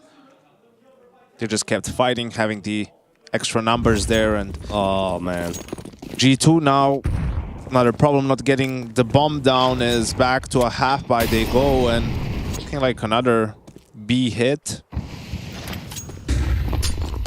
Oof. Oh, indeed. That is heavy. Yeah, it's a big blow. Mezzi dropping Mattis. It's Rops out from short. Clean on that kill on Mobs on the descent down to onside. Mezzi not ready for that. Heavy God moves to the smoke, catches him off guard. Then Rops on the cleanup. Final few bullets makes it happen. And suddenly it's 10-8. Will this be complete collapse for G2? And return to a buy now. Some Pies is going to get the AWP out. Well, it feels like every low buy has been, a heavy hit towards the B bomb site, so Vitality is probably going to be starting to sense that. Money just continuing to grow for the Vitality defense as well, so this task for G2 is getting harder and harder. They still have a 2-round lead, but that's disappeared quickly. ZywOo makes the jump up to ladder room, over towards a short angle. And Rops is ready to be the aggressor.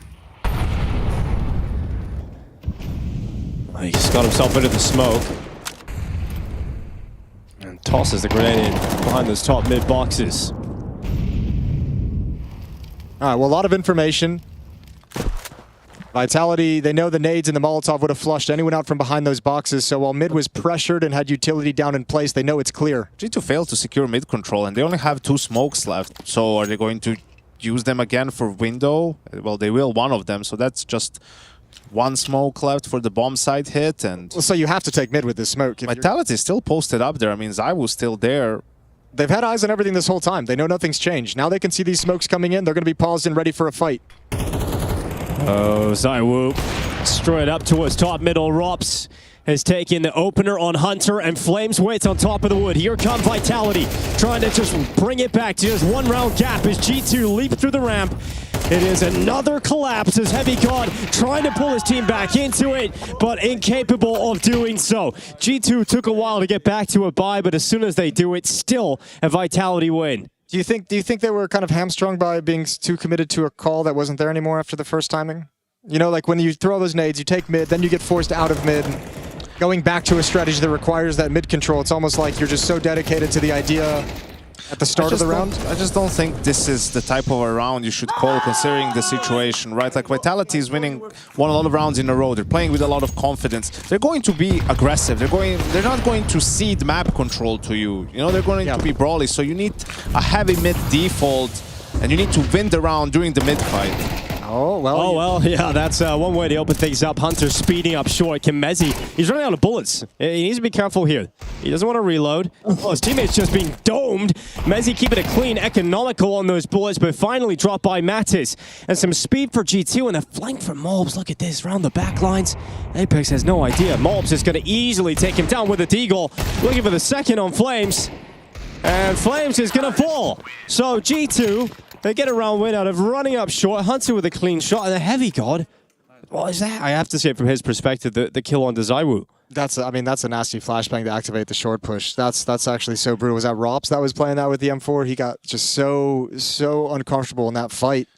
What a turn of events. First round in the second half for G2, and it came in such a timely fashion. And for Vitality, it was the hero AK. Wow, that was disgusting from Heavy God. Not their first win in the second half, excuse me. They did win the pistol. First win in a long time. So they did the same back to Vitality. And again, setting up for that B hit. But it's different in a gun round, because if they smoke off short and smoke off market, they're having good timing here. There's only Mezzi towards the B bomb side. Oh, well, they're not having a good time. What are they doing? Mezzi is on the B bomb side. Only Mezzi, he says. But Mezzi is enough. Mezzi looking for a third, finally dropped. And as soon as you get rid of Mezzi, well, it's all back on. It's G2. Have some pies finally striking again with the AWP. ZywOo is not having a fun time. He's been domed in the last round by Heavy God, this time by Hunter. And although Mezzi does some great work, G2 still withstand. And that third map reopens yet again. Damn, well, there was a flip that just switched off that one round win, and the pace has changed as well. It's been faster, it's been more aggressive, it's been way more in their face. This is a beauty of a shot from Hunter onto ZywOo. That might have actually saved the round. ZywOo could have done some real damage with an AWP from there. Let's go. All right, fast again. This time it's going to be Malls and Sampai going for a peek and a boost in towards the A ramp, but not going to be finding too much, so dismount and slow down.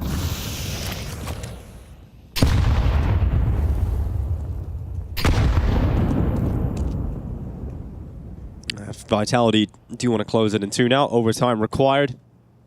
Felt like they were on a rail straight back into the game here. Well, I think Vitality's going to be pleased this round is a lot slower. Also, going to be very pleased that window smoke missed. Intentional, though, Jason, as all of them are. As always, yes. But yeah, I mean, these are the rounds Vitality hasn't really had any kind of a problem. All right, ZywOo finally... Well, they must not think that an AWP was going to be in play, right? Like, that's the only explanation for that one? That's all I've got. Well, either way, ZywOo's going to be very happy about the opportunity for taking that mid kill. Also got Hunter damaged, Sampai significantly damaged on 19 HP. They've got mid control to an extent here at G2, and they'll re-smoke the window, or rather smoke it for the first time. A little bit of time here for G2 to figure this one out. Shot at the flowers. Everyone's a little trigger happy and nervous. Another great opening shot from Mezzi. Back to the A-bomb site we go. Flames has been a menace, and once again, playing underneath the balcony. They've got a Molotov for this position. Yeah, but what is a Molotov to Flames right now, Will? His teammates are all going down, so we do need to see Flames step up if Vitality are going to be able to stay alive here. It's Mezzi with a great headshot on Mattis, and the swing from Flames to confirm it at 12-10. Overtime still a dream and a possible reality. Yeah, I don't know. I was going to say I'd be surprised if we see another slow round from G2 by the end of regulation, right? And So is taking a timeout, so I don't know if he's saying right now, guys, they're going to expect us to do something fast, so he's going to tell them how to execute a slow round, but he wants them to do precisely, or maybe just what sort of a fast round to go for. I think it's hard. Like, dude, it's a really tough call to make at this point with the coach of the IGL, just because you really have no money out of this after your G2. So this call has to be like you're feeling right now. Like this is the best chance you're going to have to win the game in regulation. Yeah, and your T side has not been good. You don't want this to go into overtime. I think though, you definitely want to do something fast at the start of a round to draw out utility. You know, if they fake a B execute early or a B pop, like that's going to cause an over rotation. Maybe you do that, try to boost window, something along those lines. Well, smoke up to the window this time.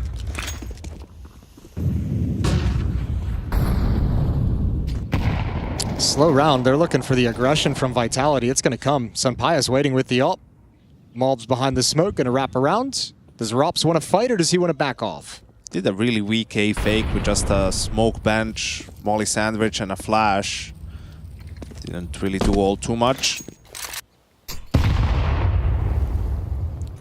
Malbs gets chunked down, waiting in middle. He's going to be joined up by Hunter, Sunpius. For utility with that AWP, Madison Heavy God are going to be joined by him. The AWP going to follow things up. It'll be a split towards the B bomb site. Mid-round, a little bit late, but these smokes have now come out in Condon and window, so it must be now. Here comes Rops. Oh, and Malbs was not ready. Hands were busy, grenades out. And a huge step in the right direction here for Vitality to try and grab 11.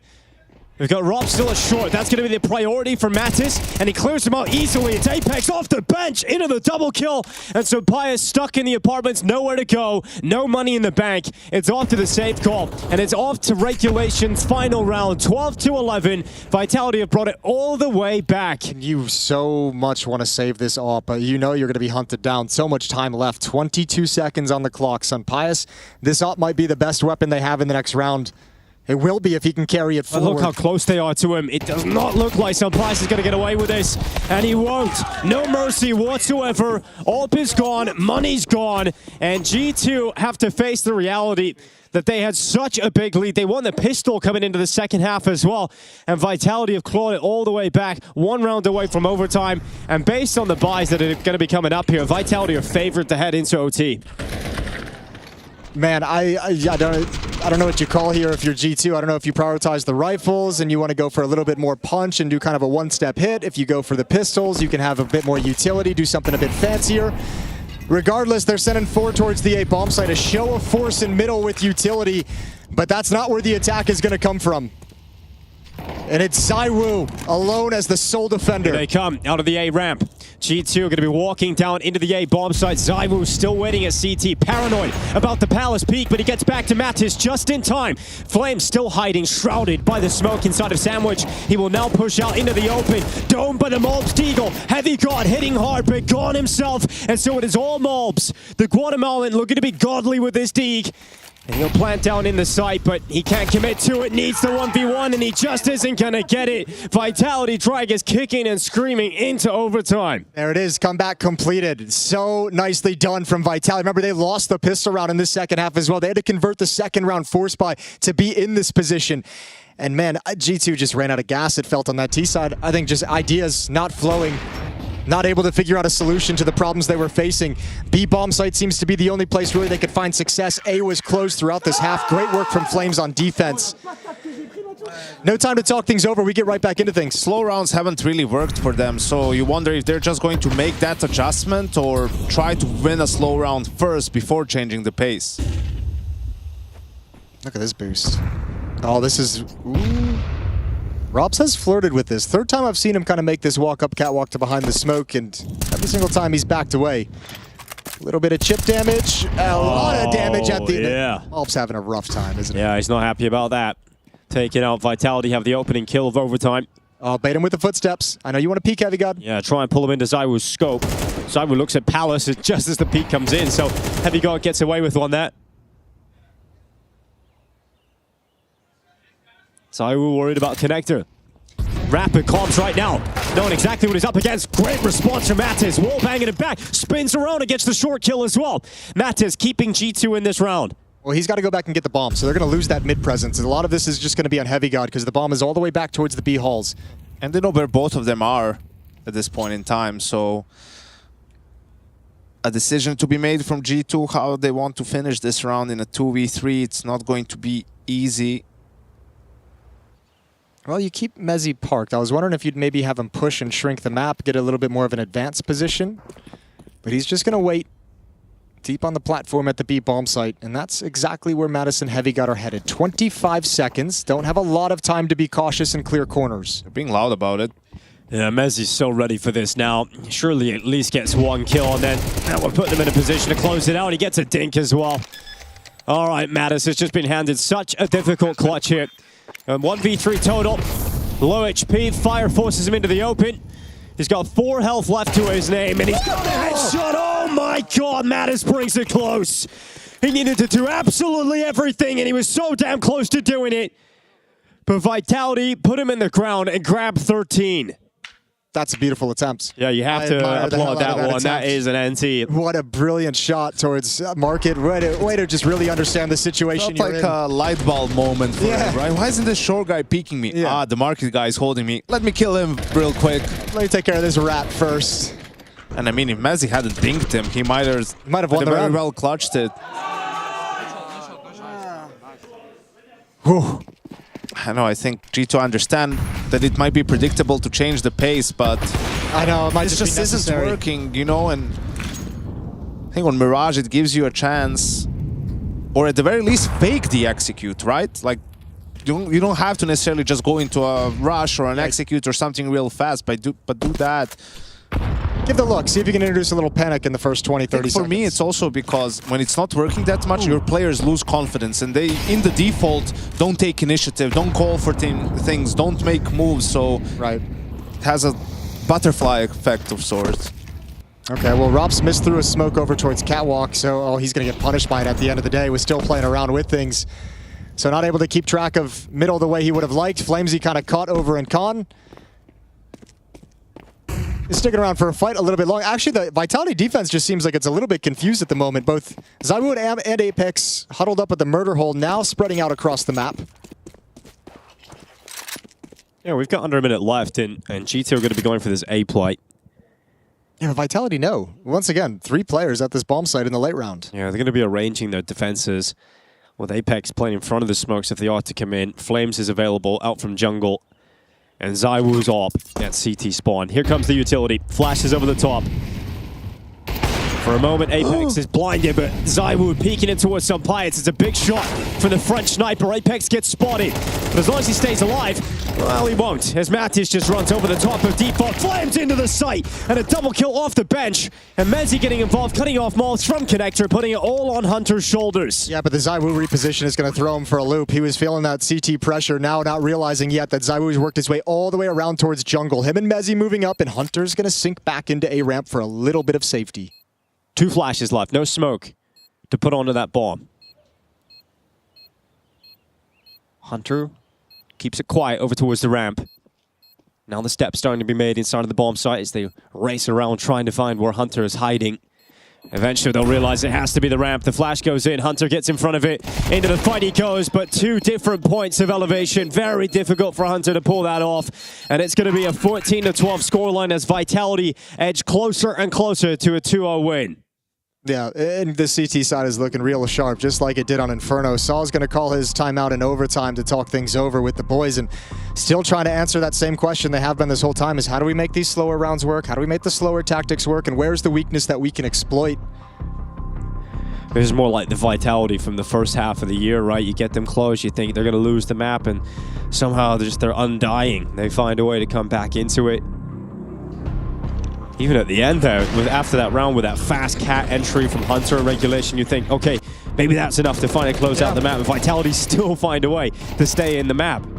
I think a lot of it, I think the bomb site anchors have been doing great. Mezzi over at the B bomb site, Flames over at the A bomb site. Flamesy doesn't have quite the number that Mezzi has, 15 versus 22, but when they have come to his height, he's gotten double kill minimum. Sick boys, we're fighting like dogs, we're winning the dog fights. That is beautiful. Put that on a t-shirt. That is poetic. ZywOo. Down middle. Oh, you show a little bit, and it's enough. ZywOo dropping some pies. Second kill offered up, but Heavy God's going to grab it onto Flames. I cursed Flamesy. I'm so sorry. I'm so sorry. I didn't mean for that to happen. Goes down easy. Rops now picks up the op. ZywOo's got the other one. Different side of the map, but Rops can make this work. Nice little jiggle to spot the Palace player. He'll stay alive. Rops not committing himself to the open. Nades are coming in, and that's going to finish him off. G2 have the player advantage here, but can they close out the round to prevent Vitality from having a flawless CT half? ZywOo is the only man that can stop that from becoming reality here. He's got a 1v3, and that plant is going down in the middle of the site.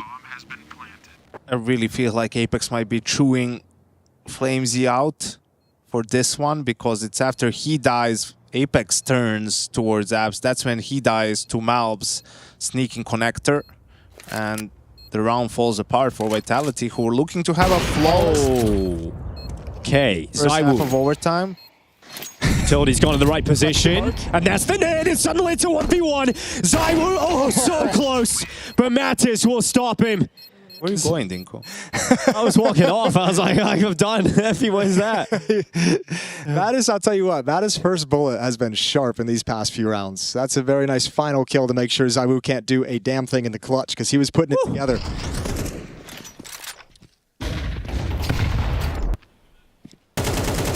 All right, so back to T-side, Vitality go. What the problem was for them, they couldn't handle the aggression from G2. G2 was breaking their default with... Aggressive on A ramp. Yeah. Mid presence from the CT side.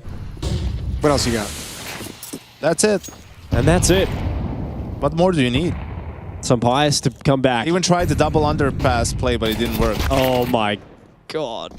He went from having the best half ever with everything just going right for him in the first half of the game to just everything going miserable for some bias. Just blinded completely in the open. Now Rops, chance for a second kill. Mattis Oh, he's going to be so frustrated about this. Vitality now, 2-player advantage, looking for map and series point. This is the conversation that G2 is going to have after this game and be like, you know what, we had the opportunity that we worked hard for, and we let them get away with one. This is... They are who we thought they were. I know. I wanted to say let them off the hook. I wanted to say it without going there, you know? I wanted to get the message across without descending into the meme. I want to give props to G2, though. They're staying true to their identity, you know? Just because it went to overtime and they didn't close it out, they didn't change the way they play on the CT side. Still a real chance here. 2 defenders at this bomb site. Heavy God, Malbs, they're looking to swing, they're looking to fight, they want to be aggressive. Heavy God coming down the ladder. What is that? Apex just down the ladder, gets rid of Heavy God. Malbs tries his best to keep his team in this fight, and it's still open. It's still an opportunity as Hunter comes in for a 1v2, and that's the bomb going down. All of a sudden, it's Hunter versus Mezzi in the clutch. Oh, that's actually a sick Molotov. It lands right on the bomb, which means Mezzi has to wait 5, 6, 7 seconds for it to fade away so he can pick things up, and now he's got no idea. Where is it? Oh, he goes into the open, and it's a murderous headshot from Merriman.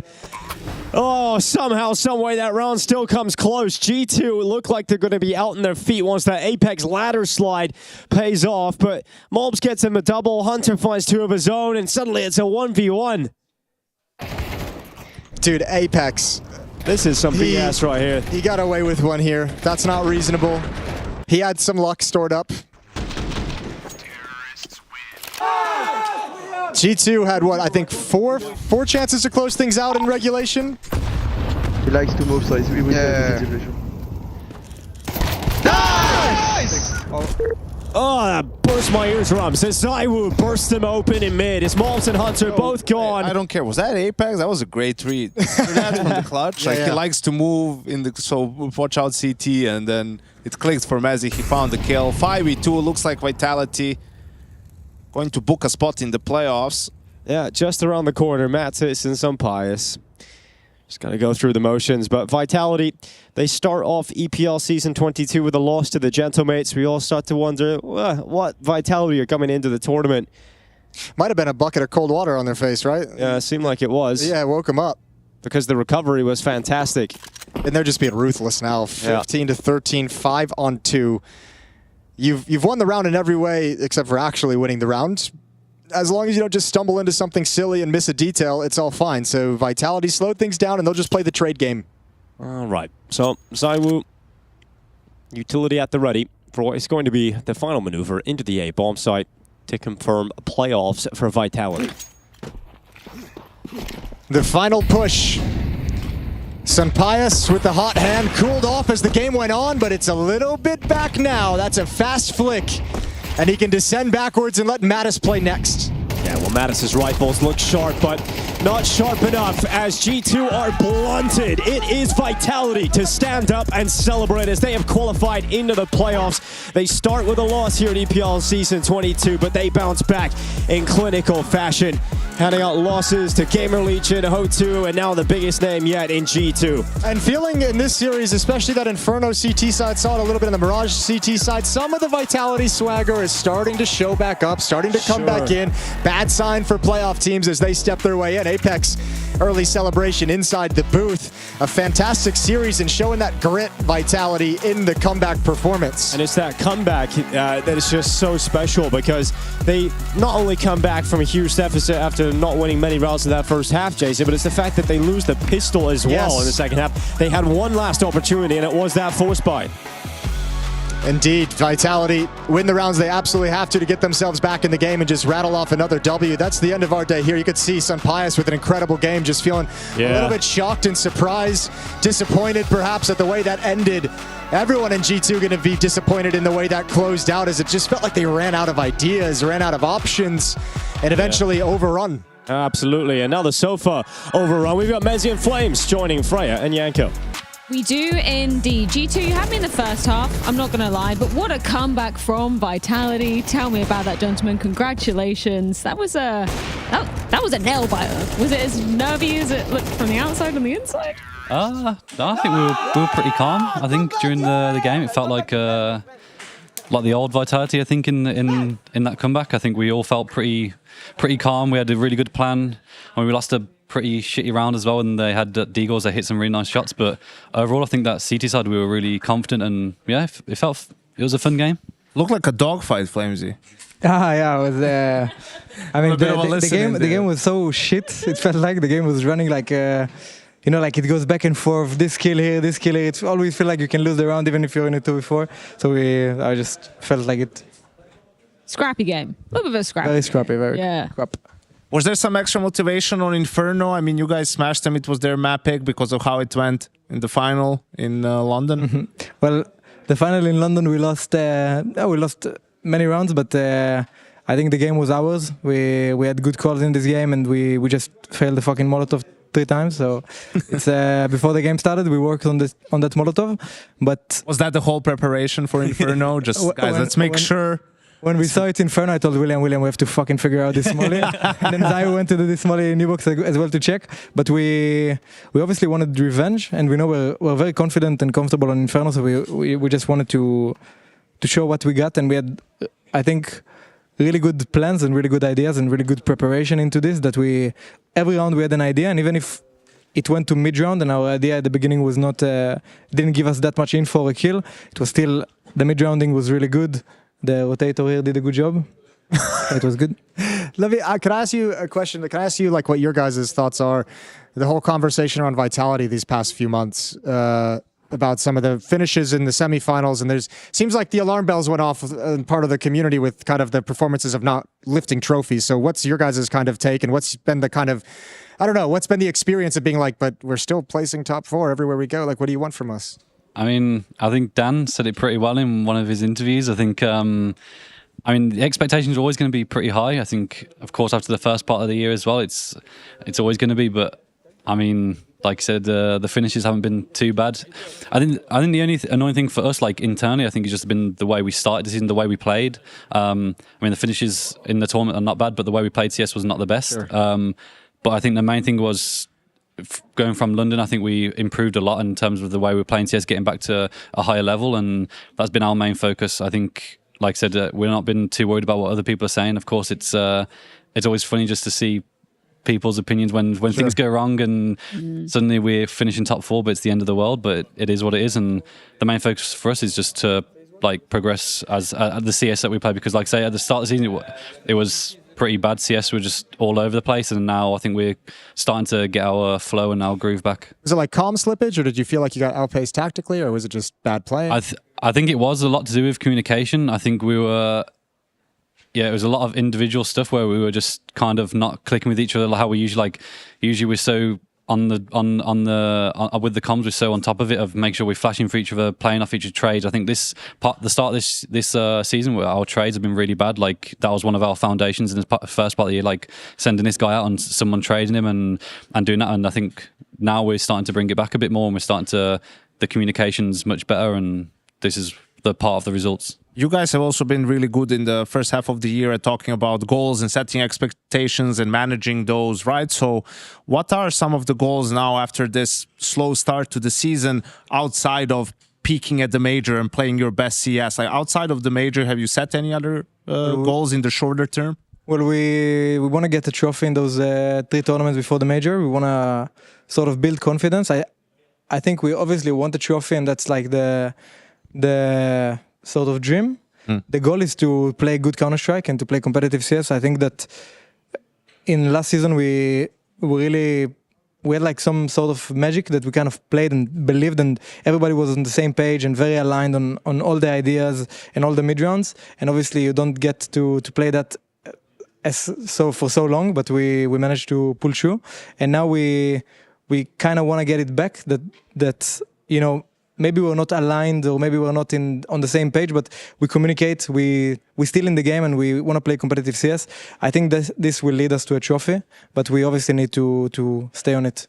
I think also, outside of Spirit winning the first 2 events, sort of, or winning back-to-back events, we've had a different team win every other big event so far in the season. We had Mongols hit rank 1 for a little bit. Furia is ranked number 1 now in VRS, right? So who are number 1 in VRS? Yeah, they have been for like they were at some point, couple of days or something. I actually think they're playing really good Counter-Strike. So I was going to ask, who do you see as the biggest threats to you guys at the moment? Well, I think there is so many teams like Gentlemates. I think that CS is so competitive right now, and if we're not in form, we could lose to probably everybody in the top 15, 20. If we're not playing the game we know and the good communication, it's bullshit. You can lose any game. So you have to really play good. If we play good, I think obviously Mongols, when right now maybe they didn't play their best. When they practice before a tournament. But I think Spirit are obviously always. I think Nir is a really good player, and when he joined them, it's a big upgrade. Plus, he's always smiley. He's always nice. He always looks so. So. Who does he remind you of? Mezzi. Yeah, exactly. So lively. That's a word in English. Lively. Lively. Lively. Yeah. That's almost. Yeah. So he's so lively, and I think it helps Spirit a lot. Well, I speak 2 languages. Don't do that. Don't do that. It's the only language you can speak. They give me that all the time. It's bogus, isn't it? But I think so. Spirit have a pretty good things going on for them. I think most sports are always going to be consistent and good. And then Mongols, I think G2 and Fury are playing really good lately.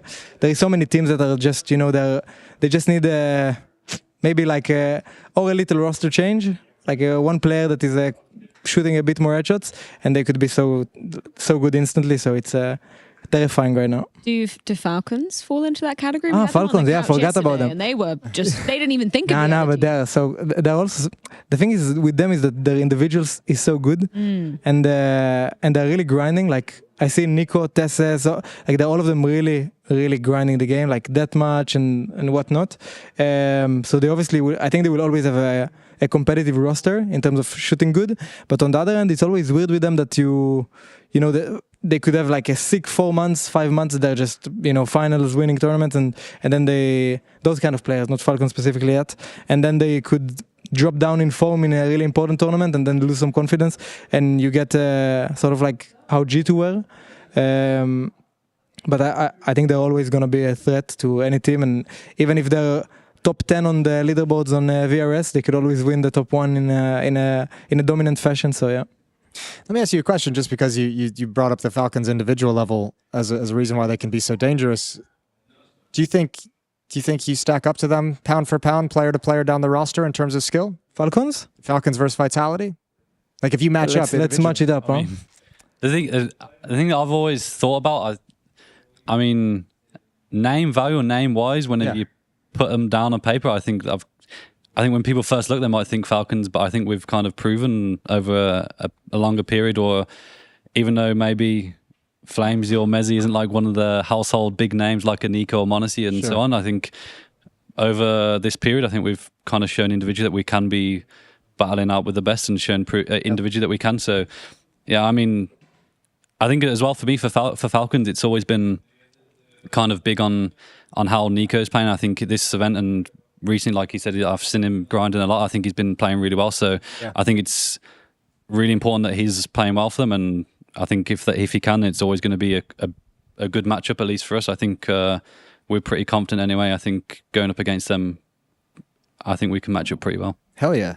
I think our roster makes sense, and their roster is like a bunch of supercars, and some of the engines are running out a bit, but sure. Yeah. I like that analogy. Just like one side question, has nothing to do with this event or this matchup even, but I was chatting to Heavy God and we were going through his old teams and I was asking him about Endpoint. Look at that behind. Mighty Max. You played with Mighty Max. You played with Mighty Max. The GOAT, yeah. Is Mighty Max the underrated GOAT? I've tried to say this multiple times. I've spoken to Vitality multiple times. I've tried to get him in. Of Apex? Yeah, I've spoken to Apex knows that I've...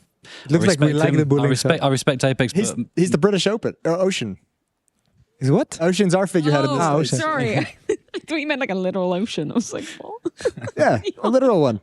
Yeah, I met Ocean for the first time last summer. Oh, good. Great guy. Yeah. Lovely. Yeah, exactly how you would imagine. Exactly how you'd imagine him. Exactly how I would imagine it. But yeah, shout out Mighty Max and Ocean, I guess. Mighty Max is really good. Also, Cyril. Surreal, yeah. Fucking goat. Yeah. I think they're such nice people. I was 17 when I joined them, and I felt zero, like nothing, no ego. They really just wanted to help me and become better players themselves. And obviously, I can see the board behind that Heavygad was typing endpoint. He had. How do you feel about that firepower? So I think in OG's game since went down. Why is that? I think in endpoint you have Mighty Max. You have who was the coach? Neil Murphy. Maybe Neil, yeah. Whatever. But actually, I don't know actually about that. Then never mind. Take my words back.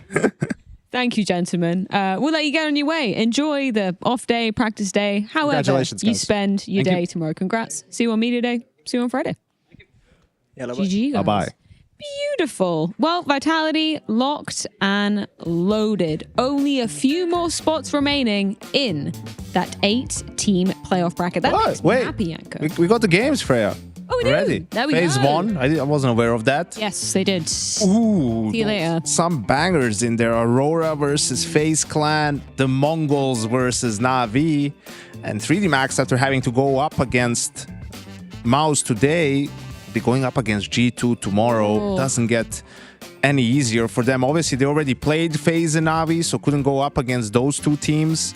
So very limited in who they could go up against. I'm so fired up for that FaZe Aurora game, that last one of the day. That's a great prospect for a match at the end. Playoff on the line or elimination. One of those teams. FaZe is playing handicap. They only got 2 losses. They had to forfeit that first match. Like this is a situation where it's gonna be spicy. I'm sorry, I don't even know how to put words into it yet. It's going to be great. It's going to be a banger. You want to make predictions about the other games? I think G2 beats 3D Max. Yeah. I think Mongols should beat Na'Vi. Surely. Even with their reluctance to practice. Which game is which? Is there a schedule? Yeah, well... It's all late stream. Yeah. I know, but which game is first, last, second? Give producer one production moment. a moment. They're already playing us out, but I know. we want more. This is going to be the Come on, longest guys. acceptance speech ever, really. Oh, and the music stops. Mongols Na'Vi first. Okay, Mongols Na'Vi first game of the day. Not Vitality. G2 3D Max. G2 second. 3D Max. Second. Yes. Aurora FaZe last. You're on the late shift? We're on Yeah, we're that on the late game. shift. Yeah, we're on that game. That's our one game. That one's going to be a party, Freya. Well, we're going to part ways. All right. I'm on the morning tomorrow. Oh, I'm take so good sorry. Care, gentlemen. Yeah, you Take have fun with that. Good care. Commiserations. It really is all about me, isn't it, Yanko? Well, thank you so much. One more day to see who qualifies for the playoffs of ESL Pro League Season 22. We bid you good night, and we'll see you tomorrow.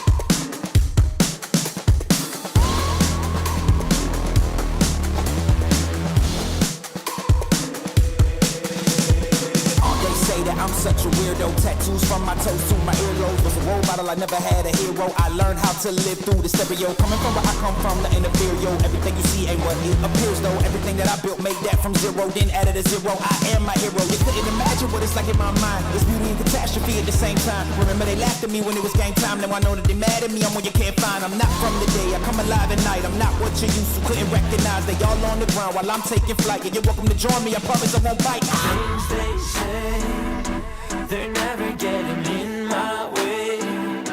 And even if I make mistakes, I will always see them through. Cause I don't wanna play your game. I had enough, I'm burning up so hot I just break your chain. You can never stop what's building up inside of me.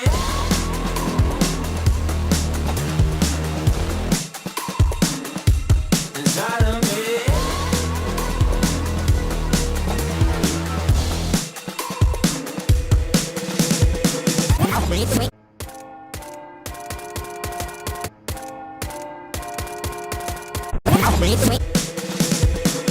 They call me a monster. I guess I don't fit in with the imposters. I'm taking the mask off, prepare your conscience, prepare for honest, cut off all the nonsense. I'm all of your shots, real wonder who shot you. Go call the doctor, boom like the chopper. Don't you get chopped up, I'm here to stop you. Whoever wants smoke like a roster, break you off proper. Things they say, they're never getting in my way. And even if I make mistakes, I will always see them through. What's that? Cause I don't wanna play your game. I had enough, I'm burning up so hot I just break your chain.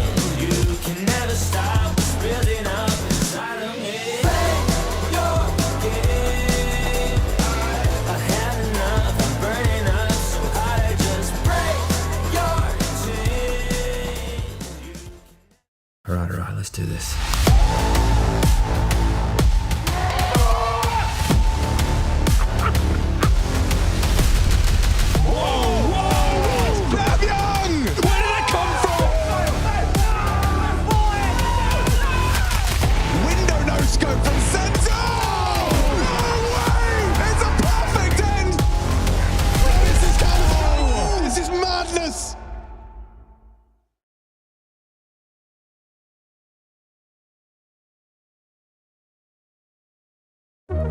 Hi, this is Basement Dweller's first advertisement. And our second drop is, it's up actually. If you're seeing this, it's up. It's available on the ESL shop. We had our first go at a jacket and I'm really proud of it.